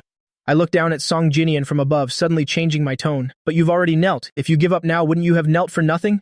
This sentence made Song Jinian freeze on the spot. He lowered his head to look at the hidden camera in his belt. Then he looked up at me again, at my shiny black leather shoes. Fine, I'll crawl, Song Jinian said through gritted teeth. But you have to keep your word, I snorted contemptuously. Song Jinian put both hands on the ground. He slowly crawled towards me like a dog, with every step.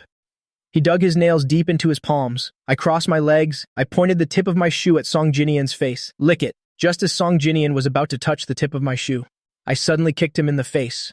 Song. Jinian fell to the ground and shouted angrily, What is the meaning of this? I stood up and heavily stepped on Song Jinian's face with my leather shoe. A person like you wants to touch my shoes? This statement of mine was even more humiliating than making him lick my shoes earlier. It made one even more furious. Song Jinian was constantly wronged and humiliated. His endurance had reached its limit. Jiang Chen, you bastard, I stepped on his face. I pressed down hard. Song Jinian screamed in pain. He reached out to grab my ankle. Let me go, you bastard. It hurts so much. His face was about to be crushed. It felt like his teeth were about to be broken. I looked at his hand, then lifted my foot and stomped down. Song Jinian only heard a crack and his hand was broken. Last time he fell and broke his hand, this time I broke it by stomping on it. I looked at him coldly, begged me. Song Jinian was pinned to the floor. He tried to look up at me. He saw me smiling brightly, but it was like looking at a demon. Brother, I'm begging you, spare me. I won't do it again. I'm sorry, please let me go. One day he would make me kneel and beg him. I looked at him coldly, watching him beg. Begging so quickly? This isn't fun at all. Speak. Why did you come here to beg me today? I coldly removed my foot. Don't think that you're really here because of our deep brotherly bond, wanting to be my spokesperson for free. I'm not an idiot. Song Jinian rubbed his aching face and looked up at me again. His eyes were indeed glowing with an extreme light. Everything he had endured today had made him lose his reason. Deep brotherly bond, my ass, Jiang Chen. Do you think you're so right? I looked up at him. Has he short-circuited a nerve somewhere? Song Jinian suddenly stood up, trying to look up at me. You always say my mother is the other woman, and I'm the illegitimate son. Actually, your mother is the other woman, and you're the illegitimate son. My mother and father were in love. Your mother used the fact that she had money to steal my father away. I am the older brother. I was born before you. You're the real illegitimate child. I listened to his twisted logic. Speechless, I smirked. Song Jinian roared. When you were born, they already had a marriage certificate, so you're the illegitimate son. Your mother is the other woman. In love, whoever is not loved is the third party. Your mother is the other woman, and you are too. Before he could finish, I raised my hand and slapped him hard. I looked at him with cold eyes. Song Jinian, don't mention my mother, or you'll end up like your mother. Song Jinian thought of Wang Ya Lan last night. He immediately felt a little scared. His mother was so scared that she's still in the hospital. But Song Jinian still spoke harsh words. Jiang Chen, I'm telling you, the Jiang Corporation will be mine sooner or later, and you will be kicked out of the Jiang family. Just you wait. Wait to be driven out with nothing. Wait for me to stomp you hard under my foot. I watched him coldly as he spewed his vicious words. I just looked at the button on his belt and asked casually, anything else? Had Song Jinian forgotten that the camera would also record his voice? Song Jinian smugly imagined how he would torture me in the future. The more he talked, the more excited he got. I will film you in your most pathetic state. Let the whole world see how lewd you are. He spewed out all the harsh words he could think of in one breath, but while he was cursing enthusiastically, he suddenly noticed that not only was I not angry, but I was also smiling at him. Song Jinian immediately felt a chill down his spine. Are you done talking? I asked with a raised eyebrow. Only then did Song Jinian remember he was wearing a recording device. He tried to act calm and turned to leave, but I grabbed him by the hair. Song Jinian cried out in pain. His whole body fell backward. I decisively snatched his belt. I kicked him to the ground. Give me back my belt.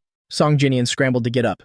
I laughed coldly as I removed the recording button from the belt. You came here today to film me in an embarrassing situation, to post it online and ruin me, right? Song Jinian stubbornly said, I don't know what you're talking about. I played with the button. Do you remember what you said just now? If I edit this video, add a voiceover. Song Jinian suddenly lunged to snatch it, but I kicked him away again. Song Jinian's eyes were bloodshot. What do you want? I shook the button. Originally, I just wanted you to clean the men's restroom on this floor, but now you have to wear a maid outfit and clean every restroom in the entire building. I leaned close to Song Jinian's ear. If there's even a little bit of dirt, you'll lick it clean for me. Song Jinian grew even more resentful. In your dreams, I shook the button in my hand. Song Jinian couldn't say another word because he had no other choice. If I finish, will you give it back to me? As long as he got it back, he would definitely turn the tables and pay me back for everything. I looked at him coldly. We'll see how you perform. Right now, you have no right to bargain with me. As I was speaking, the young secretary knocked on the door. I let her in. CEO, Zhang, the clothes have been bought. I handed them to Song Jinian. Go on, don't waste my time here. I'm very busy. Just because Song Jinian came, I've wasted work time.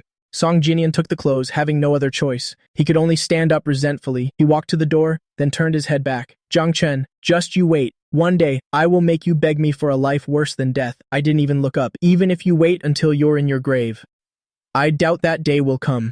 Song Jinian left angrily. He ran into the men's restroom to change clothes. Then he started scrubbing the toilet. A man rushed into the restroom. As soon as he looked, he saw a man dressed very rustically. It startled him. He quickly went outside to check. Then he went back in. It's not wrong. This is the men's restroom. Song Jinian lowered his head, deliberately deepening his voice. I'm the janitor. Please, go ahead. Damn. What year is it to still encounter a male pervert? So scary, I should go somewhere else. But this man is so flirtatious. Song Jinian really had the intention to kill. He hated me even more. If it weren't for me, he wouldn't have been humiliated like this. As soon as I got busy, I quickly forgot about Song Jinian. After I finished, it was already bright outside. I glanced at my phone and saw a few messages from Su Xiao. The last message was from half an hour ago. I'm waiting for you downstairs. Seeing this message, I quickly stood up. I went to the window and looked down. Her car was parked in the outdoor parking lot. Xiao is here. Well then, time to get off work. I hurriedly turned off the computer. Going downstairs, as soon as I got in the car, I hugged Su Xiao tightly. Honey, when did you get here? I lifted my head and kissed her. My kiss made Su Xiao stir a little. Zhang Chen, don't tempt me into committing a crime. I hugged her with a wicked smile. As I looked up, I saw Xiaoqing peeking through the rearview mirror, and then she snickered. How embarrassing. I forgot. Xiaoqing was still here. Su Xiao hugged me and chuckled softly. It's okay, she'll have to get used to it sooner or later. Xiaoqing didn't dare to look directly, focusing on driving. Yes, I will get used to it. We only exchanged a few words. Su Xiao took the initiative to talk about the company with me. How's work? Are you coping? Do you need any help? I replied, it feels all right, just not enough capital. Besides, I think I'll have to visit the factory in the next 2 days. Then I'll tell you about it. Today, that Sales King thing. A lot of talented people came. I was very happy. I fired the skilled employees, and immediately, new people came to take their positions. Thinking about the expressions on the faces of those who were fired, I couldn't help but smile smugly. That face-slapping scene was so satisfying. Su Xiao looked at me dotingly. Xiao, so how did you feel today? Su Xiao held my hand. Missed you, still missed you. You really know how to tease people. Hearing her words, my heart felt sweet. The two of us were all over each other on the way, kissing and cuddling. The half-hour journey felt like it passed in the blink of an eye, and we arrived at the Jiang family home. Xiao, you don't need to drive me to work anymore. It's such a waste of time. Su Xiao looked at me. With you, there's no such thing as waste. I raised my hand and gently caressed Su Xiao's eyes. But I feel bad for you. You'll lose sleep like this, Xiaoqing said. Zhang Chen, you feel bad for the young miss, then just move in with her. It was Su Xiao, who called Xiaoqing's name in a low voice, but Xiaoqing wasn't scared. If the young miss could sleep while hugging you, her sleep quality would surely be excellent. Su Xiao gave her a cold look. You want Tan Liet to go to the morgue again, don't you? Xiaoqing was speechless. What does this have to do with Tan Liet going to the morgue? I looked up at Su Xiao. Xiao. Actually, Su Xiao gently interrupted me. You should go home. It's 1 minute to 10. I checked the time. It's time for the 10 p.m. video call with my sisters again. Then, I'll tell you later. I kissed the corner of Su Xiao's lips. I love you. Xiao, good night.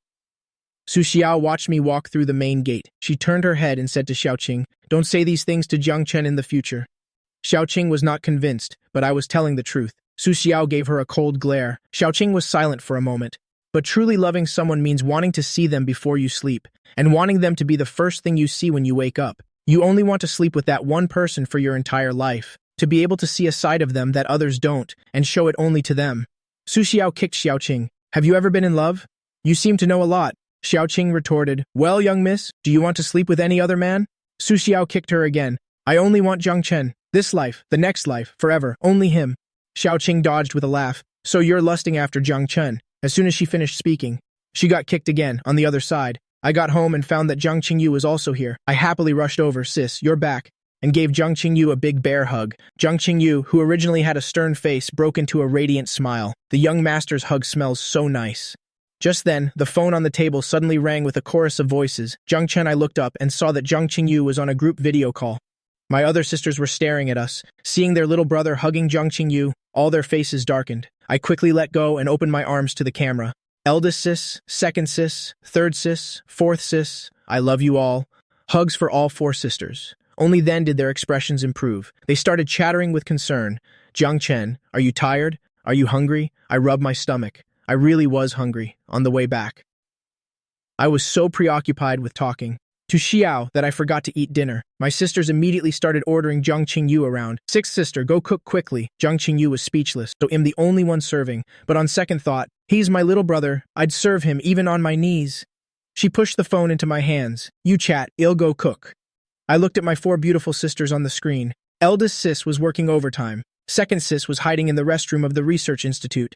Third sis was in her pajamas, looking at files. Fifth sis was on duty in her white coat. I suddenly asked about fourth sis. Is her mission still not over? My other sisters immediately got jealous. Fourth sister's job is special. She's often out of touch. I was worried. Nothing happened to fourth sis, right? Eldest sis Jung Trung comforted me. Don't worry. This is a normal situation. How's your company? I heard Song Jinian came to cause trouble for you.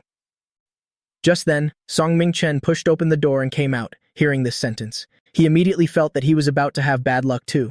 I gave a perfunctory laugh. It wasn't exactly causing trouble. He was just bored with nothing to do.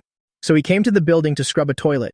Third sis Jiang Tian raised an eyebrow. There was a video online today. In the Yinhe building, there was a man, scantily clad, cleaning a toilet. I looked up at Song Mingchen, smiled and nodded. That's right, that was Song Jinian. When Song Mingchen heard this, his heart sank. What did you do to Jinian? He questioned me sternly. I looked up coldly. Why don't you ask what Song Jinian did to me? Song Mingchen's face was gloomy. You're fine now, but Jinian, for him to be cleaning a toilet dressed so scantily. He clearly suffered a great loss. Jiang Tian snorted coldly. That's because our Jiang Chen is capable. Otherwise, he would be the one trending online right now. Song Mingchen wanted to say something else. My sisters immediately interrupted us. The Zhang family doesn't have such a despicable bloodline, and Jiang Chen doesn't have such a shameless older brother. The Zhang family only has one young master, and that's Jiang Chen. Song Mingchen laughed coldly. Don't forget, Jiang Chen is also my son. Are you scolding him? My sisters were speechless for a moment. I had a blank expression. What are they talking about? Eldest sis Jiang Trung said in a deep voice. Treat Jiang Chen a little better.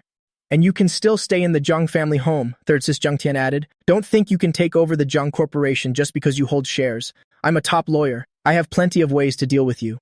Just then, Song Jinian burst in crying, his clothes tattered, his hair was a mess, and his whole body stank. The little green snake on my wrist immediately stuck out its tongue in disgust. Ugh!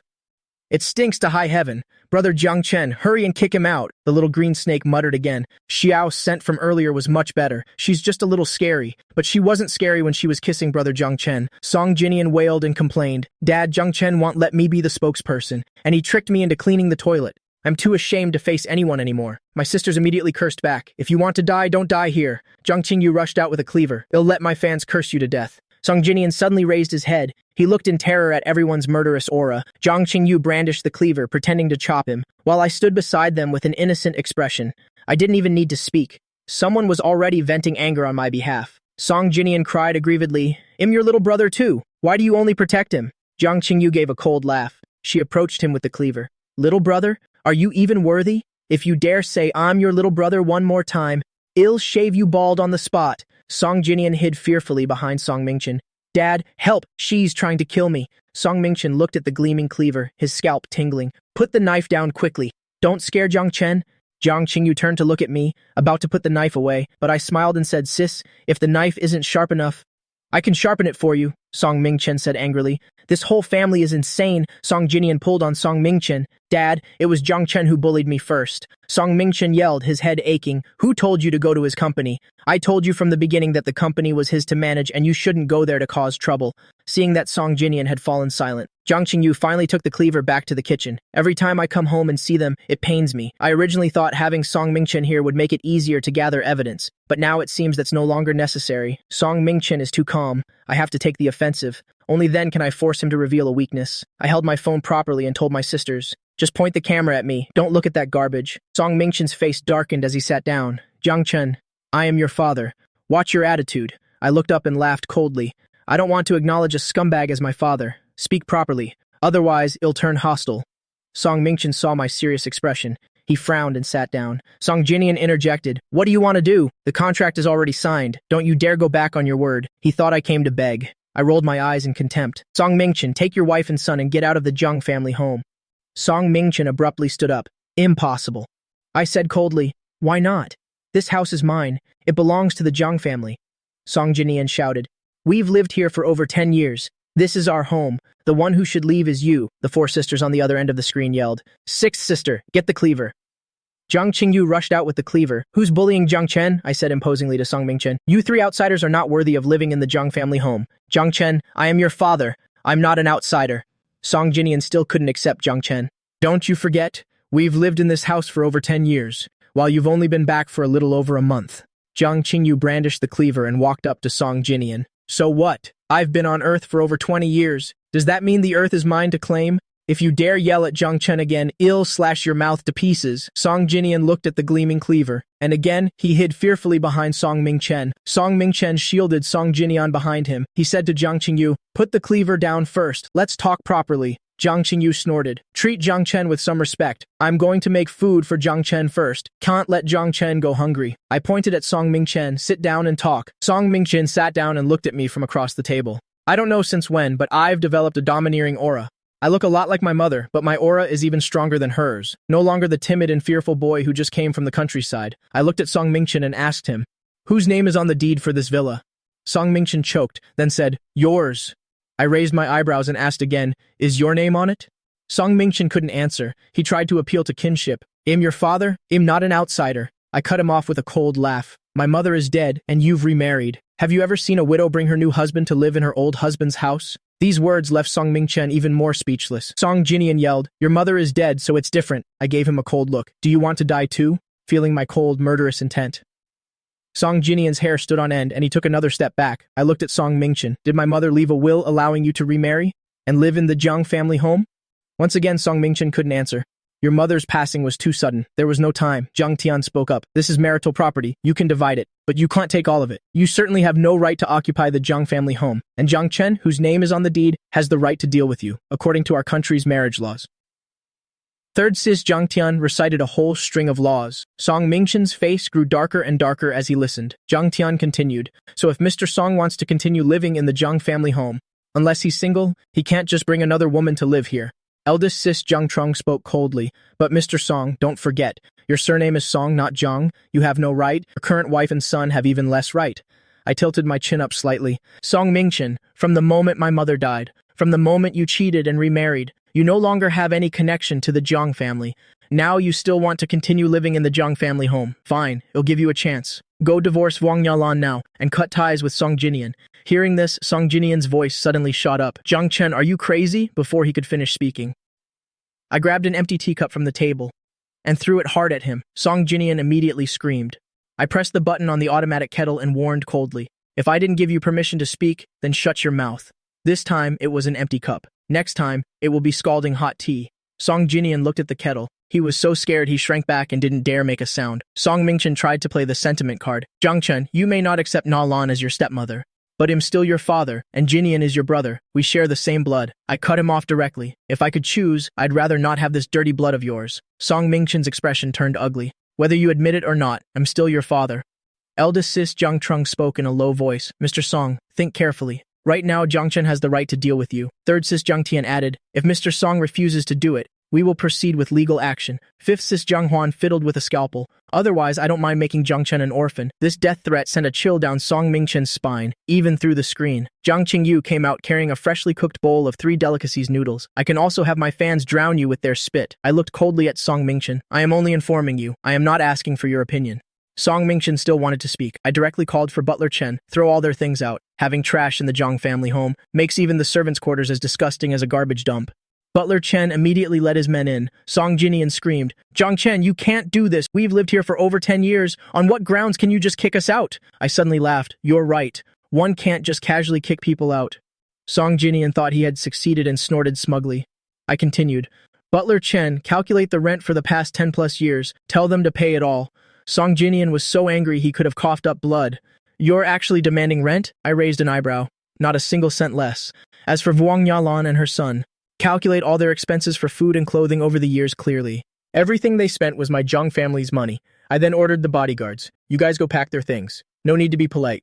The bodyguards responded in unison. Zhang Qingyu pulled me. Zhangchen, hurry up and eat. The shrimp is already peeled. Don't let the trash ruin your appetite. Just leave this to your sisters to handle. I glanced at Song Mingchen one last time. It's still not too late to get a divorce. Have you thought it through? Song Mingchen silently looked up at the guards and servants. They were crudely moving their things out of the servants' quarters. He knew, if not for the fear of offending my eyes, these people would be even more ruthless. Song Mingchen asked Zhang Chen in a low voice, "Is this how you treat your father and brother?" I couldn't be bothered with his nonsense. It seems you've made your choice. Then move out immediately. Song Mingchen hastily interrupted me. I choose divorce. Song Jinian's eyes widened. I raised my eyebrows and said, not just a divorce. You also have to sever ties with Song Jinian. In the future, he will have no right to inherit your assets. Song Jinian gritted his teeth. No, Dad, you can't divorce Mom. Isn't it just a villa? We have plenty of houses to live in, but no matter how he screamed.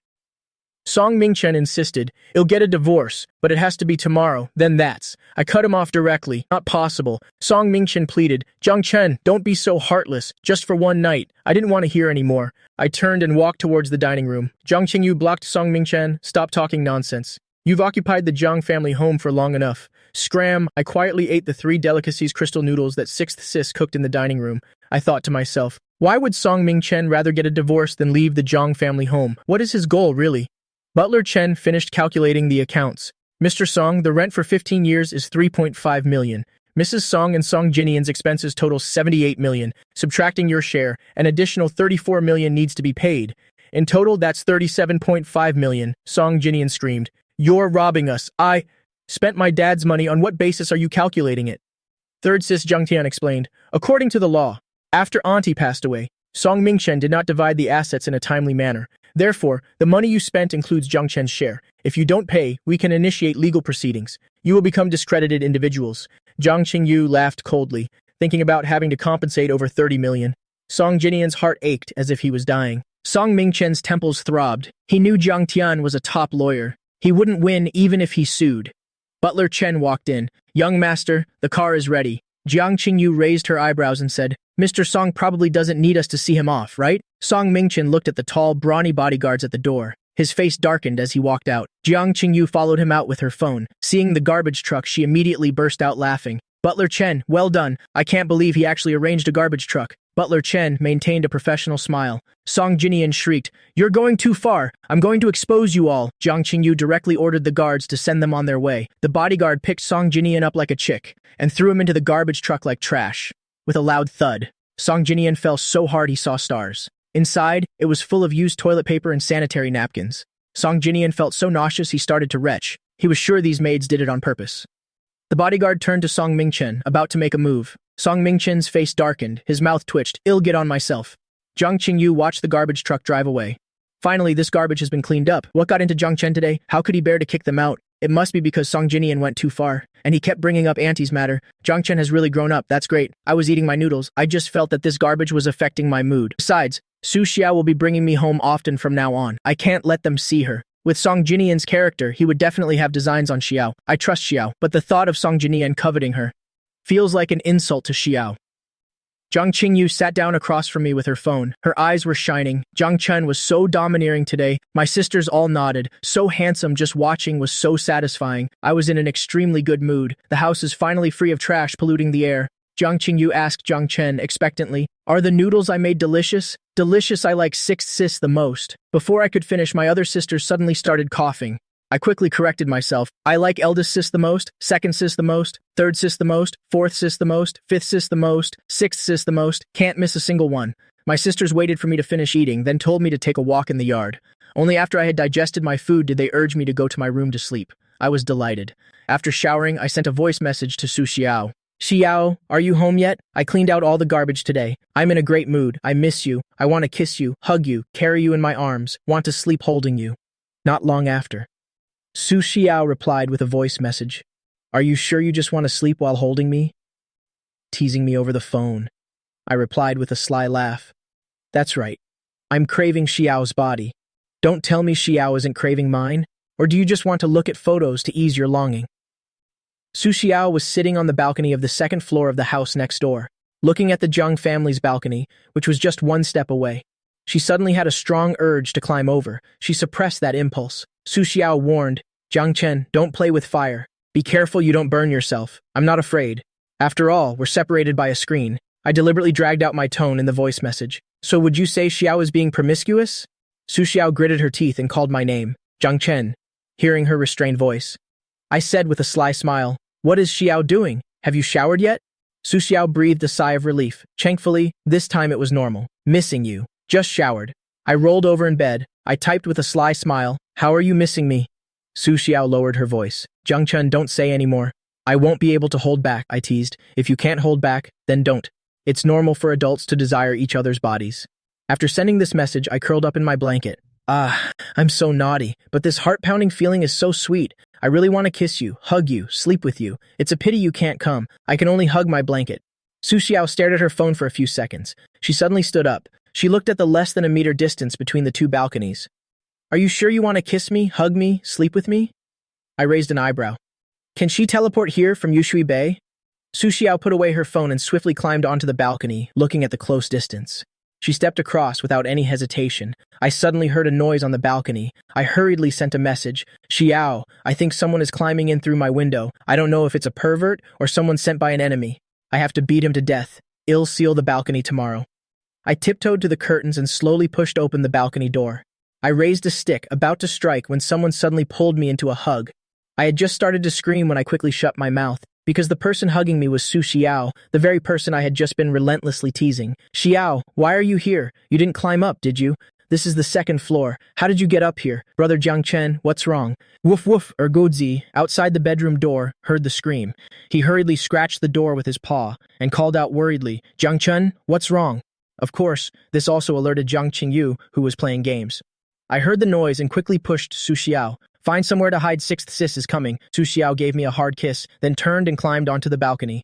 Then she swiftly climbed across. The series of movements was incredibly smooth. It was as if she had climbed across this balcony countless times before. I stared in a daze. "Jiang Chen, what's wrong?" Jiang Qingyu pushed open the door and came in. Seeing me on the balcony, she hurriedly followed. "Jiang Chen, what happened? Was there a bad guy?" Ergozi also ran in and circled me. "Brother Jiang Chen, why do you smell like your Xiao? Ergozi's nose is so sharp." I thought to myself, thankfully, I'm the only one who can understand him. I looked at the worried Jiang Qingyu. "It's nothing, I just came out and got scared by a hungry wolf." Xiao's expression just now looked like she wanted to eat me alive. It really was like a wolf. Jiang Qingyu looked at the second floor of her own house. Then she looked down below. "This is a residential area. How can there be a wolf?" I said quickly. I saw it wrong. It was probably a lust demon, using the word demon to describe. Su Xiao from just now was definitely not wrong. Jiang Qingyu looked at me, my eyes evasive. "You look like you were scared. Don't be afraid, go to sleep. You'll stay here and play games." Thinking of Su Xiao still in the villa next door, I shook my head vigorously. "No need, I can sleep. I'm not scared." Jiang Qingyu was very insistent. "It's fine. I've been busy these past few days. I have tomorrow off. I have plenty of time." Su Xiao next door was speechless. It seems the work arranged for Jiang Qingyu is too little. I quickly said, "Six sis, don't think you have time. Otherwise you'll be swamped with work later." I thought to myself, your boss is listening right next door. After hearing that, Jiang Qingyu could only say, "All right then, you get some good rest." I watched Jiang Qingyu leave. I locked the door, ran to the balcony, and called softly, "Xiao, Xiao." Su Xiao heard me and came out. With a push of her hands, she vaulted over the balcony. In less than a minute, she was standing in front of me. I had just opened my mouth when she hugged me tightly. "I finally get to hug you," Su Xiao said with satisfaction. I glanced at the villa opposite us and quickly pulled her inside. Su Xiao came closer with a sly smile. "In such a hurry? Do you want to eat me up?" My face immediately turned red to the ears. I changed the subject. "Didn't you go home?" "Why are you here and dressed like this?" Only then did I notice she was only wearing pajamas. My eyes widened. "Did you climb the balcony just like this?" Su Xiao hugged me tightly. "Didn't you say you craved me? Now I'm all yours to handle." The thin silk fabric couldn't hide the warmth of our bodies. It made my heart race. You just, I stammered, remembering the boldness I had when I teased her online. "Now all that's left is shyness," Su Xiao whispered. "Why aren't you talking anymore?" Looking at her face so close, I gulped. It seems I really do crave her. Su Xiao looked down at me. "Jiang Chen, I crave you too." After saying that, Su Xiao lifted her head and kissed my lips. Originally, it was just supposed to be a small taste, but once she kissed me, she didn't want to let go. I didn't resist, but instead wrapped my arms around Su Xiao's neck. I kissed her back. The two of us hugged and kissed, slowly moving towards the bed. The warm yellow bedside lamp cast a dim glow. The temperature in the room was rising. The feelings between the two needed no words. Ergodzi outside the room heard the noise. He scratched the door and called out worriedly, "Brother Jiangchen, are you okay? Is she biting you?" Woof woof. Ergodzi was so worried because he heard my soft moans. That woman isn't bullying him, is she? Hitting Brother Jiangchen? No way. As a loyal dog to Brother Jiangchen, I must protect him well. Under the covers, Su Xiao and I stopped. We looked at each other. Su Xiao buried her face in the blanket. I lovingly stroked her head. I lowered my head, about to continue. Hearing the dog bark, Zhang Qingyu also rushed over immediately. "Jiangchen, what's wrong with you? What happened? Open the door quickly." Zhang Qingyu kept knocking on the door.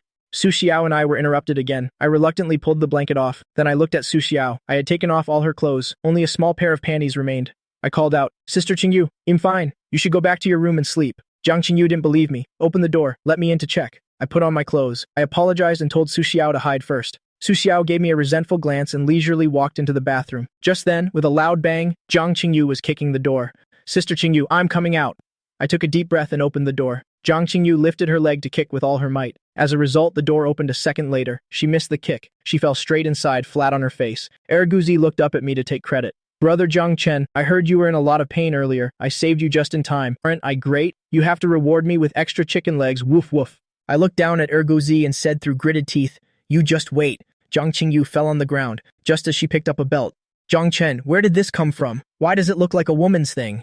I glanced at it and immediately held my breath, because it was the belt from Su Xiao's nightgown, and it was pink. I quickly snatched it from Zhang Qingyu's hand. "This is the belt from my clothes." Zhang Qingyu frowned. "That's not right. This belt is real silk, and it's pink," I explained seriously. "That's my manly pink. Didn't you know?" Zhang Qingyu nodded, half believing. She prepared to leave. As she turned her head, she caught sight of a pink slipper on the floor. I saw it too. My eyes immediately widened like saucers. Zhang Qingyu pulled out the slipper that was kicked halfway under something. "Jiangchen, what is this now?" I was still trying to think of an excuse. Zhang Qingyu tried it on for a bit. "This slipper is a woman's style. Are you hiding a woman in your room?" Zhang Qingyu looked around the room. She glanced towards the bathroom. My heart skipped a beat, but I still pretended to be relaxed. "There's no girl." Zhang Qingyu turned and opened the closet. "So what's with this slipper?" I watched her pace back and forth, searching from the closet to the balcony. She even bent down to look under the bed, but found nothing. She only managed to pull out the other slipper from under the bed. Finally, Zhang Qingyu looked towards the bathroom again. The bathroom door was ajar. An idea quickly came to me. "That's a gift I bought for you. I was planning to surprise you."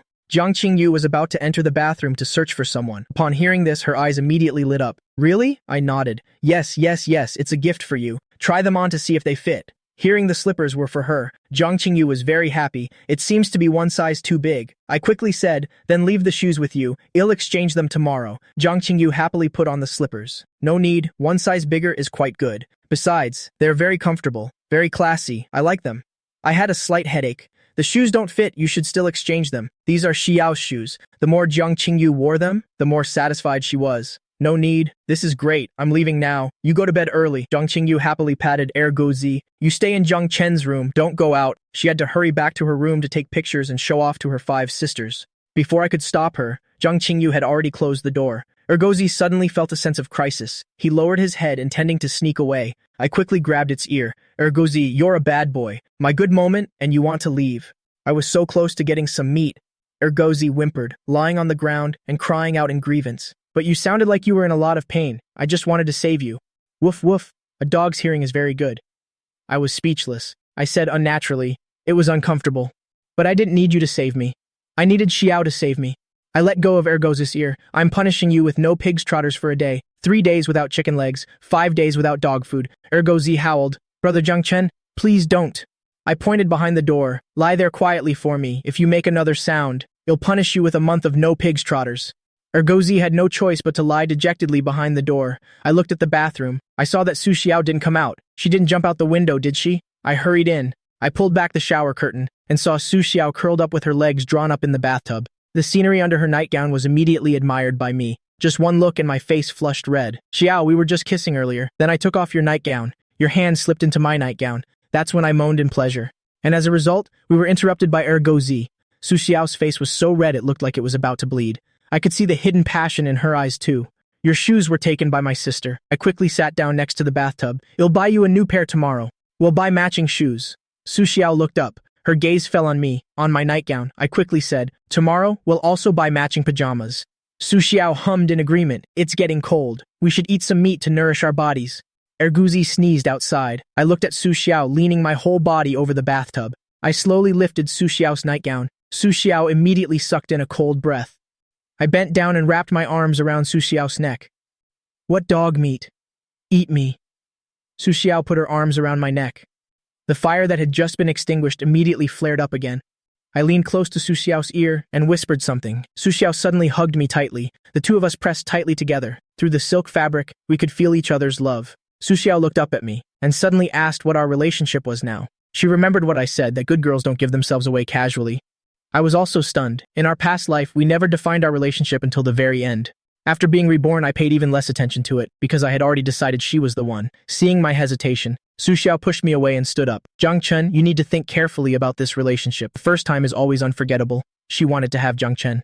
But she wasn't just greedy for my body. I looked at Su Xiao, understanding what she meant. I stood up and hugged Su Xiao, face to face with her. Our scents mingled together. Xiao, do you love me? The moment I spoke. Su Xiao looked at me seriously and said, I love you very, very much. I smiled and gently bit her lip. I love Xiao too. You love me, I love you, isn't that relationship enough? I lifted Su Xiao's face. Silly girl, it's because I love you, that I desire your body. We are boyfriend and girlfriend. We will be fiancés and later husband and wife, and we will even be parents to children. This time she didn't wait for me to finish. Su Xiao pulled me down by the hand and then kissed my lips. I kissed her back, then took her hand and placed it on my 8-pack abs. Su Xiao was slightly stunned, finally becoming as gentle as water, igniting fires all over my body. The cold bathtub now had warmth. The streetlights outside seemed a bit distant. The full moon, following the sounds in the bathroom, shyly hid behind the dark clouds.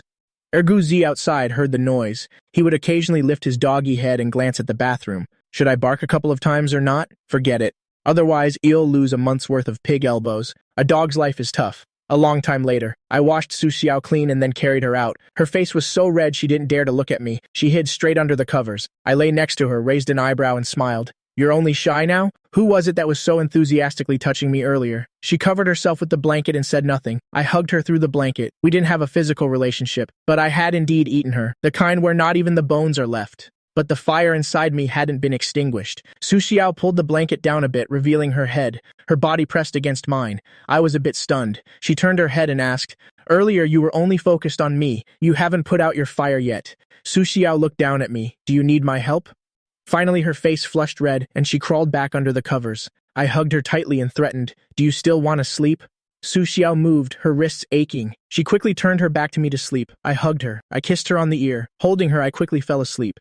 The next morning when I woke up, Su Xiao was no longer there. I hugged the blanket and sniffed it. It was full of her scent. Jiang Qingyu knocked on the door. Wake up or you'll be late.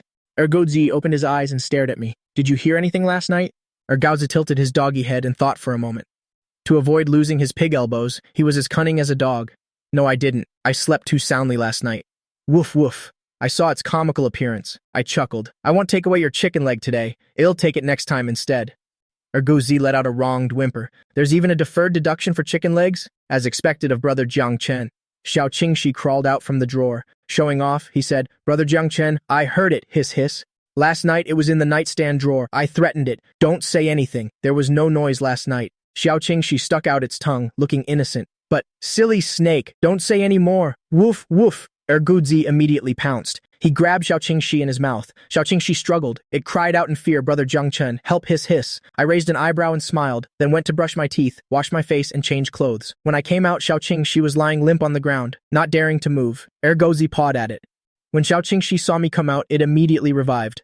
I wrapped it around my wrist and poked Xiao Qingshi on the head. Silly thing. Then I went downstairs. Downstairs, Jiang Qingyu was on a video call showing off to her sisters. See my new shoes? My little brother bought them for me. Have you guys ever received anything he bought for you? I'm the first sister he's given a gift to. I'm the sister that Jiang Chen loves the most. Are you jealous, envious, resentful? Jiang Qingyu held the phone, pointing the camera at her feet, showing them from all angles. The sisters on the other side of the screen all wanted to shove her smug face into a dog food bowl. I stood at the top of the stairs watching Sister Qingyu wearing Su Xiao's slippers, showing off smugly. It was so embarrassing. Jiang Qingyu noticed me and hurriedly called me over. Come here quickly and tell them how much these shoes cost. The money isn't the point. The point is that she's showing off. The 5 sisters called out in a low voice. Jiang Chen. Even through the screen, I could feel their pressure. I heard the voice of my 4th sister, Jiang Ting. 4th sister, have you completed your mission? 4th sister Jiang Ting said coldly.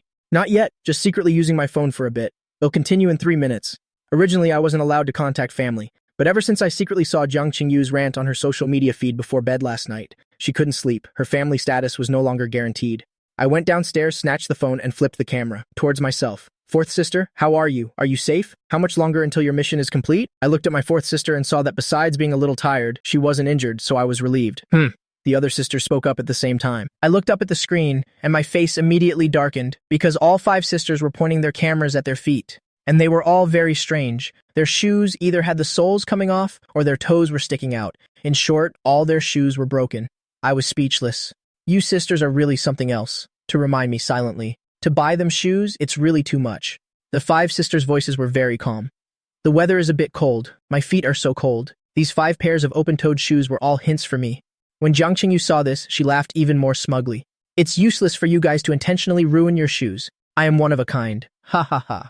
The sisters' faces darkened. They all wanted to reach through the screen and give Jiang Qingyu a beating. I hurriedly said, everyone has a gift on the way, but since you're far away, it hasn't arrived yet. Believe me, I bought them at the same time. But because Sister Qingyu is at home, she received it first. 5th sister Jiang Huan asked as their representative, is it the same as the 6 sisters?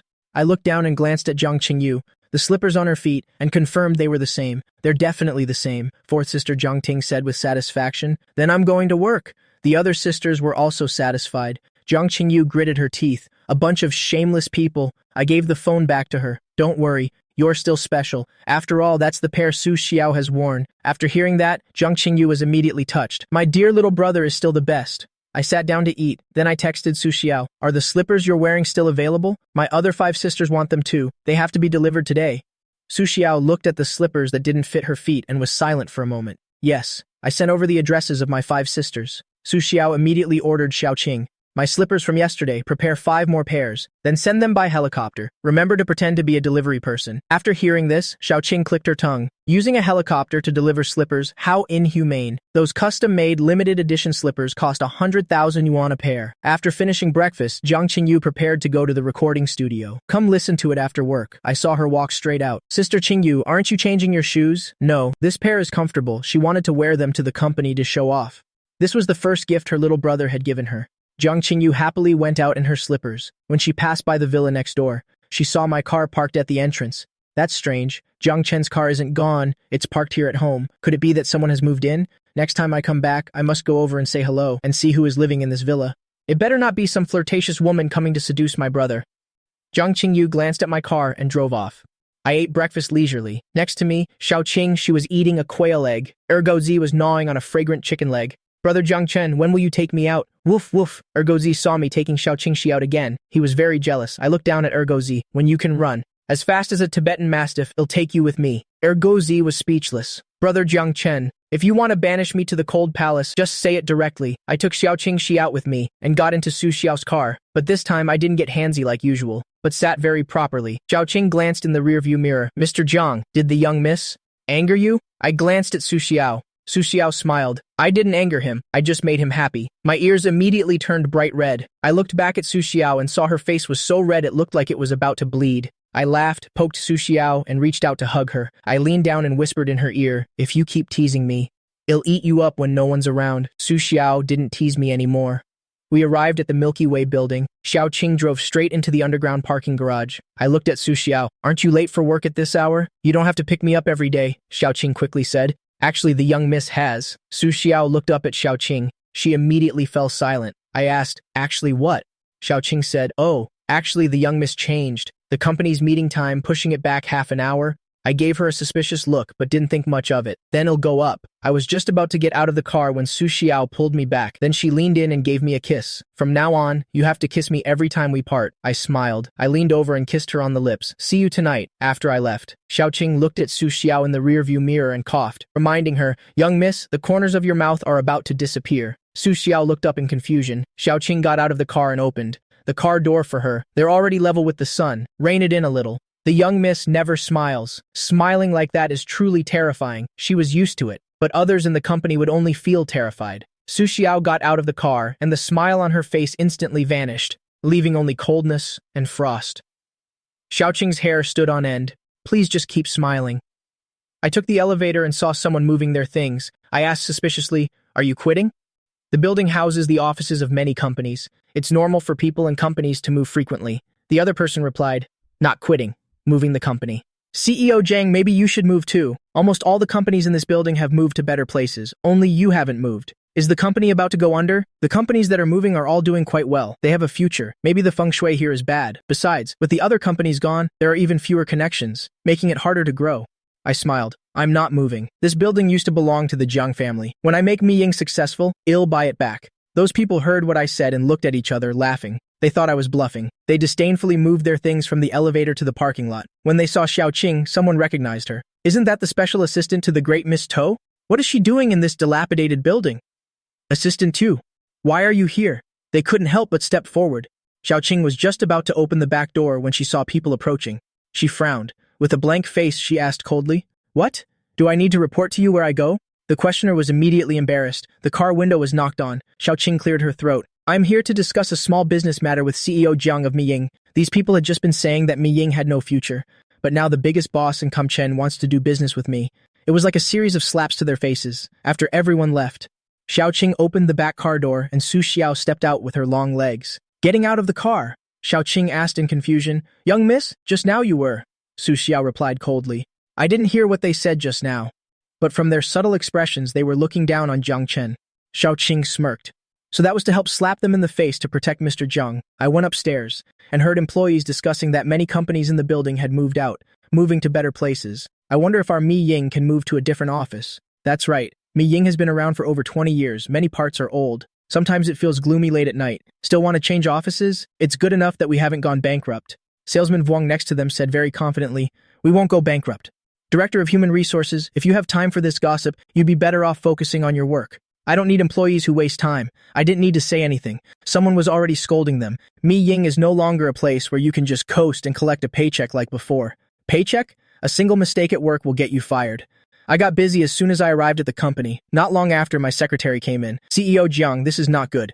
A video is going viral online right now. It says you kicked your father, mother, and brother out of the house, and even used a garbage truck to haul them away." The secretary worriedly held up the tablet. "The internet is full of criticism against you now. People who bought Mi Ying's products before are all returning them. Some are even smashing Mi Ying products, saying they must boycott Mi Ying." I took the tablet and looked at the video comments. "This is outrageous. What kind of child is he? Kicking his own father out. He even told his father to get a divorce, and he called a garbage truck to take them away. This is treating them like trash. He doesn't want to be Song Mingchen's son. Then he should pay back the cost of raising him. He's just the CEO of a company that's about to go bankrupt. He won't even acknowledge his own father. Is a person like that even worthy of being human? Everyone boycott his products. Let Mi Ying go bankrupt quickly. Let him kneel and beg the Song Mingchen family for forgiveness. Boycott Mi Ying. Jiang Chen is not human." All sorts of trending topics about me quickly appeared on Weibo. The secretary saw that I wasn't worried at all, feeling like the emperor wasn't in a hurry. But the eunuch was anxious. "CEO Jiang, what should we do now?" I smirked slightly. "How interesting. Yesterday I was busy with work, busy with Xiao. I really did forget about the video. I didn't expect Song Jinian to make a move before me. There are really people in this world who are looking for death. Even more proactive than the Haibai Wuchang." The secretary scrolled on her phone. "CEO Jiang, Song Mingchen is live streaming. It seems he's talking about this." I directly opened Song Mingchen's live stream. The setting was a hospital, and Vuong Yalan was lying on the hospital bed, her face pale. Song Jinian's complexion wasn't good either. He looked at the camera with a serious expression. "Everyone, please don't speculate. The video is fake. Our family relationship is very good. As for the garbage truck incident, those were things we no longer needed. And since we were moving things ourselves, that's why there was a scene of a garbage truck taking them away. I solemnly say it again, Jiang Chen is really a good person. Tonight, we will also be going back to the Jiang family house to live. I hope the majority of netizens will not use words to hurt him. He's still just a child." As soon as these words were spoken, the comments piled up again. "That video is from a security camera. How can it be faked?" It was clearly intentional. Jiang Chen is already 20 years old. He's not a nursing infant. Vice Chairman Song is so kind. His stepmother Vuong Yalan doesn't treat him badly either. He's truly outrageous. I pray that the Mi Ying company goes bankrupt soon. Song Jinian hypocritically pleaded for me. "Everyone, please don't blame my younger brother. This video is fake. My brother and I have a very good relationship. I'm being the spokesperson for Mi Ying for free, and he has already agreed. It must be a malicious competitor trying to stir up trouble. I hope you all don't blame him. After all, he just came from the countryside, managing a company, his way of speaking and all. There are many things he doesn't understand." After Song Jinian finished speaking, the frail Vuong Yalan also spoke up. "Although Jiang Chen is a bit rebellious and talks back to me, he is a good child. My illness has nothing to do with him. I went to pay respects that day. Jiang Nam carelessly caught a cold. Everyone, please be lenient. In my eyes, Jiang Chen is my own son. I sneered. This family's words were all implicitly targeting me. They also want to use public pressure to make me agree to their unreasonable demands. With a live stream like this, no matter what I choose, I will be the one at a disadvantage. The secretary didn't know the whole story, but she could tell something was wrong. This Song Jinian is so strange. Just yesterday you clearly rejected him and tormented him. Why is he still saying you let him be the spokesperson for Mi Ying? Furthermore, based on yesterday's scene, CEO Jiang and he don't have a deep brotherly bond at all. I looked at the three of them putting on an act, raised an eyebrow, smiled and said it was fine. You can go out. I'll handle it myself. The PR department has already handled it. This time, the company's PR department is very capable. The incident was suppressed as soon as it started, but the other party was clearly doing it on purpose. The more it's suppressed, the more violently it erupts. By now, it's beyond saving. It's completely aimed at me. After the secretary left, I sat in front of the computer. My fingers flew across the keyboard. A lot of code appeared on the computer screen. I typed while commenting in the live stream room. You created a fake video. Doesn't your conscience bother you? A family of three, all trash. Where would they get a conscience? In the comments section, people quickly realized my father was defending him. He's even cursing people out. This is too arrogant. He should really be cancelled. I activated the live connection function. Jiang Chen actually appeared in the live stream room. Is this a live expose? Did he come here to be cursed at and tormented? I've never seen such a vicious man. Song Mingchen saw me appear in their live stream room. They were all stunned. I looked at the camera and smiled lightly. I'm saying it here, the video is real. I stared at Song Jinian, but I don't think they dare to show you the full version. But I have a video here. Ding. I received a message on my phone. The sender was Song Jinian Jiang Chen. If you dare to post that video and don't say what we tell you to, I will make sure Jiangqing Yu can't survive in the entertainment industry. And the Jiangxu Group, you won't be able to keep it either. I'll sell the shares immediately. The threat was very direct. I had just glanced at it when Song Jinian retracted the message. He was so afraid I'd take a screenshot. I smirked coldly. Song Jinian, what I hate most is being threatened. Song Jinian looked aggrievedly at the camera. Little brother, I'm not threatening you, I'm just telling the truth. Looking at Song Jinian's fake act, I felt truly nauseated. The comments were still defending him. Song Jinian said with a wronged expression. Little brother, we've all moved out of the Jiang family home. My parents almost got divorced. What more do you want? Hearing these words made me want to vomit. Stop pretending. We fell out a long time ago. Do you admit that this surveillance video was edited? Song Mingchen insisted. No, you're my son. How could I harm you? Song Jinian also looked wronged. I don't know how the video was leaked. I also don't care how my little brother sees me. I believe he's not that kind of person. Our brotherly bond is very strong, Wang Yalan said. I was at the hospital last night. I don't know anything. I didn't waste my breath on them. I raised my eyebrows and asked you all again. Are you sure you didn't post the video? Are you sure you don't know why I kicked you out? Are you sure you've never done anything to wrong me? Song Jinian was sure he would win. If I was the one who made these videos, I will live stream myself stripping in front of the camera. I looked up and asked Song Mingchen, and you, what will you use to prove you didn't do it? Song Mingchen was about to answer. Song Jinian spoke for him, getting his father in trouble. If we have done anything to wrong Jiang Chen, then we will bark like dogs. Song Mingchen was speechless, his mouth twitching. You want to bark like a dog? Then you bark yourself. Don't drag me into it. Song Jinian looked at me. Little brother, we treat you very well. We've never mistreated you. If we've ever done even the slightest thing, Dad will bark like a dog, and Mom and I will live stream ourselves stripping naked. Song Jinian didn't believe I would actually dare to speak out, unless he didn't want Jiangqing Yu to live well, and also wanted the Jiangxu Group to go bankrupt. The live stream chat room exploded upon hearing their huge bet. They directly told me to make a move. I looked at the confident Song Jinian and smirked. Then everyone, please watch the video carefully. See the true faces of these scumbags. Song Jinian didn't believe I would post the video, but the next second, the camera on my side changed. It started playing the video content of Song Jinian entering my office. He was hypocritically asking for forgiveness. As soon as he saw the video, Song Jinian immediately panicked.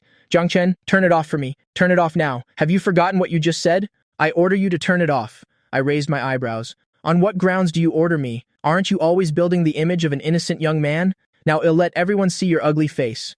Song Jinian's face was about to twist in anger. Jiang Chen, must you disregard the consequences like this? I smiled and said, you're going to say it again. If I release this video, you'll sell.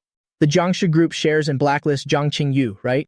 After watching the video, the people in the live stream chat room, who were cursing me at first, were now cursing Song Jinian's entire family. Song Mingchen's face darkened. That's all for today's live stream. Thank you everyone, see you another day. As he spoke, he tried to end the live stream, but when he tried to turn it off, he couldn't. Jiang Chen, what on earth did you do? I opened my mouth slightly. Don't be in such a hurry to end the live stream. The good part hasn't even started. You'll regret it if you don't watch until the end. I just moved my fingers a little, making it impossible for them to end the live stream. Watching more and more of the video play, Song Jinian was about to go crazy. Zhang Chen, you edited this video. You hired someone to dub it. I didn't say those things then. Don't believe him. He wants to slander me. Soon, the video reached its climax. Song Jinian's voice rang out. You always say my mother is the other woman, that I'm an illegitimate son. In fact, your mother is the other woman. You're the illegitimate son. My mom and dad were in love. Your mother used her money to steal my dad away. I'm the older brother. I was born before you. You're the illegitimate child, Zhang Chen. Let me tell you, the Jiangshi group will be mine sooner or later, and you will be kicked out of the Jiang family, leaving with nothing. Just wait until I'm stepping on you. It'll break your arms and legs. It'll sell you to a remote mountainous area, so you can never hold your head up again. As soon as these words were said, the netizens exploded even more. Damn, I thought he was just a green tea boy. Turns out, he's the real deal. Song Jinian was anxious. Don't believe this video. It's definitely slander. He doesn't want to see me doing well. He's saying this because he thinks I stole Shen Xinyi from him. Don't believe him. But no matter how Song Jinian tried to coax them, or how he screamed, the netizens no longer believed him. So disgusting. He's clearly the illegitimate son, yet he claims Zhang Chen is the illegitimate one. As expected, the whole family is disgusting. One is a cheater, one is the other woman, one is an illegitimate son, a man who married into the family, an illegitimate son, and they still want to kick Zhang Chen out of the Jiangshi group. Have they no shame? After watching the video, the netizens were disgusted to death. Song Mingchen's head was pounding. Someone in the comments discovered the key point. The camera in this video was pointed at Zhang Chen, but you could only hear Song Jinian's voice. So who filmed this video? As soon as this was said, more people noticed this detail. That's right, this isn't a surveillance camera. And Zhang Chen didn't film it. Looking at the angle and the sound, this video was secretly recorded. And the person filming was Song Jinian.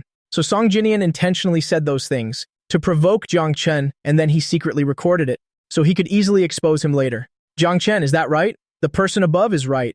I looked at the comments, I smirked. This batch of netizens is really smart. I opened my mouth and said, that's right. Song Jinian secretly recorded this video. I was furious that day. I grabbed his belt and found a micro-hidden camera on it. What I did to Song Jinian afterward was a bit too much, so I didn't post it. I know what I did wasn't good, but I was very angry, because my deceased mother was called the other woman by an illegitimate son, and I became the illegitimate son. Everyone knows I just came back from the countryside, but why doesn't anyone think about why a young master like me had to go back to the countryside as an abandoned child?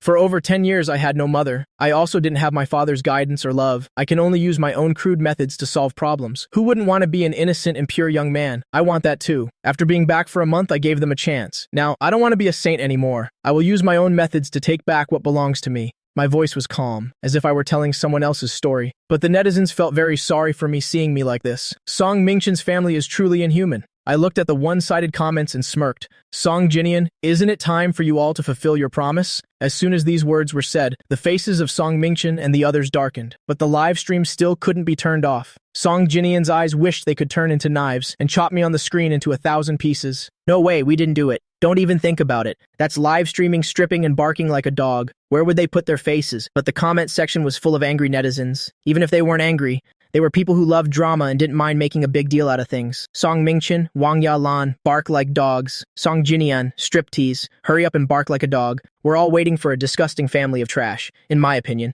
Don't make it hard for them because that's too light a punishment. How about just throwing them in jail? Song Mingchen's expression was truly ugly. Wang Yalan's expression, which was already ugly, became even uglier.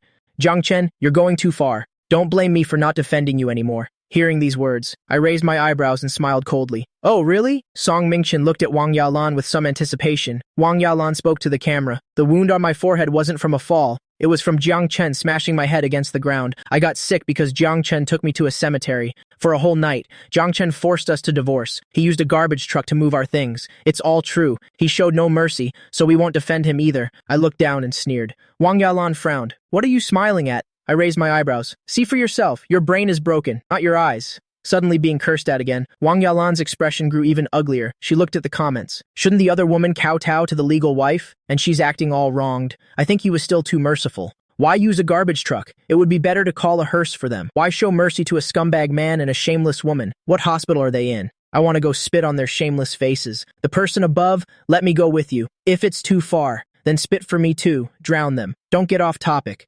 Hurry up and make these scumbags bark like dogs and striptease. They have no shame anyway. The topic, which had been sidetracked, was immediately brought back. Moreover, no one found them pitiful and no one thought I went too far. On the contrary, everyone thought what I did was right. I raised my eyebrows. I looked at Song Mingchen's gloomy face. If you still don't do it, you'll have to use some special methods. Song Mingchen's temple twitched. I slightly curled my lips. I gave a wicked smile. I'll count to 10. If you don't do it, I won't be polite anymore. He can even count like that. So cool. Song Mingchen didn't even have time to wonder where 6, 7, and 8 went. He directly opened his mouth and said, "Woof." I raised my eyebrows and smiled faintly. What did you just say? Song Mingchen's face was grim. Zhangchen, don't go too far. I'm still your father after all. I directly opened my mouth, but I haven't even counted yet. Song Mingchen's voice echoed in the live stream room. Woof, woof, woof. After barking, Song Mingchen's eyes were red. Is that enough? I raised my eyebrows and looked at Wang Yalan. What about your other woman wife? Wang Yalan gritted her teeth. I want bark. What other woman wife? How rude. I drew out an O. Mr. Song, she refuses. Song Mingchen felt that Wang Yalan was an idiot. We are the ones who wronged him. Just bark a couple of times. Wang Yalan wanted to speak, but seeing Song Mingchen's grim look, it seemed that if she didn't bark, she would be divorced, maybe even beaten. Woof, woof, woof. Wang Yalan barked with extreme grievance. Now, only Song Jinian was left. Song Jinian gritted his teeth. I want bark, and I want dance. I'm not wrong. The ones who are wrong are Jiang Chen and his mother. In my opinion, since they're such scum. Could there be something suspicious about Jiang Chen's mother's death? Seeing this comment, Song Mingchen's scalp went numb. He directly slapped Song Jinian across the face. Bark now. Song Jinian was stunned by the slap. He held his face. He looked at Song Mingchen in disbelief. Dad, you actually hit me for Jiang Chen. Song Mingchen looked at him coldly. Who told you to go and show off in front of him? If you don't bark, we'll sever our ties. Song Mingchen slammed the door and left. Song Jinian felt wronged. Mom, I don't want to bark like a dog. I don't want to striptease. I certainly don't want to apologize to Jiang Chen. This time, the other side of Song Jinian's face was also slapped hard. His face swelled up. Mom, you hit me too. You hit me because of that bastard. Wang Yalan gritted her teeth. You caused this trouble, so you solve it yourself. Song Jinian was so angry he could kill someone. If you want to strip, strip yourself. I hate you both. Song Jinian ran outside, but as soon as he reached the door, he was kicked hard in the face. Song Jinian was kicked back into the hospital room. He raised his head to see who had come. It was the same bodyguard who had thrown him into the cemetery that day. The tall bodyguard stood at the door, looking at him with murderous eyes. He was holding a small knife in his hand, looking very scary. The bodyguard smiled faintly. Otherwise, he would have taken the knife and cut a line on his face. Song Jinian couldn't fight back at all, let alone run away. Seeing such a tall man, Wang Yalan's face also turned pale with fear. She didn't dare to make a sound. I just heard some commotion over there. Then I saw Song Jinian's face turn pale. He turned back to the camera. I raised my eyebrows. You're not running anymore? Song Jinian looked up at the bodyguard. Then he glared at me fiercely. Woof, woof, woof. I smiled. You were running just now, and now you're barking. In the comment section. Hearing the barking, I never knew Song Jinian could act before. I didn't expect this bark to showcase such acting skills. Don't insult dogs. Now that you're done barking, shouldn't you strip? I looked at the screen without saying anything. Song Jinian glared at me fiercely. Then he gritted his teeth and took off his clothes one by one. Actually, there was nothing to see. Song Jinian had the body of a child. He wasn't in the mood to dance. In the end, the screen went black. After all, it's an app in a law-abiding society. They could only quickly ban Song Jinian's account. But Song Jinian's fake mask had been torn off. His unbearably ugly body was also despised by people. The bodyguard at the door looked at Song Jinian. This is your performance fee. I was going to give you a penny, but you're not worth it. The bodyguard stepped aside. The person behind him brought in a bucket, then opened it in front of Song Jinian. A foul stench spread through the hospital room. It was a bucket of feces and urine. Song Jinian's face darkened. You people! The bodyguard directly picked up the bucket and threw it at Song Jinian. If you cause trouble again, it won't be this simple. The bodyguard threw the bucket at Song Jinian. Then he turned and walked out. Song Jinian's whole body stank of feces and urine. Wang Yalan was also splashed with a lot of it. She completely broke down. She screamed like a madwoman. I looked at the live stream computer, which was back to normal. I thought for a moment. The sound from Song Jinian's side just now must have been Su Xiao's doing. I called her directly. Su Xiao was in a video conference. Seeing my call, she immediately answered. Jiang Chen, her voice was as gentle as water. It shocked all the senior managers on the other side of the video call. I asked, where are you? Su Xiao smiled faintly. In your heart. Hearing this, I smiled until my eyes crinkled. Did you eat honey today? Your mouth is so sweet. Su Xiao was silent for a moment, then shyly whispered, what did I eat? Don't you know? I'm not with you. My mind went boom and almost exploded. Su Xiao looked at me with a face full of love, while the senior managers were in a video conference. Miss, smiling like this is too scary. It's like the end of the world is here. Su Xiao raised her head and glanced coldly at the screen. Then she muted her microphone. I asked her, did you watch Song Jinian and his family's live stream? Su Xiao hummed in agreement. After she found out, she immediately told Xiaoqing to find the PP company to shut down Song Jinian's livestream, and she had already taken action. But strangely, Song Jinian's livestream couldn't be turned off, and I had also appeared. If she couldn't help on the livestream, she would send someone to the hospital to teach them a lesson. She had also been watching the livestream the whole time, seeing that Song Jinian wasn't fulfilling his promise. The bodyguard immediately appeared. I said into the phone, "Xiao, I really love you." Su Xiao heard the words "love you." She immediately smiled sweetly, while the senior executives looked terrified. Su Xiao looked down, her face slightly blushing, and said, "I love you too." I looked at her and smiled. "Let's have lunch together. I want to kiss you, hug you, and lift you up high." Su Xiao raised an eyebrow and smiled. "Okay, wait for me for 2 minutes." I was stunned. 2 minutes? She couldn't be that fast even if she flew a plane. Just as the secretary walked in, I said okay and hung up. Su Xiao looked at the video conference and said, "Meeting adjourned. We'll continue this afternoon." Su Xiao ended the call. She took the president's private elevator to the office on the 23rd floor. I was discussing with the secretary when a knock came at the door. I looked up and saw Su Xiao. My eyes immediately widened. I checked my call history. The call was from 1 minute and 50 seconds ago, so she appeared in front of me in less than 2 minutes. The secretary was stunned to see a strange woman. She stepped forward to block the person.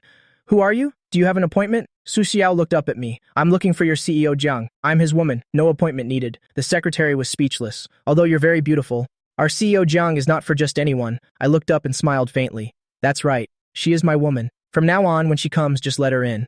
The secretary was stunned. She quickly went out. Su Xiao walked in. She closed the door and locked it. I stood up. I opened my arms and lifted her straight onto my lap. "How are you so fast?" I hugged Su Xiao's waist and kissed her on the lips. Su Xiao hugged me. "Because I missed you." I gently bit her lip. "You really know what to say. Your mouth is so sweet." Su Xiao's breath hitched. "Whether my mouth is sweet or not, don't you already know?" I smiled, teasing her. "Xiao, your skill of teasing people with your mouth is about to reach the maximum level." Su Xiao smiled faintly. "I've moved to work on the floor above you." I said, I was a bit dazed. "Isn't the Su Corporation doing great? Besides, your rooftop can even land a helicopter." An idea suddenly popped into my head, but it was fleeting. I couldn't grasp it. Su Xiao hugged me. She looked at me with gentle, sweet eyes. "You are here. No matter how good the Su Corporation is, if you're not there, I don't care for it." Hearing her words, I kissed Su Xiao passionately. "Xiao, you're really getting better and better with your words. Before, I was always the one teasing her." Su Xiao was reluctant to let go. I started to respond passionately. "Brother Jiang Chen, are you two French kissing?" Hiss, hiss. Just as Su Xiao and I were intimately entangled, Xiaoqing she stuck its snake head out. It stared at us kissing. Xiaoqing she watched with a look of utter disgust. "Brother Jiang Chen, you're so old and you're still drooling." Hiss, hiss. I ignored Xiaoqing she, but Xiaoqing she became more and more curious.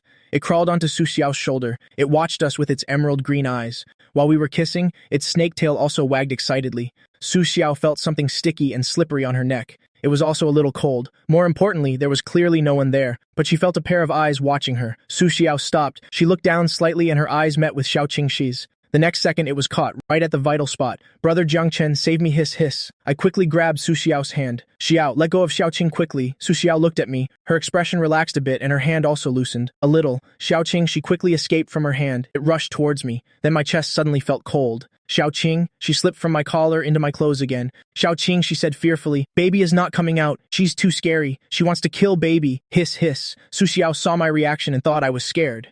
Without thinking, she put her hand straight inside.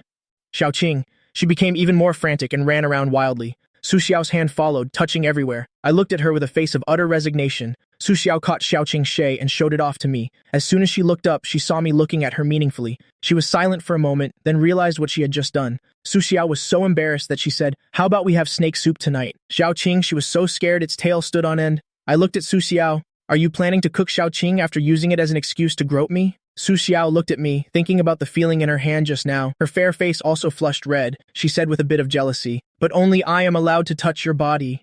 It was running wild inside just now. After speaking, her sharp gaze swept over Xiaoqing she. I chuckled and hugged Su Xiao.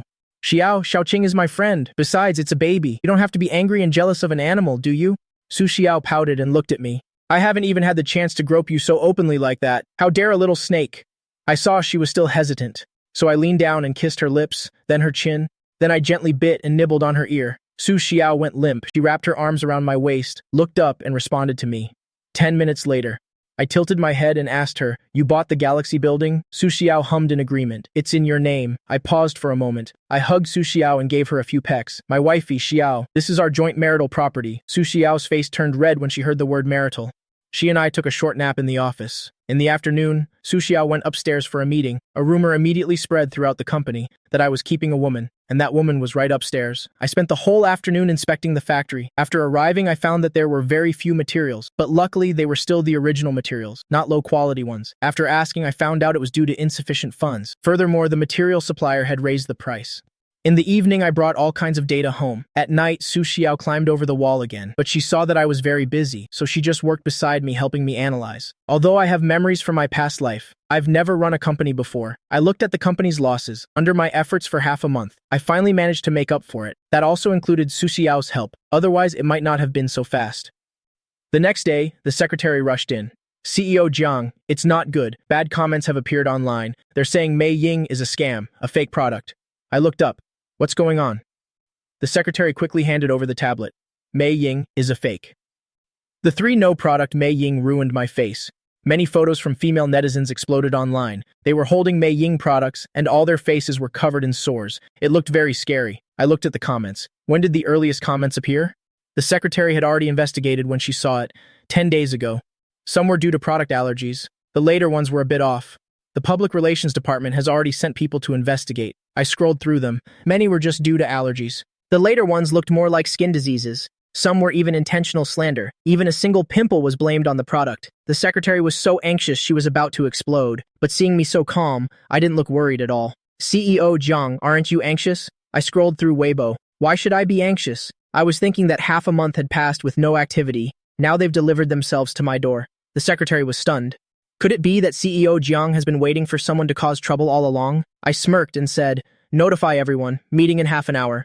The secretary hurried out to notify everyone. I opened my computer. My fingers moved quickly. Su Xiao called, "Jiang Chen."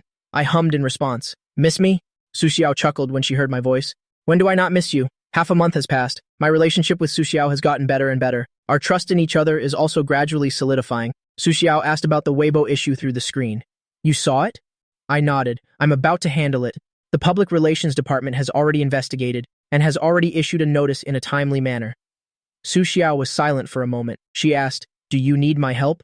I raised my eyebrows. "Not for now. When I need it, I'll tell my baby to make a move." Su Xiao chuckled lightly. "Okay." I spoke while typing on the keyboard. I was completely unconcerned about the rumors online. "Xiao, I'm busy right now. If I can't solve it in an hour, you can help me." Upstairs, Su Xiao had just hung up. Her new assistant came in. Outsiders didn't know she was the assistant to the eldest miss of the Su family. "Eldest Miss Pang Lai-ching wants to see you." Su Xiao frowned. "Don't know him, won't see him. He's the vice president of Mei Ying downstairs. He says he can help you make more money." Su Xiao stopped the pen in her hand and looked up, then let him in. Pang Lai-ching was brought in by the assistant. As soon as he entered, he felt Su Xiao's powerful aura. How could a woman have such a strong presence? Pang Lai-ching suppressed the strangeness in his heart and greeted Su Xiao. Su Xiao looked up and asked coldly, "What is it?" 2 simple, cold words. Pang Lai-ching felt even more pressure, to the point of being unable to breathe. Pang Lai-ching introduced himself first, then asked Su Xiao, "May I ask for the young lady's esteemed name?" The assistant said bluntly, "You are not worthy to know. If you have something to say it quickly. If it weren't for Mr. Jiang, a nuisance like him wouldn't even be able to linger in front of the eldest miss." Su Xiao spoke coldly. "If you have something to say it." "I'm very busy," Pang Lai-ching said with a cunning expression. "Jiang Chen isn't easy to serve, right?" Su Xiao heard my name. Her expression softened. "Has very good. I like him a lot." Then she looked up, and Pang Lai-king continued speaking. "I'll give you 100,000, you do something for me." The assistant's eyes widened in disbelief. Does this Pang Lai-king even know what he's saying? The eldest miss just has to lift a finger, and it's not just 100,000. She can have 1 billion in her hands, yet this guy wants to use 100,000 to ask $100 billion CEO to do something? Su Xiao coldly looked up. "Oh, what is it?" "Expose the story that Jiang Chen is your sugar daddy and the transfer history. You also have to spread rumors online that he has sadistic tendencies." Su Xiao's eyes instantly turned cold. She didn't expect these filthy people to want to slander me like this. Pang Lai-ching took out a memory card and placed it on the table. "The content is in here. You just need to release it," Su Xiao asked coldly. "What kind of sensitive video is it?" "Don't worry. The woman in it, her face isn't clear. Only Jiang Chen's face is visible." After Lai King finished speaking, he felt a chill. He glanced at the air conditioner, then continued. "You also have to accuse Jiang Chen of embezzling public funds and buying low-quality materials," Su Xiao smirked. "Jiang Chen is my sugar daddy, you know. You're telling me to expose him? The assistant was shocked again. Is the eldest miss really admitting she's the woman kept by Mr. Zhang? The sentence, "He is my sugar daddy," came out so smoothly. Pang Lai King glanced at Su Xiao, as if he knew she wouldn't be satisfied so easily. Just do as I say, and I'll give you 500,000 when it's done. This company will also be completely yours. Su Xiao looked at the recording on her phone and raised an eyebrow slightly. Add another 500,000, and it'll do as you say. Pang Lai King frowned. One can't be so insatiably greedy. 500,000 is enough for you to stop struggling for 30 years, Su Xiao raised an eyebrow. By following President Zhang, I can stop struggling for a lifetime. Pang Lai King looked at her and gritted his teeth. 1 million it is then. But you have to do a good job. Pang Lai King had calculated everything carefully, completely unaware that he had been schemed against. Su Xiao looked up at Pang Lai King. Transfer it now. Pang Lai King didn't hesitate. Give me the account number and name. Su Xiao looked up at him, then spoke coldly. Su Xiao. What? Pang Lai King looked at the woman in front of him in disbelief.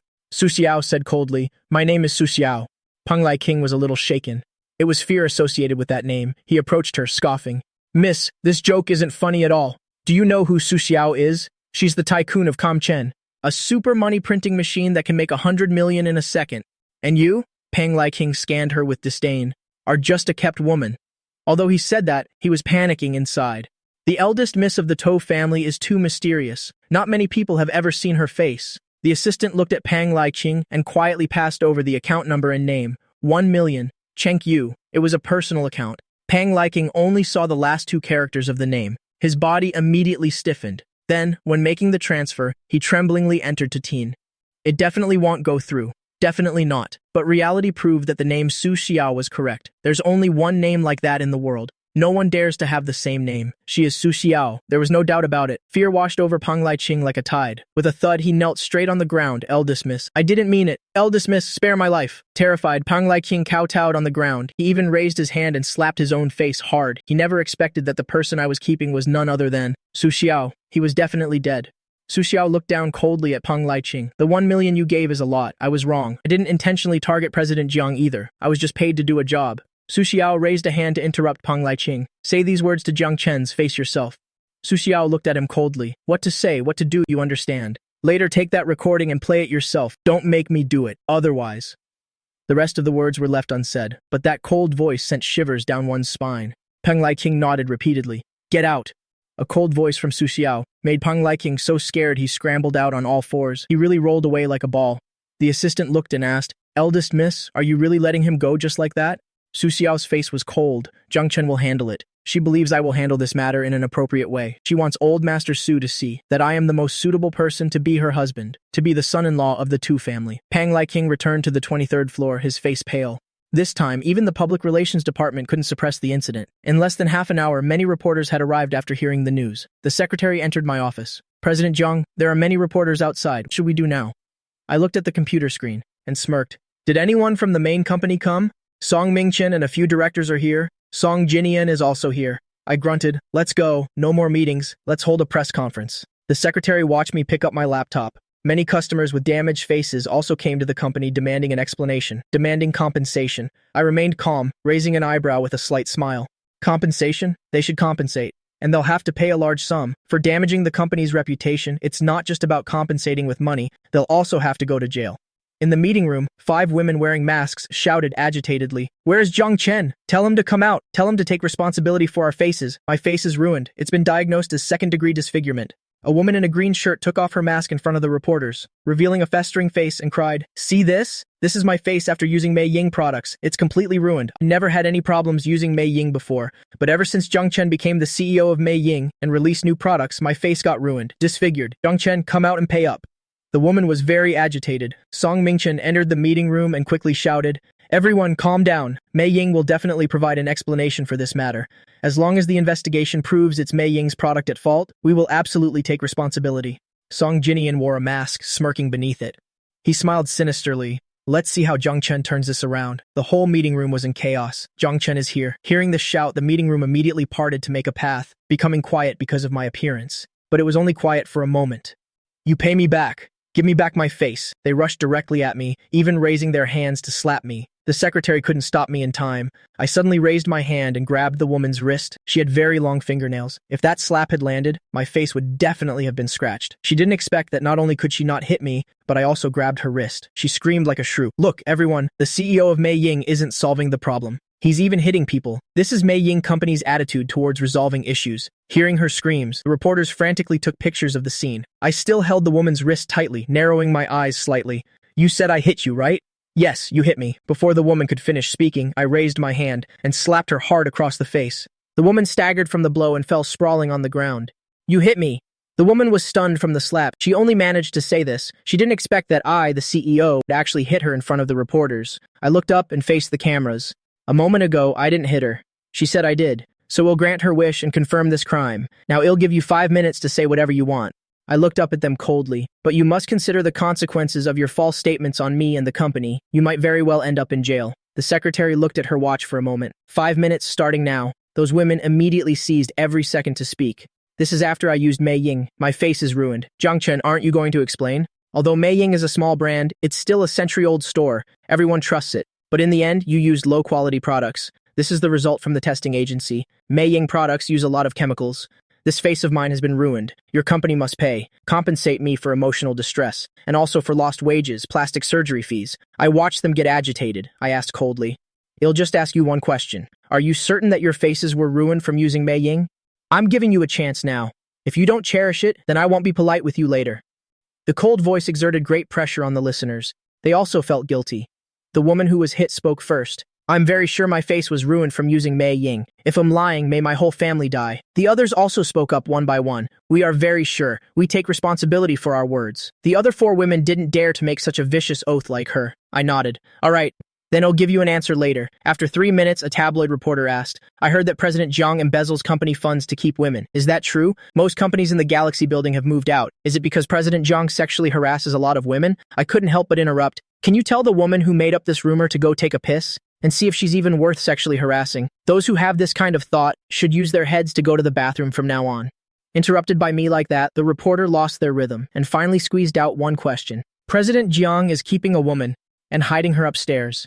Is that true? I asked back casually. How did women dating become being kept? May I ask how the women in your family are defined? The reporter suddenly felt like their whole family was being questioned, but they couldn't find any proof. Another reporter quickly came to the rescue. We have contacted the woman President Jiang is keeping. She will expose President Jiang for keeping her right here, embezzling funds and some special hobbies. I frowned. Su Xiao is about to come down and appear before the media, the reporter said hurriedly. President Jiang, do you dare let her appear?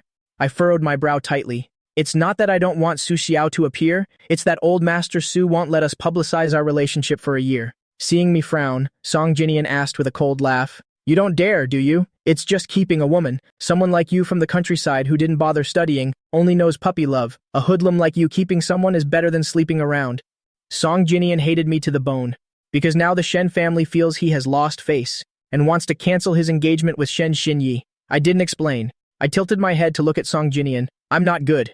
But not as bad as you, Song Jinian, you bastard. Song Jinian angrily slammed the table and stood up. Watch your mouth, I sneered. I'm not like you, who grew up eating shit. You're the one who needs to clean up. Song Jinian was trembling with anger. Jiang Chen, believe it or not, I'll fire you right now. From your CEO position, I lifted my chin. I looked at him with an imposing dominance. All right, fire me. You can come and take charge of this rotten company, Mei Ying. Song Jinian was trembling with anger, but he couldn't win an argument against me. Why hasn't that woman appeared yet? Pang Lai King shouted from the door. Miss To has arrived. Hearing the shout, everyone looked towards the door. Even I couldn't help but look over. Su Xiao was wearing a business dress. She walked in as the center of everyone's attention. Every step she took was like a scene, breathtakingly beautiful. Song Jinian looked at such a noble and beautiful woman and couldn't help but hold his breath, his heart stirring. He turned to look at me and asked, She's not the woman you're keeping, is she? I smiled and said, Of course not. Song Jinian snorted. I told you so. He hadn't finished speaking yet when he heard me say casually, She's my girlfriend. Song Jinian gritted his teeth. Keep bluffing. A country bumpkin like you. She would never have eyes for you. At this moment, Su Xiao had walked up to me. She looked down at me and spoke gently. Jiang Chen Im here. A simple sentence made our relationship clear. Everyone was astonished. Such a noble and beautiful woman was actually my woman. And Song Jinian, who had just been insisting it was impossible, was invisibly slapped hard in the face. His eyes widened. Unresigned, he gritted his teeth. Miss, have you mistaken him for someone else? Su Xiao gave Song Jinian a cold glare. Just because you're blind doesn't mean the whole world is. One second, she was as gentle as water with me. The next, she was as cold as ice to Song Jinian. Song Jinian froze for a moment, but he quickly recovered. This woman only has good looks, but a woman who can be kept by me must be poor. Just give her money and she'll surely betray me. He immediately regained his confidence. You are the woman Zhang Chen is keeping. You're here to expose him, right? Hearing this, everyone's eyes turned back to Su Xiao, but no one dared to take pictures, because their superiors had already informed them not to photograph this woman. Otherwise, they would be blacklisted from the industry. Such a beautiful woman. If they could take a picture, it would definitely be a front-page hot search. The reporters all felt regretful. Su Xiao looked down at me. Appearing here today is because there are some things that need to be clarified. I looked up at Su Xiao. You're very beautiful today. Su Xiao had always been beautiful, but today she had deliberately put on makeup and even had her hair specially done. Su Xiao hummed in agreement. The young assistant beside her quickly said, "Of course, she's even more beautiful today." The eldest miss said, for her first public appearance in the same frame as Mr. Zhang, she must be beautiful enough to outshine everyone. Hearing this, Song Jinian's eyes lit up. He urged her, "Hurry up and speak." He thought Su Xiao was here to expose me. He couldn't wait to see me betrayed. He wanted me to lose all face in front of the media. Su Xiao looked at me affectionately. "Is it okay?" I thought for a moment. If it doesn't cause any problems, it's fine. The main issue is that it's a bit difficult with old Master Su. Su Xiao nodded. Then she turned around gracefully and nobly. She took the microphone from a reporter's hand and began to speak. "First, Zhang Chen and I are not in a sugar daddy relationship. I am pursuing him. Second, Zhang Chen is very, very good. He is the best man in this world. Third, he does not embezzle public funds, because he wouldn't deign to do so. Her tone was gentle. This is Xiao. No matter when, she is always by my side. Song Jinian heard her praise for me. Stunned, he hurriedly said, "It's not like that." "You're wrong." Song Jinian was very flustered. He said impatiently, "You have to accuse Zhang Chen of embezzling public funds and tax evasion. Did you take money from him? Is that why you're saying these things? How can this be? This woman's lines are all wrong." Su Xiao faced the reporters and said, "Zhang Chen is a very conservative man. As for what you all are saying, I think there's someone who can come and explain." Hearing Su Xiao say these words, I felt a little embarrassed, because since my rebirth, I've thrown my shame to the 9 heavens. I flirt with her however I can. I'm just short of forcing myself on her directly. Song Jinian became even more agitated. "Zhang Chen, you're not just keeping one woman. Who else are you keeping?" This was truly an unexpected surprise. Su Xiao stepped aside, and then Peng Laiqing stepped forward. Facing the cameras, he said word by word, "Let me explain this matter, because I want to report myself for colluding with the father and son, Song Mingchen, to slander Zhang Chen." As soon as Peng Laiqing said this, many reporters were in an uproar. Song Mingchen's expression became extremely ugly. Song Jinian was so agitated. Peng Laiqing, "What nonsense are you spouting? Shut up." Peng Laiqing directly played the recording. This is the recording of me bribing Miss To, and this was at the instruction of Song Jinian. The recording that was played was from when Peng Laiqing found Su Xiao. The words when he wanted her to expose me. "Don't worry, the woman's face in this isn't clear, but Zhang Chen's face is in it. That's enough to accuse Zhang Chen." Of course, Su Xiao's name had been edited out afterwards. Peng Laiqing held up the memory card and said, "Inside here is a short video. It was filmed by people Song Jinian found. In it, the male lead's face has been photoshopped to be Zhang Chen's face. Our goal was to accuse Zhang Chen of embezzling public funds, having a messy private life, and sleeping around, and thereby kick him out of Mei Ying Company. As for Song Jinian, his face was distorted. He shouted loudly, "Peng Laiqing, shut up. Try saying one more word." Song Jinian was in such a hurry that he threw a mineral water bottle directly at Peng Laiqing. He pointed directly at the 5 women. "And them, I arranged it. Their faces weren't ruined by using Mei Ying products. It was from using other 3 no products that caused skin diseases. The 5 arranged women were stunned. Their act wasn't even halfway through. The person who arranged for them had confessed. So what were they to do? Could they still get compensation?" I looked at the reporters and opened my laptop and projected it onto the screen behind me. Since Peng Laiqing has confessed himself, then I'll also present the evidence directly. Everyone, see for yourselves. This is Peng Laiqing and Song Jinian colluding, finding people with skin diseases to slander Mei Ying. Here's the evidence. These consecutive plot twists left the reporters stunned as well. I first presented the medical records of the 5 women from different hospitals. Their faces had been damaged 6 months ago, and I've only been managing Mei Ying for a little over half a month. As each piece of evidence was presented, everyone fell silent. There was also evidence of Song Jinian and Peng Laiqing colluding after that. A chill ran down Peng Laiqing's entire body. Even if Su Xiao had really betrayed me, I could have still gotten out of it because I already had the evidence. I smiled and looked at the woman from before. "Still remember your oath? If you lie, your whole family dies. Your whole family must have accumulated bad karma to produce someone like you." The woman's expression was ugly, but she had no words to retort. "I have something to do. I'm leaving." After speaking, she wanted to slip away, but was blocked by security. I narrowed my eyes. "You come when you want? You think I'm easy to bully?" The woman looked at me in horror. "What do you want to do?" I said coldly. "Apologize, of course. pay compensation, and go to jail. After saying that, I looked at Song Jinian again. And you too, same for you. Song Jinian's face was ugly. I don't know what you're talking about. This is slander. Just as he spoke, the police walked in and blocked them. Song Jinian, Pang Lai Ching, right? You are suspected of spreading rumors and defamation. Please come with us for questioning. Cooperate with the investigation. My surname is Ko. Song Jinian, seeing the police, immediately panicked. I didn't spread rumors. I didn't defame anyone. I'm not going with you. The policeman's face turned stern. Please cooperate with the investigation. If you resist, it's the crime of assaulting an officer and you will be convicted. Song Jinian was about to struggle, but upon hearing these words, he immediately went limp. He suddenly turned to look at me. Jiang Chen, quickly tell them. I didn't spread rumors. He knew that with just one word from me, he wouldn't have to be taken away. Song Mingchen also said in a deep voice. Jiang Chen, he is your brother. Being taken away like this in front of everyone is not good for his reputation. I laughed coldly and asked Song Mingchen in return. When he used these dirty tricks, did he ever think of me as his younger brother? When he framed me, did you say a single word in my defense? Song Mingchen was speechless. I narrowed my eyes. You are not worthy of being my father. Song Jinian is even less my brother. His surname is Song, mine is Zhang.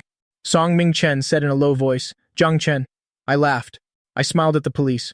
Officers, please take him with you as well. Pang Lai King said they colluded. He was also a part of it. Song Mingchen's face darkened. Zhang Chen, that's enough. What kind of son are you?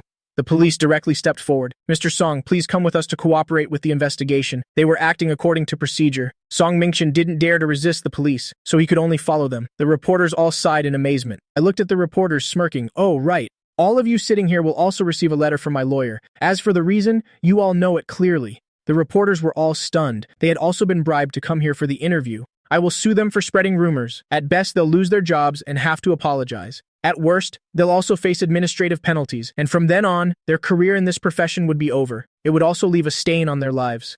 With Song Mingchen being taken away, the others also left quickly, afraid that I would remember them and send them away too. Soon, only Su Xiao and I were left in the meeting room. The assistant was very perceptive. Seeing this, she closed the door. I looked up at Su Xiao and beckoned her with my finger. Su Xiao gracefully walked over and took my hand. She lightly kissed my lips. Does my sugar daddy want to have his way with me? I stood up and gave a push. Su Xiao was pushed by me onto the office chair. The next second, I leaned down and pressed against her, kissing her on the lips. A long, lingering kiss. I could feel Su Xiao's response to me. Even through our clothes, it wanted to melt me. Su Xiao couldn't bear to push me away. Her long, slender fingers gently lifted my chin. Zhang Chen, don't tease me like this all the time, everywhere. I chuckled softly, lowered my head, and continued to kiss her. The phone rang at that moment, interrupting the gaze between me and Su Xiao. Su Xiao's expression darkened slightly. It seems this husband of hers isn't busy enough yet. I held Su Xiao in my arms and answered the phone. Sister Qingyu. Zhang Qingyu originally wanted to question me, but when she heard my voice, her anger immediately dissipated. You're keeping a woman? She felt that even if the King of Heaven himself came, he wouldn't be worthy of being kept by her brother. Her brother's woman must pass the test of his 6 sisters. I looked down at Su Xiao. She was playing with my fingers. I said it's not keeping, it's dating. Su Xiao's hand paused, then she gripped my hand tightly. Zhang Qingyu's voice became shrill. Dating? Since when are you dating? Which family's girl is it? I raised an eyebrow and smiled. I already told you. It's Su Xiao. You don't believe me? Zhang Qingyu laughed out loud. If you're dating Su Xiao, then I can be Su Xiao's brother-in-law. I'm telling you, Sister Qingyu, you're going to eat your words acting like this. Zhang Qingyu rolled her eyes. What dating? Use your kidneys, not your heart. Anyway, your sister Qingyu has plenty of money, enough for you to fool around. Su Xiao heard it too, so she looked up and kissed my earlobe, gently nibbling and sucking. My heart immediately started beating faster. This is the area I'm most sensitive to. Hearing this sound, Zhang Qingyu asked me, "What's wrong?"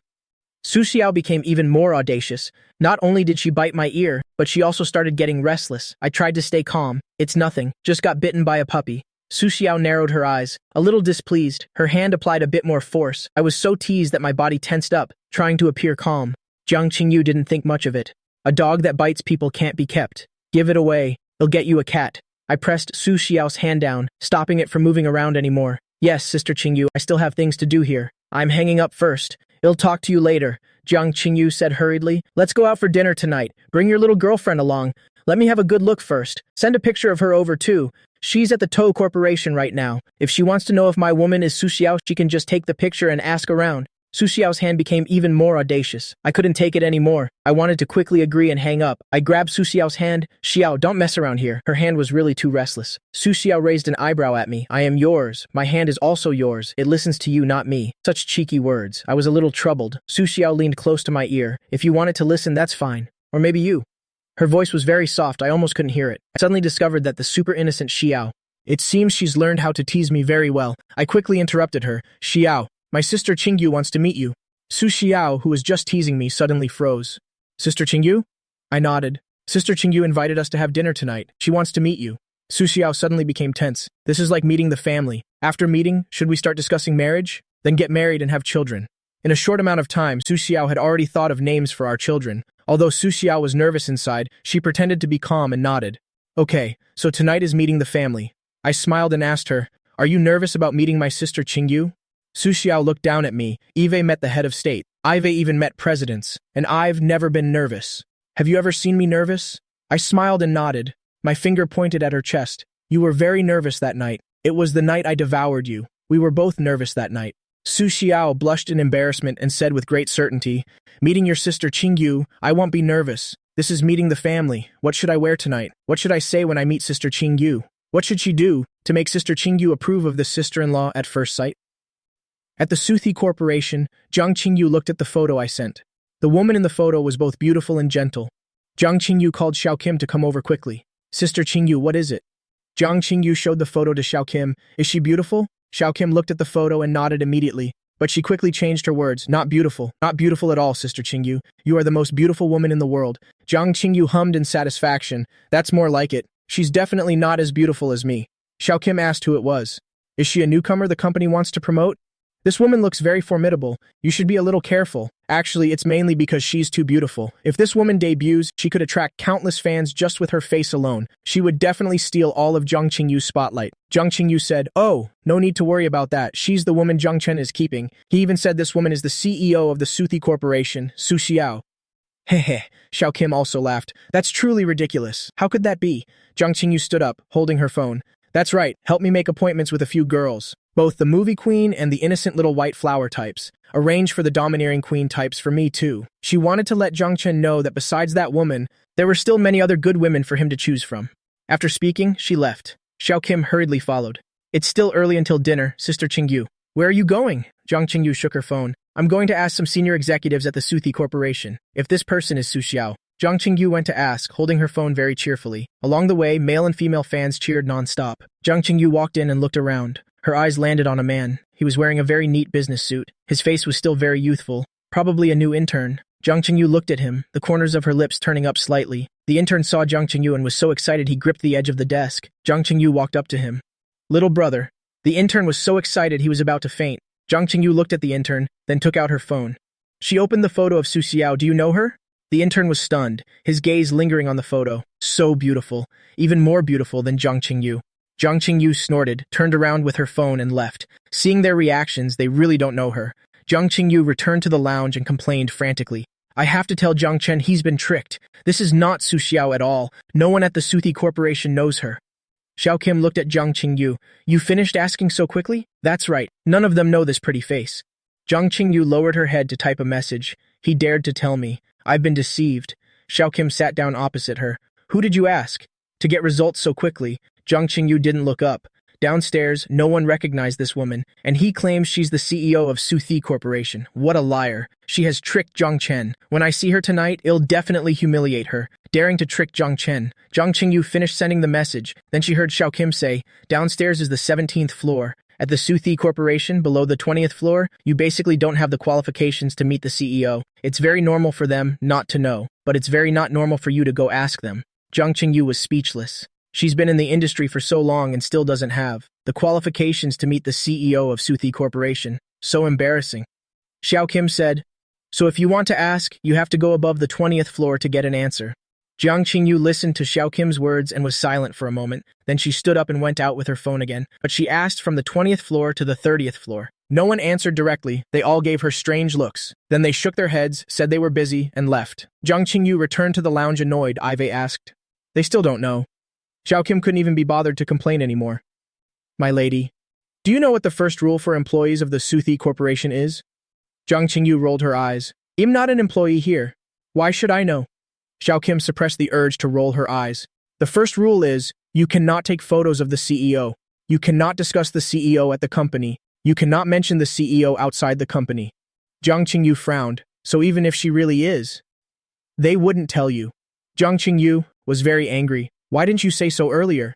Xiao Kim said, you want to know who that person is? You just have to look at her ID card. Hearing Xiao Kim's words, Zhang Qingyu was silent for a moment. Then she nodded vigorously. As expected, I can only rely on my face to make a living. She should just wait until tonight to see that woman's ID card for herself. I was still working, and Su Xiao was playing with her phone beside me. She looked very focused. She looked as if she had encountered some difficult problem. I watched her for a long time, but she didn't look at me. I thought to myself, in my past life, at this time, other than me, she didn't seem to have any other difficult problems. I called out to her, and Su Xiao immediately looked up at me. I asked her if something was wrong. Su Xiao, no. I said, oh, and lowered my head to continue reading the documents. Su Xiao looked at me for a moment, a little hesitant, but she didn't speak, seeming a bit shy. The conversation was a bit awkward. The atmosphere was a little stagnant.